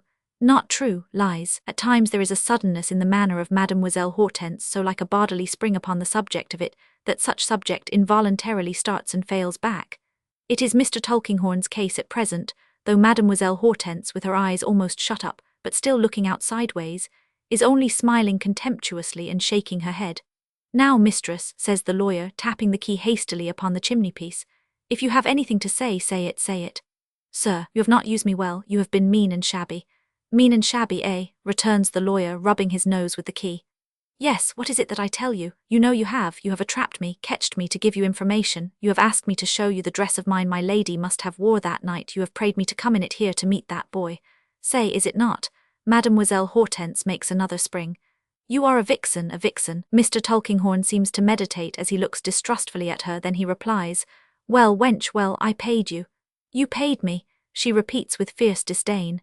"2 sovereign, I have not changed them, I refuse them, I despise them, I throw them from me," which she literally does, taking them out of her bosom as she speaks and flinging them with such violence on the floor that they jerk up again into the light before they roll away into corners and slowly settle down there after spinning vehemently. "Now," says Mademoiselle Hortense, darkening her large eyes again, "you have paid me, eh, my God, oh yes." Mr. Tulkinghorn rubs his head with the key while she entertains herself with a sarcastic laugh. "You must be rich, my fair friend," he composedly observes, "to throw money about in that way." "I am rich," she returns. "I am very rich in hate. I hate my lady of all my heart, you know that." "Know it? How should I know it?" "Because you have known it perfectly before you prayed me to give you that information. Because you have known perfectly that I was NRRR-aged. It appears impossible for Mademoiselle to roll the letter R sufficiently in this word, notwithstanding that she assists her energetic delivery by clenching both her hands and setting all her teeth. "Oh, I knew that, did I?" says Mr. Tulkinghorn, examining the wards of the key. "Yes, without doubt, I am not blind. You have made sure of me because you knew that. You had reason, I detest her." Mademoiselle Hortense folds her arms and throws this last remark at him over one of her shoulders. "Having said this, have you anything else to say, mademoiselle? I am not yet placed. Place me well, find me a good condition. If you cannot or do not choose to do that, employ me to pursue her, to chase her, to disgrace and to dishonor her. I will help you well and with a good will. It is what you do I not know that?" "You appear to know a good deal," Mr. Tulkinghorn retorts. "Do I not? Is it that I am so weak as to believe, like a child, that I come here in that dress to receive that boy only to decide a little bet, a wager? Eh, my God, oh yes." In this reply down to the word wager, inclusive, Mademoiselle has been ironically polite and tender, then has suddenly dashed into the bitterest and most defiant scorn, with her black eyes in one and the same moment very nearly shut and staringly wide open. "Now let us see," says Mr. Tulkinghorn, tapping his chin with the key and looking imperturbably at her, "how this matter stands." "Ah, let us see," Mademoiselle assents with many angry and tight nods of her head. "You come here to make a remarkably modest demand which you have just stated, and it not being conceded you will come again." "And again," says Mademoiselle with more tight and angry nods, "and yet again, and yet again, and many times again, in effect forever. And not only here, but you will go to Mr. Snagsby's too, perhaps. That visit not succeeding either, you will go again perhaps." "And again," repeats Mademoiselle, cataleptic with determination, "and yet again, and yet again, and many times again, in effect forever. Very well. Now, Mademoiselle Hortense, let me recommend you to take the candle and pick up that money of yours. I think you will find it behind the clerk's partition in the corner yonder." She merely throws a laugh over her shoulder and stands her ground with folded arms. "You will not, eh?" "No, I will not. So much the poorer you, so much the richer I. Look, mistress, this is the key of my wine cellar. It is a large key, but the keys of prisons are larger. In this city there are houses of correction where the treadmills are for women, the gates of which are very strong and heavy, and no doubt the keys too. I am afraid a lady of your spirit and activity would find it an inconvenience to have one of those keys turned upon her for any length of time. What do you think? I think, Mademoiselle replies without any action and in a clear, obliging voice, that you are a miserable wretch. Probably, returns Mr. Tulkinghorn, quietly blowing his nose, but I don't ask what you think of myself, I ask what you think of the prison. Nothing. What does it matter to me? Why, it matters this much, mistress, says the lawyer, deliberately putting away his handkerchief and adjusting his frill. The law is so despotic here that it interferes to prevent any of our good English citizens from being troubled, even by a lady's visits against his desire. And on his complaining that he is so troubled, it takes hold of the troublesome lady and shuts her up in prison under hard discipline, turns the key upon her mistress, illustrating with the cellar key. Truly, returns Mademoiselle in the same pleasant voice, that is droll, but my faith, still what does it matter to me? My fair friend, says Mr. Tulkinghorn, make another visit here or at Mr. Snagsby's and you shall learn. In that case you will send me to the prison, perhaps. Perhaps it would be contradictory for one in Mademoiselle's state of agreeable jocularity to foam at the mouth, otherwise a tigerish expansion thereabouts might look as if a very little more would make her do it. In a word, mistress, says Mr. Tulkinghorn, I am sorry to be unpolite, but if you ever present yourself uninvited here, or there, again I will give you over to the police. Their gallantry is great, but they carry troublesome people through the streets in an ignominious manner. Strap down on a board, my good wench. I will prove you, whispers Mademoiselle, stretching out her hand. I will try if you dare to do it. And if, pursues the lawyer without minding her, I place you in that good condition of being locked up in jail, it will be some time before you find yourself at liberty again. I will prove you, repeats Mademoiselle in her former whisper. And now, proceeds the lawyer, still without minding her, you had better go. Think twice before you come here again. Think you, she answers, twice 200 times. You were dismissed by your lady, you know, Mr. Tulkinghorn observes, following her out upon the staircase, as the most implacable and unmanageable of women. Now turn over a new leaf and take warning by what I say to you. For what I say I mean, and what I threaten I will do, mistress. She goes down without answering or looking behind her. When she is gone he goes down too, and returning with his cobweb-covered bottle, devotes himself to a leisurely enjoyment of its contents, now and then, as he throws his head back in his chair, catching sight of the pertinacious Roman pointing from the ceiling. Chapter Roman 43 Esther's narrative. It matters little now how much I thought of my living mother, who had told me evermore to consider her dead. I could not venture to approach her, or to communicate with her in writing, for my sense of the peril in which her life was passed was only to be equalled by my fears of increasing it. Knowing that my mere existence as a living creature was an unforeseen danger in her way, I could not always conquer that terror of myself which had seized me when I first knew the secret. At no time did I dare to utter her name. I felt as if I did not even dare to hear it. If the conversation anywhere when I was present took that direction, as it sometimes naturally did, I tried not to hear. I mentally counted, repeated something that I knew, or went out of the room. I am conscious now that I often did these things when there can have been no danger of her being spoken of, but I did them in the dread I had of hearing anything that might lead to her betrayal, and to her betrayal through me. It matters little now how often I recalled the tones of my mother's voice, wondered whether I should ever hear it again as I so longed to do, and thought how strange and desolate it was that it should be so new to me. It matters little that I watched for every public mention of my mother's name, that I passed and repassed the door of her house in town, loving it, but afraid to look at it, that I once sat in the theatre when my mother was there and saw me, and when we were so wide asunder before the great company of all degrees that any link or confidence between us seemed a dream. It is all over. My lot has been so blessed that I can relate little of myself which is not a story of goodness and generosity in others. I may well pass that little and go on. When we were settled at home again, Ada and I had many conversations with my guardian of which Richard was the theme. My dear girl was deeply grieved that he should do their kind cousin so much wrong, but she was so faithful to Richard that she could not bear to blame him even for that.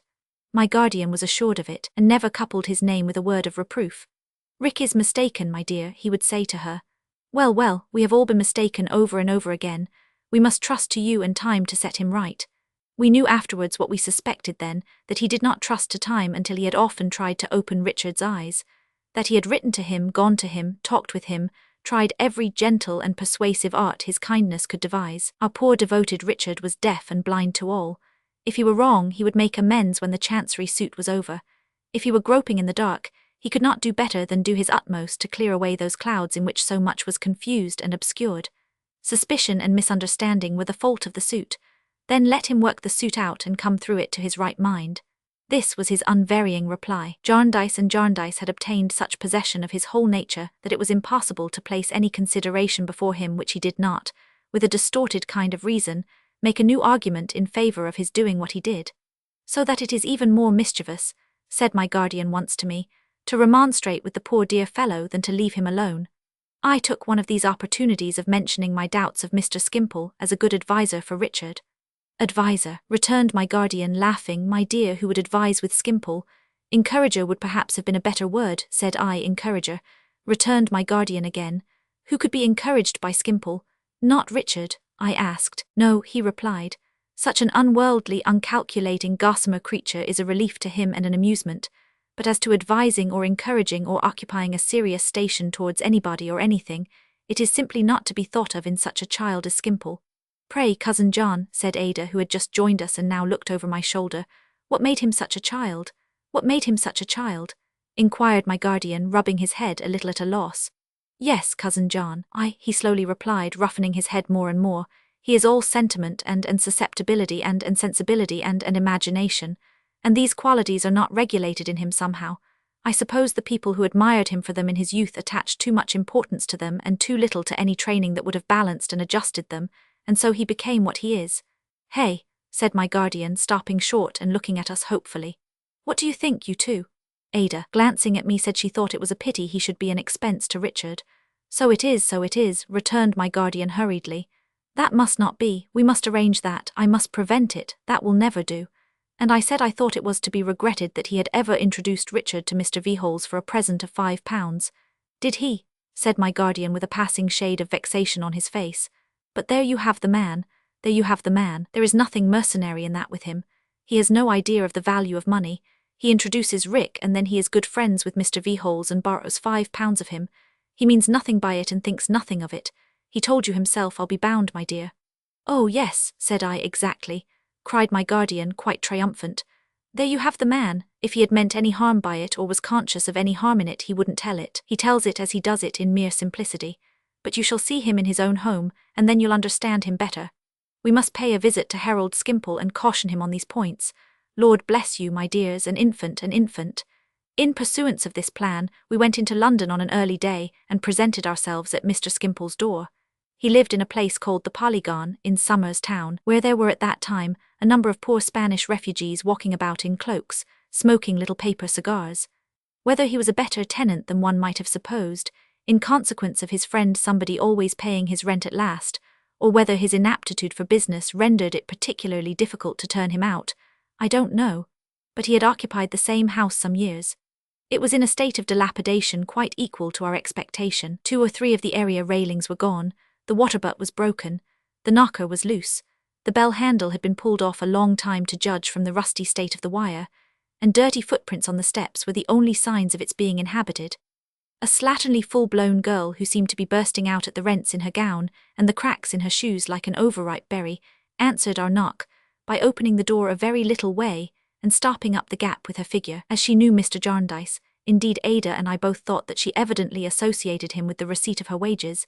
She immediately relented and allowed us to pass in.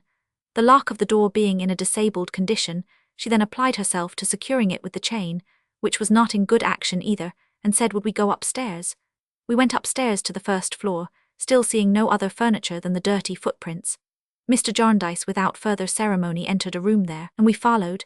It was dingy enough and not at all clean, but furnished with an odd kind of shabby luxury, with a large footstool, a sofa and plenty of cushions, an easy chair and plenty of pillows, a piano, books, drawing materials, music, newspapers, and a few sketches and pictures. A broken pane of glass in one of the dirty windows was papered and wafered over, but there was a little plate of hothouse nectarines on the table, and there was another of grapes and another of sponge cakes, and there was a bottle of light wine. Mr. Skimpole himself reclined upon the sofa in a dressing gown, drinking some fragrant coffee from an old china cup. It was then about midday, and looking at a collection of wallflowers in the balcony. He was not in the least disconcerted by our appearance, but rose and received us in his usual airy manner. "Here I am, you see," he said when we were seated, not without some little difficulty, the greater part of the chairs being broken. Here I am. This is my frugal breakfast. Some men want legs of beef and mutton for breakfast, I don't. Give me my peach, my cup of coffee, and my claret, I am content. I don't want them for themselves, but they remind me of the sun. There's nothing solar about legs of beef and mutton, mere animal satisfaction. This is our friend's consulting room, or would be if he ever prescribed. His sanctum, his studio, said my guardian to us. Yes, said Mr. Skimpole, turning his bright face about. This is the bird's cage. This is where the bird lives and sings. They pluck his feathers now and then and clip his wings, but he sings, he sings. He handed us the grapes, repeating in his radiant way, he sings, not an ambitious note, but still he sings. These are very fine, said my guardian. A present? No, he answered. No, some amiable gardener sells them. His man wanted to know when he brought them last evening whether he should wait for the money. Really, my friend, I said, I think not, if your time is of any value to you. I suppose it was, for he went away. My guardian looked at us with a smile as though he asked us, is it possible to be worldly with this baby? This is a day, said Mr. Skimpole, gaily taking a little claret in a tumbler, that will ever be remembered here. We shall call it St. Clare and St. Summerson Day. You must see my daughters. I have a blue-eyed daughter who is my beauty daughter, I have a sentiment daughter, and I have a comedy daughter. Must see them all, they'll be enchanted. He was going to summon them when my guardian interposed and asked him to pause a moment, as he wished to say a word to him first. My dear Jarndyce, he cheerfully replied, going back to his sofa, as many moments as you please. Time is no object here. We never know what o'clock it is, and we never care. Not the way to get on in life, you'll tell me. Certainly, but we don't get on in life, we don't pretend to do it. My guardian looked at us again, plainly saying, you hear him. Now, Harold, he began, the word I have to say relates to Rick. The dearest friend I have, returned Mr. Skimpole cordially. I suppose he ought not to be my dearest friend, as he is not on terms with you, but he is, I can't help it. He is full of youthful poetry, and I love him. If you don't like it, I can't help it. I love him. The engaging frankness with which he made this declaration really had a disinterested appearance and captivated my guardian, if not for the moment Ada too. You are welcome to love him as much as you like, returned Mr. Jarndyce, but we must save his pocket, Harold. Oh, said Mr. Skimpole, his pocket, now you are coming to what I don't understand. Taking a little more claret and dipping one of the cakes in it, he shook his head and smiled at Ada and me with an ingenuous foreboding that he never could be made to understand. If you go with him here or there, said my guardian plainly, you must not let him pay for both. My dear Jarndyce, returned Mr. Skimpole, his genial face irradiated by the comicality of this idea. What am I to do? If he takes me anywhere, I must go. And how can I pay? I never have any money. If I had any money, I don't know anything about it. Suppose I say to a man, how much? Suppose the man says to me 7 and 6pence. I know nothing about 7 and 6pence. It is impossible for me to pursue the subject with any consideration for the man. I don't go about asking busy people what 7 and 6pence is in Moorish, which I don't understand. Why should I go about asking them what 7 and 6pence is in money, which I don't understand? Well, said my guardian, by no means displeased with this artless reply, if you come to any kind of journeying with Rick, you must borrow the money of me, never breathing the least allusion to that circumstance, and leave the calculation to him. My dear Jarndyce, returned Mr. Skimpole, I will do anything to give you pleasure, but it seems an idle form, a superstition. Besides, I give you my word, Miss Clare and my dear Miss Summerson, I thought Mr. Carstone was immensely rich. I thought he had only to make over something, or to sign a bond, or a draft, or a cheque, or a bill, or to put something on a file somewhere to bring down a shower of money. Indeed it is not so, sir, said Ada. He is poor. No, really, returned Mr. Skimpole with his bright smile. You surprise me. And not being the richer for trusting in a rotten reed, said my guardian, laying his hand emphatically on the sleeve of Mr. Skimpole's dressing gown. Be you very careful not to encourage him in that reliance, Harold. My dear good friend, returned Mr. Skimpole, and my dear Miss Summerson and my dear Miss Clare, how can I do that? It's business, and I don't know business. It is he who encourages me. He emerges from great feats of business, presents the brightest prospects before me as their result, and calls upon me to admire them. I do admire them as bright prospects, but I know no more about them, and I tell him so. The helpless kind of candour with which he presented this before us, the light-hearted manner in which he was amused by his innocence, the fantastic way in which he took himself under his own protection and argued about that curious person, combined with the delightful ease of everything he said exactly to make out my guardian's case. The more I saw of him, the more unlikely it seemed to me when he was present, that he could design, conceal, or influence anything, and yet the less likely that appeared when he was not present, and the less agreeable it was to think of his having anything to do with anyone for whom I cared. Hearing that his examination, as he called it, was now over, Mr. Skimpole left the room with a radiant face to fetch his daughters. his sons had run away at various times, leaving my guardian quite delighted by the manner in which he had vindicated his childish character. He soon came back, bringing with him the 3 young ladies and Mrs. Skimpole, who had once been a beauty but was now a delicate, high-nosed invalid suffering under a complication of disorders. "This," said Mr. Skimpole, "is my beauty daughter, Arethusa, plays and sings odds and ends like her father. This is my sentiment daughter, Laura, plays a little but don't sing. This is my comedy daughter, Kitty, sings a little but don't play. We all draw a little and compose a little, and none of us have any idea of time or money." Mrs. Skimpole sighed, I thought, as if she would have been glad to strike out this item in the family attainments. I also thought that she rather impressed her sigh upon my guardian, and that she took every opportunity of throwing in another. "It is pleasant," said Mr. Skimpole, turning his sprightly eyes from one to the other of us, "and it is whimsically interesting to trace peculiarities in families. In this family we are all children, and I am the youngest." The daughters, who appeared to be very fond of him, were amused by this droll fact, particularly the comedy daughter. "My dears, it is true," said Mr. Skimpole, "is it not? So it is, and so it must be, because like the dogs in the hymn, it is our nature to. Now here is Miss Summerson with a fine administrative capacity and a knowledge of details perfectly surprising. It will sound very strange in Miss Summerson's ears, I dare say, that we know nothing about chops in this house, but we don't, not the least. We can't cook anything whatever. A needle and thread we don't know how to use. We admire the people who possess the practical wisdom we want, but we don't quarrel with them. Then why should they quarrel with us? Live and let live, we say to them. Live upon your practical wisdom and let us live upon you." He laughed, but as usual seemed quite candid and really to mean what he said. "We have sympathy, my roses," said Mr. Skimpole. "Sympathy for everything, have we not?" "Oh, yes, Papa," cried the 3 daughters. "In fact, that is our family department," said Mr. Skimpole, "in this hurly-burly of life. We are capable of looking on and of being interested, and we do look on and we are interested. What more can we do? Here is my beauty daughter, married these 3 years. Now I dare say her marrying another child and having 2 more was all wrong in point of political economy, but it was very agreeable. We had our little festivities on those occasions and exchanged social ideas. She brought her young husband home one day, and they and their young fledglings have their nest upstairs. I dare say at some time or other sentiment and comedy will bring their husbands home and have their nests upstairs too. So we get on, we don't know how, but somehow. She looked very young indeed to be the mother of 2 children, and I could not help pitying both her and them. It was evident that the 3 daughters had grown up as they could, and had had just as little haphazard instruction as qualified them to be their father's playthings in his idlest hours. His pictorial tastes were consulted, I observed, in their respective styles of wearing their hair, the beauty daughter being in the classic manner, the sentiment daughter luxuriant and flowing, and the comedy daughter in the arch style, with a good deal of sprightly forehead, and vivacious little curls darted about the corners of her eyes. They were dressed to correspond, though in a most untidy and negligent way. Ada and I conversed with these young ladies and found them wonderfully like their father.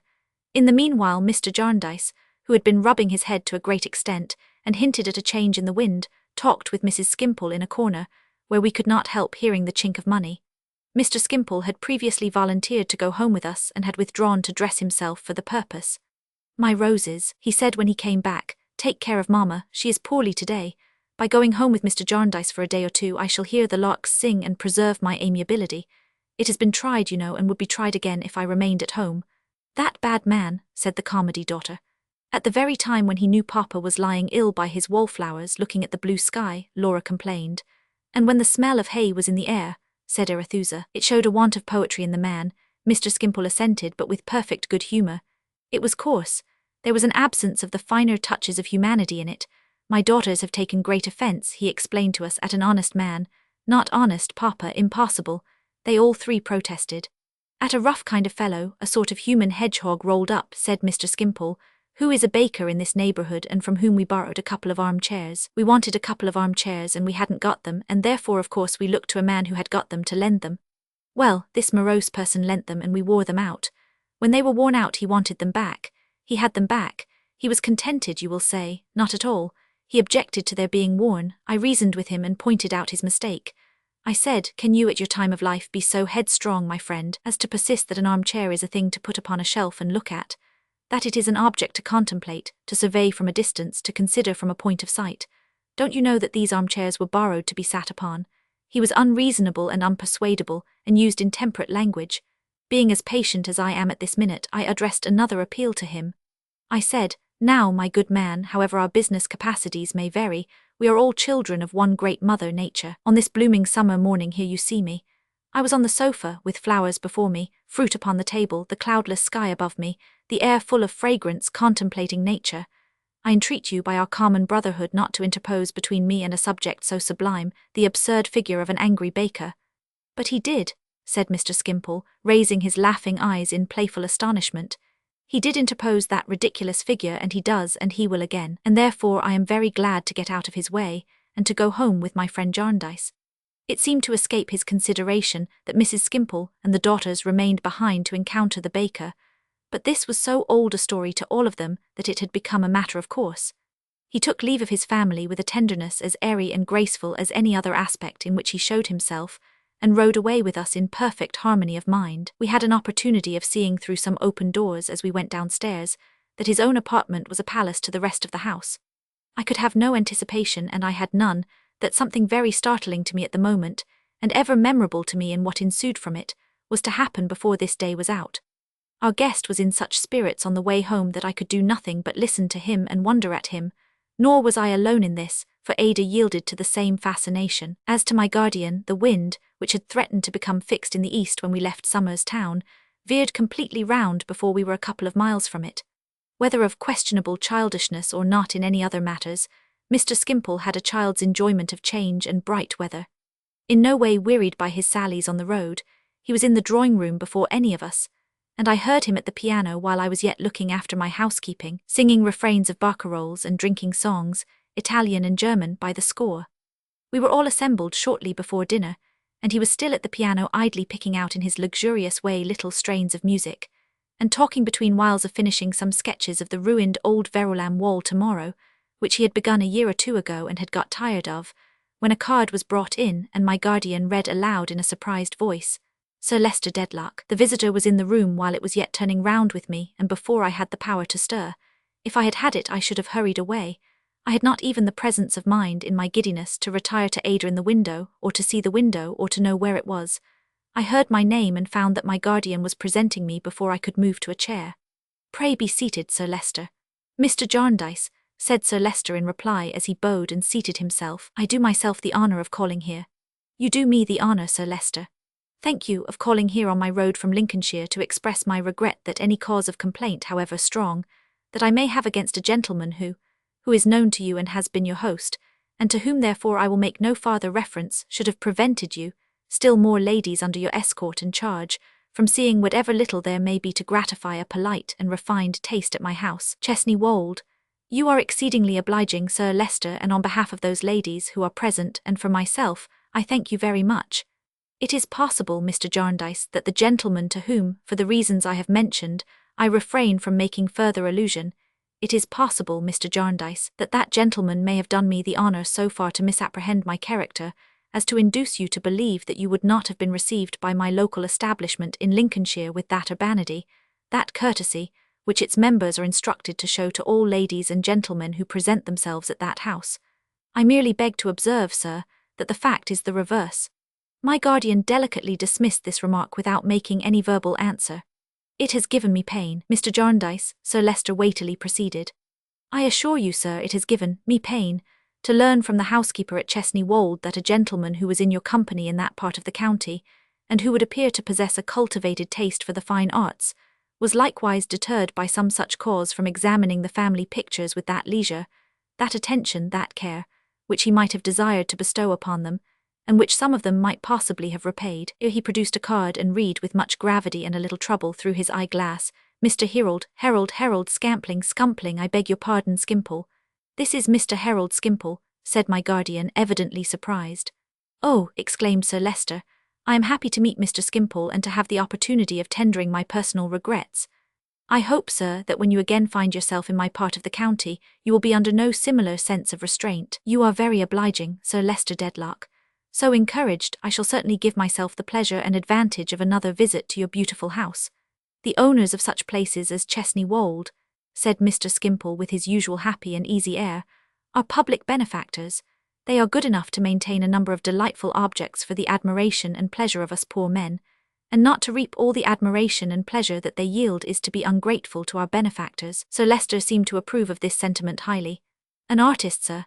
No, returned Mr. Skimpole, a perfectly idle man, a mere amateur. Sir Leicester seemed to approve of this even more. He hoped he might have the good fortune to be at Chesney Wold when Mr. Skimpole next came down into Lincolnshire.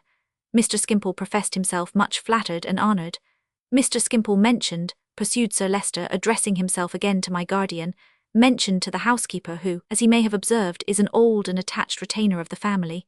That is, when I walked through the house the other day, on the occasion of my going down to visit Miss Summerson and Miss Clare, Mr. Skimpole airily explained to us that the friend with whom he had formerly been staying there was Mr. Jarndyce. Sir Leicester bowed to the bearer of that name, and hence I became aware of the circumstance for which I have professed my regret, that this should have occurred to any gentleman, Mr. Jarndyce, but especially a gentleman formerly known to Lady Dedlock, and indeed claiming some distant connection with her, and for whom, as I learn from my lady herself, she entertains a high respect, does, I assure you, give me pain. Pray say no more about it, Sir Leicester, returned my guardian. I am very sensible, as I am sure we all are, of your consideration. Indeed, the mistake was mine, and I ought to apologize for it. I had not once looked up, I had not seen the visitor, and had not even appeared to myself to hear the conversation. It surprises me to find that I can recall it, for it seemed to make no impression on me as it passed.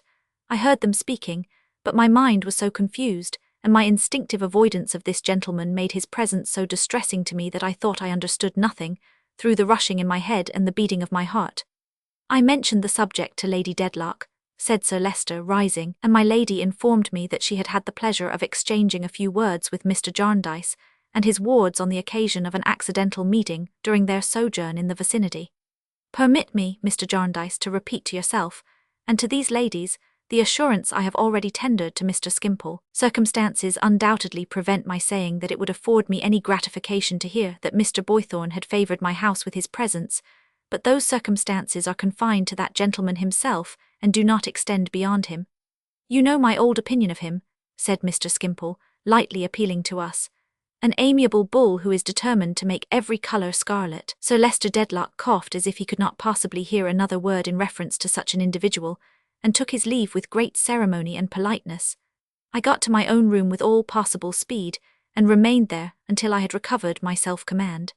It had been very much disturbed, but I was thankful to find when I went downstairs again that they only rallied me for having been shy and mute before the great Lincolnshire baronet. By that time I had made up my mind that the period was come when I must tell my guardian what I knew.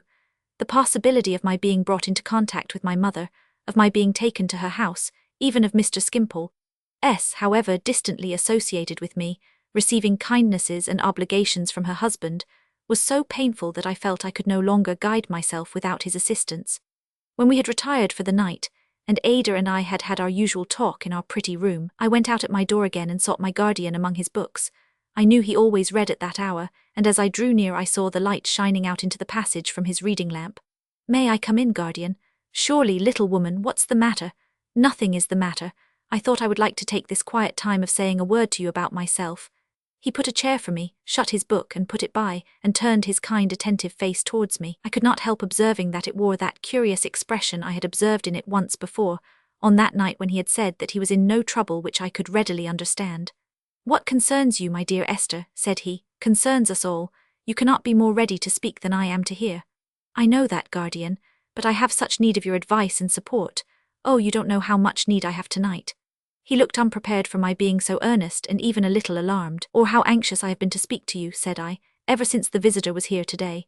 The visitor, my dear Sir Leicester Dedlock?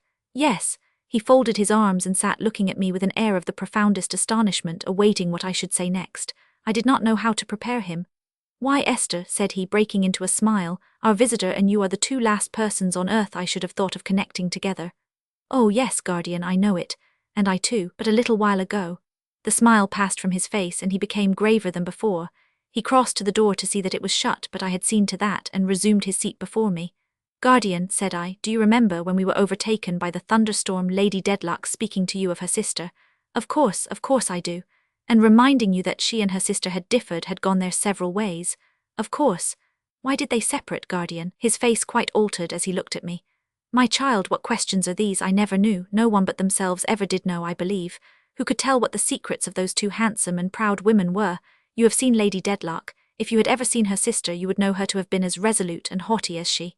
Oh, guardian, I have seen her many and many a time. Seen her. He paused a little, biting his lip. Then, Esther, when you spoke to me long ago of Boythorn, and when I told you that he was all but married once, and that the lady did not die but died to him, and that that time had had its influence on his later life, did you know it all and know who the lady was? No, guardian, I returned, fearful of the light that dimly broke upon me. Nor do I know yet. Lady Dedlock's sister. And why, I could scarcely ask him. Why, guardian, pray tell me, why were they parted? It was her act, and she kept its motives in her inflexible heart. He afterwards did conjecture, but it was mere conjecture, that some injury which her haughty spirit had received in her cause of quarrel with her sister had wounded her beyond all reason. But she wrote him that from the date of that letter she died to him, as in literal truth she did, and that the resolution was exacted from her by her knowledge of his proud temper and his strained sense of honour, which were both her nature too. In consideration for those master points in him, and even in consideration for them in herself, she made the sacrifice, she said, and would live in it and die in it. She did both, I fear. Certainly he never saw her, never heard of her from that hour, nor did anyone. Oh, guardian, what have I done? I cried, giving way to my grief. What sorrow have I innocently caused? You caused, Esther. Yes, guardian, innocently, but most surely. That secluded sister is my first remembrance. No, no, he cried, starting. Yes, guardian, yes, and her sister is my mother. I would have told him all my mother's letter, but he would not hear it then.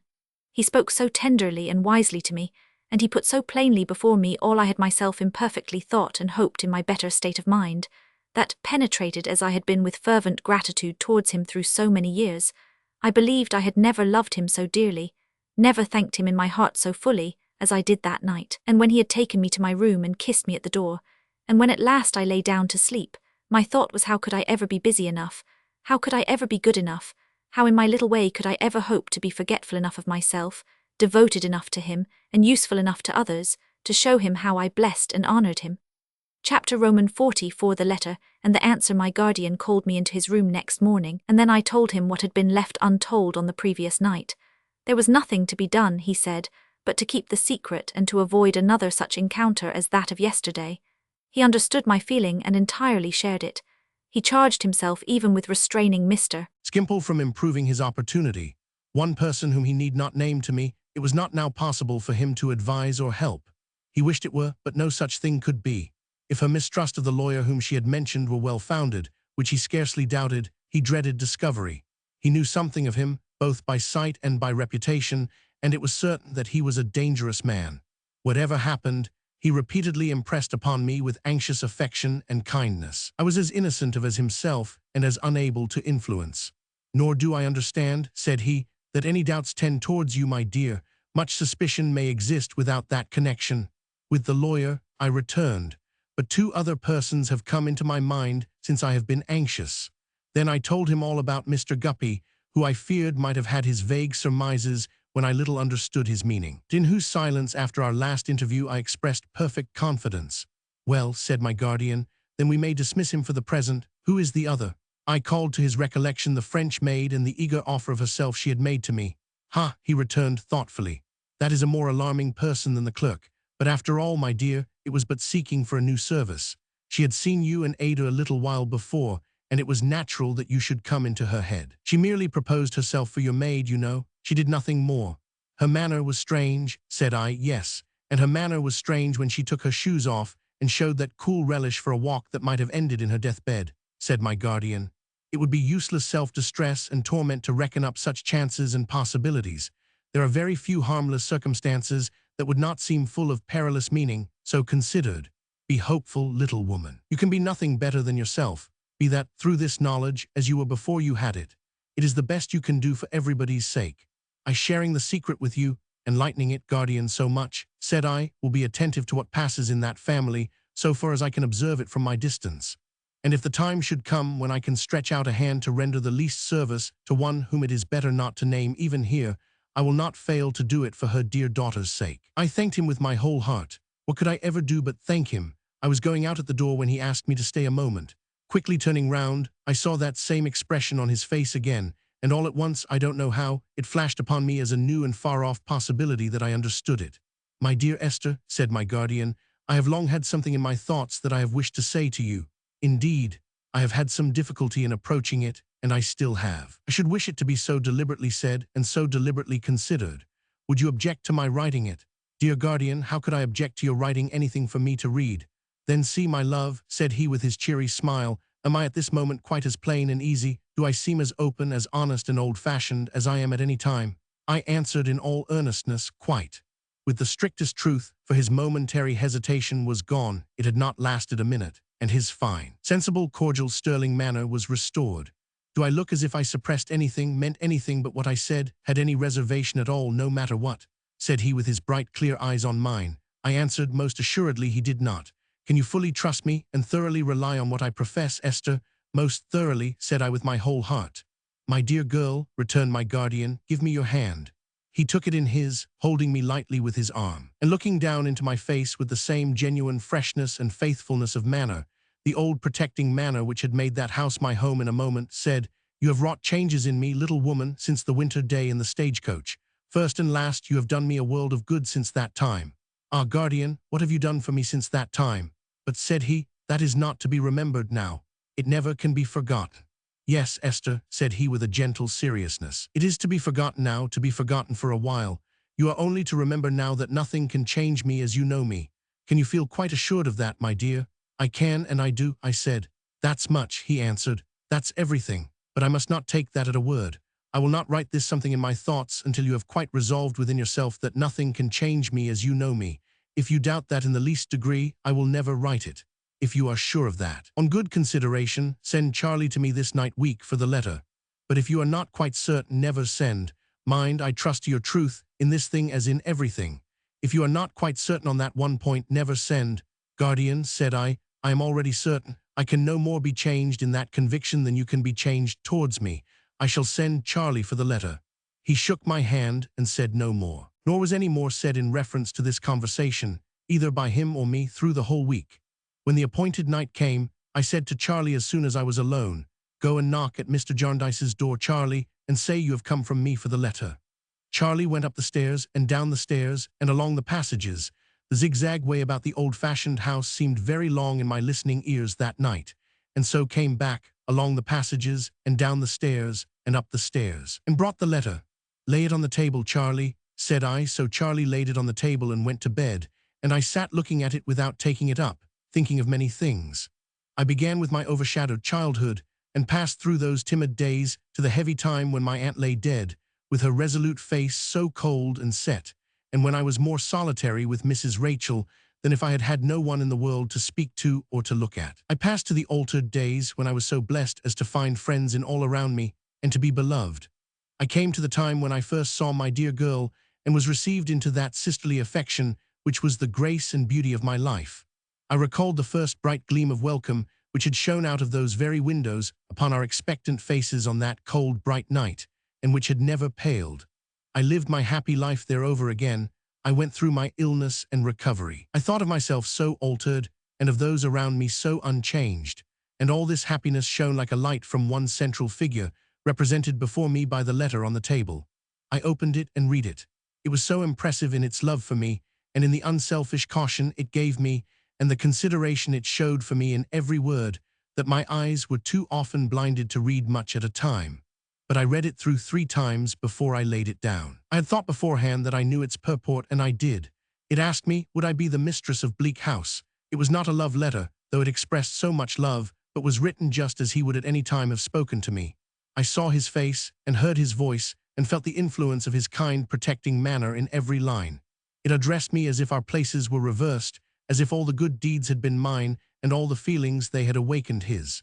It dwelt on my being young, and he passed the prime of life, on his having attained a ripe age, while I was a child, on his writing to me with a silvered head, and knowing all this so well as to set it in full before me for mature deliberation. It told me that I would gain nothing by such a marriage, and lose nothing by rejecting it, for no new relation could enhance the tenderness in which he held me, and whatever my decision was, he was certain it would be right. But he had considered this step anew since our late confidence, and had decided on taking it, if it only served to show me through one poor instance that the whole world would readily unite to falsify the stern prediction of my childhood. I was the last to know what happiness I could bestow upon him, but of that he said no more, for I was always to remember that I owed him nothing, and that he was my debtor, and for very much. He had often thought of our future, and foreseeing that the time must come, and fearing that it might come soon, when Ada, now very nearly of age, would leave us, and when our present mode of life must be broken up, had become accustomed to reflect on this proposal. Thus he made it.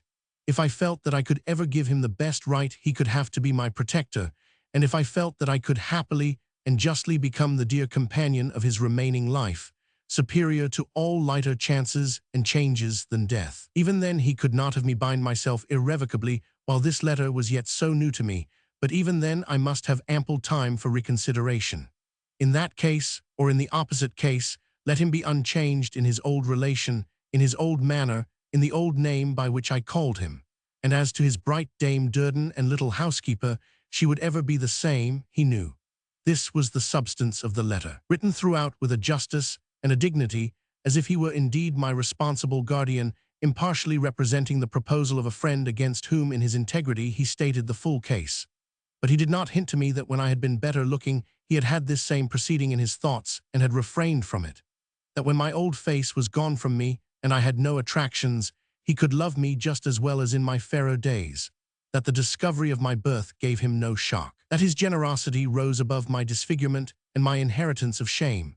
That the more I stood in need of such fidelity, the more firmly I might trust in him to the last. But I knew it well now. It came upon me as the close of the benignant history I had been pursuing, and I felt that I had but one thing to do. To devote my life to his happiness was to thank him poorly, and what had I wished for the other night but some new means of thanking him?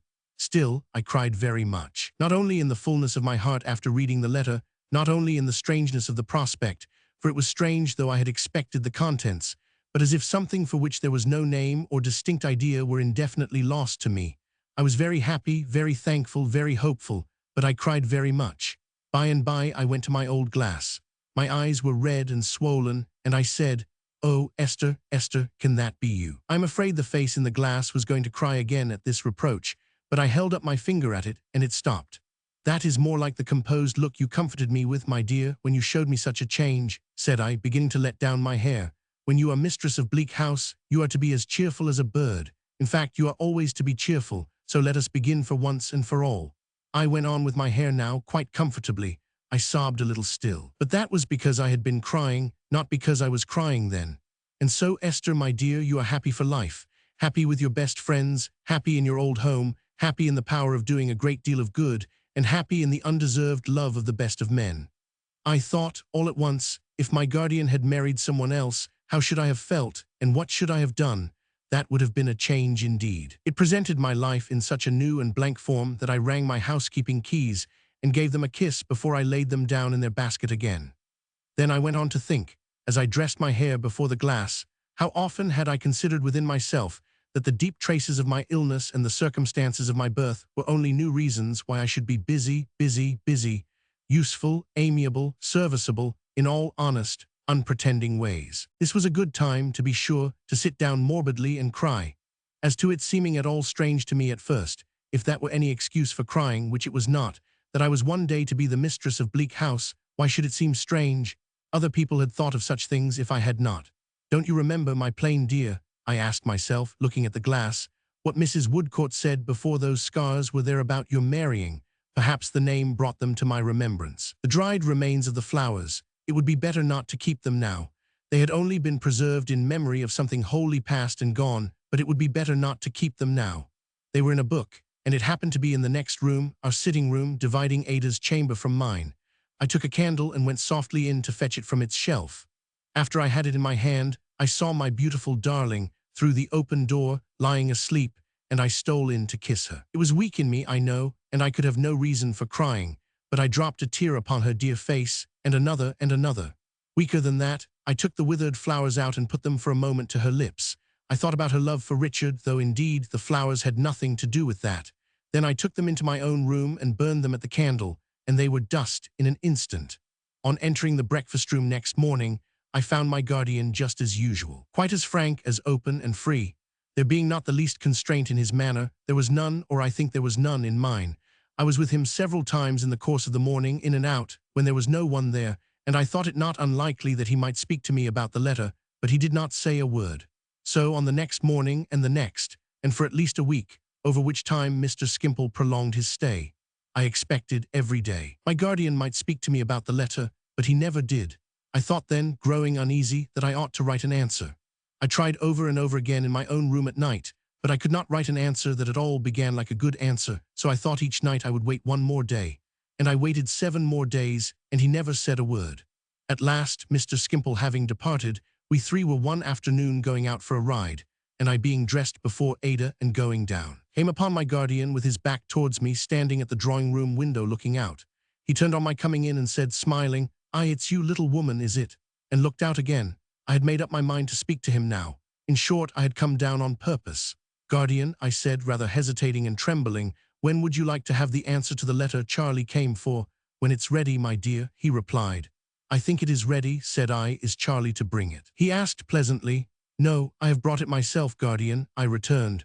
I put my 2 arms round his neck and kissed him, and he said, "Was this the mistress of Bleak House?" And I said yes, and it made no difference presently, and we all went out together, and I said nothing to my precious pet about it.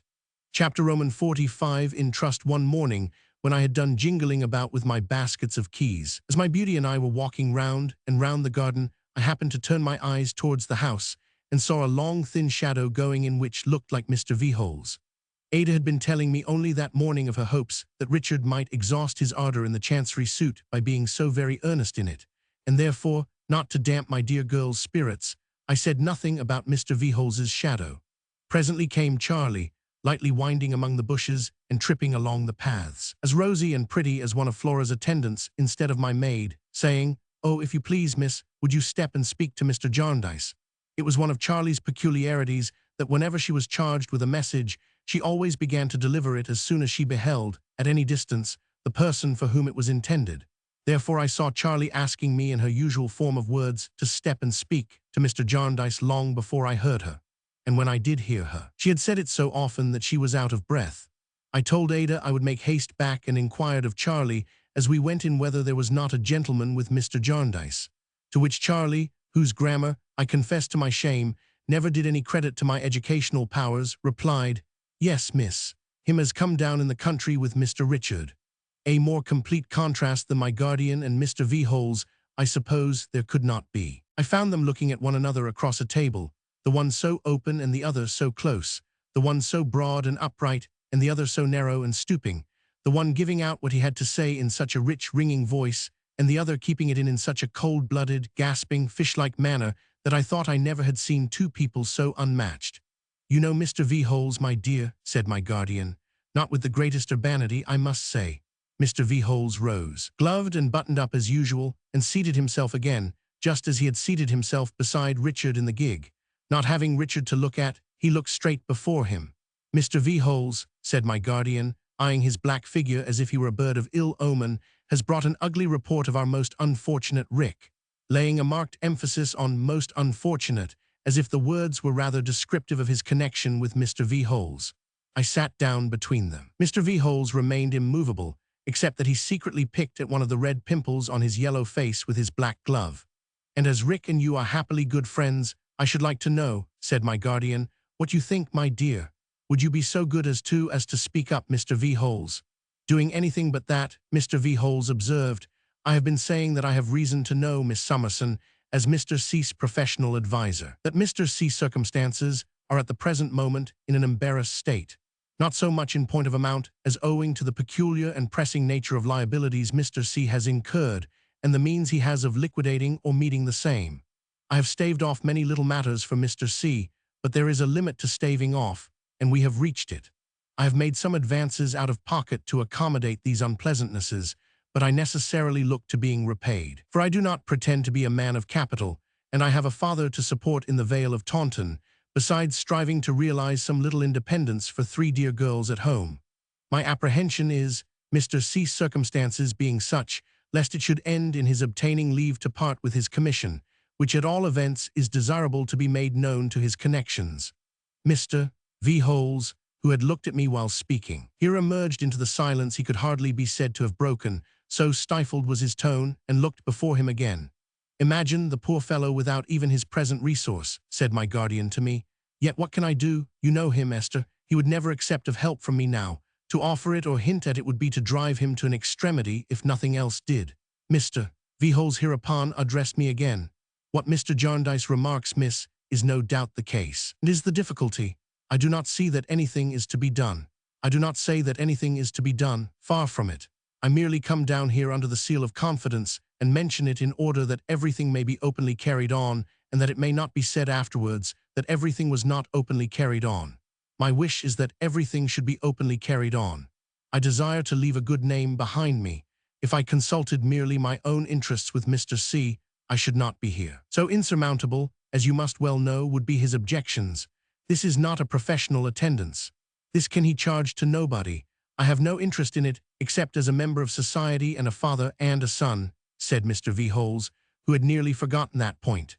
It appeared to us that Mr. Veholes said neither more nor less than the truth in intimating that he sought to divide the responsibility, such as it was, of knowing Richard's situation. I could only suggest that I should go down to Deal, where Richard was then stationed, and see him, and try if it were possible to avert the worst.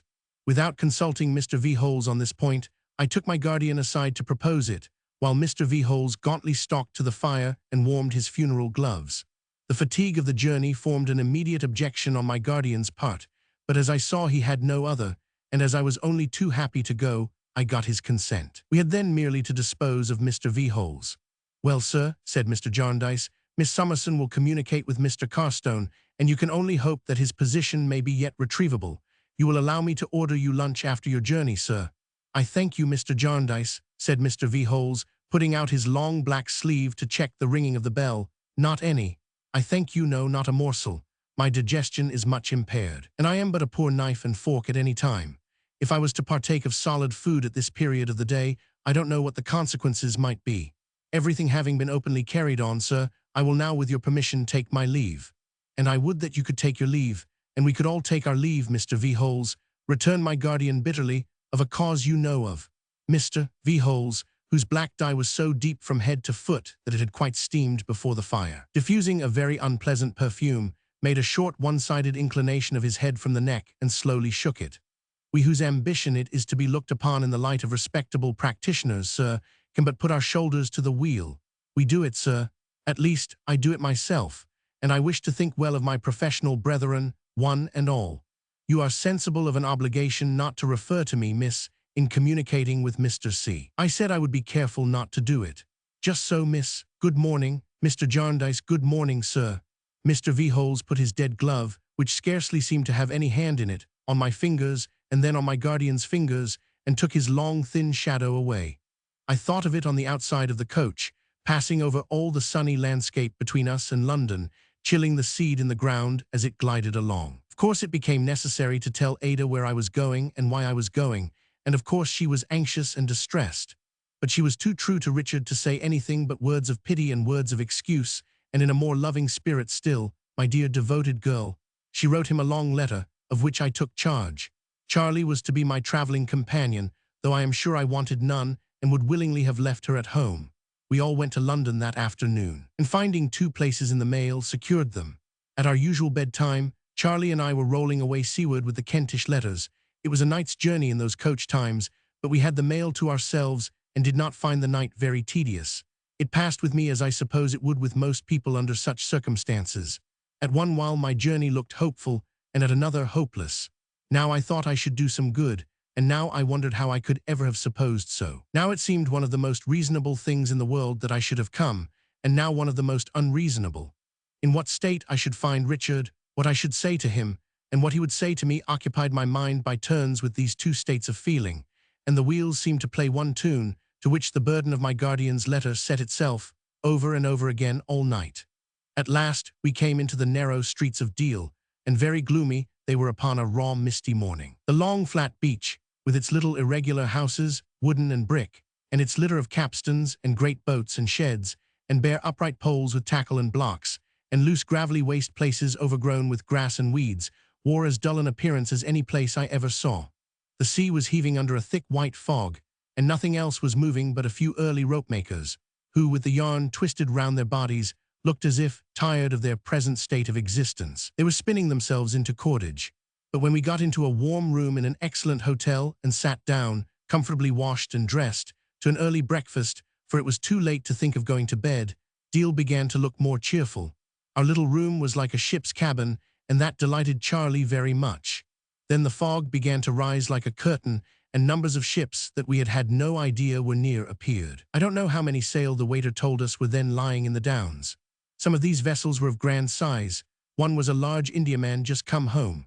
And when the sun shone through the clouds, making silvery pools in the dark sea, the way in which these ships brightened and shadowed and changed, amid a bustle of boats pulling off from the shore to them, and from them to the shore, and a general life and motion in themselves and everything around them, was most beautiful. The large Indiaman was our great attraction, because she had come into the Downs in the night. She was surrounded by boats, and we said how glad the people on board of her must be to come ashore.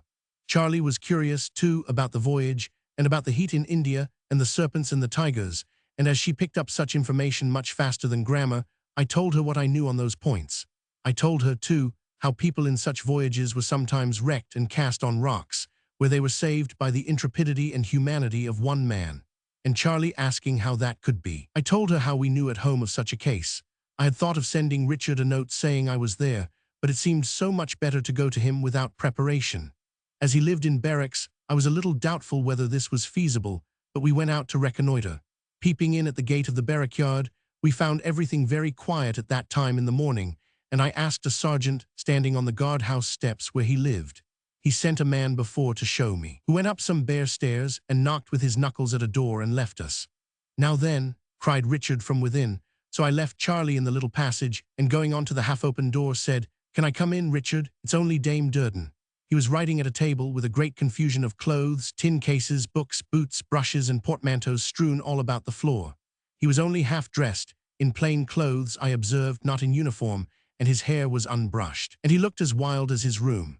All this I saw after he had heartily welcomed me, and I was seated near him, for he started upon hearing my voice and caught me in his arms in a moment. Dear Richard, he was ever the same to me, down to poor fellow, to the end he never received me but with something of his old merry boyish manner. "Good heaven, my dear little woman," said he, "how do you come here? Who could have thought of seeing you? Nothing the matter, Ada is well, quite well. Lovelier than ever, Richard." "Ah," he said, leaning back in his chair. "My poor cousin, I was writing to you, Esther," so worn and haggard as he looked, even in the fullness of his handsome youth, leaning back in his chair and crushing the closely written sheet of paper in his hand. "Have you been at the trouble of writing all that, and am I not to read it after all?" I asked. "Oh, my dear," he returned with a hopeless gesture, "you may read it in the whole room. It is all over here." I mildly entreated him not to be despondent. I told him that I had heard by chance of his being in difficulty, and had come to consult with him what could best be done. "Like you, Esther, but useless, and so not like you," said he with a melancholy smile. "I am away on leave this day, should have been gone in another hour, and that is to smooth it over for my selling out. Well, let bygones be bygones. So this calling follows the rest. I only want to have been in the church to have made the round of all the professions." "Richard," I urged, "it is not so hopeless as that." "Esther," he returned, "it is indeed. I am just so near disgrace as that those who are put in authority over me, as the catechism goes, would far rather be without me than with me, and they are right. Apart from debts and duns and all such drawbacks, I am not fit even for this employment. I have no care, no mind, no heart, no soul, but for one thing. Why, if this bubble hadn't broken now," he said, tearing the letter he had written into fragments and moodily casting them away by driblets, "how could I have gone abroad? I must have been ordered abroad, but how could I have gone? How could I, with my experience of that thing, trust even V-holes unless I was at his back?" I suppose he knew by my face what I was about to say, but he caught the hand I had laid upon his arm and touched my own lips with it to prevent me from going on. "No, Dame Durden. 2 subjects I forbid, must forbid. The first is John Jarndyce. The second, you know what, call it madness, and I tell you I can't help it now and can't be sane, but it is no such thing, it is the one object I have to pursue. It is a pity I ever was prevailed upon to turn out of my road for any other. It would be wisdom to abandon it now, after all the time, anxiety, and pains I have bestowed upon it. Oh yes, true wisdom. It would be very agreeable, too, to some people, but I never will." He was in that mood in which I thought it best not to increase his determination, if anything could increase it, by opposing him. I took out Ada's letter and put it in his hand. "Am I to read it now?" he asked. As I told him yes, he laid it on the table, and resting his head upon his hand, began. He had not read far when he rested his head upon his 2 hands to hide his face from me. In a little while he rose as if the light were bad and went to the window. He finished reading it there, with his back towards me, and after he had finished and had folded it up, stood there for some minutes with the letter in his hand. When he came back to his chair, I saw tears in his eyes. "Of course, Esther, you know what she says here." He spoke in a softened voice and kissed the letter as he asked me. "Yes, Richard. Offers me," he went on, tapping his foot upon the floor, "the little inheritance she is certain of so soon, just as little and as much as I have wasted, and begs and prays me to take it, set myself right with it, and remain in the service. I know your welfare to be the dearest wish of her heart," said I, "and oh, my dear Richard, Ada's is a noble heart. I am sure it is. I wish I was dead." He went back to the window, and laying his arm across it, leaned his head down on his arm. It greatly affected me to see him so, but I hoped he might become more yielding, and I remained silent. My experience was very limited. I was not at all prepared for his rousing himself out of this emotion to a new sense of injury. "And this is the heart that the same John Jarndyce, who is not otherwise to be mentioned between us, stepped in to estrange from me," said he indignantly.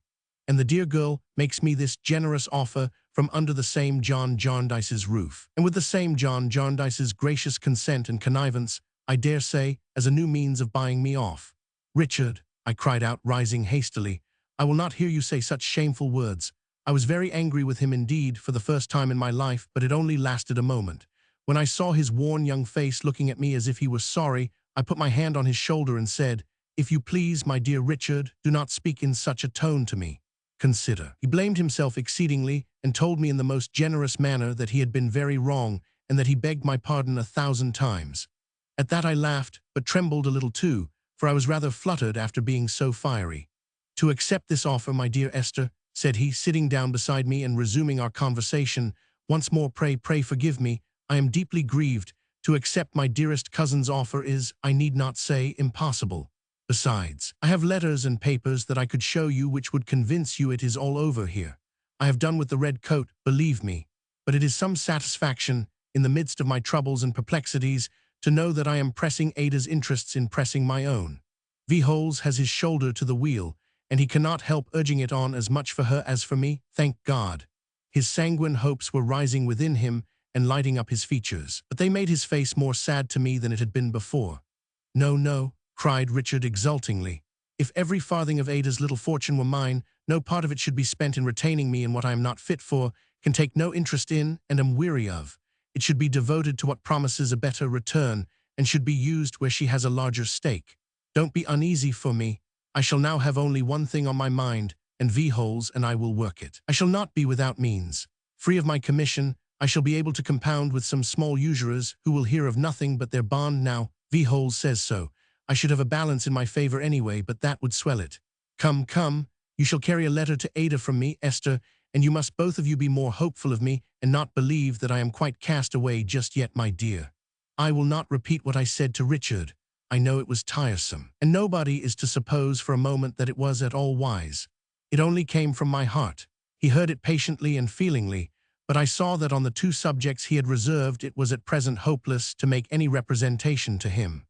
I saw too, and had experienced in this very interview, the sense of my guardian's remark that it was even more mischievous to use persuasion with him than to leave him as he was. Therefore I was driven at last to asking Richard if he would mind convincing me that it really was all over there, as he had said, and that it was not his mere impression. He showed me without hesitation a correspondence making it quite plain that his retirement was arranged. I found, from what he told me, that Mr. Virtuous had copies of these papers and had been in consultation with him throughout. Beyond ascertaining this, and having been the bearer of Ada's letter, and being, as I was going to be, Richard's companion back to London, I had done no good by coming down. Admitting this to myself with a reluctant heart, I said I would return to the hotel and wait until he joined me there, so he threw a cloak over his shoulders and saw me to the gate, and Charlie and I went back along the beach. There was a concourse of people in one spot, surrounding some naval officers who were landing from a boat, and pressing about them with unusual interest. I said to Charlie this would be one of the great Indiaman's boats now, and we stopped to look. The gentlemen came slowly up from the waterside, speaking good-humoredly to each other and to the people around and glancing about them as if they were glad to be in England again. "Charlie, Charlie," said I, "come away." And I hurried on so swiftly that my little maid was surprised. It was not until we were shut up in our cabin room, and I had had time to take breath, that I began to think why I had made such haste. In one of the sunburnt faces I had recognized Mr. Alan Woodcourt, and I had been afraid of his recognizing me. I had been unwilling that he should see my altered looks. I had been taken by surprise, and my courage had quite failed me. But I knew this would not do, and I now said to myself, "My dear, there is no reason, there is and there can be no reason at all, why it should be worse for you now than it ever has been. What you were last month, you are today, you are no worse, you are no better. This is not your resolution, call it up, Esther, call it up." I was in a great tremble with running, and at first was quite unable to calm myself, but I got better, and I was very glad to know it. The party came to the hotel. I heard them speaking on the staircase. I was sure it was the same gentleman because I knew their voices again. I mean, I knew Mr. Woodcourt's. It would still have been a great relief to me to have gone away without making myself known, but I was determined not to do so. "My dear, no, no, no, no." I untied my bonnet and put my veil half up. I mean half down, but it matters very little, and wrote on one of my cards that I happened to be there with Mr. Richard Carstone, and I sent it in to Mr. Woodcourt. He came immediately. I told him I was rejoiced to be by chance among the first to welcome him home to England, and I saw that he was very sorry for me. "You have been in shipwreck and peril since you left us, Mr. Woodcourt. But we can hardly call that a misfortune which enabled you to be so useful and so brave. We read of it with the truest interest. It first came to my knowledge through your old patient, poor Miss Flight, when I was recovering from my severe illness." "Ah, little Miss Flight," he said. "She lives the same life yet, just the same." I was so comfortable with myself now as not to mind the veil and to be able to put it aside. "Her gratitude to you, Mr. Woodcourt, is delightful. She is a most affectionate creature, as I have reason to say. You have found her so?" he returned. I am glad of that. He was so very sorry for me that he could scarcely speak. "I assure you," said I, "that I was deeply touched by her sympathy and pleasure at the time I have referred to. I was grieved to hear that you had been very ill. I was very ill. But you have quite recovered. I have quite recovered my health and my cheerfulness." Said I, "You know how good my guardian is, and what a happy life we lead, and I have everything to be thankful for and nothing in the world to desire." I felt as if he had greater commiseration for me than I had ever had for myself.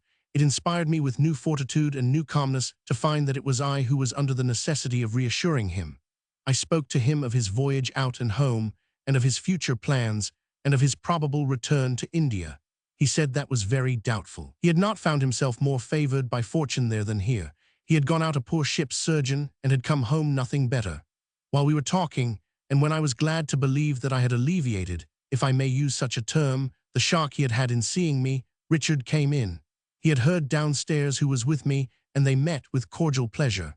I saw that, after their first greetings were over, and when they spoke of Richard's career, Mr. Woodcourt had a perception that all was not going well with him. He frequently glanced at his face, as if there were something in it that gave him pain, and more than once he looked towards me as though he sought to ascertain whether I knew what the truth was. Yet Richard was in one of his sanguine states and in good spirits, and was thoroughly pleased to see Mr. Woodcourt again, whom he had always liked. Richard proposed that we all should go to London together, but Mr. Woodcourt, having to remain by his ship a little longer, could not join us. He dined with us, however, at an early hour, and became so much more like what he used to be that I was still more at peace to think I had been able to soften his regrets. Yet his mind was not relieved of Richard. When the coach was almost ready and Richard ran down to look after his luggage, he spoke to me about him. I was not sure that I had a right to lay his whole story open, but I referred in a few words to his estrangement from Mr. Jarndyce and to his being entangled in the ill-fated Chancery suit. Mr. Woodcourt listened with interest and expressed his regret. "I saw you observe him rather closely," said I. "Do you think him so changed?" "He is changed," he returned, shaking his head. I felt the blood rush into my face for the first time, but it was only an instantaneous emotion. I turned my head aside and it was gone. "It is not," said Mr. Woodcourt, "his being so much younger or older or thinner or fatter or paler or ruddier, as there being upon his face such a singular expression. I never saw so remarkable a look in a young person. One cannot say that it is all anxiety or all weariness, yet it is both, and like ungrown despair." "You do not think he is ill?" said I. "No, he looked robust in body. That he cannot be at peace in mind, we have too much reason to know," I proceeded. "Mr. Woodcourt, you're going to London, tomorrow or the next day. There is nothing Richard wants so much as a friend. He always liked you. Pray see him when you get there. Pray help him sometimes with your companionship if you can. You do not know of what service it might be.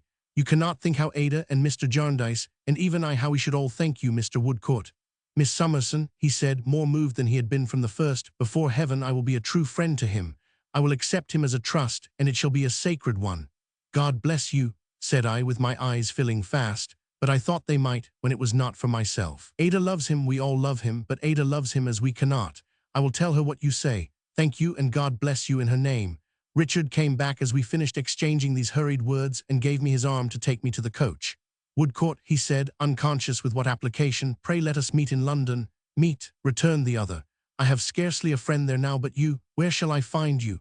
Why, I must get a lodging of some sort, said Richard, pondering. Say at V. Holes's, Simmons Inn. Good, without loss of time. They shook hands heartily. When I was seated in the coach and Richard was yet standing in the street, Mr. Woodcourt laid his friendly hand on Richard's shoulder and looked at me. I understood him and waved mine in thanks. And in his last look as we drove away, I saw that he was very sorry for me. I was glad to see it. I felt for my old self, as the dead may feel if they ever revisit these scenes. I was glad to be tenderly remembered, to be gently pitied, not to be quite forgotten. Chapter Roman 46. Stop him. Darkness rests upon Tom all alone's. Dilating and dilating since the sun went down last night, it has gradually swelled until it fills every void in the place. For a time there were some dungeon lights burning, as the lamp of life hums in Tom all alone, heavily, heavily in the nauseous air, and winking, as that lamp too winks in Tom all alone's, at many horrible things. But they are blotted out. The moon has eyed Tom with a dull cold stare, as admitting some puny emulation of herself in his desert region unfit for life and blasted by volcanic fires. But she has passed on and is gone. The blackest nightmare in the infernal stables grazes on Tom all alone, and Tom is fast asleep. Much mighty speech-making there has been, both in and out of Parliament, concerning Tom, and much wrathful disputation how Tom shall be got right. Whether he shall be put into the main road by constables, or by beadles, or by bell-ringing, or by force of figures, or by correct principles of taste, or by high church, or by low church, or by no church. Whether he shall be set to splitting trusses of polemical straws with the crooked knife of his mind, or whether he shall be put to stone-breaking instead. In the midst of which dust and noise, there is but one thing perfectly clear, to wit, that Tom only may and can, or shall and will, be reclaimed according to somebody's theory but nobody's practice, and in the hopeful meantime, Tom goes to perdition head foremost in his old determined spirit. But he has his revenge. Even the winds are his messengers, and they serve him in these hours of darkness. There is not a drop of Tom's corrupted blood, but propagates infection and contagion somewhere. It shall pollute, this very night, the choice stream, in which chemists on analysis would find the genuine nobility of a Norman house, and his grace shall not be able to say nay to the infamous alliance. There is not an atom of Tom's slime, not a cubic inch of any pestilential gas in which he lives, not one obscenity or degradation about him, not an ignorance, not a wickedness, not a brutality of his committing, but shall work its retribution through every order of society up to the proudest of the proud and to the highest of the high. Verily, what with tainting, plundering, and spoiling, Tom has his revenge. It is a moot point whether Tom all alone's be uglier by day or by night, but on the argument that the more that is seen of it, the more shocking it must be, and that no part of it left to the imagination is at all likely to be made so bad as the reality, day carries it. The day begins to break now, and in truth, it might be better for the national glory even that the sun should sometimes set upon the British dominions than that it should ever rise upon so vile a wonder as Tom. A brown sunburnt gentleman, who appears in some inaptitude for sleep to be wandering abroad rather than counting the hours on a restless pillow, strolls hitherward at this quiet time. Attracted by curiosity, he often pauses and looks about him, up and down the miserable byways. Nor is he merely curious, for in his bright dark eye there is compassionate interest, and as he looks here and there, he seems to understand such wretchedness and to have studied it before.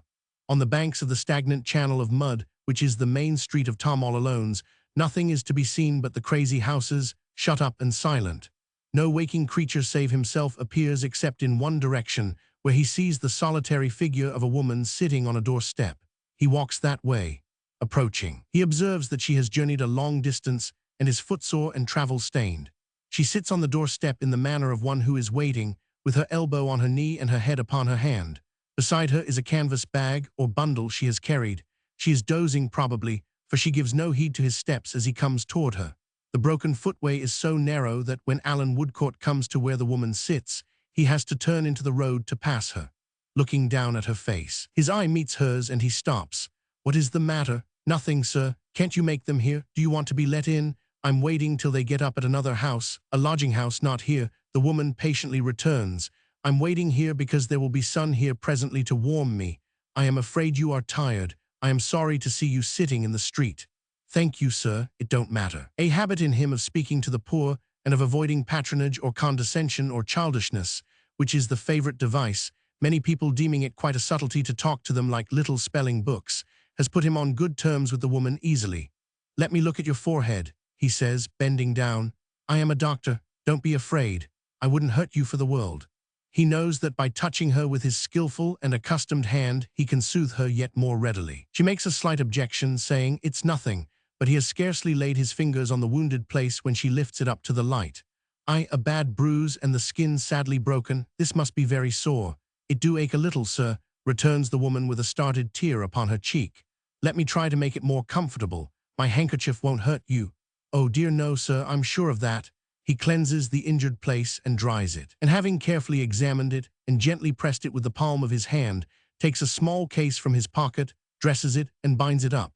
While he is thus employed, he says, after laughing at his establishing a surgery in the street, and so your husband is a brickmaker? How do you know that, sir? Asks the woman, astonished.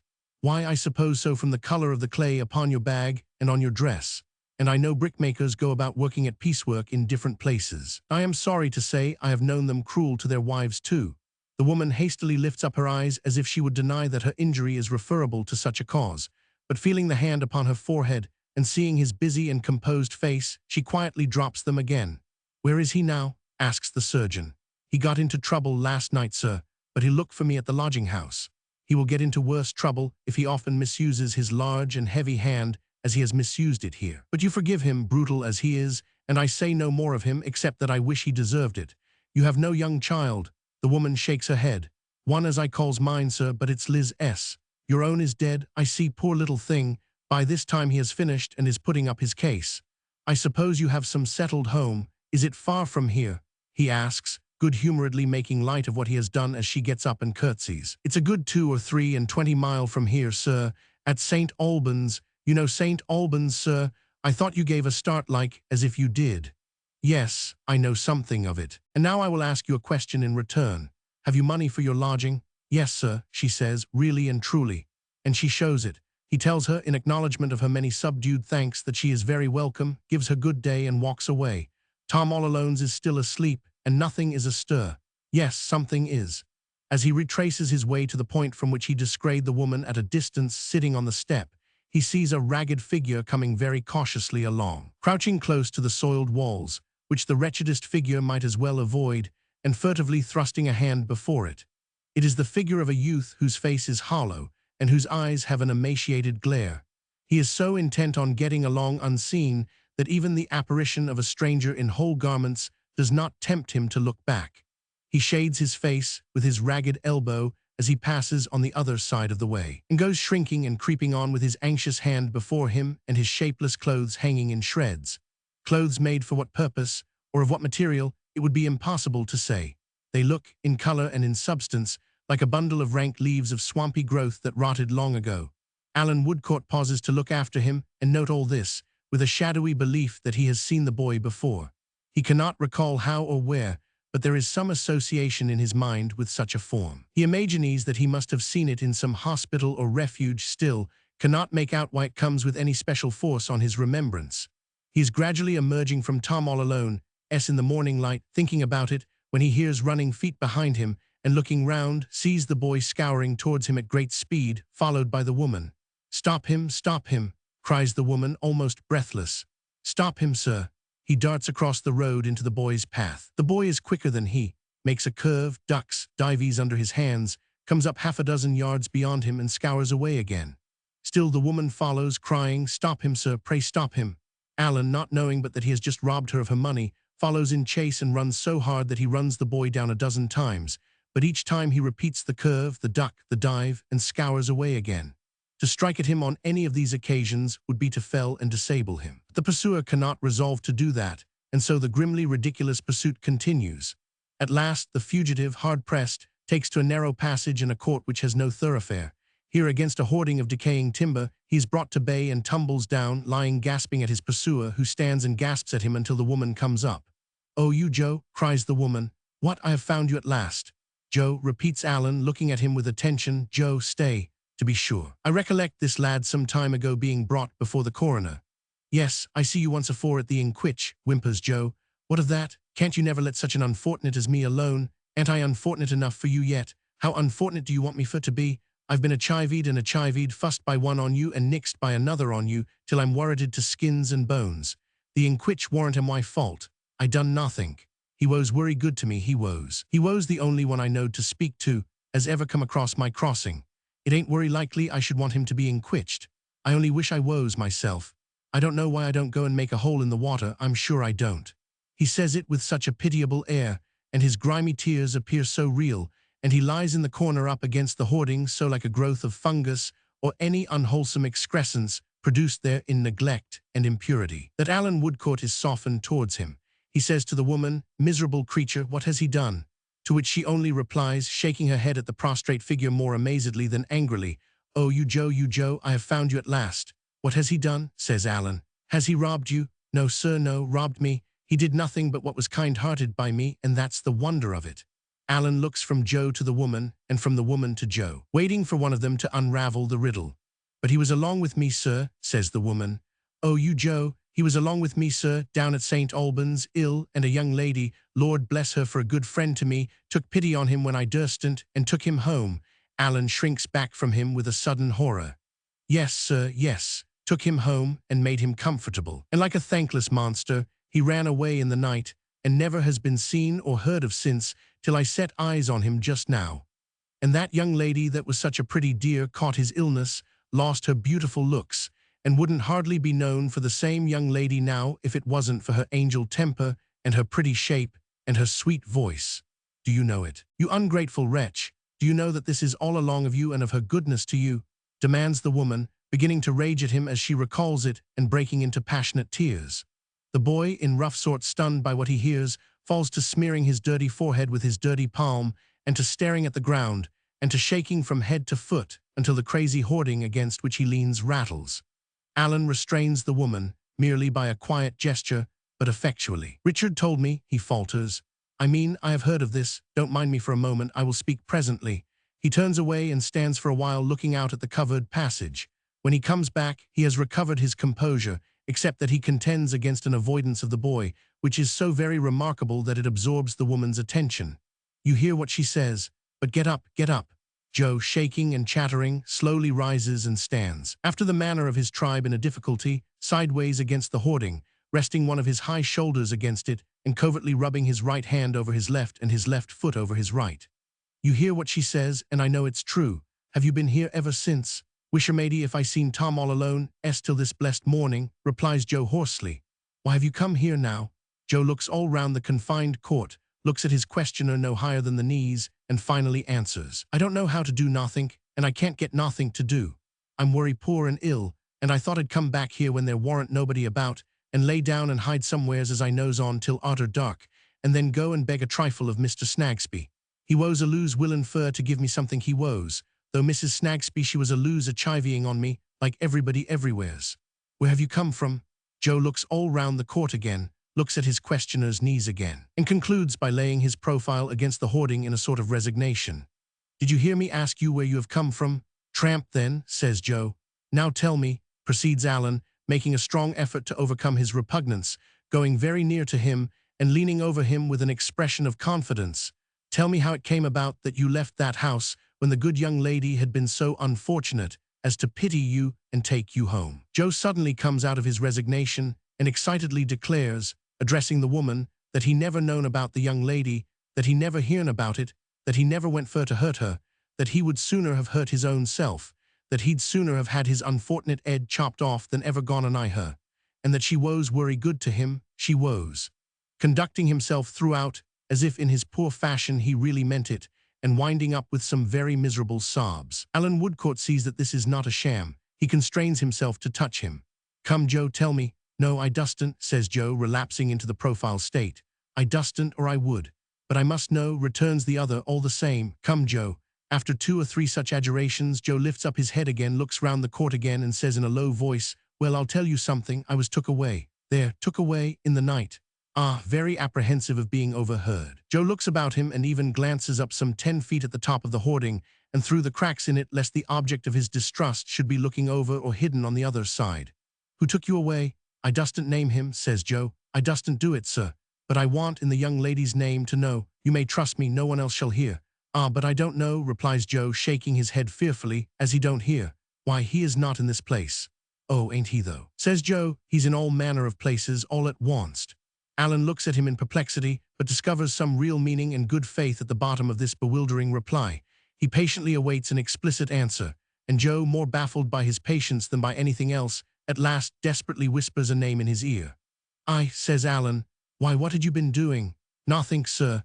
Never done nothing to get myself into no trouble, 'cept in not moving on and the inquitch. But I'm moving on now. I'm moving on to the burying ground. That's the move as I'm up to." No, we will try to prevent that. But what did he do with you?" "Put me in a hospital," replied Joe, whispering, "till I was discharged, then give me a little money, 4 half-bulls, what you may call half-crowns, and says, 'Hook it. Nobody wants you here,' he says. 'You hook it, you go and tramp,' he says. 'You move on,' he says. 'Don't let me ever see you nowheres within 40 mile of London, or you'll repent it.' So I shall, if ever he do see me, and he'll see me if I'm above ground," concludes Joe, nervously repeating all his former precautions and investigations. Alan considers a little, then remarks, turning to the woman but keeping an encouraging eye on Joe, "He is not so ungrateful as you supposed. He had a reason for going away, though it was an insufficient one." "Thank ye, sir, thank ye," exclaims Joe. "There now, see how hard you woes upon me. But Annie, you tell the young lady what the gentleman says, and it's all right. For you woes worry good to me too, and I knows it."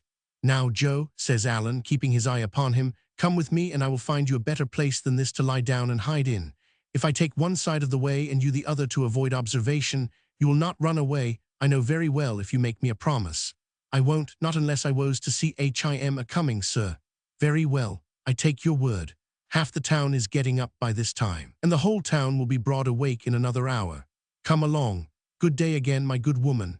"Good day again, sir, and I thank you kindly many times again." She has been sitting on her bag, deeply attentive, and now rises and takes it up. Joe repeating, "Annie, you tell the young lady as I never went for to hurt her and what the gentleman says." Nods and shambles and shivers and smears and blinks and half laughs and half cries a farewell to her, and takes his creeping way along after Alan Woodcourt, close to the houses on the opposite side of the street. In this order, the two come up out of Tom all alone, into the broad rays of the sunlight and the purer air.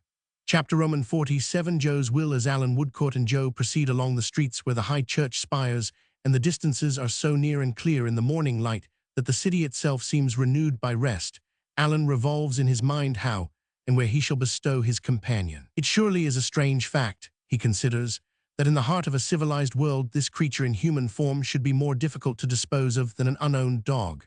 But it is none the less a fact because of its strangeness, and the difficulty remains.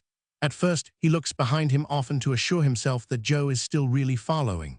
But look where he will, he still beholds him close to the opposite houses, making his way with his wary hand from brick to brick, and from door to door. And often, as he creeps along, glancing over at him watchfully, soon satisfied that the last thing in his thoughts is to give him the slip, Alan goes on, considering with a less divided attention what he shall do. A breakfast stall at a street corner suggests the first thing to be done. He stops there, looks round, and beckons Joe. Joe crosses and comes halting and shuffling up, slowly scooping the knuckles of his right hand round and round in the hollowed palm of his left, kneading dirt with a natural pestle and mortar. What is a dainty repast to Joe is then set before him, and he begins to gulp the coffee and to gnaw the bread and butter, looking anxiously about him in all directions as he eats and drinks, like a scared animal. But he is so sick and miserable that even hunger has abandoned him. "I thought I was a most starvin', sir," says Joe, soon putting down his food, "but I don't know nothink, not even that. I don't care for eating wittles nor yet for drinking on 'em." And Joe stands shivering and looking at the breakfast wonderingly. Alan Woodcourt lays his hand upon his pulse and on his chest. "Draw breath, Joe." "It draws," says Joe, "as heavy as a cart." He might add, "and rattles like it," but he only mutters, "I'm moving on, sir." Alan looks about for an apothecary's shop. There is none at hand, but a tavern does as well or better. He obtains a little measure of wine and gives the lad a portion of it very carefully. He begins to revive almost as soon as it passes his lips. "We may repeat that dose, Joe," observes Alan after watching him with his attentive face. So, now we will take 5 minutes rest, and then go on again. Leaving the boy sitting on the bench of the breakfast stall, with his back against an iron railing, Alan Woodcourt paces up and down in the early sunshine, casting an occasional look towards him without appearing to watch him. It requires no discernment to perceive that he is warmed and refreshed.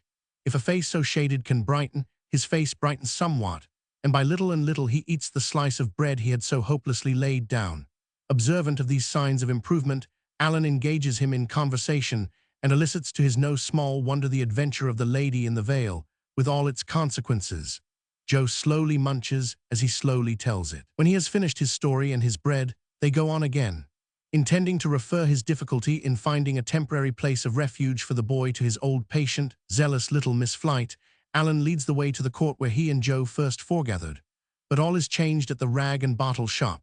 Miss Flight no longer lodges there. It is shut up, and a hard-featured female, much obscured by dust, whose age is a problem, but who is indeed no other than the interesting Judy, is tart and spare in her replies, these sufficing, however, to inform the visitor that Miss Flight and her birds are domiciled with a Mrs. Blinder in Bell Yard. He repairs to that neighboring place, where Miss Flight, who rises early that she may be punctual at the divan of justice held by her excellent friend the Chancellor, comes running downstairs with tears of welcome and with open arms. "My dear physician," cries Miss Flight, "my meritorious, distinguished, honorable officer." She uses some odd expressions, but is as cordial and full of heart as sanity itself can be, more so than it often is. Alan, very patient with her, waits until she has no more raptures to express, then points out Joe, trembling in a doorway, and tells her how he comes there. "Where can I lodge him hereabouts for the present? Now you have a fund of knowledge and good sense, and can advise me." Miss Flight, mighty proud of the compliment, sets herself to consider. But it is long before a bright thought occurs to her. Mrs. Blinder is entirely let, and she herself occupies poor Gridley's room. "Gridley," exclaims Miss Flight, clapping her hands after a 20th repetition of this remark. "Gridley, to be sure, of course, my dear physician, General George will help us out." It is hopeless to ask for any information about General George, and would be, though Miss Flight had not already run upstairs to put on her pinched bonnet and her poor little shawl, and to arm herself with her reticule of documents. But as she informs her physician in her disjointed manner on coming down in full array that General George, whom she often calls upon, knows her dear Jarndyce and takes a great interest in all connected with her, Alan is induced to think that they may be in the right way. So he tells Joe, for his encouragement, that this walking about will soon be over now, and they repair to the General's. Fortunately, it is not far from the exterior of George's shooting gallery and the long entry, and the bare perspective beyond it, Alan Woodcourt augurs well.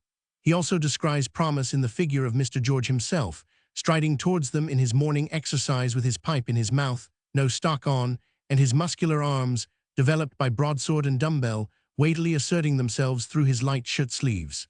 "Your servant, sir," says Mr. George with a military salute, good-humoredly smiling all over his broad forehead up into his crisp hair. He then defers to Miss Flight, as with great stateliness, and at some length she performs the courtly ceremony of presentation. He winds it up with another "Your servant, sir," and another salute. "Excuse me, sir, a sailor, I believe," says Mr. George. "I am proud to find I have the air of one," returns Alan, "but I am only a sea-going doctor." "Indeed, sir, I should have thought you was a regular bluejacket myself." Alan hopes Mr. George will forgive his intrusion the more readily on that account, and particularly that he will not lay aside his pipe, which in his politeness he has testified some intention of doing. "You are very good, sir," returns the trooper, "as I know by experience that it's not disagreeable to Miss Flight, and since it's equally agreeable to yourself," and finishes the sentence by putting it between his lips again. Alan proceeds to tell him all he knows about Joe, unto which the trooper listens with a grave face. "And that's the lad, sir, is it?" he inquires, looking along the entry to where Joe stands staring up at the great letters on the whitewashed front, which have no meaning in his eyes. "That's he," says Alan. "And, Mr. George, I am in this difficulty about him. I am unwilling to place him in a hospital, even if I could procure him immediate admission, because I foresee that he would not stay there many hours if he could be so much as got there. The same objection applies to a workhouse. Supposing I had the patients to be evaded and shirked, and handed about from post to pillar in trying to get him into one, which is a system that I don't take kindly to." "No man does, sir," returns Mr. George. "I am convinced that he would not remain in either place, because he is possessed by an extraordinary terror of this person who ordered him to keep out of the way. In his ignorance, he believes this person to be everywhere, and cognizant of everything. "I ask your pardon, sir," says Mr. George, "but you have not mentioned that party's name. Is it a secret, sir?" The boy makes it one, but his name is Bucket. "Bucket the detective, sir." "The same man. The man is known to me, sir," returns the trooper after blowing out a cloud of smoke and squaring his chest, and the boy is so far correct that he undoubtedly is a rum customer. Mr. George smokes with a profound meaning after this and surveys Miss Flight in silence. "Now, I wish Mr. Jarndyce and Miss Summerson at least to know that this Joe, who tells so strange a story, has reappeared, and to have it in their power to speak with him if they should desire to do so. Therefore I want to get him, for the present moment, into any poor lodging kept by decent people where he would be admitted." "Decent people and Joe, Mr. George," says Alan, following the direction of the trooper's eyes along the entry, "have not been much acquainted, as you see. Hence the difficulty. Do you happen to know anyone in this neighborhood who would receive him for a while on my paying for him beforehand?" As he puts the question, he becomes aware of a dirty-faced little man standing at the trooper's elbow and looking up, with an oddly twisted figure and countenance, into the trooper's face. After a few more puffs at his pipe, the trooper looks down askant at the little man, and the little man winks up at the trooper. "Well, sir," says Mr. George, "I can assure you that I would willingly be knocked on the head at any time if it would be at all agreeable to Miss Summerson, and consequently I esteem it a privilege to do that young lady any service, however small. We are naturally in the vagabond way here, sir, both myself and Phil. You see what the place is. You are welcome to a quiet corner of it for the boy if the same would meet your views. No charge made. Except for rations. We are not in a flourishing state of circumstances here, sir. We are liable to be tumbled out neck and crop at a moment's notice. However, sir, such as the place is, and so long as it lasts, here it is at your service." With a comprehensive wave of his pipe, Mr. George places the whole building at his visitor's disposal. "I take it for granted, sir," he adds, "you being one of the medical staff, that there is no present infection about this unfortunate subject." Alan is quite sure of it. "Because, sir," says Mr. George, shaking his head sorrowfully, "we have had enough of that." His tone is no less sorrowfully echoed by his new acquaintance. "Still, I am bound to tell you," observes Alan after repeating his former assurance, "that the boy is deplorably low and reduced, and that he may be, I do not say that he is too far gone to recover." "Do you consider him in present danger, sir?" inquires the trooper. "Yes, I fear so." "Then, sir," returns the trooper in a decisive manner, "it appears to me, being naturally in the vagabond way myself, that the sooner he comes out of the street the better. You, Phil, bring him in. Mr. Squad tacks out, all on one side to execute the word of command, and the trooper, having smoked his pipe, lays it by. Joe is brought in. He is not one of Mrs. Pardigle's Takahupo Indians. He is not one of Mrs. Jellyby's lambs, being wholly unconnected with Boreabulaga. He is not softened by distance and unfamiliarity. He is not a genuine foreign-grown savage. He is the ordinary home-made article. Dirty, ugly, disagreeable to all the senses, in body a common creature of the common streets, only in soul a heathen. Homely filth begrimes him. Homely parasites devour him. Homely sores are in him. Homely rags are on him. Native ignorance, the growth of English soil and climate, sinks his immortal nature lower than the beasts that perish. Stand forth, Joe, in uncompromising colors. From the sole of thy foot to the crown of thy head, there is nothing interesting about thee. He shuffles slowly into Mr. George's gallery and stands huddled together in a bundle, looking all about the floor. He seems to know that they have an inclination to shrink from him, partly for what he is and partly for what he has caused. He, too, shrinks from them. He is not of the same order of things, not of the same place in creation. He is of no order and no place, neither of the beasts nor of humanity.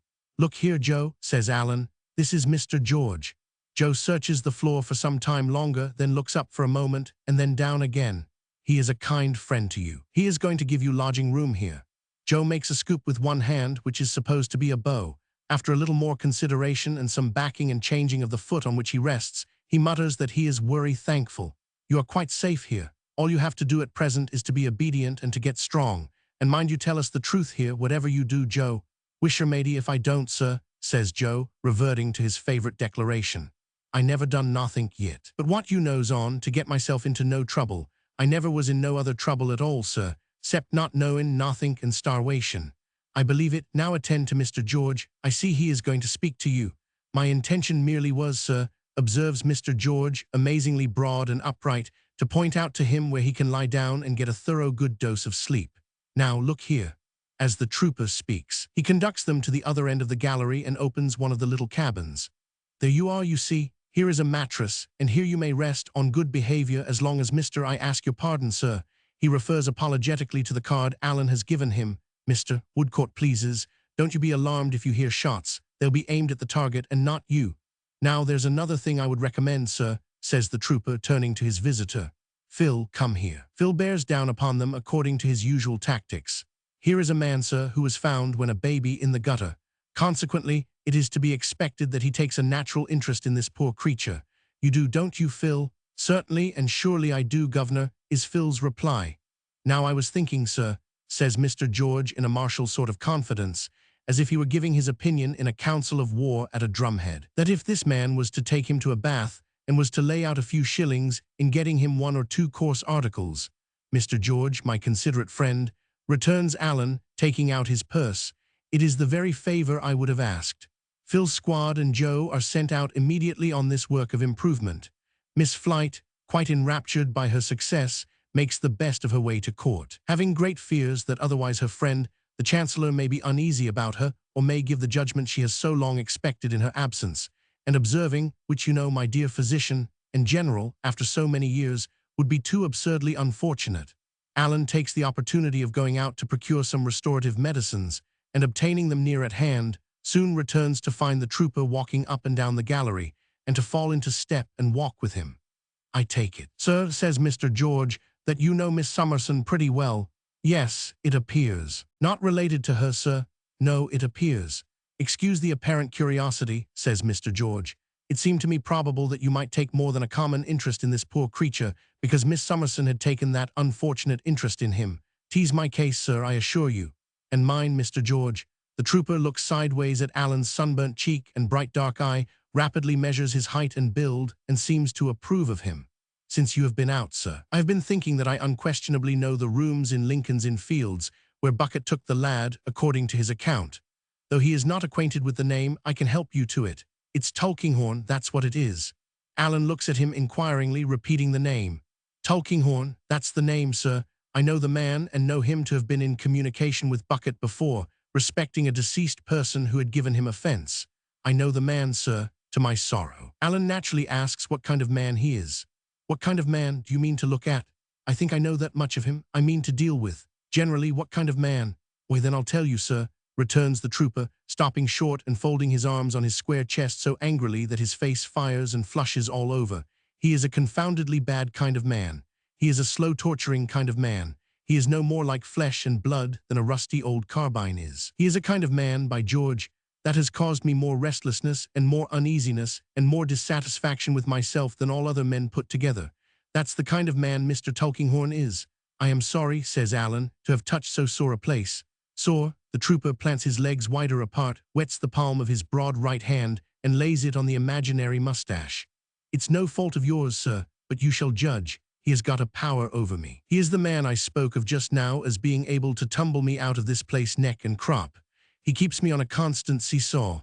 He won't hold off, and he won't come on. If I have a payment to make him, or time to ask him for, or anything to go to him about, he don't see me, don't hear me, passes me on to Melchizedek, in Clifford's Inn. Melchizedek in Clifford's Inn passes me back again to him. He keeps me prowling and dangling about him as if I was made of the same stone as himself. Why, I spend half my life now, pretty well, loitering and dodging about his door. What does he care? Nothing. Just as much as the rusty old carbine I have compared him to. He chafes and goads me till nonsense, I am forgetting myself. Mr. Woodcourt, the trooper resumes his march. All I say is, he is an old man. But I am glad I shall never have the chance of setting spurs to my horse and riding at him in a fair field. For if I had that chance, in one of the humors he drives me into, he'd go down, sir. Mr. George has been so excited that he finds it necessary to wipe his forehead on his shirt sleeve. Even while he whistles his impetuosity away with the national anthem, some involuntary shakings of his head and heavings of his chest still linger behind. Not to mention an occasional hasty adjustment with both hands of his open shirt collar, as if it was scarcely open enough to prevent his being troubled by a choking sensation. In short, Alan Woodcourt has not much doubt about the going down of Mr. Tulkinghorn on the field referred to. Joe and his conductor presently return, and Joe is assisted to his mattress by the careful Phil, to whom, after due administration of medicine by his own hands, Alan confides all needful means and instructions. The morning is by this time getting on apace. He repairs to his lodgings to dress and breakfast, and then, without seeking rest, goes away to Mr. Jarndyce to communicate his discovery. With him, Mr. Jarndyce returns alone, confidentially telling him that there are reasons for keeping this matter very quiet indeed and showing a serious interest in it. To Mr. Jarndyce, Joe repeats in substance what he said in the morning, without any material variation. Only that cart of his is heavier to draw and draws with a hollower sound. "Let me lay here quiet and not be chivied no more," falters Joe, "and be so kind any person as is a passin' nigh where I used fur to sleep, as jist to say to Mr. Sangsby that Joe, what he known once, is a moving on right for'ards with his duty, and I'll be worry thankful. I'd be more thankful than I am ariety if it was any ways possible for an unfortunate to be it." He makes so many of these references to the law stationer in the course of a day or two that Alan, after conferring with Mr. Jarndyce, good-naturedly resolves to call in Cook's Court, the rather, as the cart seems to be breaking down. To Cook's Court, therefore, he repairs. Mr. Snagsby is behind his counter in his grey coat and sleeves, inspecting an indenture of several skins which has just come in from the engrossers, an immense desert of lawhand and parchment, with here and there a resting place of a few large letters to break the awful monotony and save the traveller from despair. Mr. Snagsby puts up at one of these inky wells and greets the stranger with his cough of general preparation for business. "You don't remember me, Mr. Snagsby?"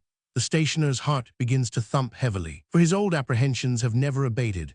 It is as much as he can do to answer, "No, sir, I can't say I do. I should have considered, not to put too fine a point upon it, that I never saw you before, sir." "Twice before," says Alan Woodcourt. "Once at a poor bedside and once, it's come at last," thinks the afflicted stationer as recollection breaks upon him. "It's got to a head now and is going to burst." But he has sufficient presence of mind to conduct his visitor into the little counting-house and to shut the door. "Are you a married man, sir?" "No, I am not." "Would you make the attempt, though single," says Mr. Snagsby in a melancholy whisper, "to speak as low as you can, for my little woman is a-listening somewheres, or I'll forfeit the business and £500. In deep dejection, Mr. Snagsby sits down on his stool, with his back against his desk, protesting. "I never had a secret of my own, sir. I can't charge my memory with ever having once attempted to deceive my little woman on my own account since she named the day. I wouldn't have done it, sir. Not to put too fine a point upon it, I couldn't have done it, I dursn't have done it. Whereas, and nevertheless, I find myself wrapped round with secrecy and mystery, till my life is a burden to me." His visitor professes his regret to hear it, and asks him does he remember Joe. Mr. Snagsby answers with a suppressed groan, "Oh, don't he? You couldn't name an individual human being, except myself, that my little woman is more set and determined against than Joe," says Mr. Snagsby. Alan asks why. "Why," repeats Mr. Snagsby, in his desperation clutching at the clump of hair at the back of his bald head. "How should I know why? But you are a single person, sir, and may you long be spared to ask a married person such a question." With this beneficent wish, Mr. Snagsby coughs a cough of dismal resignation and submits himself to hear what the visitor has to communicate. "There again," says Mr. Snagsby, who between the earnestness of his feelings and the suppressed tones of his voice is discolored in the face. "At it again in a new direction. A certain person charges me in the solemnest way not to talk of Joe to anyone, even my little woman.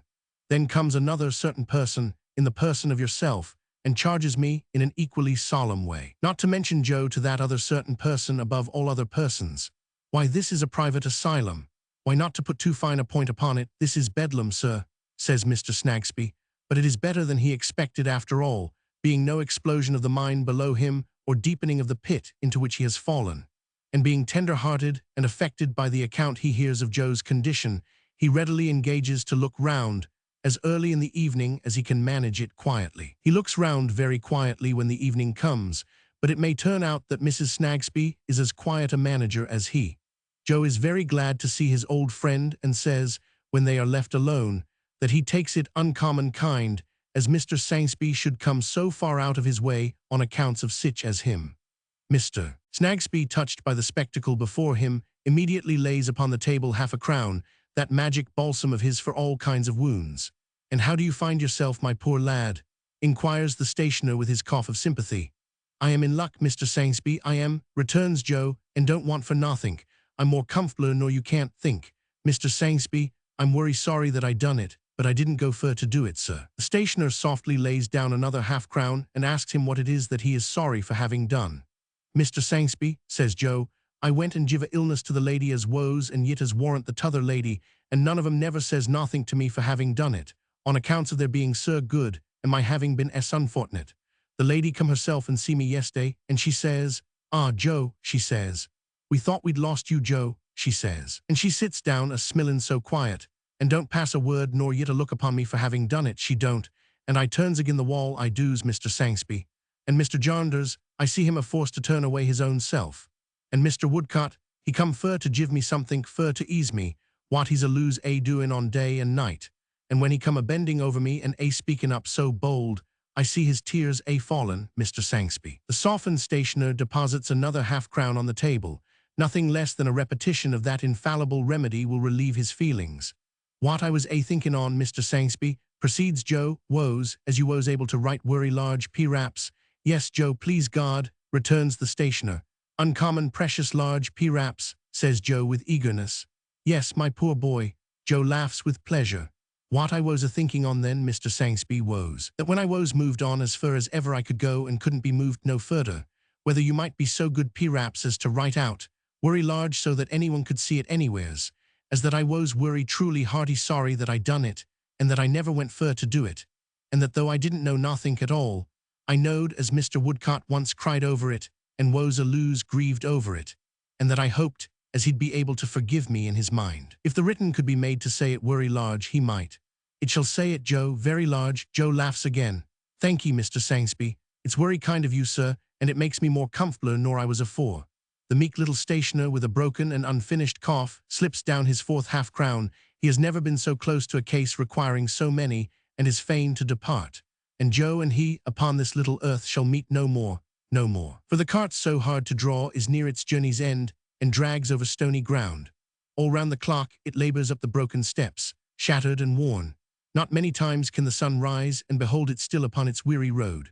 Phil Squad, with his smoky gunpowder visage, at once acts as nurse and works as armourer at his little table in a corner, often looking round and saying with a nod of his green baize cap and an encouraging elevation of his one eyebrow, Hold up, my boy, hold up. There, too, is Mr. Jarndyce many a time, and Alan Woodcourt almost always, both thinking much, how strangely fate has entangled this rough outcast in the web of very different lives. There, too, the trooper is a frequent visitor, filling the doorway with his athletic figure, and from his superfluity of life and strength, seeming to shed down temporary vigor upon Joe, who never fails to speak more robustly in answer to his cheerful words.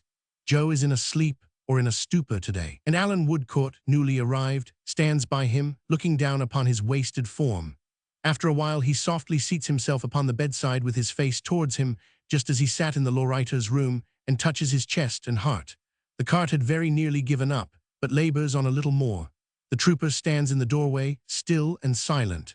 Phil has stopped in a low clinking noise, with his little hammer in his hand. Mr. Woodcourt looks round with that grave professional interest and attention on his face, and glancing significantly at the trooper, signs to Phil to carry his table out. When the little hammer is next used, there will be a speck of rust upon it. Well, Joe, what is the matter? Don't be frightened. I thought, says Joe, who has started and is looking round, I thought I was in Tom all Alone's again. Ain't there nobody here but you, Mr. Woodcott? Nobody. And I ain't took back to Tom all alone, am I, sir? No. Joe closes his eyes, muttering, I'm worry thankful. After watching him closely a little while, Alan puts his mouth very near his ear and says to him in a low, distinct voice, Joe, did you ever know a prayer? Never knowed nothink, sir. Not so much as one short prayer? No, sir, nothink at all. Mr. Chadbands, he was a-prayin' once at Mr. Sangsby's and I heard him, but he sounded as if he was a-speakin' to hisself and not to me. He prayed a lot, but I couldn't make out nothink on it. Different times there was other gentlemen come down Tom all alone, a-prayin', but they all mostly said as the t'other ones prayed wrong, and all mostly sounded to be a-talking to theirselves, or a-passing blame on the t'others, and not a-talkin' to us. We never knowed nothink. I never knowed what it was all about. It takes him a long time to say this, and few but an experienced and attentive listener could hear, or hearing understand him. After a short relapse into sleep or stupor, he makes of a sudden a strong effort to get out of bed. Stay, Joe, what now? It's time for me to go to that there burying ground, sir, he returns with a wild look. Lie down and tell me, what burying ground, Joe? Where they laid him as woes worry good to me, Worry good to me indeed, he woes. It's time for me to go down to that there burying ground, sir, and ask to be put along with him. I wants to go there and be buried. He used for to say to me, I am as poor as you today, Joe, he says. I wants to tell him that I am as poor as him now and have come there to be laid along with him. By and by, Joe, by and by. Ah, p-raps they wouldn't do it if I was to go myself. But will you promise to have me took there, sir, and laid along with him? I will indeed. Thank ye, sir, thank ye, sir. They'll have to get the key of the gate afore they can take me in, for it's a loose locked.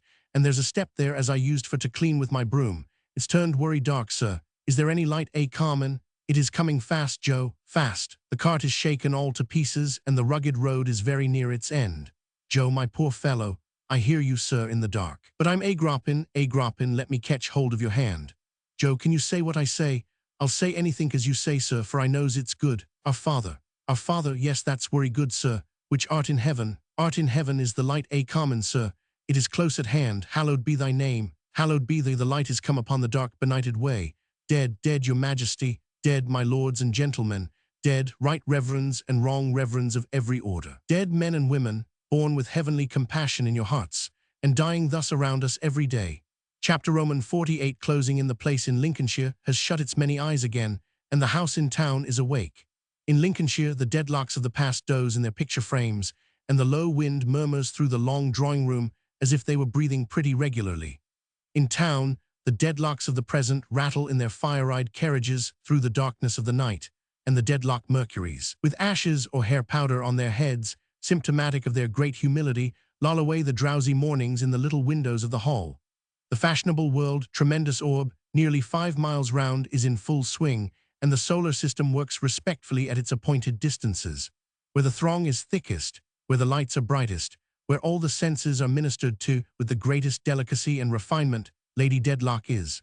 From the shining heights she is scaled and taken. She is never absent, though the belief she of old reposed in herself, as one able to reserve whatsoever she would under her mantle of pride, is beaten down, though she has no assurance that what she is to those around her she will remain another day. It is not in her nature, when envious eyes are looking on, to yield or to droop. They say of her that she has lately grown more handsome and more haughty. The debilitated cousin says of her that she's beauty enough, set up shop of women, but rather larming kind, reminding man fact, inconvenient woman, who will get out of bed and bestolishment, Shakespeare. Mr. Tulkinghorn says nothing, looks nothing. Now, as heretofore, he is to be found in doorways of rooms, with his limp white cravat loosely twisted into its old-fashioned tie, receiving patronage from the peerage and making no sign. Of all men, he is still the last who might be supposed to have any influence upon my lady. Of all women, she is still the last who might be supposed to have any dread of him.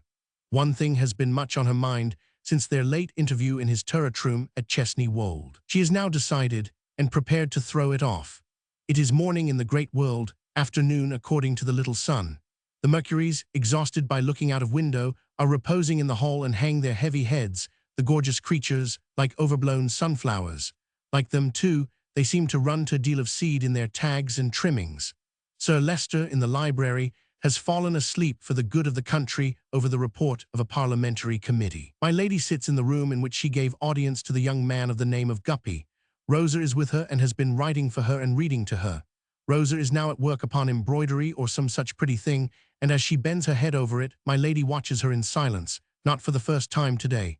Rosa, the pretty village face, looks brightly up, then, seeing how serious my lady is, looks puzzled and surprised. See to the door, is it shut? Yes. She goes to it and returns, and looks yet more surprised. I am about to place confidence in you, child, for I know I may trust your attachment, if not your judgment. In what I am going to do, I will not disguise myself to you at least, but I confide in you. Say nothing to anyone of what passes between us. The timid little beauty promises in all earnestness to be trustworthy. Do you know, Lady Dedlock asks her, signing to her to bring her chair nearer, do you know, Rosa, that I am different to you from what I am to anyone? Yes, my lady, much kinder, but then I often think I know you as you really are. You often think you know me as I really am? Poor child, poor child. She says it with a kind of scorn, though not of Rosa, and sits brooding, looking dreamily at her. Do you think, Rosa, you are any relief or comfort to me? Do you suppose your being young and natural, and fond of me and grateful to me, makes it any pleasure to me to have you near me? I don't know, my lady, I can scarcely hope so, but with all my heart I wish it was so. It is so, little one. The pretty face is checked in its flush of pleasure by the dark expression on the handsome face before it. It looks timidly for an explanation. And if I were to say today, "Go, leave me," I should say what would give me great pain and disquiet, "Child," and what would leave me very solitary. "My lady, have I offended you?" "In nothing, come here." Rosa bends down on the footstool at my lady's feet. My lady, with that motherly touch of the famous ironmaster knight, lays her hand upon her dark hair and gently keeps it there. "I told you, Rosa, that I wished you to be happy and that I would make you so if I could make anybody happy on this earth. I cannot. There are reasons now known to me, reasons in which you have no part, rendering it far better for you that you should not remain here. You must not remain here. I have determined that you shall not. I have written to the father of your lover, and he will be here today. All this I have done for your sake." The weeping girl covers her hand with kisses and says, "What shall she do? What shall she do when they are separated?" Her mistress kisses her on the cheek and makes no other answer. "Now be happy, child, under better circumstances. Be beloved and happy. Ah, my lady, I have sometimes thought, forgive my being so free, that you are not happy. Will you be more so when you have sent me away? Pray think again. Let me stay a little while. I have said, my child, that what I do for your sake, not my own. It is done." What I am towards you, Rosa, is what I am now, not what I shall be a little while hence. Remember this and keep my confidence. Do so much for my sake, and thus all ends between us. She detaches herself from her simple-hearted companion and leaves the room. Late in the afternoon, when she next appears upon the staircase, she is in her haughtiest and coldest state. As indifferent as if all passion, feeling, and interest had been worn out in the earlier ages of the world and had perished from its surface with its other departed monsters. Mercury has announced Mr. Rouncewell, which is the cause of her appearance. Mr. Rouncewell is not in the library, but she repairs to the library. Sir Leicester is there, and she wishes to speak to him first. "Sir Leicester, I am desirous, but you are engaged." "Oh dear, no, not at all. Only Mr. Tulkinghorn, always at hand, haunting every place. No relief or security from him for a moment." "I beg your pardon, Lady Dedlock. Will you allow me to retire?" With a look that plainly says, "You know you have the power to remain if you will," she tells him it is not necessary and moves towards a chair. Mr. Tulkinghorn brings it a little forward for her with his clumsy bow and retires into a window opposite. Interposed between her and the fading light of day in the now quiet street, his shadow falls upon her, and he darkens all before her. Even so does he darken her life. It is a dull street under the best conditions, where the two long rows of houses stare at each other with that severity that half a dozen of its greatest mansions seem to have been slowly stared into stone, rather than originally built in that material. It is a street of such dismal grandeur, so determined not to condescend to liveliness, that the doors and windows hold a gloomy state of their own in black paint and dust, and the echoing mews behind have a dry and massive appearance, as if they were reserved to stable the stone chargers of noble statues. Complicated garnish of ironwork entwines itself over the flights of steps in this awful street, and from these petrified bowers, extinguishers for obsolete flambeaux gasp at the upstart gas. Here and there a weak little iron hoop, through which bold boys aspire to throw their friends' caps, its only present use, retains its place among the rusty foliage, sacred to the memory of departed oil. Nay, even oil itself, yet lingering at long intervals in a little absurd glass pot, with a knob in the bottom like an oyster, blinks and sulks at newer lights every night, like its high and dry master in the House of Lords. Therefore there is not much that Lady Dedlock, seated in her chair, could wish to see through the window in which Mr. Tulkinghorn stands, and yet she sends a look in that direction as if it were her heart's desire to have that figure moved out of the way. Sir Leicester begs his lady's pardon. She was about to say, "Only that Mr. Rouncewell is here, he is called by my appointment, and that we had better make an end of the question of that girl. I am tired to death of the matter." "What can I do to assist?" demands Sir Leicester in some considerable doubt. "Let us see him here and have done with it. Will you tell them to send him up? Mr. Tulkinghorn, be so good as to ring." "Thank you. Request," says Sir Leicester to Mercury, not immediately remembering the business term, "request the iron gentleman to walk this way." Mercury departs in search of the iron gentleman, finds and produces him. Sir Leicester receives that ferruginous person graciously. "I hope you are well, Mr. Rouncewell. Be seated. My solicitor, Mr. Tulkinghorn." "My lady was desirous, Mr. Rouncewell," Sir Leicester skilfully transfers him with a solemn wave of his hand, "was desirous to speak with you." "Hem, I shall be very happy," returns the iron gentleman, "to give my best attention to anything Lady Dedlock does me the honour to say." As he turns towards her, he finds that the impression she makes upon him is less agreeable than on the former occasion. A distant supercilious air makes a cold atmosphere about her, and there is nothing in her bearing as there was before to encourage openness. "Pray, sir," says Lady Dedlock listlessly, May I be allowed to inquire whether anything has passed between you and your son respecting your son's fancy? It is almost too troublesome to her languid eyes to bestow a look upon him as she asks this question. If my memory serves me, Lady Dedlock, I said when I had the pleasure of seeing you before that I should seriously advise my son to conquer that fancy. The ironmaster repeats her expression with a little emphasis. And did you? Oh, course I did. Sir Leicester gives a nod, approving and confirmatory, very proper. The iron gentleman, having said that he would do it, was bound to do it. No difference in this respect between the base metals and the precious, highly proper. And pray has he done so? Really, Lady Dedlock, I cannot make you a definite reply. I fear not, probably not yet. In our condition of life we sometimes couple an intention with our fancies, which renders them not altogether easy to throw off. I think it is rather our way to be in earnest. Sir Leicester has a misgiving that there may be a hidden Wat Tylerish meaning in this expression, and fumes a little. Mr. Rouncewell is perfectly good-humoured and polite, but within such limits evidently adapts his tone to his reception. Because, proceeds my lady, I have been thinking of the subject, which is tiresome to me. I am very sorry, I am sure, and also of what Sir Leicester said upon it, in which I quite concur, Sir Leicester flattered, and if you cannot give us the assurance that this fancy is at an end, I have come to the conclusion that the girl had better leave me. I can give no such assurance, Lady Dedlock, nothing of the kind. Then she had better go. Excuse me, my lady, Sir Leicester considerately interposes, but perhaps this may be doing an injury to the young woman which she has not merited. Here is a young woman, says Sir Leicester, magnificently laying out the matter with his right hand like a service of plate, whose good fortune it is to have attracted the notice and favour of an eminent lady, and to live under the protection of that eminent lady, surrounded by the various advantages which such a position confers, and which are unquestionably very great, I believe unquestionably very great, sir, for a young woman in that station of life. The question then arises, should that young woman be deprived of these many advantages and that good fortune simply because she has? Sir Leicester, with an apologetic but dignified inclination of his head towards the ironmaster, winds up his sentence. Has attracted the notice of Mr. Rouncewell's son. Now, has she deserved this punishment? Is this just towards her? Is this our previous understanding? I beg your pardon, interposes Mr. Rouncewell's son's father. Sir Leicester, will you allow me? I think I may shorten the subject. Pray dismiss that from your consideration. If you remember anything so unimportant, which is not to be expected, you would recollect that my first thought in the affair was directly opposed to her remaining here. Dismiss the Dedlock patronage from consideration. Oh, Sir Leicester is bound to believe a pair of ears that have been handed down to him through such a family, or he really might have mistrusted their report of the iron gentleman's observations. It is not necessary, observes my lady in her coldest manner before he can do anything but breathe amazedly, to enter into these matters on either side. The girl is a very good girl. I have nothing whatever to say against her, but she is so far insensible to her many advantages and her good fortune that she is in love, or supposes she is, poor little fool, and unable to appreciate them. Sir Leicester begs to observe that wholly alters the case. He might have been sure that my lady had the best grounds and reasons in support of her view. He entirely agrees with my lady. The young woman had better go. As Sir Leicester observed, Mr. Rouncewell, on the last occasion when we were fatigued by this business, Lady Dedlock languidly proceeds, we cannot make conditions with you.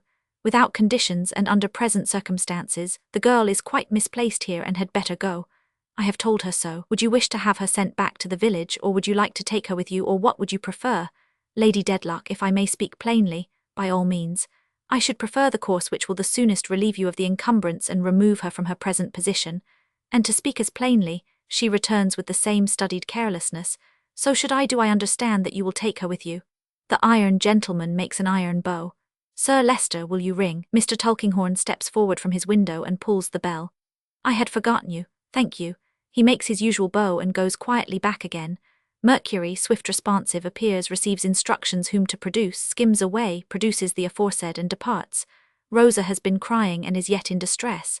On her coming in, the ironmaster leaves his chair, takes her arm in his, and remains with her near the door ready to depart.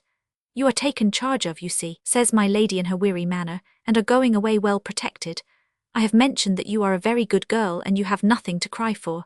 She seems, after all, observes Mr. Tulkinghorn, loitering a little forward with his hands behind him, as if she were crying at going away. Why, she is not well bred, you see, returns Mr. Rouncewell with some quickness in his manner, as if he were glad to have the lawyer to retort upon, and she is an inexperienced little thing and knows no better. If she had remained here, sir, she would have improved, no doubt. No doubt, is Mr. Tulkinghorn's composed reply.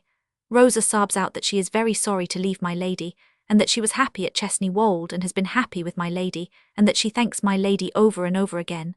Out, you silly little puss, says the ironmaster, checking her in a low voice though not angrily. Have a spirit if you're fond of what? My lady merely waves her off with indifference, saying, There, there, child, you are a good girl, go away. Sir Leicester has magnificently disengaged himself from the subject and retired into the sanctuary of his blue coat.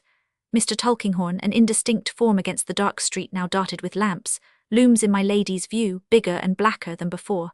Sir Leicester and Lady Dedlock, says Mr. Rouncewell after a pause of a few moments, I beg to take my leave, with an apology for having again troubled you, though not of my own act, on this tiresome subject.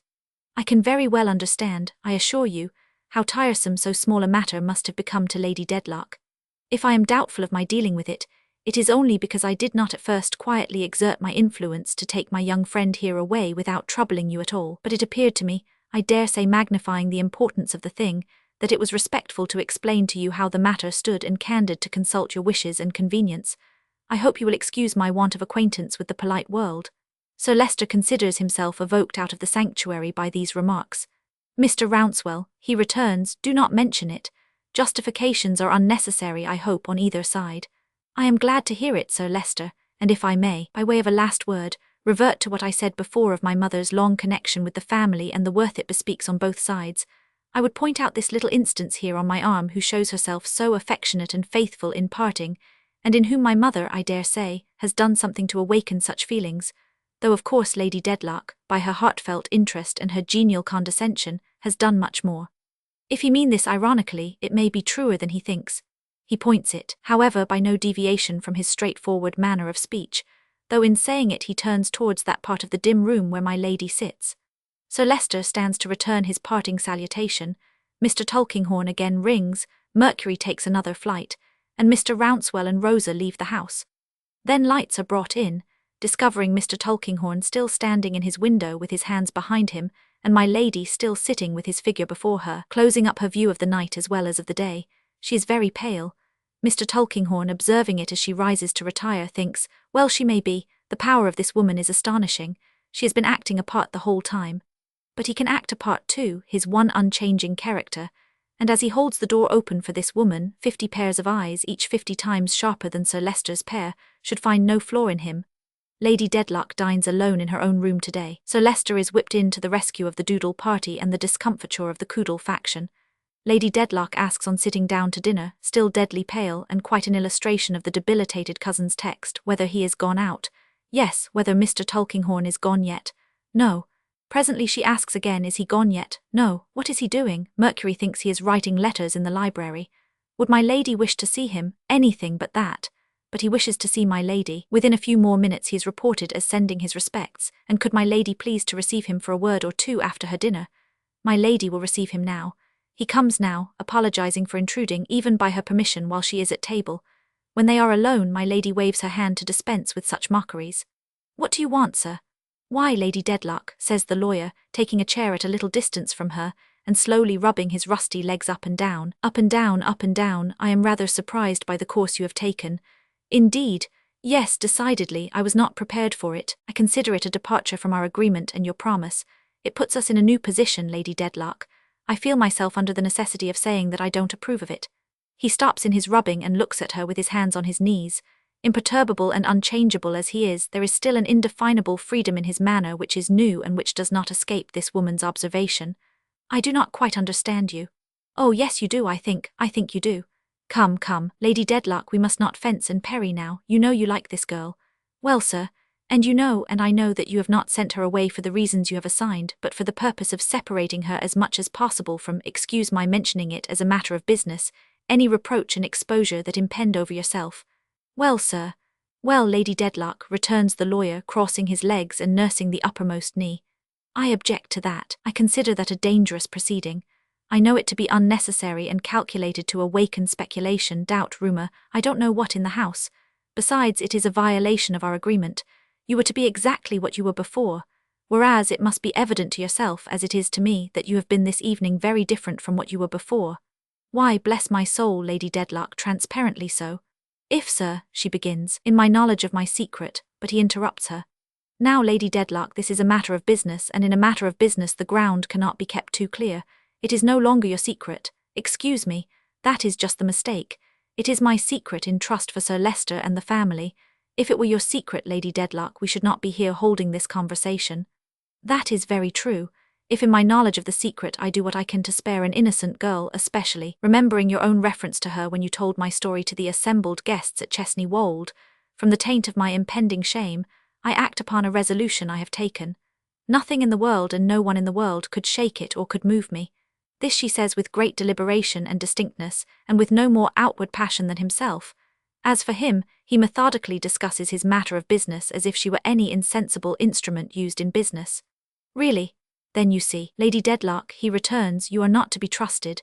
You have put the case in a perfectly plain way, and according to the literal fact, and that being the case, you are not to be trusted.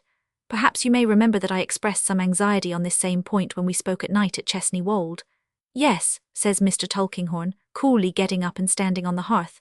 Yes, I recollect, Lady Dedlock, that you certainly referred to the girl, but that was before we came to our arrangement, and both the letter and the spirit of our arrangement altogether precluded any action on your part founded upon my discovery. There can be no doubt about that. As to sparing the girl, of what importance or value is she?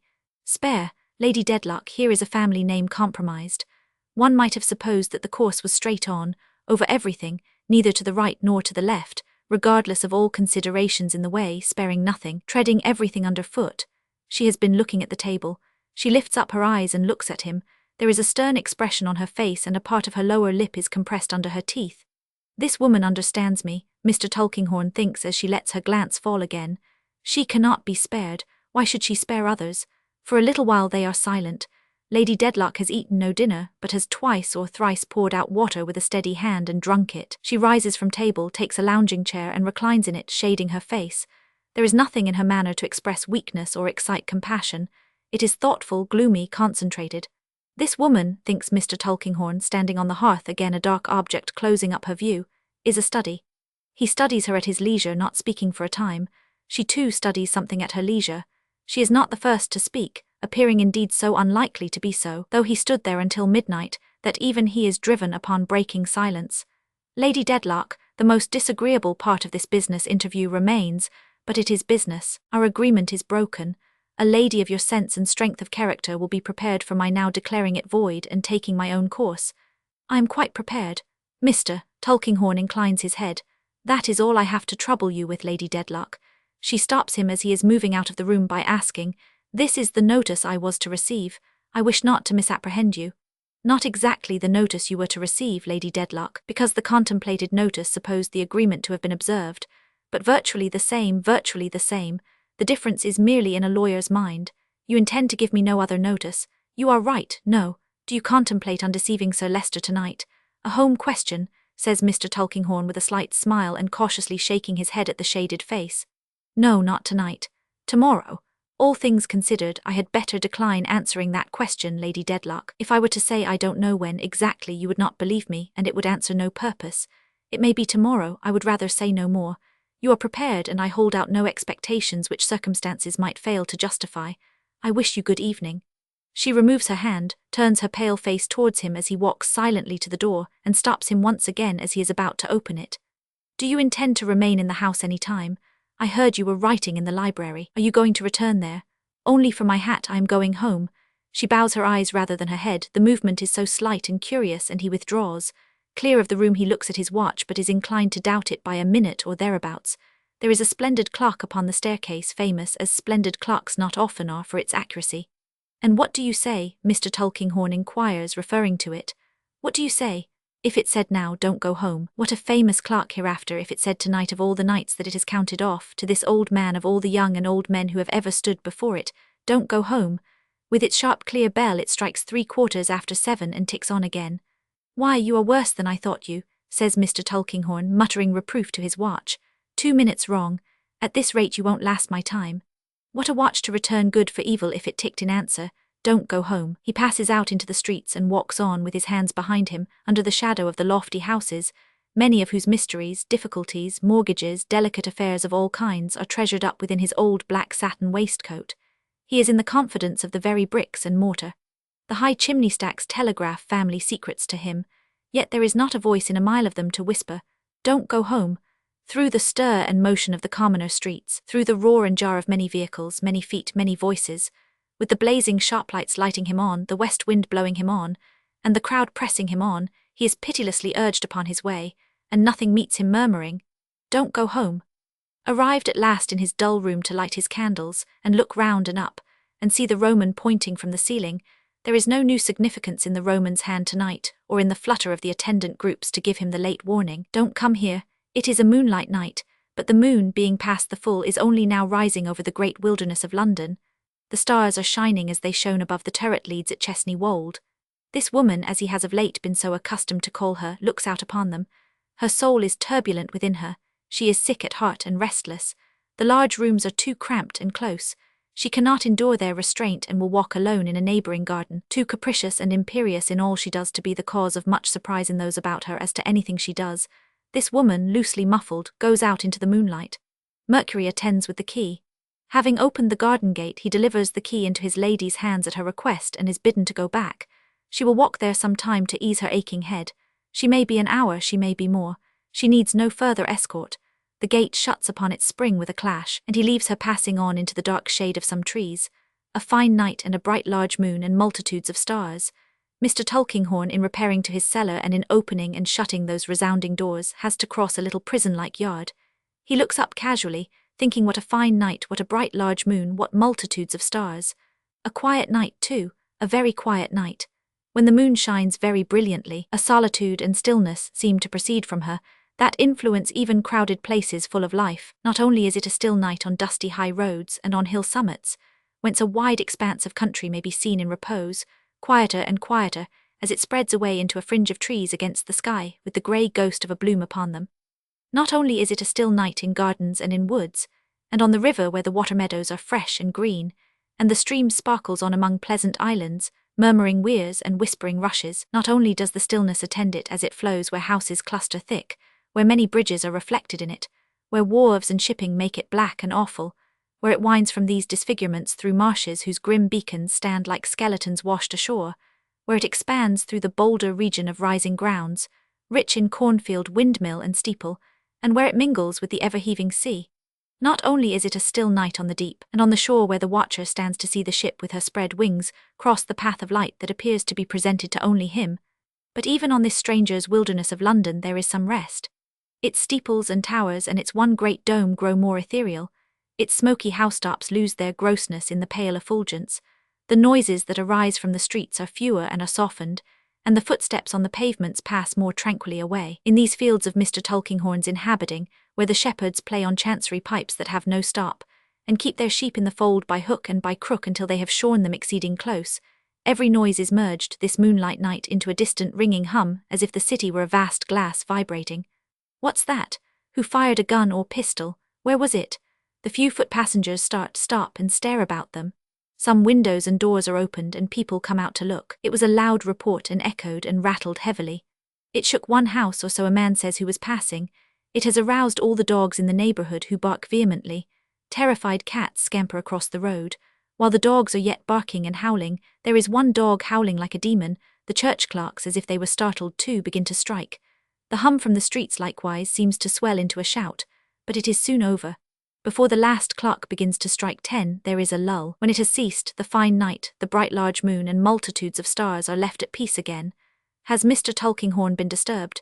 His windows are dark and quiet, and his door is shut. It must be something unusual indeed to bring him out of his shell. Nothing is heard of him, nothing is seen of him. What power of cannon might it take to shake that rusty old man out of his immovable composure? For many years the persistent Roman has been pointing, with no particular meaning, from that ceiling. It is not likely that he has any new meaning in him tonight. Once pointing, always pointing, like any Roman or even Briton with a single idea. There he is, no doubt, in his impossible attitude, pointing unavailingly all night long. Moonlight, darkness, dawn, sunrise, day. There he is still, eagerly pointing, and no one minds him. But a little after the coming of the day come people to clean the rooms. And either the Roman has some new meaning in him, not expressed before, or the foremost of them goes wild, for looking up at his outstretched hand and looking down at what is below it, that person shrieks and flies. The others, looking in as the first one looked, shriek and fly too, and there is an alarm in the street. What does it mean? No light is admitted into the darkened chamber, and people unaccustomed to it enter, and treading softly but heavily, carry a weight into the bedroom and lay it down. There is whispering and wondering all day, strict search of every corner, careful tracing of steps and careful noting of the disposition of every article of furniture. All eyes look up at the Roman, and all voices murmur, if he could only tell what he saw. He is pointing at a table with a bottle, nearly full of wine, and a glass upon it, and 2 candles that were blown out suddenly soon after being lighted. He is pointing at an empty chair, and at a stain upon the ground before it that might be almost covered with a hand. These objects lie directly within his range. An excited imagination might suppose that there was something in them so terrific as to drive the rest of the composition, not only the attendant big-legged boys, but the clouds and flowers and pillars too, in short, the very body and soul of allegory, and all the brains it has, stark mad. It happens surely that everyone who comes into the darkened room and looks at these things looks up at the Roman, and that he is invested in all eyes with mystery and awe, as if he were a paralyzed dumb witness. So it shall happen surely through many years to come that ghostly stories shall be told of the stain upon the floor, so easy to be covered, so hard to be got out, and that the Roman, pointing from the ceiling, shall point, so long as dust and damp and spiders spare him, with far greater significance than he ever had in Mr. Tulkinghorn's time, and with a deadly meaning. For Mr. Tulkinghorn's time is over for evermore, and the Roman pointed at the murderous hand uplifted against his life, and pointed helplessly at him from night to morning, lying face downward on the floor, shot through the heart. Chapter Roman 49. Dutiful friendship. A great annual occasion has come round in the establishment of Mr. Matthew Bagnet, otherwise Lignum Vitae, ex-artilleryman and present bassoon-player, an occasion of feasting and festival, the celebration of a birthday in the family. It is not Mr. Bagnet's birthday. Mr. Bagnet merely distinguishes that epoch in the musical instrument business by kissing the children with an extra smack before breakfast, smoking an additional pipe after dinner, and wondering towards evening what his poor old mother is thinking about it, a subject of infinite speculation, and rendered so by his mother having departed this life 20 years. Some men rarely revert to their father, but seem, in the bank books of their remembrance, to have transferred all the stock of filial affection into their mother's name. Mr. Bagnet is one of these. Perhaps his exalted appreciation of the merits of the old girl causes him usually to make the noun substantive goodness of the feminine gender. It is not the birthday of one of the 3 children. Those occasions are kept with some marks of distinction, but they rarely overleap the bounds of happy returns and a pudding. On young Woolwich's last birthday, Mr. Bagnet certainly did, after observing on his growth and general advancement, proceed in a moment of profound reflection on the changes wrought by time, to examine him in the catechism, accomplishing with extreme accuracy the questions number 1 and 2, what is your name? And who gave you that name? But there failing in the exact precision of his memory, and substituting for number 3 the question, and how do you like that name? Which he propounded with a sense of its importance, in itself so edifying and improving as to give it quite an orthodox air. This, however, was a speciality on that particular birthday, and not a general solemnity. It is the old girl's birthday, and that is the greatest holiday and reddest letter day in Mr. Bagnet's calendar. The auspicious event is always commemorated according to certain forms, settled and prescribed by Mr. Bagnet some years since. Mr. Bagnet, being deeply convinced that to have a pair of fowls for dinner is to attain the highest pitch of imperial luxury, invariably goes forth himself very early in the morning of this day to buy a pair. He is, as invariably, taken in by the vendor, and installed in the possession of the oldest inhabitants of any coop in Europe. Returning with these triumphs of toughness, tied up in a clean blue and white cotton handkerchief, essential to the arrangements, he in a casual manner invites Mrs. Bagnet to declare at breakfast what she would like for dinner. Mrs. Bagnet, by a coincidence never known to fail, replying fowls, Mr. Bagnet instantly produces his bundle from a place of concealment, amidst general amazement and rejoicing. He further requires that the old girl shall do nothing all day long, but sit in her very best gown, and be served by himself and the young people. As he is not illustrious for his cookery, this may be supposed to be a matter of state rather than enjoyment on the old girl's part, but she keeps her state with all imaginable cheerfulness. On this present birthday, Mr. Bagnet has accomplished the usual preliminaries. He has bought 2 specimens of poultry, which, if there be any truth in adages, were certainly not caught with chaff, to be prepared for the spit. He has amazed and rejoiced the family by their unlooked-for production. He is himself directing the roasting of the poultry, and Mrs. Bagnet, with her wholesome brown fingers itching to prevent what she sees going wrong, sits in her gown of ceremony, an honoured guest. Quebec and Malta lay the cloth for dinner, while Woolwich, serving as beseems him under his father, keeps the fowls revolving. To these young scullions Mrs. Bagnet occasionally imparts a wink, or a shake of the head, or a crooked face as they made mistakes. At 1:30, says Mr. Bagnet, to the minute, they'll be done. Mrs. Bagnet, with anguish, beholds one of them at a standstill before the fire and beginning to burn. You shall have a dinner, old girl, says Mr. Bagnet, fit for a queen. Mrs.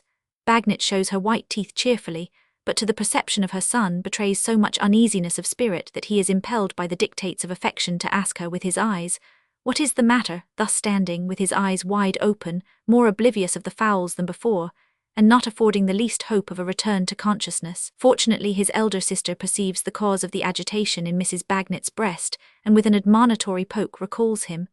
The stopped fowls going round again, Mrs. Bagnet closes her eyes in the intensity of her relief. George will look us up, says Mr. Bagnet. At 4:30, to the moment. How many years, old girl, has George looked us up? This afternoon. Ah, lignum, as many as make an old woman of a young one, I begin to think. Just about that and no less, returns Mrs. Bagnet, laughing and shaking her head. Old girl, says Mr. Bagnet, never mind, you'd be as young as ever you was, if you wasn't younger, which you are, as everybody knows. Quebec and Malta here exclaim with clapping of hands that Bluffy is sure to bring mother something, and begin to speculate on what it will be. Do you know, lignum, says Mrs. Bagnet, casting a glance on the tablecloth and winking salt at Malta with her right eye and shaking the pepper away from Quebec with her head, I begin to think George is in the roving way again. George, returns Mr. Bagnet, will never desert, and leave his old comrade in the lurch, don't be afraid of it. No, lignum, no, I don't say he will, I don't think he will. If he could get over this money trouble of his, I believe he would be off. Mr. Bagnet asks why. Well, returns his wife, considering, George seems to me to be getting not a little impatient and restless. I don't say but what he's as free as ever. Of course he must be free or he wouldn't be George, but he smarts and seems put out. He's extra drilled, says Mr. Bagnet, by a lawyer who would put the devil out. There's something in that, his wife assents. But so it is, lignum. Further conversation is prevented for the time, by the necessity under which Mr. Bagnet finds himself of directing the whole force of his mind to the dinner, which is a little endangered by the dry humour of the fowls in not yielding any gravy, and also by the made gravy acquiring no flavour and turning out of a flaxen complexion. With a similar perverseness, the potatoes crumble off forks in the process of peeling, upheaving from their centres in every direction, as if they were subject to earthquakes. The legs of the fowls, too, are longer than could be desired, and extremely scaly. Overcoming these disadvantages to the best of his ability, Mr. Bagnet at last dishes and they sit down at table, Mrs. Bagnet occupying the guest's place at his right hand.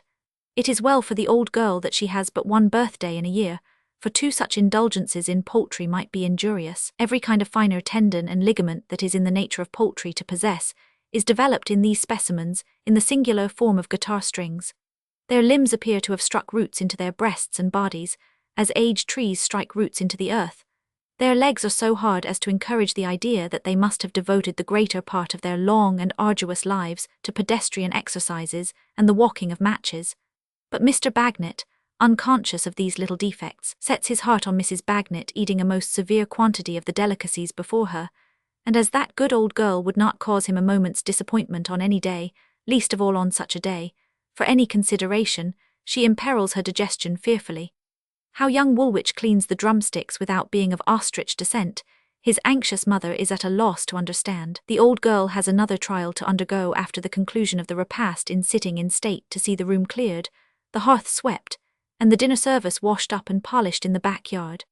The great delight and energy with which the two young ladies apply themselves to these duties, turning up their skirts in imitation of their mother, and skating in and out on little scaffolds of pattens, inspire the highest hopes for the future, but some anxiety for the present. The same causes lead to confusion of tongues, a clattering of crockery, a rattling of tin mugs, a whisking of brooms, and an expenditure of water, all in excess, while the saturation of the young ladies themselves is almost too moving a spectacle for Mrs. Bagnet to look upon with the calmness proper to her position.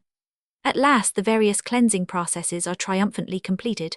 Quebec and Malta appear in fresh attire, smiling and dry. Pipes, tobacco, and something to drink are placed upon the table, and the old girl enjoys the first peace of mind she ever knows on the day of this delightful entertainment. When Mr. Bagnet takes his usual seat, the hands of the clock are very near to 4:30, As they mark it accurately, Mr. Bagnet announces, "George, military time." It is George, and he has hearty congratulations for the old girl, whom he kisses on the great occasion, and for the children, and for Mr. Bagnet. "Happy returns to all," says Mr. George. "But George, old man," cries Mrs. Bagnet, looking at him curiously, "what's come to you? Come to me. Ah, you are so white, George, for you, and look so shocked. Now don't he, Lignum?" "George," says Mr. Bagnet, "tell the old girl, what's the matter?" "I didn't know I looked white," says the trooper, passing his hand over his brow, "and I didn't know I looked shocked, and I'm sorry I do.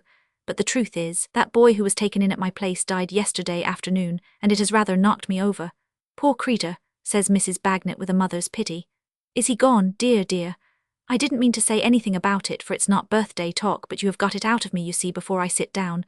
I should have roused up in a minute," says the trooper, making himself speak more gaily, "but you're so quick, Mrs. Bagnet." "You're right. The old girl," says Mr. Bagnet, "is as quick as powder. And what's more, she's the subject of the day and will stick to her," cries Mr. George.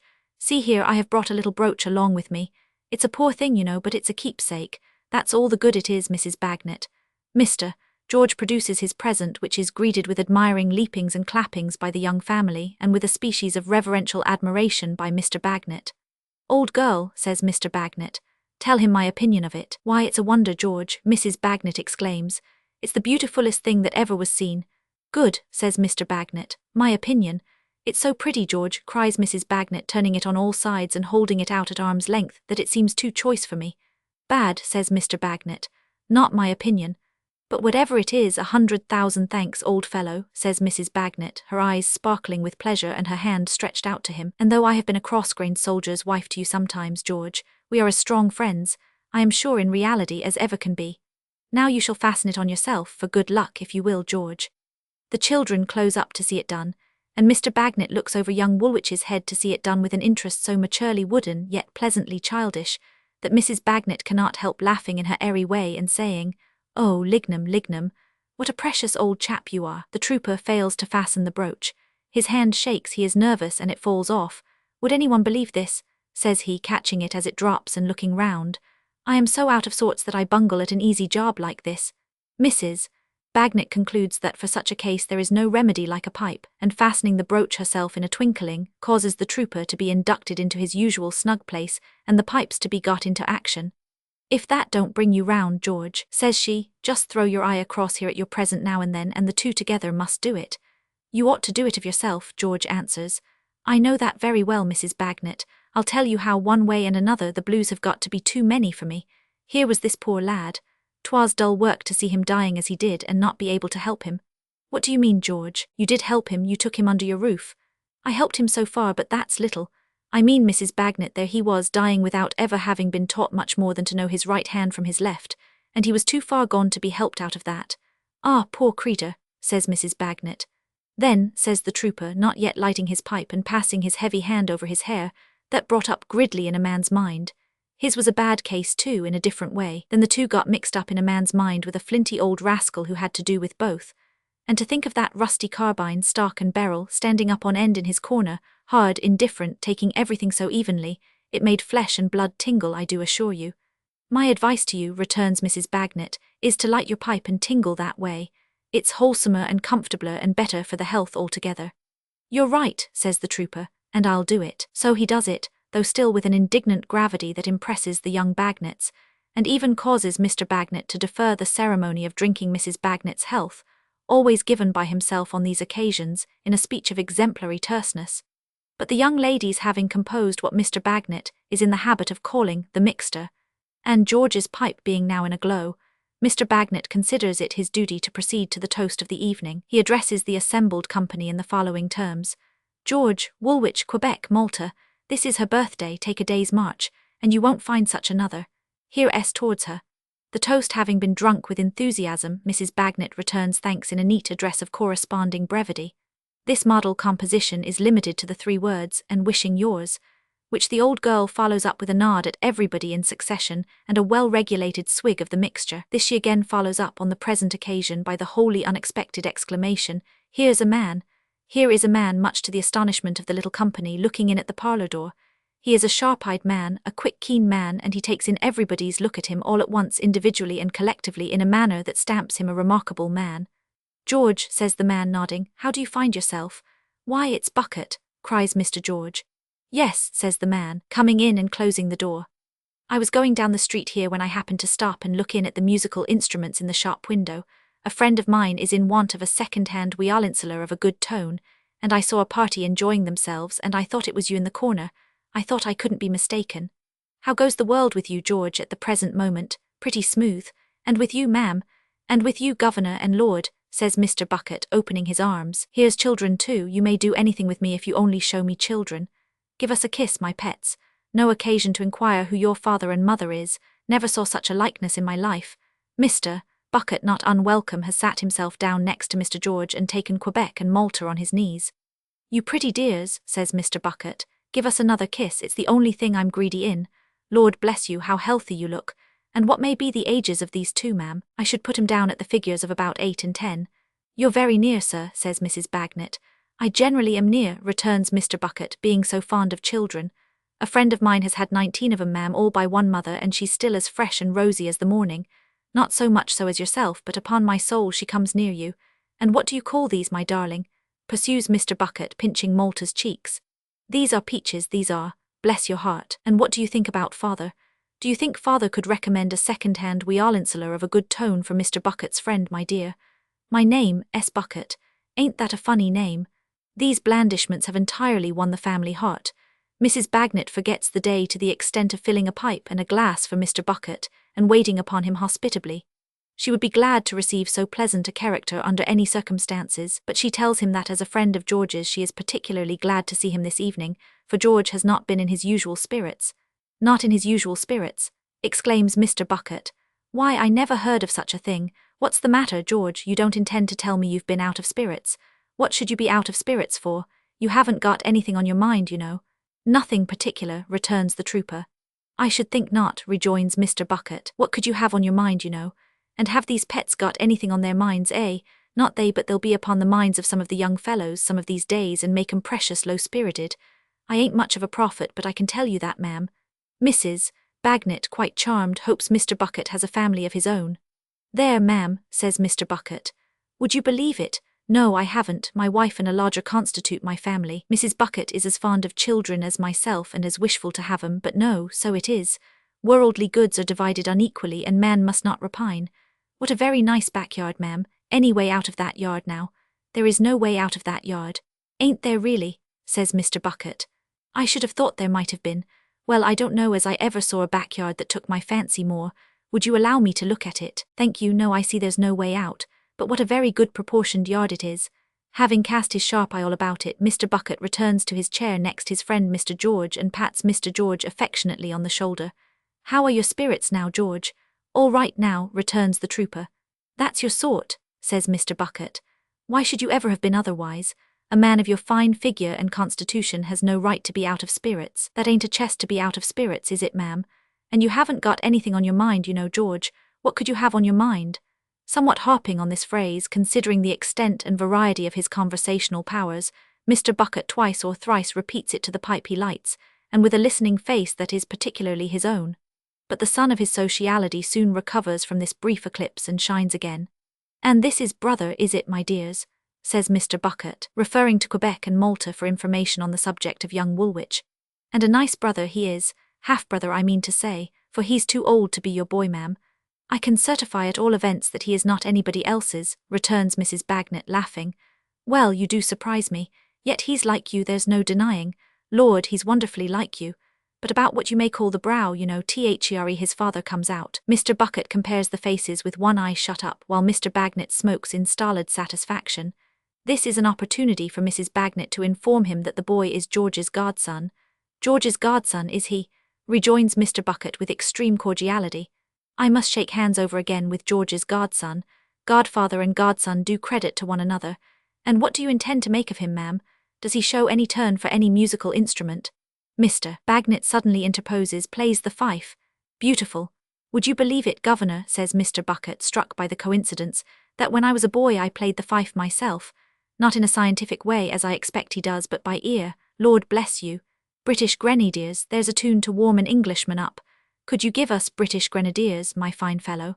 Nothing could be more acceptable to the little circle than this call upon young Woolwich, who immediately fetches his fife and performs the stirring melody, during which performance Mr. Bucket, much enlivened, beats time and never fails to come in sharp with the burden, British granadiers. In short, he shows so much musical taste that Mr. Bagnet actually takes his pipe from his lips to express his conviction that he is a singer. Mr. Bucket receives the harmonious impeachment so modestly, confessing how that he did once chaunt a little for the expression of the feelings of his own bosom, and with no presumptuous idea of entertaining his friends, that he is asked to sing.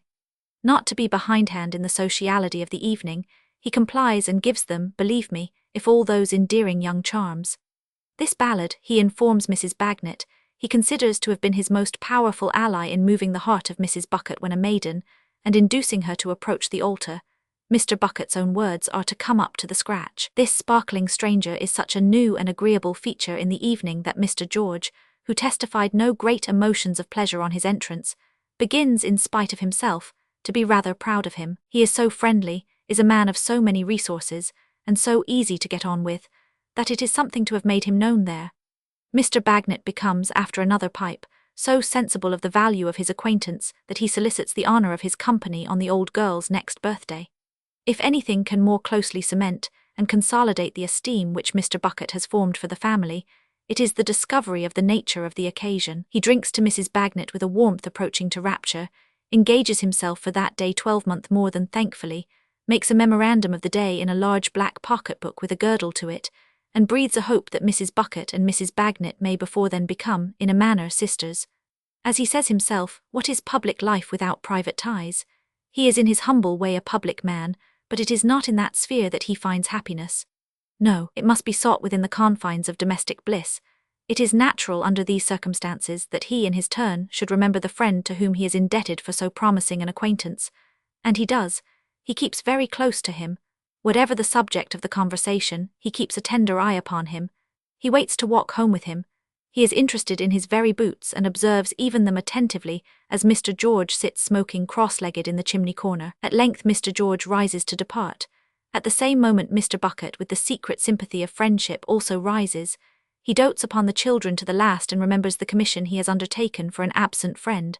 Respecting that second-hand Wiolinsular, Governor, could you recommend me such a thing? Scores, says Mr. Bagnet. I am obliged to you, returns Mr. Bucket, squeezing his hand. You're a friend in need. A good tone, mind you. My friend is a regular dab at it. Echoed, he saws away at Mozart and Handel and the rest of the bigwigs like a thorough workman. And you needn't, says Mr. Bucket in a considerate and private voice, you needn't commit yourself to too low a figure, Governor. I don't want to pay too large a price for my friend, but I want you to have your proper percentage and be remunerated for your loss of time. That is but fair. Every man must live and ought to it. Mr. Bagnet shakes his head at the old girl to the effect that they have found a jewel of price. Suppose I was to give you a look-in, say, at 10:30 tomorrow morning, perhaps you could name the figures of a few Wiolinsullers of a good tone, says Mr. Bucket. Nothing easier. Mr. and Mrs. Bagnet both engage to have the requisite information ready and even hint to each other at the practicability of having a small stock collected there for approval. Thank you, says Mr. Bucket. Thank you. Good night, ma'am. Good night, Governor. Good night, darlings. I am much obliged to you for one of the pleasantest evenings I ever spent in my life. They, on the contrary, are much obliged to him for the pleasure he has given them in his company, and so they part with many expressions of goodwill on both sides. Now, George, old boy, says Mr. Bucket, taking his arm at the shop door, come along. As they go down the little street and the Bagnets pause for a minute looking after them, Mrs. Bagnet remarks to the worthy Lignum that Mr. Bucket almost clings to George-like, and seems to be really fond of him. The neighbouring streets being narrow and ill-paved, it is a little inconvenient to walk there two abreast and arm in arm. Mr. George therefore soon proposes to walk singly, but Mr. Bucket, who cannot make up his mind to relinquish his friendly hold, replies, "Wait half a minute, George, I should wish to speak to you first." Immediately afterwards, he twists him into a public house and into a parlour where he confronts him and claps his own back against the door. Now, George, says Mr. Bucket, duty is duty and friendship is friendship. I never want the two to clash if I can help it. I have endeavoured to make things pleasant tonight, and I put it to you whether I have done it or not. You must consider yourself in custody, George. Custody? What for? Returns the trooper, thunderstruck.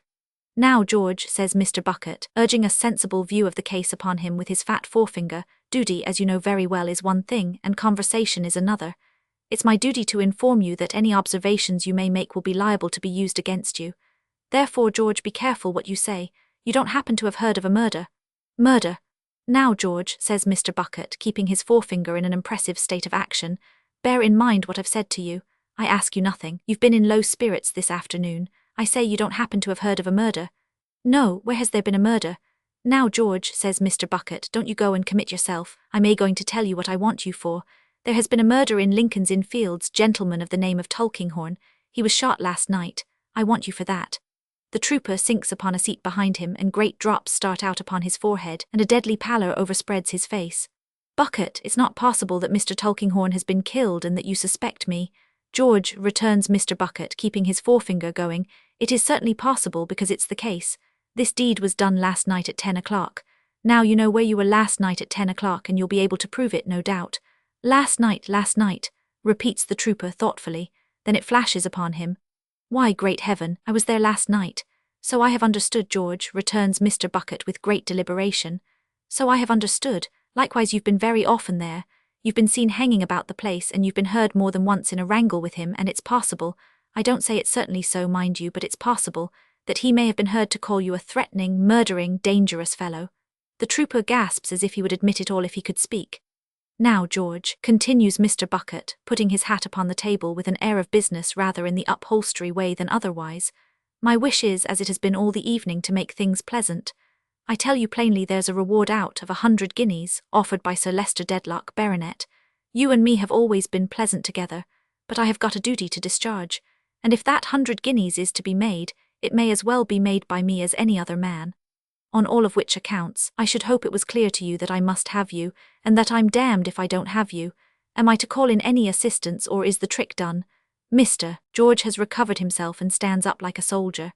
Come, he says, I am ready. George, continues Mr. Bucket, wait a bit. With his upholsterer manner as if the trooper were a window to be fitted up, he takes from his pocket a pair of handcuffs. This is a serious charge, George, and such is my duty. The trooper flushes angrily and hesitates a moment, but holds out his two hands clasped together and says, There, put them on. Mr. Bucket adjusts them in a moment. How do you find them? Are they comfortable? If not, say so, for I wish to make things as pleasant as is consistent with my duty, and I've got another pair in my pocket. This remark he offers like a most respectable tradesman anxious to execute an order neatly and to the perfect satisfaction of his customer. They'll do as they are, very well. Now you see, George. He takes a cloak from a corner and begins adjusting it about the trooper's neck. I was mindful of your feelings when I come out, and brought this on purpose. There, who's the wiser? Only I, returns the trooper, but as I know it, do me one more good turn and pull my hat over my eyes. Really though, do you mean it? Ain't it a pity it looks so? I can't look chance men in the face with these things on, Mr. George hurriedly replies. Do, for God's sake, pull my hat forward. So strongly entreated, Mr. Bucket complies, puts his own hat on and conducts his prize into the streets, the trooper marching on as steadily as usual, though with his head less erect, and Mr. Bucket steering him with his elbow over the crossings and up the turnings.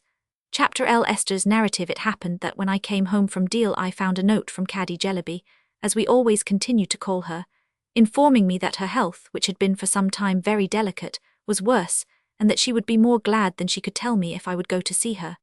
It was a note of a few lines, written from the couch on which she lay and enclosed to me in another from her husband, in which he seconded her entreaty with much solicitude. Caddy was now the mother, and I the godmother of such a poor little baby, such a tiny old-faced mite, with a countenance that seemed to be scarcely anything but cap border, and a little lean, long-fingered hand, always clenched under its chin.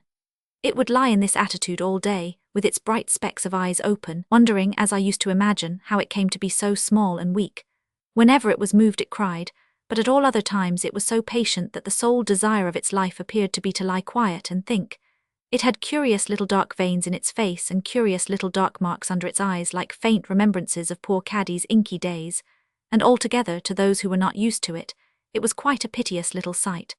But it was enough for Caddy that she was used to it, the projects with which she beguiled her illness, for little Esther's education and little Esther's marriage, and even for her own old age as the grandmother of little Esther's, was so prettily expressive of devotion to this pride of her life that I should be tempted to recall some of them, but for the timely remembrance that I am getting on irregularly as it is. To return to the letter, Caddy had a superstition about me which had been strengthening in her mind ever since that night long ago when she had lain asleep with her head in my lap. She almost, I think I must say quite, believed that I did her good whenever I was near her. Now, although this was such a fancy of the affectionate girl, that I am almost ashamed to mention it, still it might have all the force of a fact when she was really ill. Therefore I set off to Caddy with my guardian's consent post-haste, and she and Prince made so much of me that there never was anything like it. Next day I went again to sit with her, and next day I went again. It was a very easy journey, for I had only to rise a little earlier in the morning and keep my accounts and attend to housekeeping matters before leaving home. But when I had made these 3 visits, my guardian said to me on my return at night, "Now, little woman, this will never do. Constant dropping will wear away a stone, and constant coaching will wear out a Dame Durden. We will go to London for a while and take possession of our old lodgings." "Not for me, dear guardian," said I, "for I never feel tired," which was strictly true. I was only too happy to be in such request. "For me then," returned my guardian, "or for Ada, or for both of us. It is somebody's birthday tomorrow, I think." "Truly I think it is," said I, kissing my darling, who would be 21 tomorrow. "Well," observed my guardian, half pleasantly, half seriously, "that's a great occasion, and will give my fair cousin some necessary business to transact in assertion of her independence, and will make London a more convenient place for all of us. So to London we will go. That being settled, there is another thing. How have you left Caddy?" "Very unwell, guardian. I fear it will be some time before she regains her health and strength." "What do you call some time now?" asked my guardian thoughtfully. "Some weeks, I am afraid." "Ah," he began to walk about the room with his hands in his pockets, showing that he had been thinking as much. "Now, what do you say about her doctor? Is he a good doctor, my love?" I felt obliged to confess that I knew nothing to the contrary, but that Prince and I had agreed only that evening that we would like his opinion to be confirmed by someone. "Well, you know," returned my guardian quickly, "there's Woodcourt." I had not meant that, and was rather taken by surprise. For a moment all that I had had in my mind in connection with Mr. Woodcourt seemed to come back and confuse me. "You don't object to him, little woman?" "Object to him, guardian? Oh no. And you don't think the patient would object to him?" So far from that, I had no doubt of her being prepared to have a great reliance on him and to like him very much. I said that he was no stranger to her personally, for she had seen him often in his kind attendance on Miss Flight. "Very good," said my guardian. "He has been here today, my dear, and I will see him about it tomorrow." I felt in this short conversation, though I did not know how, for she was quiet, and we interchanged no look, that my dear girl well remembered how merrily she had clasped me round the waist when no other hands than Caddy's had brought me the little parting token. This caused me to feel that I ought to tell her, and Caddy too, that I was going to be the mistress of Bleak House, and that if I avoided that disclosure any longer I might become less worthy in my own eyes of its master's love. Therefore, when we went upstairs and had waited listening until the clock struck 12 in order that only I might be the first to wish my darling all good wishes on her birthday, and to take her to my heart, I set before her, just as I had set before myself, the goodness and honour of her cousin John, and the happy life that was in store for me. If ever my darling were fonder of me at one time than another in all our intercourse, she was surely fondest of me that night. And I was so rejoiced to know it, and so comforted by the sense of having done right in casting this last idle reservation away, that I was 10 times happier than I had been before. I had scarcely thought it a reservation a few hours ago, but now that it was gone I felt as if I understood its nature better. Next day we went to London.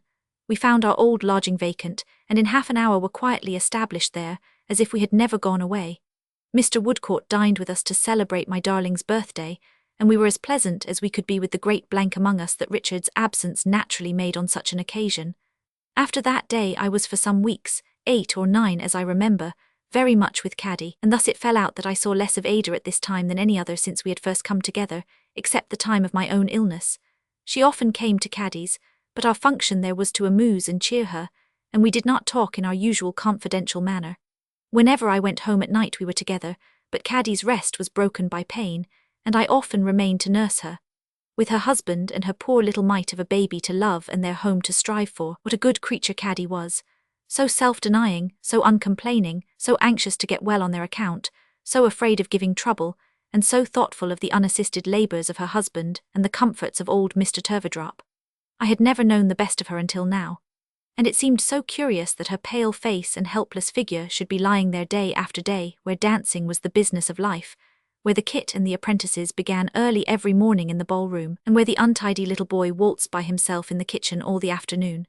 At Caddy's request, I took the supreme direction of her apartment, trimmed it up, and pushed her, couch and all, into a lighter and more airy and more cheerful corner than she had yet occupied. Then, every day, when we were in our neatest array, I used to lay my small namesake in her arms and sit down to chat or work or read to her. It was at one of the first of these quiet times that I told Caddy about Bleak House. We had other visitors besides Ada. First of all we had Prince, who in his hurried intervals of teaching used to come softly in and sit softly down, with a face of loving anxiety for Caddy and the very little child. Whatever Caddy's condition really was, she never failed to declare to Prince that she was all but well, which I, heaven forgive me, never failed to confirm. This would put Prince in such good spirits that he would sometimes take the kit from his pocket and play a chord or two to astonish the baby, which I never knew it to do in the least degree, for my tiny namesake never noticed it at all. Then there was Mrs. Jellyby. She would come occasionally with her usual distraught manner and sit calmly looking miles beyond her grandchild as if her attention were absorbed by a young boreabulan on its native shores.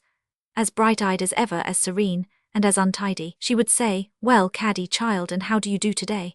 and then would sit amiably smiling and taking no notice of the reply, or would sweetly glide off into a calculation of the number of letters she had lately received and answered, or of the coffee-bearing power of Boreabulaga. This she would always do with a serene contempt for our limited sphere of action, not to be disguised. Then there was old Mr. Turveydrop, who was from morning to night, and from night to morning, the subject of innumerable precautions.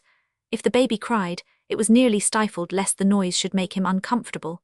If the fire wanted stirring in the night, it was surreptitiously done lest his rest should be broken. If Caddy required any little comfort that the house contained, she first carefully discussed whether he was likely to require it too. In return for this consideration he would come into the room once a day, all but blessing it, showing a condescension and a patronage and a grace of manner in dispensing the light of his high-shouldered presence from which I might have supposed him, if I had not known better, to have been the benefactor of Caddy's life. "My Caroline," he would say, making the nearest approach that he could to bending over her, "tell me that you are better today." "Oh, much better, thank you, Mr. Turveydrop," Caddy would reply. "Delighted, enchanted, and our dear Miss Summerson, she is not quite prostrated by fatigue." Here he would crease up his eyelids and kiss his fingers to me, though I am happy to say he had ceased to be particular in his attentions since I had been so altered. "Not at all," I would assure him. "Charming, we must take care of our dear Caroline, Miss Summerson. We must spare nothing that will restore her. We must nourish her. My dear Caroline," he would turn to his daughter-in-law with infinite generosity and protection, "want for nothing, my love. Frame a wish and gratify it, my daughter. Everything this house contains, everything my room contains, is at your service, my dear. Do not," he would sometimes add in a burst of deportment, "even allow my simple requirements to be considered if they should at any time interfere with your own, my Caroline. Your necessities are greater than mine." He had established such a long prescriptive right to this deportment, his son's inheritance from his mother, that I several times knew both Caddy and her husband to be melted to tears by these affectionate self-sacrifices. "Nay, my dears," he would remonstrate, and when I saw Caddy's thin arm about his fat neck as he said it, I would be melted too, though not by the same process. "Nay, nay, I have promised never to leave ye. Be dutiful and affectionate towards me, and I ask no other return. Now bless ye, I am going to the park." He would take the air there presently and get an appetite for his hotel dinner. I hope I do old Mr. Turveydrop no wrong, but I never saw any better traits in him than these I faithfully record, except that he certainly conceived a liking for Peepy, and would take the child out walking with great pomp, always on those occasions sending him home before he went to dinner himself, and occasionally with a halfpenny in his pocket. But even this disinterestedness was attended with no inconsiderable cost, to my knowledge, for before Peepy was sufficiently decorated to walk hand in hand with the Professor of Deportment, he had to be newly dressed, at the expense of Caddy and her husband from top to toe. Last of our visitors there was Mr. Jellyby. Really, when he used to come in of an evening, and ask Caddy in his meek voice how she was, and then sit down with his head against the wall, and make no attempt to say anything more, I liked him very much. If he found me bustling about doing any little thing, he sometimes half took his coat off, as if with an intention of helping by a great exertion, but he never got any further. His sole occupation was to sit with his head against the wall, looking hard at the thoughtful baby, and I could not quite divest my mind of a fancy that they understood one another. I have not counted Mr. Woodcourt among our visitors because he was now Caddy's regular attendant. She soon began to improve under his care, but he was so gentle, so skilful, so unwearying in the pains he took that it is not to be wondered at, I am sure. I saw a good deal of Mr. Woodcourt during this time, though not so much as might be supposed, for knowing Caddy to be safe in his hands, I often slipped home at about the hours when he was expected. We frequently met notwithstanding. I was quite reconciled to myself now, but I still felt glad to think that he was sorry for me, and he still was sorry for me, I believed. He helped Mr. Badger in his professional engagements, which were numerous, and had as yet no settled projects for the future. It was when Caddy began to recover that I began to notice a change in my dear girl. I cannot say how it first presented itself to me, because I observed it in many slight particulars which were nothing in themselves, and only became something when they were pieced together. But I made it out by putting them together, that Ada was not so frankly cheerful with me as she used to be. Her tenderness for me was as loving and true as ever. I did not for a moment doubt that, but there was a quiet sorrow about her which she did not confide to me, and in which I traced some hidden regret. Now I could not understand this, and I was so anxious for the happiness of my own pet that it caused me some uneasiness, and set me thinking often. At length, feeling sure that Ada suppressed this something from me lest it should make me unhappy too, it came into my head that she was a little grieved, for me, by what I had told her about Bleak House. How I persuaded myself that this was likely, I don't know. I had no idea that there was any selfish reference in my doing so. I was not grieved for myself, I was quite contented and quite happy. Still, that Ada might be thinking, for me, though I had abandoned all such thoughts, of what once was, but was now all changed, seemed so easy to believe that I believed it. What could I do to reassure my darling, I considered then, and show her that I had no such feelings? Well, I could only be as brisk and busy as possible, and that I had tried to be all along. However, as Caddy's illness had certainly interfered more or less with my home duties, though I had always been there in the morning to make my guardian's breakfast, and he had 100 times laughed and said there must be 2 little women, for his little woman was never missing, I resolved to be doubly diligent and gay. So I went about the house humming all the tunes I knew, and I sat working and working in a desperate manner, and I talked and talked morning, noon and night. And still there was the same shade between me and my darling. So Dame Trot, observed my guardian, shutting up his book one night when we were all 3 together, so Woodcourt has restored Caddy Jellyby to the full enjoyment of life again. Yes, I said, and to be repaid by such gratitude as hers is to be made rich, guardian. I wish it was, he returned, with all my heart. So did I too, for that matter, I said so. Aye, we would make him as rich as a Jew if we knew how, would we not, little woman? I laughed as I worked and replied that I was not sure about that, for it might spoil him, and he might not be so useful, and there might be many who could ill spare him, as Miss Flight and Caddy herself and many others. True, said my guardian. I had forgotten that, but we would agree to make him rich enough to live, I suppose, rich enough to work with tolerable peace of mind, rich enough to have his own happy home and his own household guards, and household goddess too. Perhaps that was quite another thing, I said. We must all agree in that. To be sure, said my guardian, all of us. I have a great regard for Woodcourt, a high esteem for him, and I have been sounding him delicately about his plans. It is difficult to offer aid to an independent man with that just kind of pride which he possesses, and yet I would be glad to do it if I might, or if I knew how. He seems half inclined for another voyage, but that appears like casting such a man away. It might open a new world to him, said I. So it might, little woman, my guardian assented. I doubt if he expects much of the old world. Do you know, I have fancied that he sometimes feels some particular disappointment or misfortune encountered in it. You never heard of anything of that sort.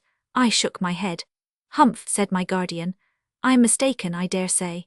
As there was a little pause here, which I thought, for my dear girl's satisfaction, had better be filled up, I hummed an air as I worked which was a favourite with my guardian. And do you think Mr. Woodcourt will make another voyage?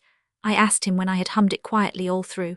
I don't quite know what to think, my dear, but I should say it was likely at present that he will give a long trip to another country. I am sure he will take the best wishes of all our hearts with him wherever he goes, said I. And though they are not riches, he will never be the poorer for them, guardian, at least. Never, little woman, he replied. I was sitting in my usual place, which was now beside my guardian's chair. That had not been my usual place before the letter, but it was now. I looked up to Ada, who was sitting opposite, and I saw, as she looked at me, that her eyes were filled with tears, and that tears were falling down her face. I felt that I had only to be placid and merry once for all to undeceive my dear, and set her loving heart at rest. I really was so, and I had nothing to do but to be myself, so I made my sweet girl lean upon my shoulder, how little thinking what was heavy on her mind. And I said she was not quite well, and put my arm about her and took her upstairs. When we were in our own room, and when she might perhaps have told me what I was so unprepared to hear, I gave her no encouragement to confide in me. I never thought she stood in need of it. Oh, my dear good Esther, said Ada, if I could only make up my mind to speak to you and my cousin John when you are together. Why, my love, I remonstrated. Ada, why should you not speak to us? Ada only dropped her head and pressed me closer to her heart. You surely don't forget, my beauty, said I, smiling, what quiet, old-fashioned people we are, and how I have settled down to be the discreetest of dames. You don't forget how happily and peacefully my life is all marked out for me, and by whom. I am certain that you don't forget by what a noble character, Ada. That can never be. No, never, Esther. Why then, my dear, said I, there can be nothing amiss, and why should you not speak to us? Nothing amiss, Esther, returned Ada. Oh, when I think of all these years, and of his fatherly care and kindness, and of the old relations among us, and of you, what shall I do, what shall I do? I looked at my child in some wonder, but I thought it better not to answer otherwise than by cheering her, and so I turned off into many little recollections of our life together, and prevented her from saying more.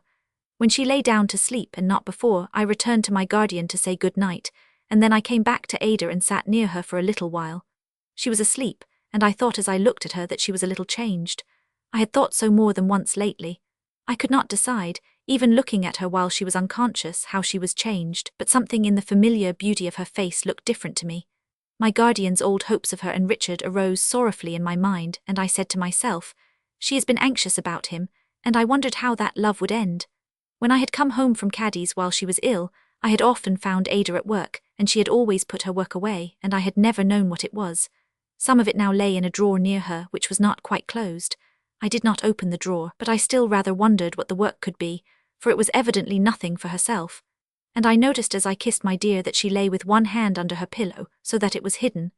How much less amiable I must have been than they thought me, how much less amiable than I thought myself, to be so preoccupied with my own cheerfulness and contentment, as to think that it only rested with me to put my dear girl right and set her mind at peace. But I lay down, self-deceived, in that belief, and I awoke in it next day to find that there was still the same shade between me and my darling. Chapter Li enlightened when Mr. Woodcourt arrived in London. He went that very same day to Mr. V. Holes's in Symonds Inn. For he never once, from the moment when I entreated him to be a friend to Richard, neglected or forgot his promise.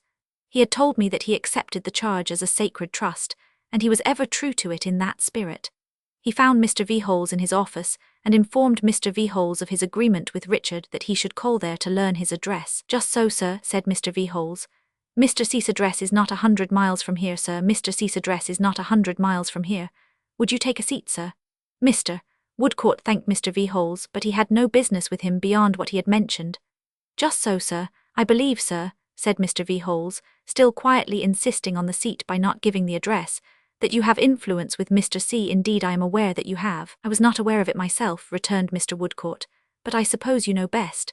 Sir, rejoined Mr. V. Holes, self-contained as usual, voice and all, it is a part of my professional duty to know best. It is a part of my professional duty to study and to understand a gentleman who confides his interests to me.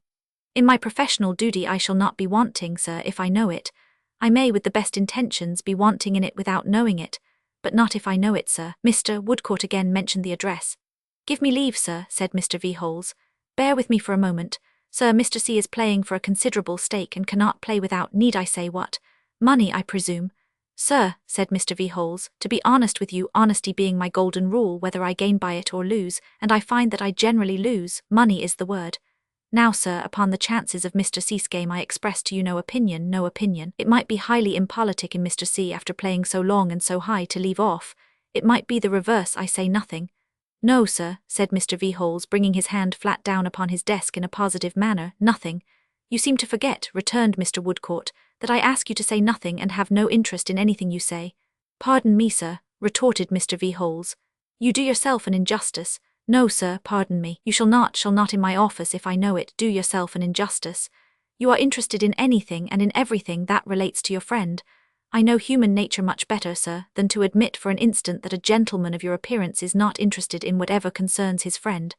Well, replied Mr. Woodcourt, that may be. I am particularly interested in his address.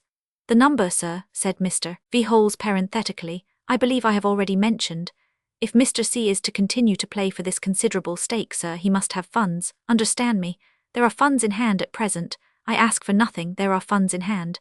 But for the onward play more funds must be provided, unless Mr. C. is to throw away what he has already ventured, which is wholly and solely a point for his consideration. This, sir, I take the opportunity of stating openly to you, as the friend of Mr. C. without funds. I shall always be happy to appear and act for Mr. C. to the extent of all such costs as are safe to be allowed out of the estate, not beyond that. I could not go beyond that, sir, without wronging someone. I must either wrong my 3 dear girls or my venerable father, who is entirely dependent on me in the Vale of Taunton, or someone. Whereas, sir, my resolution is, call it weakness or folly if you please, to wrong no one. Mr. Woodcourt rather sternly rejoined that he was glad to hear it. I wish, sir, said Mr. Veholes, to leave a good name behind me. Therefore I take every opportunity of openly stating to a friend of Mr. C how Mr. C is situated. As to myself, sir, the labourer is worthy of his hire. If I undertake to put my shoulder to the wheel, I do it, and I earn what I get. I am here for that purpose. My name is painted on the door outside with that object.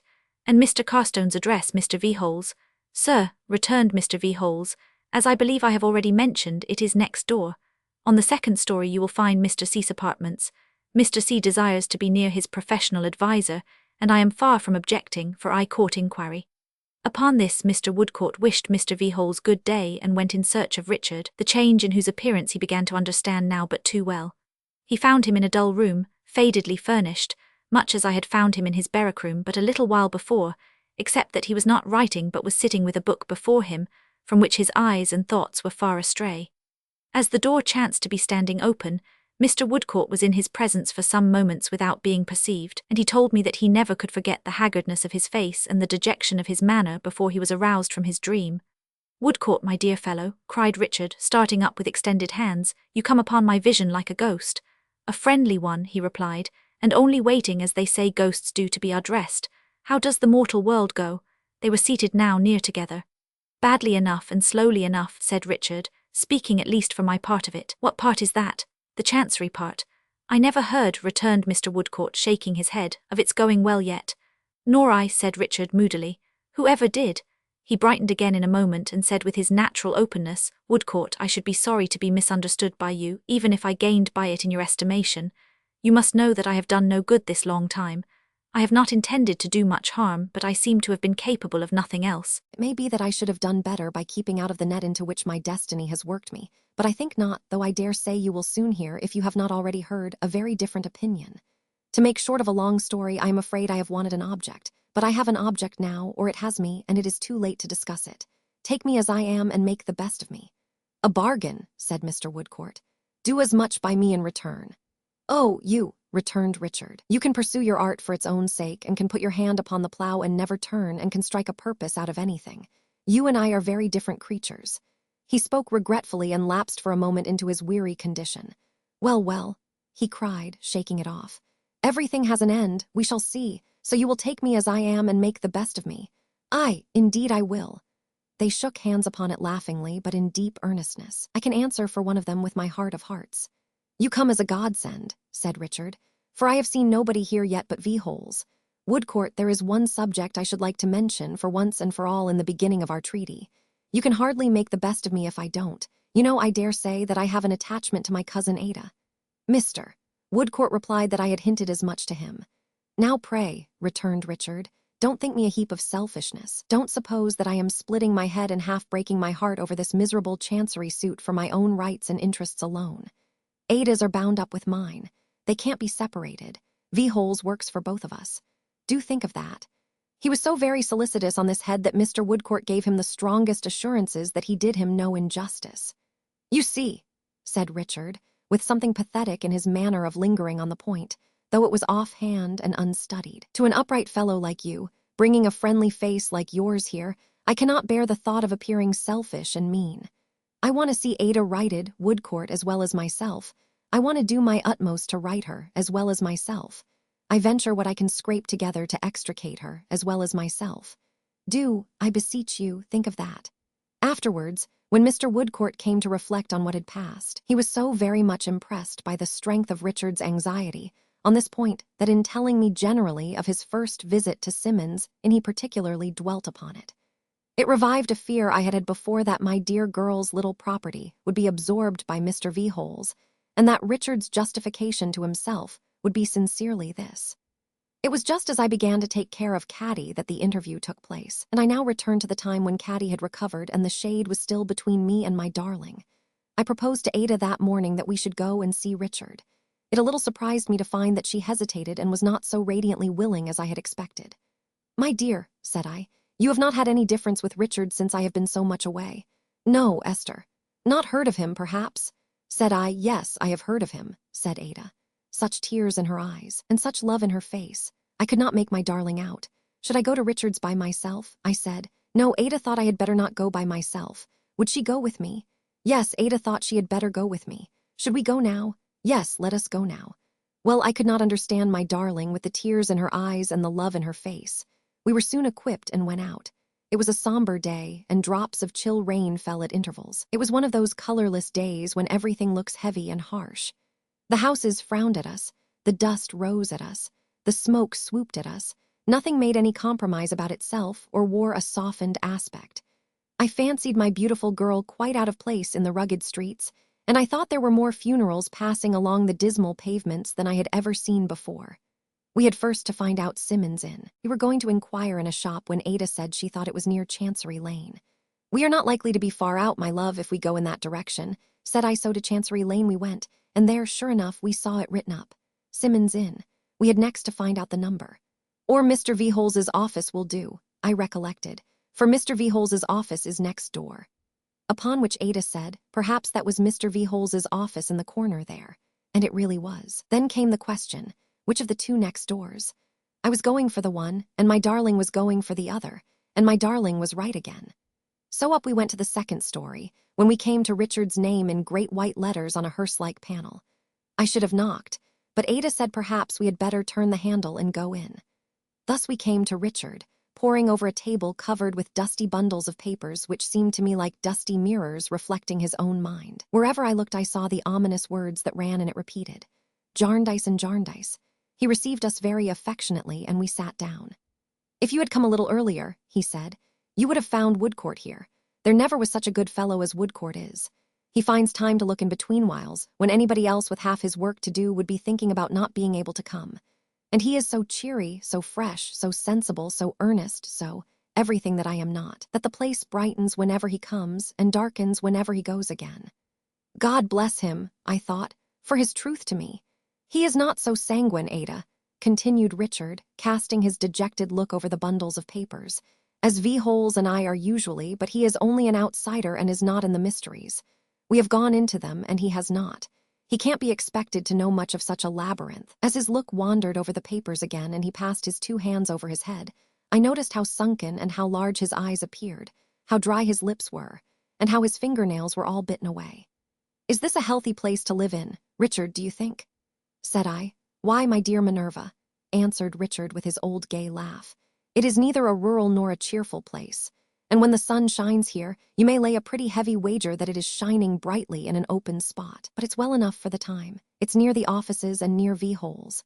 Perhaps, I hinted, a change from both might do me good, said Richard, forcing a laugh as he finished the sentence.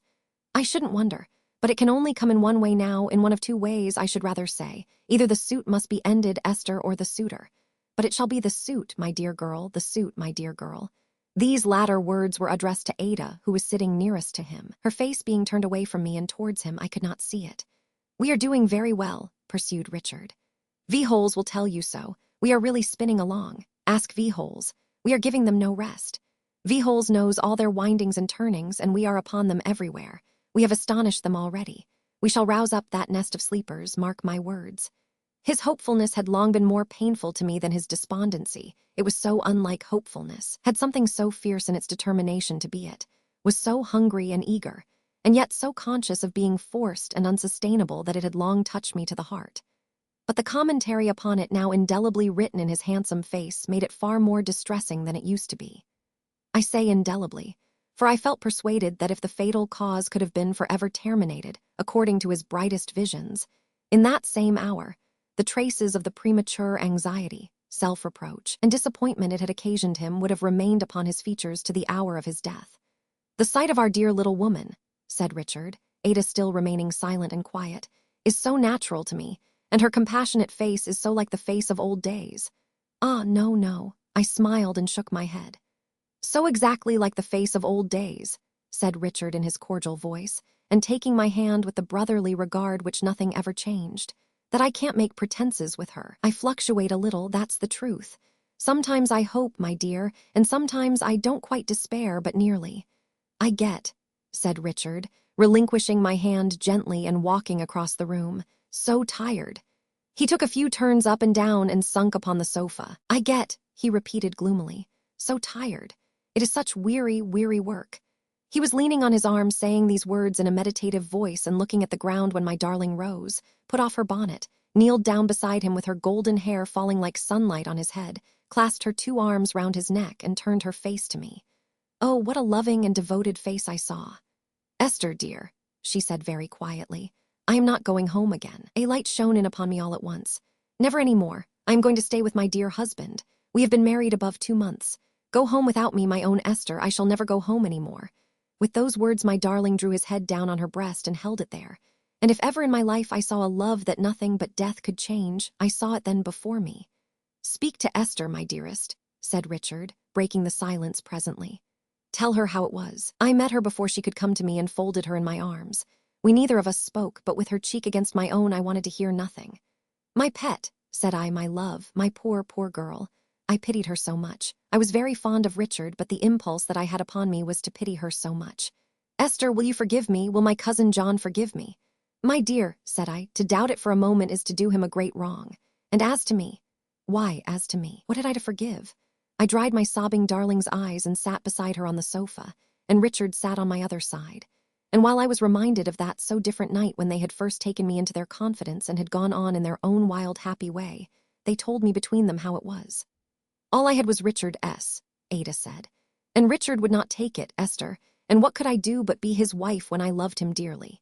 'And you were so fully and so kindly occupied, excellent Dame Durden,' said Richard, 'that how could we speak to you at such a time? And besides, it was not a long-considered step. We went out one morning and were married.' 'And when it was done, Esther,' said my darling, 'I was always thinking how to tell you and what to do for the best. And sometimes I thought you ought to know it directly, and sometimes I thought you ought not to know it and keep it from my cousin John. And I could not tell what to do, and I fretted very much. How selfish I must have been not to have thought of this before. I don't know what I said now. I was so sorry, and yet I was so fond of them and so glad that they were fond of me. I pitied them so much, and yet I felt a kind of pride in their loving one another. I never had experienced such painful and pleasurable emotion at one time, and in my own heart I did not know which predominated. But I was not there to darken their way. I did not do that. When I was less foolish and more composed, my darling took her wedding ring from her bosom and kissed it and put it on. Then I remembered last night and told Richard that ever since her marriage she had worn it at night when there was no one to see. Then Ada blushingly asked me how did I know that, my dear. Then I told Ada how I had seen her hand concealed under her pillow and had little thought why, my dear. Then they began telling me how it was all over again, and I began to be sorry and glad again, and foolish again, and to hide my plain old face as much as I could lest I should put them out of heart. Thus the time went on until it became necessary for me to think of returning. When that time arrived, it was the worst of all, for then my darling completely broke down. She clung round my neck, calling me by every dear name she could think of and saying what should she do without me. Nor was Richard much better. And as for me, I should have been the worst of the 3 if I had not severely said to myself, "Now, Esther, if you do, I'll never speak to you again." "Why, I declare," said I never saw such a wife. I don't think she loves her husband at all. Here, Richard, take my child for goodness' sake." But I held her tight all the while and could have wept over her I don't know how long. "I give this dear young couple notice," said I, "that I am only going away to come back tomorrow, and that I shall be always coming backwards and forwards until Simmons Inn is tired of the sight of me. So I shall not say goodbye, Richard. For what would be the use of that, you know, when I am coming back so soon?" I had given my darling to him now, and I meant to go, but I lingered for one more look of the precious face which it seemed to rive my heart to turn from. So I said in a merry bustling manner that unless they gave me some encouragement to come back, I was not sure that I could take that liberty, upon which my dear girl looked up, faintly smiling through her tears, and I folded her lovely face between my hands and gave it one last kiss and laughed and ran away. And when I got downstairs, oh, how I cried. It almost seemed to me that I had lost my Ada forever. I was so lonely and so blank without her, and it was so desolate to be going home with no hope of seeing her there, that I could get no comfort for a little while as I walked up and down in a dim corner sobbing and crying. I came to myself by and by, after a little scolding, and took a coach home. The poor boy whom I had found at St. Albans had reappeared a short time before and was lying at the point of death. Indeed, was then dead, though I did not know it. My guardian had gone out to inquire about him and did not return to dinner. Being quite alone, I cried a little again, though on the whole I don't think I behaved so very, very ill. It was only natural that I should not be quite accustomed to the loss of my darling yet.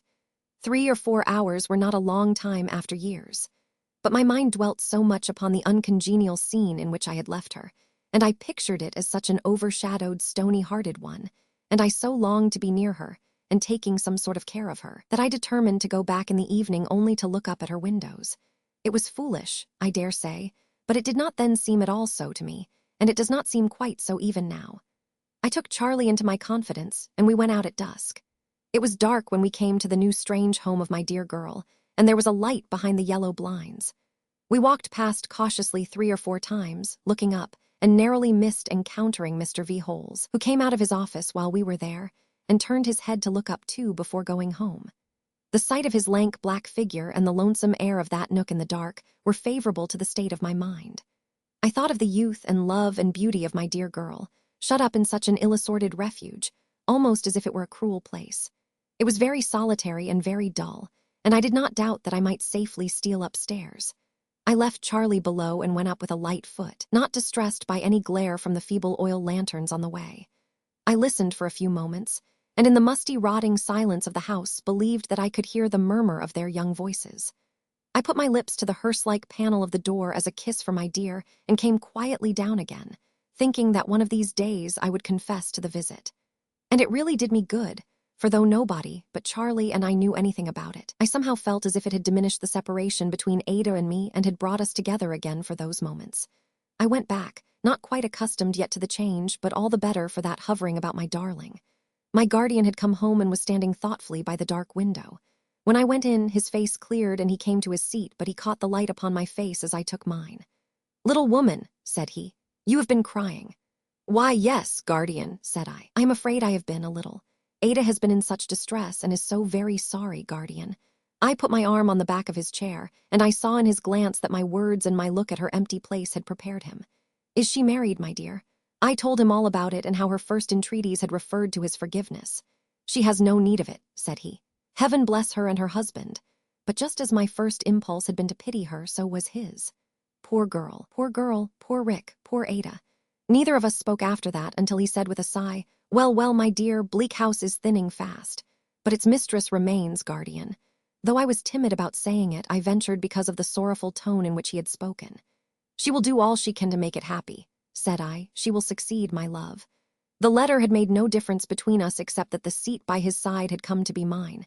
It made none now. He turned his old bright fatherly look upon me, laid his hand on my hand in his old way, and said again, "She will succeed, my dear. Nevertheless, Bleak House is thinning fast, O little woman." I was sorry presently that this was all we said about that. I was rather disappointed. I feared I might not quite have been all I had meant to be since the letter and the answer. Chapter LII obstinacy, but one other day had intervened when, early in the morning as we were going to breakfast, Mr. Woodcourt came in haste with the astounding news that a terrible murder had been committed for which Mr. George had been apprehended and was in custody. When he told us that a large reward was offered by Sir Leicester Dedlock for the murderer's apprehension, I did not in my first consternation understand why. But a few more words explained to me that the murdered person was Sir Leicester's lawyer, and immediately my mother's dread of him rushed into my remembrance. This unforeseen and violent removal of one whom she had long watched and distrusted, and who had long watched and distrusted her, one for whom she could have had few intervals of kindness, always dreading in him a dangerous and secret enemy, appeared so awful that my first thoughts were of her. How appalling to hear of such a death and be able to feel no pity. How dreadful to remember, perhaps, that she had sometimes even wished the old man away who was so swiftly hurried out of life. Such crowding reflections, increasing the distress and fear I always felt when the name was mentioned, made me so agitated that I could scarcely hold my place at the table. I was quite unable to follow the conversation until I had had a little time to recover. But when I came to myself and saw how shocked my guardian was, and found that they were earnestly speaking of the suspected man, and recalling every favorable impression we had formed of him out of the good we had known of him, my interest and my fears were so strongly aroused in his behalf that I was quite set up again. "Guardian, you don't think it possible that he is justly accused?" "My dear, I can't think so. This man whom we have seen so open-hearted and compassionate, who with the might of a giant has the gentleness of a child, who looks as brave a fellow as ever lived and is so simple and quiet with it This man justly accused of such a crime. I can't believe it. It's not that I don't or I won't. I can't. And I can't, said Mr. Woodcourt. Still, whatever we believe or know of him, we had better not forget that some appearances are against him. He bore an animosity towards the deceased gentleman. He has openly mentioned it in many places. He is said to have expressed himself violently towards him, and he certainly did about him, to my knowledge. He admits that he was alone on the scene of the murder within a few minutes of its commission. I sincerely believe him to be as innocent of any participation in it as I am, but these are all reasons for suspicion falling upon him. True, said my guardian, and he added, turning to me, it would be doing him a very bad service, my dear, to shut our eyes to the truth in any of these respects.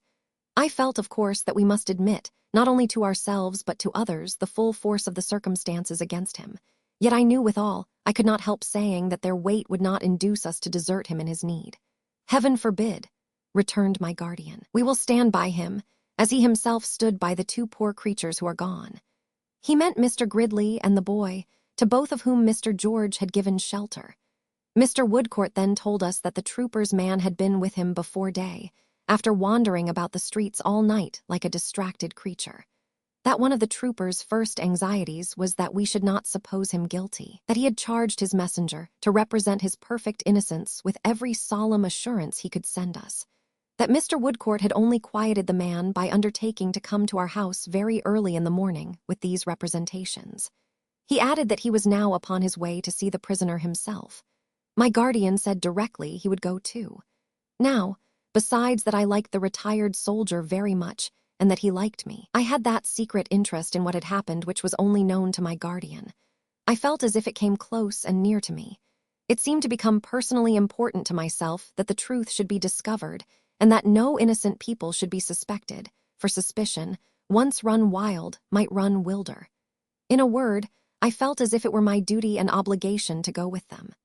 My guardian did not seek to dissuade me, and I went. It was a large prison with many courts and passages, so like one another, and so uniformly paved that I seemed to gain a new comprehension, as I passed along, of the fondness that solitary prisoners, shut up among the same staring walls from year to year, have had, as I have read, for a weed or a stray blade of grass. In an arched room by himself, like a cellar upstairs, with walls so glaringly white that they made the massive iron window bars and iron-bound door even more profoundly black than they were, we found the trooper standing in a corner. He had been sitting on a bench there and had risen when he heard the locks and bolts turn. When he saw us, he came forward a step with his usual heavy tread, and there stopped and made a slight bow. But as I still advanced, putting out my hand to him, he understood us in a moment. "This is a load off my mind, I do assure you, miss and gentlemen," said he, saluting us with great heartiness and drawing a long breath. And now I don't so much care how it ends. He scarcely seemed to be the prisoner. What with his coolness and his soldierly bearing, he looked far more like the prison guard. "This is even a rougher place than my gallery to receive a lady in," said Mr. George, "but I know Miss Summerson will make the best of it." As he handed me to the bench on which he had been sitting, I sat down, which seemed to give him great satisfaction. "I thank you, miss," said he. "Now, George," observed my guardian, "as we require no new assurances on your part, so I believe we need give you none on ours." "Not at all, sir. I thank you with all my heart. If I was not innocent of this crime, I couldn't look at you and keep my secret to myself under the condescension of the present visit. I feel the present visit very much. I am not one of the eloquent sort, but I feel it, Miss Summerson and gentlemen, deeply."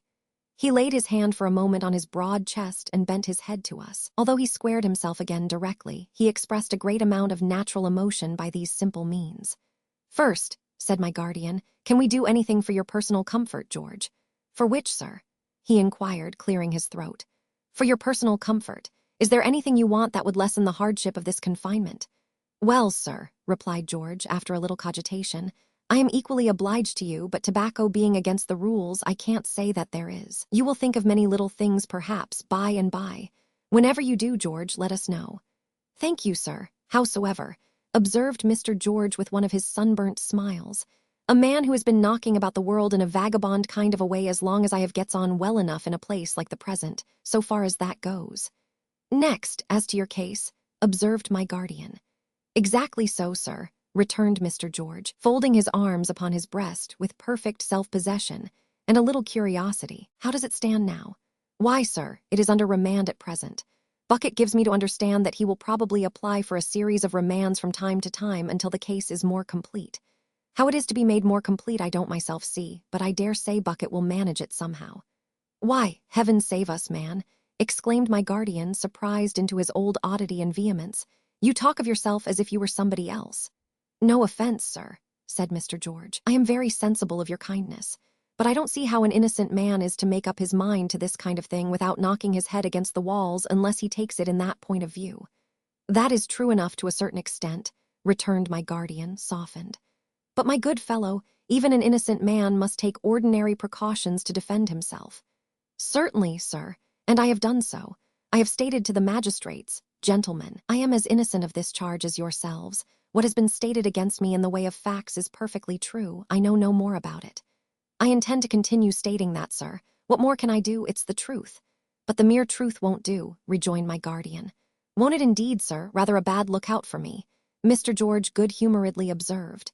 You must have a lawyer, pursued my guardian. We must engage a good one for you. I ask your pardon, sir, said Mr. George with a step backward. I am equally obliged, but I must decidedly beg to be excused from anything of that sort. You won't have a lawyer? No, sir. Mr. George shook his head in the most emphatic manner. I thank you all the same, sir, but no lawyer. Why not? I don't take kindly to the breed, said Mr. George. Gridley didn't, and if you'll excuse my saying so much, I should hardly have thought you did yourself, sir. That's equity, my guardian explained, little at a loss. That's equity, George. Is it indeed, sir? Returned the trooper in his offhand manner. I am not acquainted with those shades of names myself, but in a general way I object to the breed. Unfolding his arms and changing his position, he stood with one massive hand upon the table and the other on his hip, as complete a picture of a man who was not to be moved from a fixed purpose as ever I saw. It was in vain that we all three talked to him and endeavored to persuade him. He listened with that gentleness which went so well with his bluff bearing, but was evidently no more shaken by our representations that his place of confinement was. Pray think once more, Mr. George, said I, have you no wish in reference to your case? I certainly could wish it to be tried, miss, he returned, by court-martial, but that is out of the question, as I am well aware. If you will be so good as to favor me with your attention for a couple of minutes, miss, not more, I'll endeavor to explain myself as clearly as I can. He looked at us all three in turn, shook his head a little as if he were adjusting it in the stock and collar of a tight uniform, and after a moment's reflection went on. You see, miss, I have been handcuffed and taken into custody and brought here. I'm a marked and disgraced man, and here I am. My shooting gallery is rummaged high and low by Bucket. Such property as I have, 'tis small, is turned this way, and that till it don't know itself. And as aforesaid, here I am. I don't particular complain of that. Though I am in these present quarters through no immediately preceding fault of mine, I can very well understand that if I hadn't gone into the vagabond way in my youth, this wouldn't have happened. It has happened. Then comes the question how to meet it. He rubbed his swarthy forehead for a moment with a good-humored look and said apologetically, I am such a short-winded talker that I must think a bit. Having thought a bit, he looked up again and resumed. How to meet it? Now the unfortunate deceased was himself a lawyer and had a pretty tight hold of me. I don't wish to rake up his ashes, but he had, what I should call if he was living, a devil of a tight hold of me. I don't like his trade the better for that. If I had kept clear of his trade, I should have kept outside this place. But that's not what I mean. Now, suppose I had killed him. Suppose I really had discharged into his body any one of those pistols recently fired off that Bucket has found at my place, and dear me, might have found there any day since it has been my place. What should I have done as soon as I was hard and fast here? Got a lawyer. He stopped on hearing someone at the locks and bolts and did not resume until the door had been opened and was shut again. For what purpose opened, I will mention presently. I should have got a lawyer, and he would have said, as I have often read in the newspapers, my client says nothing, my client reserves his defense. My client this, that, and t'other. Well, 'tis not the custom of that breed to go straight, according to my opinion, or to think that other men do. Say I am innocent and I get a lawyer. He would be as likely to believe me guilty as not, perhaps more. What would he do, whether or not? Act as if I was shut my mouth up, tell me not to commit myself, keep circumstances back, chop the evidence small, quibble, and get me off perhaps. But Miss Summerson, do I care for getting off in that way? Or would I rather be hanged in my own way, if you'll excuse my mentioning anything so disagreeable to a lady? He had warmed into his subject now, and was under no further necessity to wait a bit.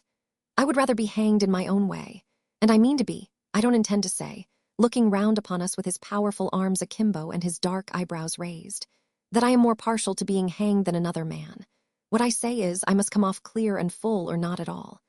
Therefore, when I hear stated against me what is true, I say it's true, and when they tell me, whatever you say will be used, I tell them I don't mind that. I mean it to be used. If they can't make me innocent out of the whole truth, they are not likely to do it out of anything less or anything else. And if they are, it's worth nothing to me." Taking a pace or two over the stone floor, he came back to the table and finished what he had to say. "I thank you, miss and gentlemen both, many times for your attention, and many times more for your interest. That's the plain state of the matter as it points itself out to a mere trooper with a blunt broadsword kind of a mind. I have never done well in life beyond my duty as a soldier, and if the worst comes after all, I shall reap pretty much as I have sown. When I got over the first crash of being seized as a murderer, it don't take a rover who has knocked about so much as myself so very long to recover from a crash. I worked my way round to what you find me now. As such I shall remain. No relations will be disgraced by me or made unhappy for me, and that's all I've got to say." The door had been opened to admit another soldier-looking man of less prepossessing appearance at first sight, and a weather-tanned, bright-eyed, wholesome woman with a basket, who, from her entrance, had been exceedingly attentive to all Mr. George had said. Mr. George had received them with a familiar nod and a friendly look, but without any more particular greeting in the midst of his address. He now shook them cordially by the hand and said, "Miss Summerson and gentlemen, this is an old comrade of mine, Matthew Bagnet, and this is his wife, Mrs. Bagnet. Mr. Bagnet made us a stiff military bow, and Mrs. Bagnet dropped us a curtsy. Real good friends of mine they are," sallied Mr. George. "It was at their house I was taken." With a second-hand wee-all-insular, Mr. Bagnet put in, twitching his head angrily. Of a good tone. For a friend, that money was no object to. "Matt," said Mr. George, "you have heard pretty well all I have been saying to this lady and these two gentlemen. I know it meets your approval." Mr. Bagnet, after considering, referred the point to his wife. "Old girl," said he, "tell him whether or not it meets my approval." "Why, George," exclaimed Mrs. Bagnet, who had been unpacking her basket, in which there was a piece of cold pickled pork, a little tea and sugar, and a brown loaf, "you ought to know it don't. You ought to know it's enough to drive a person wild to hear you. You won't be got off this way, and you won't be got off that way. What do you mean by such picking and choosing? It's stuff and nonsense, George." "Don't be severe upon me in my misfortunes, Mrs. Bagnet," said the trooper lightly. "Oh, bother your misfortunes," cried Mrs. Bagnet, "if they don't make you more reasonable than that comes to. I never was so ashamed in my life to hear a man talk folly as I have been to hear you talk this day to the present company. Lawyers. Why, what but too many cooks should hinder you from having a dozen lawyers if the gentleman recommended them to you. This is a very sensible woman," said my guardian. "I hope you will persuade him, Mrs. Bagnet." "Persuade him, sir," she returned. "Lord bless you, no, you don't know George. Now there." Mrs. Bagnet left her basket to point him out with both her bare brown hands. "There he stands, as self-willed and as determined a man in the wrong way as ever put a human creature under heaven out of patience. You could as soon take up and shoulder an 8-40-pounder by your own strength as turn that man when he has got a thing into his head and fixed it there." "Why, don't I know him?" cried Mrs. Bagnet. "Don't I know you, George? You don't mean to set up for a new character with me after all these years, I hope?" Her friendly indignation had an exemplary effect upon her husband, who shook his head at the trooper several times as a silent recommendation to him to yield. Between whiles, Mrs. Bagnet looked at me, and I understood from the play of her eyes that she wished me to do something, though I did not comprehend what. "But I have given up talking to you, old fellow, years and years," said Mrs. Bagnet as she blew a little dust off the pickled pork, looking at me again. "And when ladies and gentlemen know you as well as I do, they'll give up talking to you too. If you are not too headstrong to accept of a bit of dinner, here it is." "I accept it with many thanks," returned the trooper. "Do you, though, indeed?" said Mrs. Bagnet, continuing to grumble on good-humoredly. "I'm sure I'm surprised at that. I wonder you don't starve in your own way also. It would only be like you. Perhaps you'll set your mind upon that next." Here she again looked at me, and I now perceived from her glances at the door and at me, by turns, that she wished us to retire and to await her following us outside the prison. Communicating this by similar means to my guardian and Mr. Woodcourt, I rose. "We hope you will think better of it, Mr. George," said I, "and we shall come to see you again, trusting to find you more reasonable." "More grateful, Miss Summerson, you can't find me," he returned. But more persuadable we can, I hope, said I, and let me entreat you to consider that the clearing up of this mystery and the discovery of the real perpetrator of this deed may be of the last importance to others besides yourself. He heard me respectfully, but without much heeding these words, which I spoke a little turned from him, already on my way to the door. He was observing, this they afterwards told me, my height and figure, which seemed to catch his attention all at once. "'Tis curious," said he, "and yet I thought so at the time." My guardian asked him what he meant. "Why, sir," he answered, "when my ill fortune took me to the dead man's staircase on the night of his murder, I saw a shape so like Miss Summerson's go by me in the dark that I had half a mind to speak to it. For an instant I felt such a shudder as I never felt before or since, and hope I shall never feel again. It came downstairs as I went up," said the trooper, "and crossed the moonlighted window with a loose black mantle on. I noticed a deep fringe to it. However, it has nothing to do with the present subject, excepting that Miss Summerson looked so like it at the moment that it came into my head. I cannot separate and define the feelings that arose in me after this. It is enough that the vague duty and obligation I had felt upon me from the first of following the investigation was, without my distinctly daring to ask myself any question, increased, and that I was indignantly sure of there being no possibility of a reason for my being afraid. We three went out of the prison and walked up and down at some short distance from the gate, which was in a retired place. We had not waited long when Mr. and Mrs. Bagnet came out too and quickly joined us. There was a tear in each of Mrs. Bagnet's eyes, and her face was flushed and hurried. "I didn't let George see what I thought about it, you know, miss," was her first remark when she came up. "But he's in a bad way, poor old fellow." "Not with care and prudence and good help," said my guardian. "A gentleman like you ought to know best, sir," returned Mrs. Bagnet, hurriedly drying her eyes on the hem of her gray cloak. "But I am uneasy for him. He has been so careless and said so much that he never meant. The gentlemen of the juries might not understand him as Lignum and me do. And then such a number of circumstances have happened bad for him, and such a number of people will be brought forward to speak against him, and bucket is so deep. With a second-hand Weolanceler, and said he played the fife. When a boy, Mr. Bagnet added with great solemnity. "Now, I tell you, miss," said Mrs. Bagnet, "and when I say miss, I mean all, just come into the corner of the wall and I'll tell you. Mrs. Bagnet hurried us into a more secluded place and was at first too breathless to proceed, occasioning Mr. Bagnet to say, "Old girl, tell 'em." "Why then, miss," the old girl proceeded, untying the strings of her bonnet for more air, "you could as soon move Dover Castle as move George on this point unless you had got a new power to move him with. And I have got it." "You are a jewel of a woman," said my guardian. "Go on." "Now, I tell you, miss," she proceeded, clapping her hands in her hurry and agitation a dozen times in every sentence, "that what he says concerning no relations is all bosh. They don't know of him, but he does know of them. He has said more to me at odd times than to anybody else, and it warn't for nothing that he once spoke to my Woolwich about whitening and wrinkling mothers' heads. For £50 he had seen his mother that day. She's alive and must be brought here straight." Instantly, Mrs. Bagnet put some pins into her mouth and began pinning up her skirts all round a little higher than the level of her gray cloak, which she accomplished with surpassing dispatch and dexterity. "Lignum," said Mrs. Bagnet, "you take care of the children, old man, and give me the umbrella. I'm away to Lincolnshire to bring that old lady here."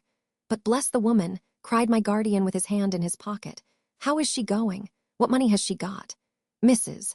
Bagnet made another application to her skirts and brought forth a leathern purse in which she hastily counted over a few shillings, and which she then shut up with perfect satisfaction. "Never you mind for me, miss. I'm a soldier's wife and accustomed to travel my own way. Lignum, old boy," kissing him, "1 for yourself, 3 for the children. Now I'm away into Lincolnshire after George's mother." And she actually set off while we three stood looking at one another lost in amazement. She actually trudged away in her gray cloak at a sturdy pace and turned the corner and was gone.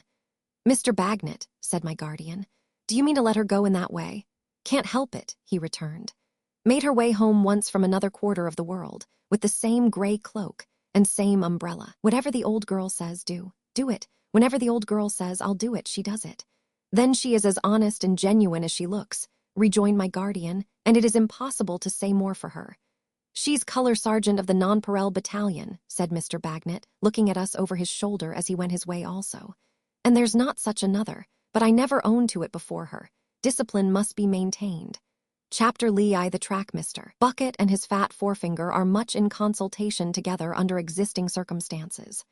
When Mr. Bucket has a matter of this pressing interest under his consideration, the fat forefinger seems to rise to the dignity of a familiar demon. He puts it to his ears, and it whispers information. He puts it to his lips, and it enjoins him to secrecy. He rubs it over his nose, and it sharpens his scent. He shakes it before a guilty man, and it charms him to his destruction. The augurs of the detective temple invariably predict that, when Mr. Bucket and that finger are in much conference, a terrible avenger will be heard of before long. Otherwise mildly studious in his observation of human nature, on the whole a benignant philosopher not disposed to be severe upon the follies of mankind, Mr. Bucket pervades a vast number of houses and strolls about an infinity of streets, to outward appearance rather languishing for want of an object. He is in the friendliest condition towards his species and will drink with most of them. He is free with his money, affable in his manners, innocent in his conversation, but through the placid stream of his life there glides an undercurrent of forefinger. Time and place cannot bind Mr. Bucket. Like man in the abstract, he is here today and gone tomorrow, but very unlike man indeed, he is here again the next day. This evening he will be casually looking into the iron extinguishers at the door of Sir Leicester Dedlock's house in town, and tomorrow morning he will be walking on the leads at Chesney Wold, where erst the old man walked whose ghost is propitiated with 100 guineas. Drawers, desks, pockets, all things belonging to him, Mr. Bucket examines. A few hours afterwards, he and the Roman will be alone together comparing forefingers. It is likely that these occupations are irreconcilable with home enjoyment, but it is certain that Mr. Bucket at present does not go home. Though in general, he highly appreciates the society of Mrs. Bucket, a lady of a natural detective genius, which if it had been improved by professional exercise, might have done great things, but which has paused at the level of a clever amateur. He holds himself aloof from that dear solace. Mrs. Bucket is dependent on their lodger, fortunately an amiable lady in whom she takes an interest, for companionship and conversation. A great crowd assembles in Lincoln's Inn Fields on the day of the funeral. Sir Leicester Dedlock attends the ceremony in person. Strictly speaking, there are only 3 other human followers, that is to say, Lord Doodle, William Buffy, and the debilitated cousin, thrown in as a make-weight. But the amount of inconsolable carriages is immense. The peerage contributes more four-wheeled affliction than has ever been seen in that neighborhood. Such is the assemblage of armorial bearings on coach panels that the Herald's College might be supposed to have lost its father and mother at a blow. The Duke of Foodle sends a splendid pile of dust and ashes, with silver wheelboxes, patent axles, all the last improvements, and 3 bereaved worms, 6 feet high, holding on behind, in a bunch of woe. All the state coachmen in London seem plunged into mourning, and if that dead old man of the rusty garb be not beyond a taste in horseflesh, which appears impossible, it must be highly gratified this day. Quiet among the undertakers and the equipages and the calves of so many legs all steeped in grief, Mr. Bucket sits concealed in one of the inconsolable carriages, and at his ease surveys the crowd through the lattice blinds. He has a keen eye for a crowd, as for what not. And looking here and there, now from this side of the carriage, now from the other, now up at the house windows, now along the people's heads, nothing escapes him. "And there you are, my partner, eh?" says Mr. Bucket to himself, apostrophizing Mrs. Bucket, stationed by his favor on the steps of the deceased's house. "And so you are, and so you are, and very well indeed you are looking, Mrs. Bucket. The procession has not started yet, but is waiting for the cause of its assemblage to be brought out. Mr. Bucket, in the foremost emblazoned carriage, uses his 2 fat forefingers to hold the lattice a hair's breadth open while he looks, and it says a great deal for his attachment as a husband that he is still occupied with Mrs. B. "There you are, my partner, eh?" he murmuringly repeats. "And our lodger with you. I'm taking notice of you, Mrs. Bucket. I hope you're all right in your health, my dear." Not another word does Mr. Bucket say, but sits with most attentive eyes until the sacked depository of noble secrets is brought down. Where are all those secrets now? Does he keep them yet? Did they fly with him on that sudden journey? And until the procession moves, and Mr. Bucket's view is changed. After which he composes himself for an easy ride, and takes note of the fittings of the carriage in case he should ever find such knowledge useful. Contrast enough between Mr. Tulkinghorn shut up in his dark carriage and Mr. Bucket shut up in HIS. Between the immeasurable track of space, beyond the little wound that has thrown the one into the fixed sleep which jolts so heavily over the stones of the streets, and the narrow track of blood which keeps the other in the watchful state expressed in every hair of his head. But it is all one to both. Neither is troubled about that. Mr. Bucket sits out the procession in his own easy manner and glides from the carriage when the opportunity he has settled with himself arrives. He makes for Sir Leicester Dedlock, S., which is at present a sort of home to him, where he comes and goes as he likes at all hours, where he is always welcome and made much of, where he knows the whole establishment and walks in an atmosphere of mysterious greatness. No knocking or ringing for Mr. Bucket. He has caused himself to be provided with a key and can pass in at his pleasure. As he is crossing the hall, Mercury informs him, "Here's another letter for you, Mr. Bucket, come by post," and gives it him.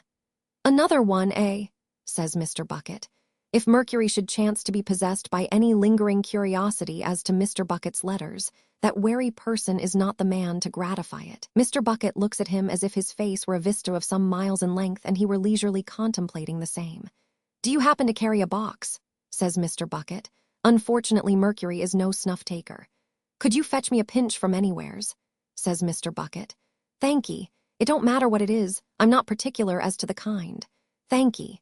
Having leisurely helped himself from a canister borrowed from somebody downstairs for the purpose, and having made a considerable show of tasting it, first with one side of his nose and then with the other, Mr. Bucket, with much deliberation, pronounces it of the right sort and goes on, letter in hand. Now, although Mr. Bucket walks upstairs to the little library within the larger one with the face of a man who receives some scores of letters every day, it happens that much correspondence is not incidental to his life. He is no great scribe. Rather handling his pen like the pocket staff, he carries about with him always convenient to his grasp, and discourages correspondence with himself and others as being too artless and direct a way of doing delicate business. Further, he often sees damaging letters produced in evidence and has occasion to reflect that it was a green thing to write them. For these reasons, he has very little to do with letters, either as sender or receiver, and yet he has received a round half-dozen within the last 24 hours. "And this," says Mr. Bucket, spreading it out on the table, "is in the same hand and consists of the same 2 words. "What 2 words? He turns the key in the door, ungirdles his black pocketbook, Book of Fate to Many, lays another letter by it, and reads, boldly written in each, Lady Dedlock. "Yes, yes," says Mr. Bucket. "But I could have made the money without this anonymous information." Having put the letters in his Book of Fate and girdled it up again, he unlocks the door just in time to admit his dinner, which is brought upon a goodly tray with a decanter of sherry. Mr. Bucket frequently observes, in friendly circles where there is no restraint, that he likes a toothful of your fine old brown East India sherry better than anything you can offer him. Consequently, he fills and empties his glass with a smack of his lips, and is proceeding with his refreshment when an idea enters his mind. Mr. Bucket softly opens the door of communication between that room and the next and looks in. The library is deserted, and the fire is sinking low. Mr. Bucket's eye, after taking a pigeon flight round the room, alights upon a table where letters are usually put as they arrive. Several letters for Sir Leicester are upon it. Mr. Bucket draws near and examines the directions. "No," he says, "there's none in that hand. It's only me as is written to. I can break it to Sir Leicester Dedlock, Baronet, tomorrow." With that he returns to finish his dinner with a good appetite, and after a light nap, is summoned into the drawing-room. Sir Leicester has received him there these several evenings past to know whether he has anything to report. The debilitated cousin, much exhausted by the funeral, and Volumnia are in attendance. Mr. Bucket makes 3 distinctly different bows to these 3 people. A bow of homage to Sir Leicester, a bow of gallantry to Volumnia, and a bow of recognition to the debilitated cousin, to whom it airily says, "You are a swell about town, and you know me, and I know you." Having distributed these little specimens of his tact, Mr. Bucket rubs his hands. "Have you anything new to communicate, officer?" inquires Sir Leicester. "Do you wish to hold any conversation with me in private?" "Why not tonight, Sir Leicester Dedlock, Baronet?" "Because my time," pursues Sir Leicester, "is wholly at your disposal with a view to the vindication of the outraged majesty of the law." Mr. Bucket coughs and glances at Volumnia, rouged and necklaced, as though he would respectfully observe, "I do assure you you're a pretty creetur. I've seen hundreds worse looking at your time of life, I have indeed." The fair Volumnia, not quite unconscious perhaps of the humanizing influence of her charms, pauses in the writing of cocked-hat notes and meditatively adjusts the pearl necklace. Mr. Bucket prices that decoration in his mind and thinks it as likely as not that Volumnia is writing poetry. "If I have not," pursues Sir Leicester, In the most emphatic manner, adjured you, officer, to exercise your utmost skill in this atrocious case. I particularly desire to take the present opportunity of rectifying any omission I may have made. Let no expense be a consideration. I am prepared to defray all charges. You can incur none in pursuit of the object you have undertaken that I shall hesitate for a moment to bear. Mr. Bucket made Sir Leicester's bow again as a response to this liberality. My mind, Sir Leicester adds with a generous warmth, has not, as may be easily supposed, recovered its tone since the late diabolical occurrence. It is not likely ever to recover its tone, but it is full of indignation tonight after undergoing the ordeal of consigning to the tomb the remains of a faithful, a zealous, a devoted adherent. Sir Leicester's voice trembles and his grey hair stirs upon his head. Tears are in his eyes, the best part of his nature is aroused. I declare, he says, I solemnly declare that until this crime is discovered and in the course of justice punished, I almost feel as if there were a stain upon my name. A gentleman who has devoted a large portion of his life to me, a gentleman who has devoted the last day of his life to me, a gentleman who has constantly sat at my table and slept under my roof, goes from my house to his own, and is struck down within an hour of his leaving my house. I cannot say but that he may have been followed from my house, watched at my house, even first marked because of his association with my house, which may have suggested his possessing greater wealth and being altogether of greater importance than his own retiring demeanor would have indicated. If I cannot with my means and influence and my position bring all the perpetrators of such a crime to light, I fail in the assertion of my respect for that gentleman's memory and of my fidelity towards one who was ever faithful to me. While he makes this protestation with great emotion and earnestness, looking round the room as if he were addressing an assembly, Mr. Bucket glances at him with an observant gravity in which there might be, but for the audacity of the thought, a touch of compassion. The ceremony of today, continues Sir Leicester, strikingly illustrative of the respect in which my deceased friend, he lays a stress upon the word, for death levels all distinctions, was held by the flower of the land, has, I say, aggravated the shock I have received from this most horrible and audacious crime. If it were my brother who had committed it, I would not spare him. Mr. Bucket looks very grave. Volumnia remarks of the deceased that he was the trustiest and dearest person.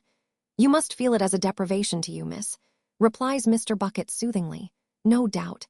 He was calculated to be a deprivation, I'm sure he was. Volumnia gives Mr. Bucket to understand in reply that her sensitive mind is fully made up never to get the better of it as long as she lives, that her nerves are unstrung forever, and that she has not the least expectation of ever smiling again.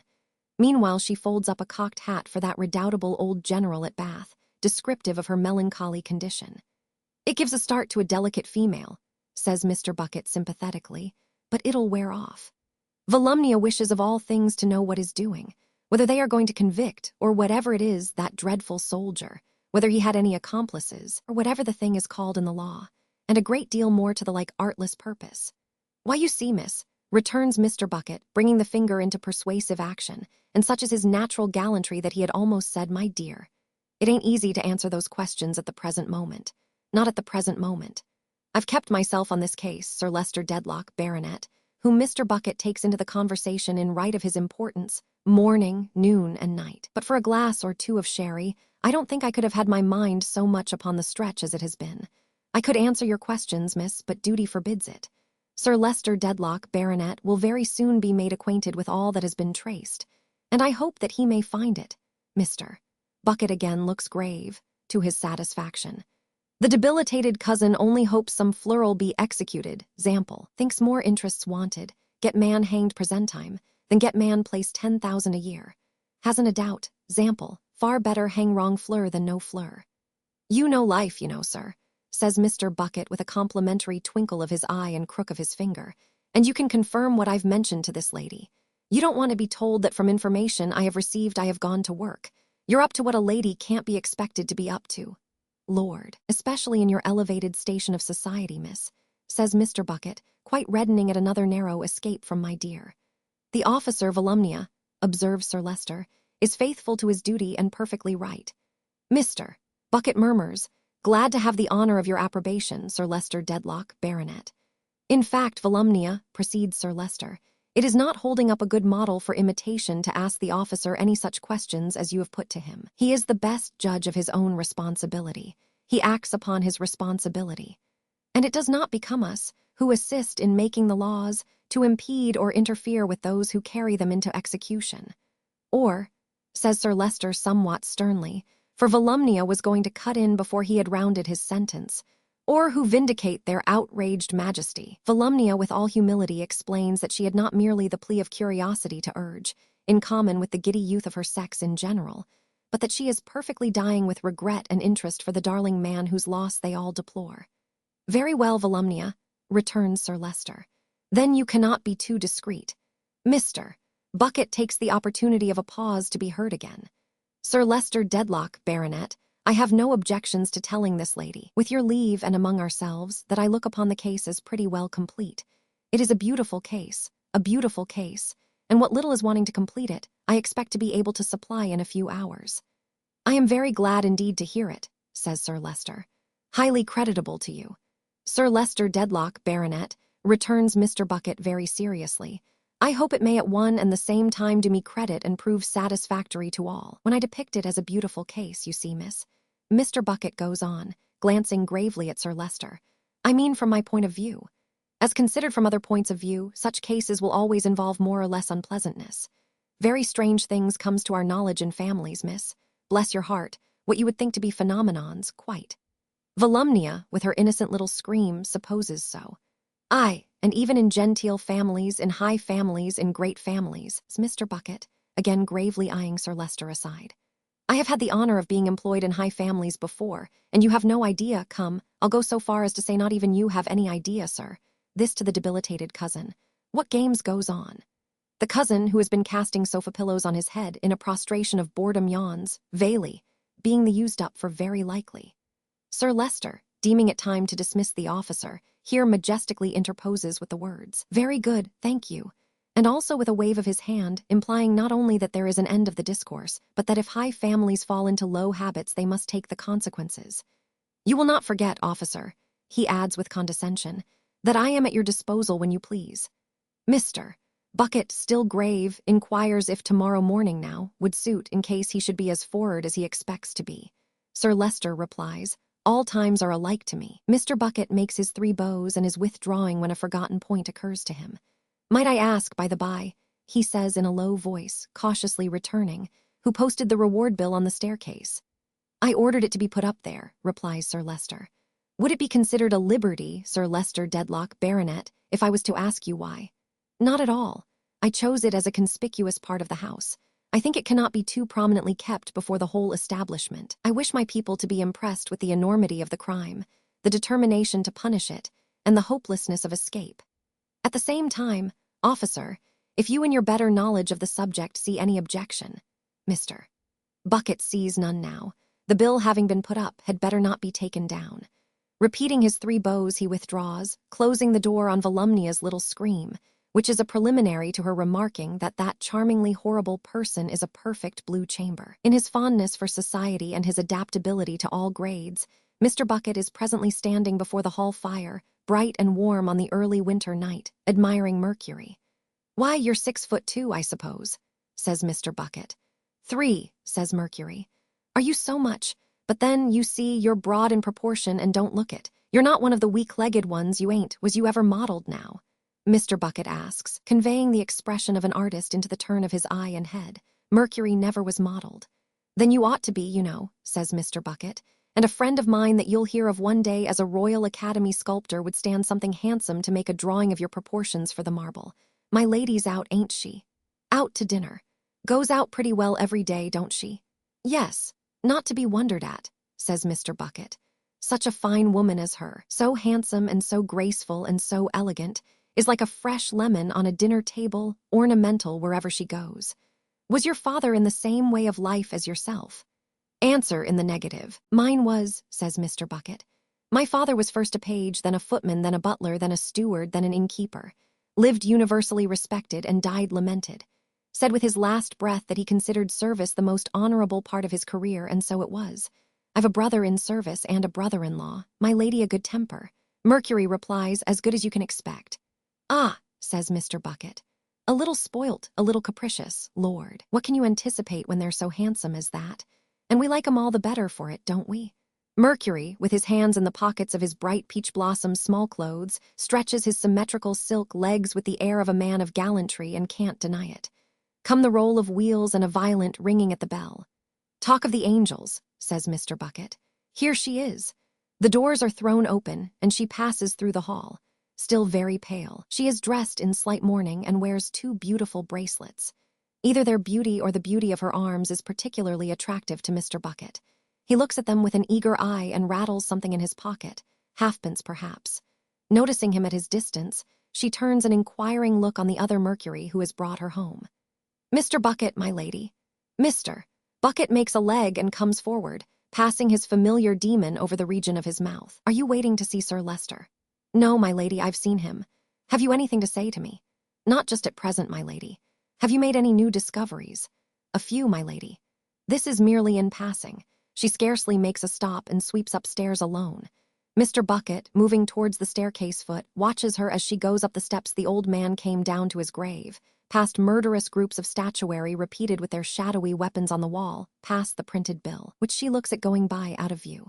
"She's a lovely woman, too, she really is," says Mr. Bucket, coming back to Mercury.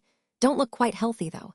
"Is not quite healthy," Mercury informs him. "Suffers much from headaches." "Really, that's a pity. Walking, Mr. Bucket would recommend for that." "Well, she tries walking," Mercury rejoins. "Walks sometimes for 2 hours when she has them bad. By night, too." "Are you sure you're quite so much as 6'3"? asks Mr. Bucket. "Begging your pardon for interrupting you a moment?" "Not a doubt about it. You're so well put together that I shouldn't have thought it. But the household troops, though considered fine men, are built so straggling. Walks by night, does she? When it's moonlight, though." "Oh, yes, when it's moonlight, of course." "Oh, of course." Conversational and acquiescent on both sides. "I suppose you ain't in the habit of walking yourself," says Mr. Bucket. "Not much time for it, I should say. Besides which, Mercury do like it, prefers carriage exercise." "To be sure," says Mr. Bucket. "That makes a difference. Now I think of it," says Mr. Bucket, warming his hands and looking pleasantly at the blaze. "She went out walking the very night of this business." "To be sure she did. I let her into the garden over the way." "And left her there?" "Certainly you did. I saw you doing it." "I didn't see you," says Mercury. "I was rather in a hurry," returns Mr. Bucket, "for I was going to visit a aunt of mine that lives at Chelsea, next door but 2 to the old original Bun House. 90-year-old the old lady is, a single woman, and got a little property.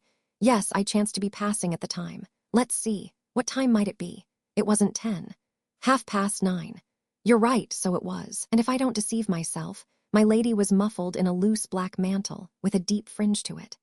"Of course she was. Of course she was." Mr. Bucket must return to a little work he has to get on with upstairs, but he must shake hands with Mercury in acknowledgement of his agreeable conversation. And will he, this is all he asks, will he, when he has a leisure half-hour, think of bestowing it on that Royal Academy sculptor, for the advantage of both parties? Chapter LIV. Springing a mind refreshed by sleep, Mr. Bucket rises betimes in the morning and prepares for a field day. Smartened up by the aid of a clean shirt and a wet hairbrush, with which instrument, on occasions of ceremony, he lubricates such thin locks as remain to him after his life of severe study, Mr. Bucket lays in a breakfast of 2 mutton chops as a foundation to work upon, together with tea, eggs, toast, and marmalade on a corresponding scale. Having much enjoyed these strengthening matters, and having held subtle conference with his familiar demon, he confidently instructs Mercury, just to mention quietly to Sir Leicester Dedlock, Baronet, that whenever he's ready for me, I'm ready for him. A gracious message being returned that Sir Leicester will expedite his dressing and join Mr. Bucket in the library within 10 minutes, Mr. Bucket repairs to that apartment and stands before the fire with his finger on his chin, looking at the blazing coals. Thoughtful Mr. Bucket is, as a man may be with weighty work to do, but composed, sure, confident. From the expression of his face, he might be a famous whist player for a large stake, say 100 guineas certain, with the game in his hand, but with a high reputation involved in his playing his hand out to the last card in a masterly way. Not in the least anxious or disturbed is Mr. Bucket when Sir Leicester appears, but he eyes the baronet aside as he comes slowly to his easy chair with that observant gravity of yesterday in which there might have been yesterday, but for the audacity of the idea, a touch of compassion. "I am sorry to have kept you waiting, officer, but I am rather later than my usual hour this morning. I am not well. The agitation and the indignation from which I have recently suffered have been too much for me. I am subject to gout. Sir Leicester was going to say indisposition and would have said it to anybody else, but Mr. Bucket palpably knows all about it, and recent circumstances have brought it on. As he takes his seat with some difficulty, and with an air of pain, Mr. Bucket draws a little nearer, standing with one of his large hands on the library table. "I am not aware, officer," Sir Leicester observes, raising his eyes to his face, "whether you wish us to be alone, but that is entirely as you please. If you do, well and good. If not, Miss Dedlock would be interested." "Why, Sir Leicester Dedlock, Baronet," returns Mr. Bucket with his head persuasively on one side and his forefinger pendant at one ear like an earring. "We can't be too private just at present. You will presently see that we can't be too private. A lady, under the circumstances, and especially in Miss Dedlock's elevated station of society, can't but be agreeable to me. But speaking without a view to myself, I will take the liberty of assuring you that I know we can't be too private. That is enough. So much so, Sir Leicester Dedlock, Baronet," Mr. Bucket resumes, "that I was on the point of asking your permission to turn the key in the door." "By all means." Mr. Bucket skillfully and softly takes that precaution, stooping on his knee for a moment from mere force of habit, so to adjust the key in the lock as that no one shall peep in from the outer side. "Sir Leicester Dedlock, Baronet, I mentioned yesterday evening that I wanted but a very little to complete this case. I have now completed it and collected proof against the person who did this crime." "Against the soldier?" "No, Sir Leicester Dedlock, not the soldier." Sir Leicester looks astounded and inquires, "Is the man in custody?" "Mr. Bucket tells him after a pause it was a woman." Sir Leicester leans back in his chair and breathlessly ejaculates, "Good heaven." "Now, Sir Leicester Dedlock, Baronet," Mr. Bucket begins, standing over him with one hand spread out on the library table and the forefinger of the other in impressive use. "It's my duty to prepare you for a train of circumstances that may, and I go so far as to say that will, give you a shock. But Sir Leicester Dedlock, Baronet, you are a gentleman, and I know what a gentleman is and what a gentleman is capable of. A gentleman can bear a shock when it must come, boldly and steadily. A gentleman can make up his mind to stand up against almost any blow. Why, take yourself, Sir Leicester Dedlock, Baronet. If there's a blow to be inflicted on you, you naturally think of your family. You ask yourself, how would all them ancestors of yours, away to Julius Caesar, not to go beyond him at present, have borne that blow? You remember scores of them that would have borne it well, and you bear it well on their accounts, and to maintain the family credit. That's the way you argue, and that's the way you act, Sir Leicester Dedlock, Baronet." Sir Leicester, leaning back in his chair and grasping the elbows, sits looking at him with a stony face. "Now, Sir Leicester Dedlock," proceeds Mr. Bucket, "thus preparing you, let me beg of you not to trouble your mind for a moment as to anything having come to my knowledge. I know so much about so many characters, high and low, that a piece of information more or less don't signify a straw. I don't suppose there's a move on the board that would surprise me. And as to this or that move having taken place, why, my knowing it is no odds at all. Any possible move whatever, provided it's in a wrong direction, being a probable move according to my experience. Therefore, what I say to you, Sir Leicester Dedlock, Baronet, is don't you go and let yourself be put out of the way because of my knowing anything of your family affairs." "I thank you for your preparation," returned Sir Leicester after a silence, without moving hand, foot, or feature, "which I hope is not necessary, though I give it credit for being well intended. Be so good as to go on. Also," Sir Leicester seems to shrink in the shadow of his figure, "also to take a seat if you have no objection." "None at all." Mr. Bucket brings a chair and diminishes his shadow. "Now, Sir Leicester Dedlock, Baronet, with this short preface I come to the point. Lady Dedlock." Sir Leicester raises himself in his seat and stares at him fiercely. Mr. Bucket brings the finger into play as an emollient. "Lady Dedlock, you see she's universally admired. That's what her ladyship is, she's universally admired," says Mr. Bucket. "I would greatly prefer, officer," Sir Leicester returns stiffly, "my lady's name being entirely omitted from this discussion." "So would I, Sir Leicester Dedlock, Baronet, but it's impossible." "Impossible." Mr. Bucket shakes his relentless head. "Sir Leicester Dedlock, Baronet, it's altogether impossible. What I have got to say is about her ladyship. She is the pivot it all turns on." "Officer," retorts Sir Leicester with a fiery eye and a quivering lip, "you know your duty. Do your duty, but be careful not to overstep it. I would not suffer it. I would not endure it. You bring my lady's name into this communication upon your responsibility, upon your responsibility. My lady's name is not a name for common persons to trifle with. Sir Leicester Dedlock, Baronet, I say what I must say, and no more. I hope it may prove so. Very well. Go on, sir." Glancing at the angry eyes which now avoid him and at the angry figure trembling from head to foot, yet striving to be still, Mr. Bucket feels his way with his forefinger and in a low voice proceeds. Sir Leicester Dedlock, Baronet, it becomes my duty to tell you that the deceased Mr. Tulkinghorn long entertained mistrusts and suspicions of Lady Dedlock. If he had dared to breathe them to me, sir, which he never did, I would have killed him myself, exclaims Sir Leicester, striking his hand upon the table. But in the very heat and fury of the act he stops, fixed by the knowing eyes of Mr. Bucket, whose forefinger is slowly going, and who, with mingled confidence and patience, shakes his head. Sir Leicester Dedlock, the deceased Mr. Tulkinghorn was deep and close, and what he fully had in his mind in the very beginning I can't quite take upon myself to say. But I know from his lips that he long ago suspected Lady Dedlock of having discovered, through the sight of some handwriting, in this very house, and when you yourself, Sir Leicester Dedlock, were present, the existence, in great poverty, of a certain person who had been her lover before you courted her, and who ought to have been her husband. Mr. Bucket stops and deliberately repeats, ought to have been her husband, not a doubt about it.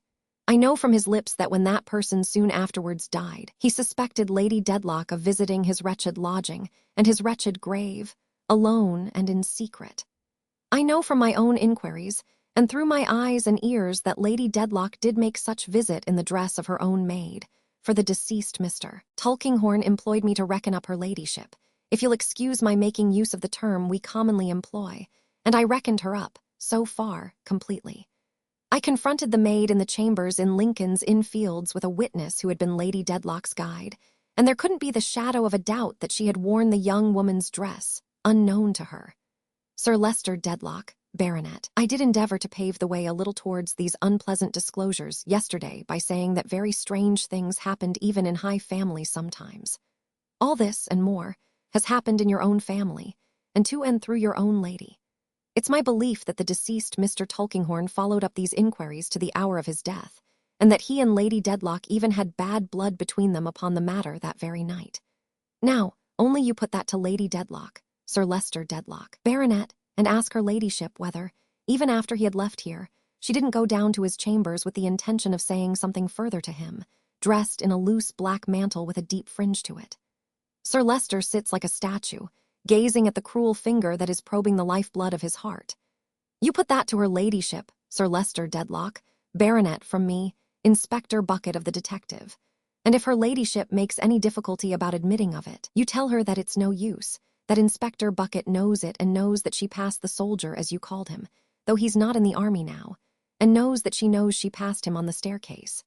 Now, Sir Leicester Dedlock, Baronet, why do I relate all this?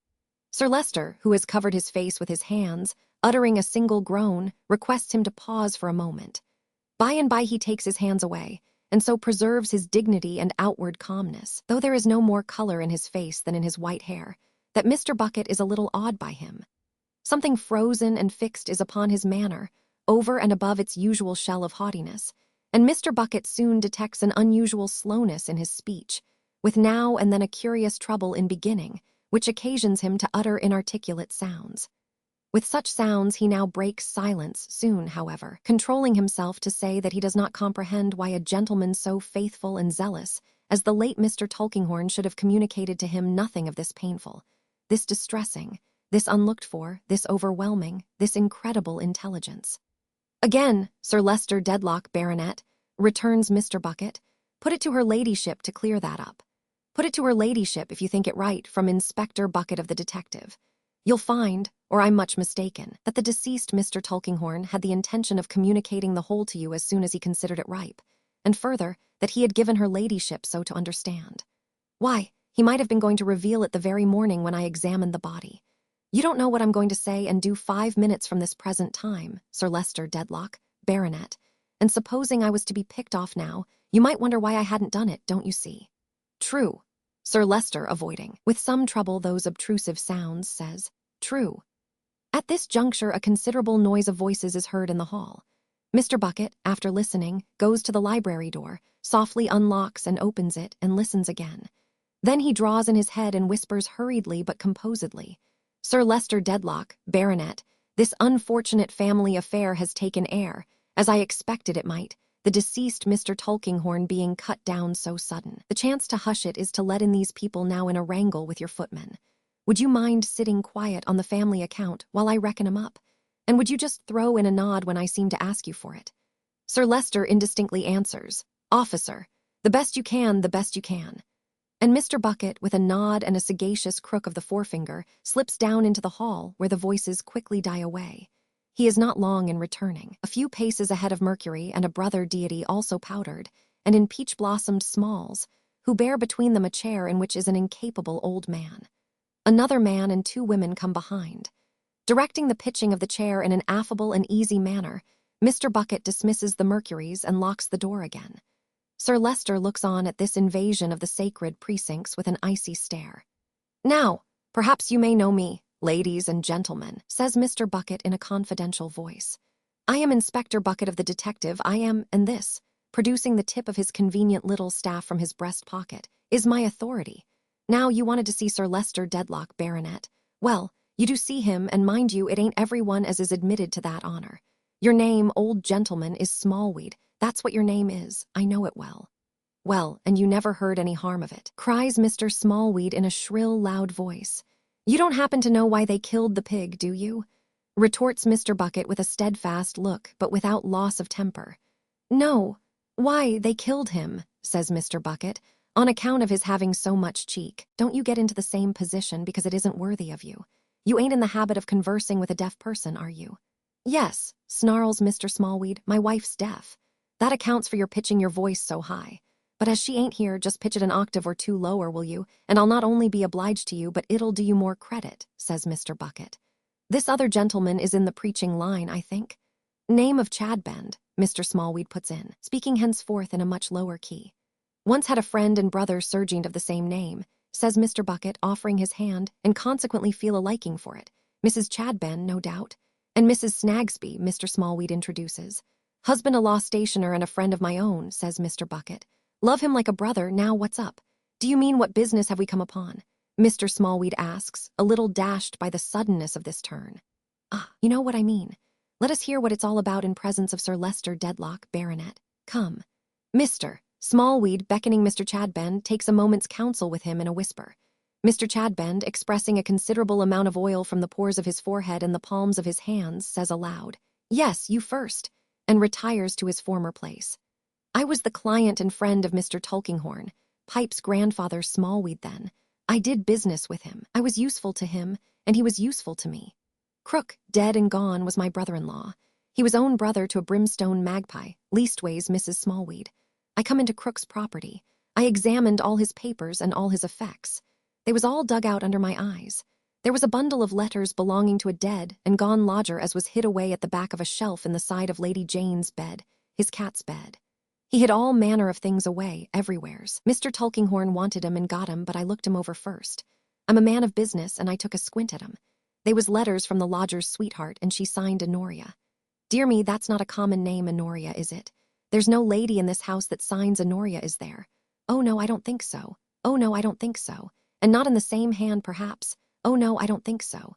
Here Mr. Smallweed, seized with a fit of coughing in the midst of his triumph, breaks off to ejaculate, "Oh dear me. Oh Lord, I'm shaken all to pieces."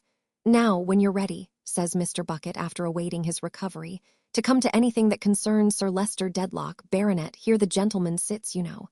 "Haven't I come to it, Mr. Bucket?" cries Grandfather Smallweed. "Isn't the gentleman concerned yet? Not with Captain Hawdon and his ever-affectionate Honoria and their child into the bargain. Come, then, I want to know where those letters are. That concerns me. If it don't concern Sir Leicester Dedlock, I will know where they are. I won't have him disappear so quietly. I handed him over to my friend and solicitor, Mr. Tulkinghorn, not to anybody else." "Why, he paid you for them, you know, and handsome too," says Mr. Bucket.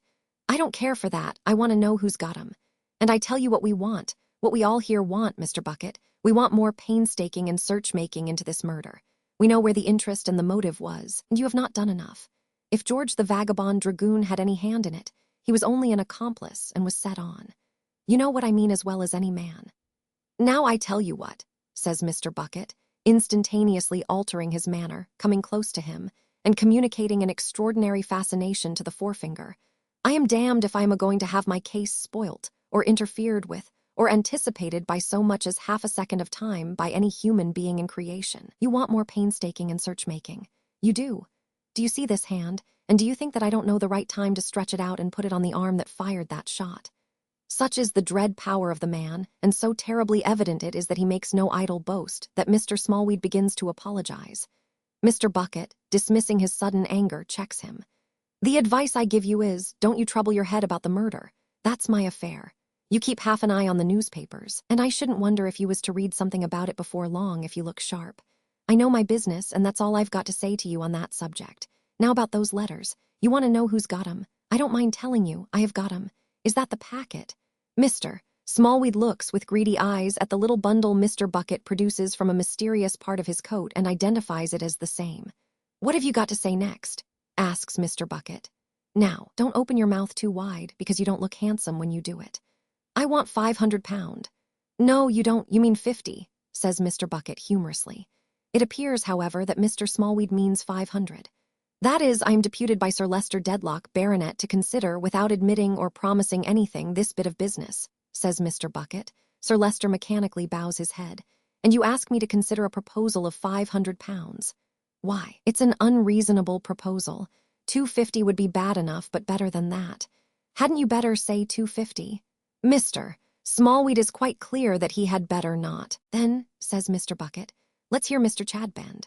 Lord, many a time I've heard my old fellow surgeon of that name, and a moderate man he was in all respects as ever I come across. Thus invited, Mr. Chadband steps forth, and after a little sleek smiling and a little oil grinding with the palms of his hands, delivers himself as follows. My friends, we are now Rachel, my wife, and I in the mansions of the rich and great. Why are we now in the mansions of the rich and great, my friends? Is it because we are invited? Because we are bidden to feast with them, because we are bidden to rejoice with them, because we are bidden to play the lute with them, because we are bidden to dance with them?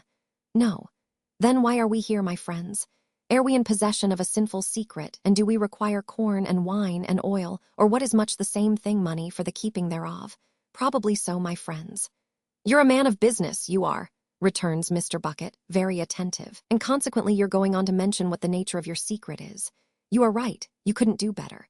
Let us then, my brother, in a spirit of love, says Mr. Chadband with a cunning eye, proceed unto it. Rachel, my wife, advance. Mrs. Chadband, more than ready, so advances as to jostle her husband into the background and confronts Mr. Bucket with a hard, frowning smile. Since you want to know what we know, says she, I'll tell you. I helped to bring up Miss Houghton, her ladyship's daughter. I was in the service of her ladyship's sister, who was very sensitive to the disgrace her ladyship brought upon her, and gave out, even to her ladyship, that the child was dead. She was very nearly so when she was born. But she's alive, and I know her. With these words and a laugh, and laying a bitter stress on the word ladyship, Mrs. Chadband folds her arms and looks implacably at Mr. Bucket. I suppose now, returns that officer, you will be expecting a £20 note or a present of about that figure. Mrs. Chadband merely laughs and contemptuously tells him he can offer 20 pence. My friend the law stationer's good lady over there, says Mr. Bucket, luring Mrs. Snagsby forward with the finger. What may your game be, ma'am? Mrs. Snagsby is at first prevented, by tears and lamentations, from stating the nature of her game, but by degrees it confusedly comes to light that she is a woman overwhelmed with injuries and wrongs, whom Mr. Snagsby has habitually deceived, abandoned, and sought to keep in darkness, and whose chief comfort, under her afflictions, has been the sympathy of the late Mr. Tulkinghorn, who showed so much commiseration for her on one occasion of his calling in Cook's Court in the absence of her perjured husband, that she has of late habitually carried to him all her woes. Everybody, it appears, the present company excepted, has plotted against Mrs. Snagsby's peace.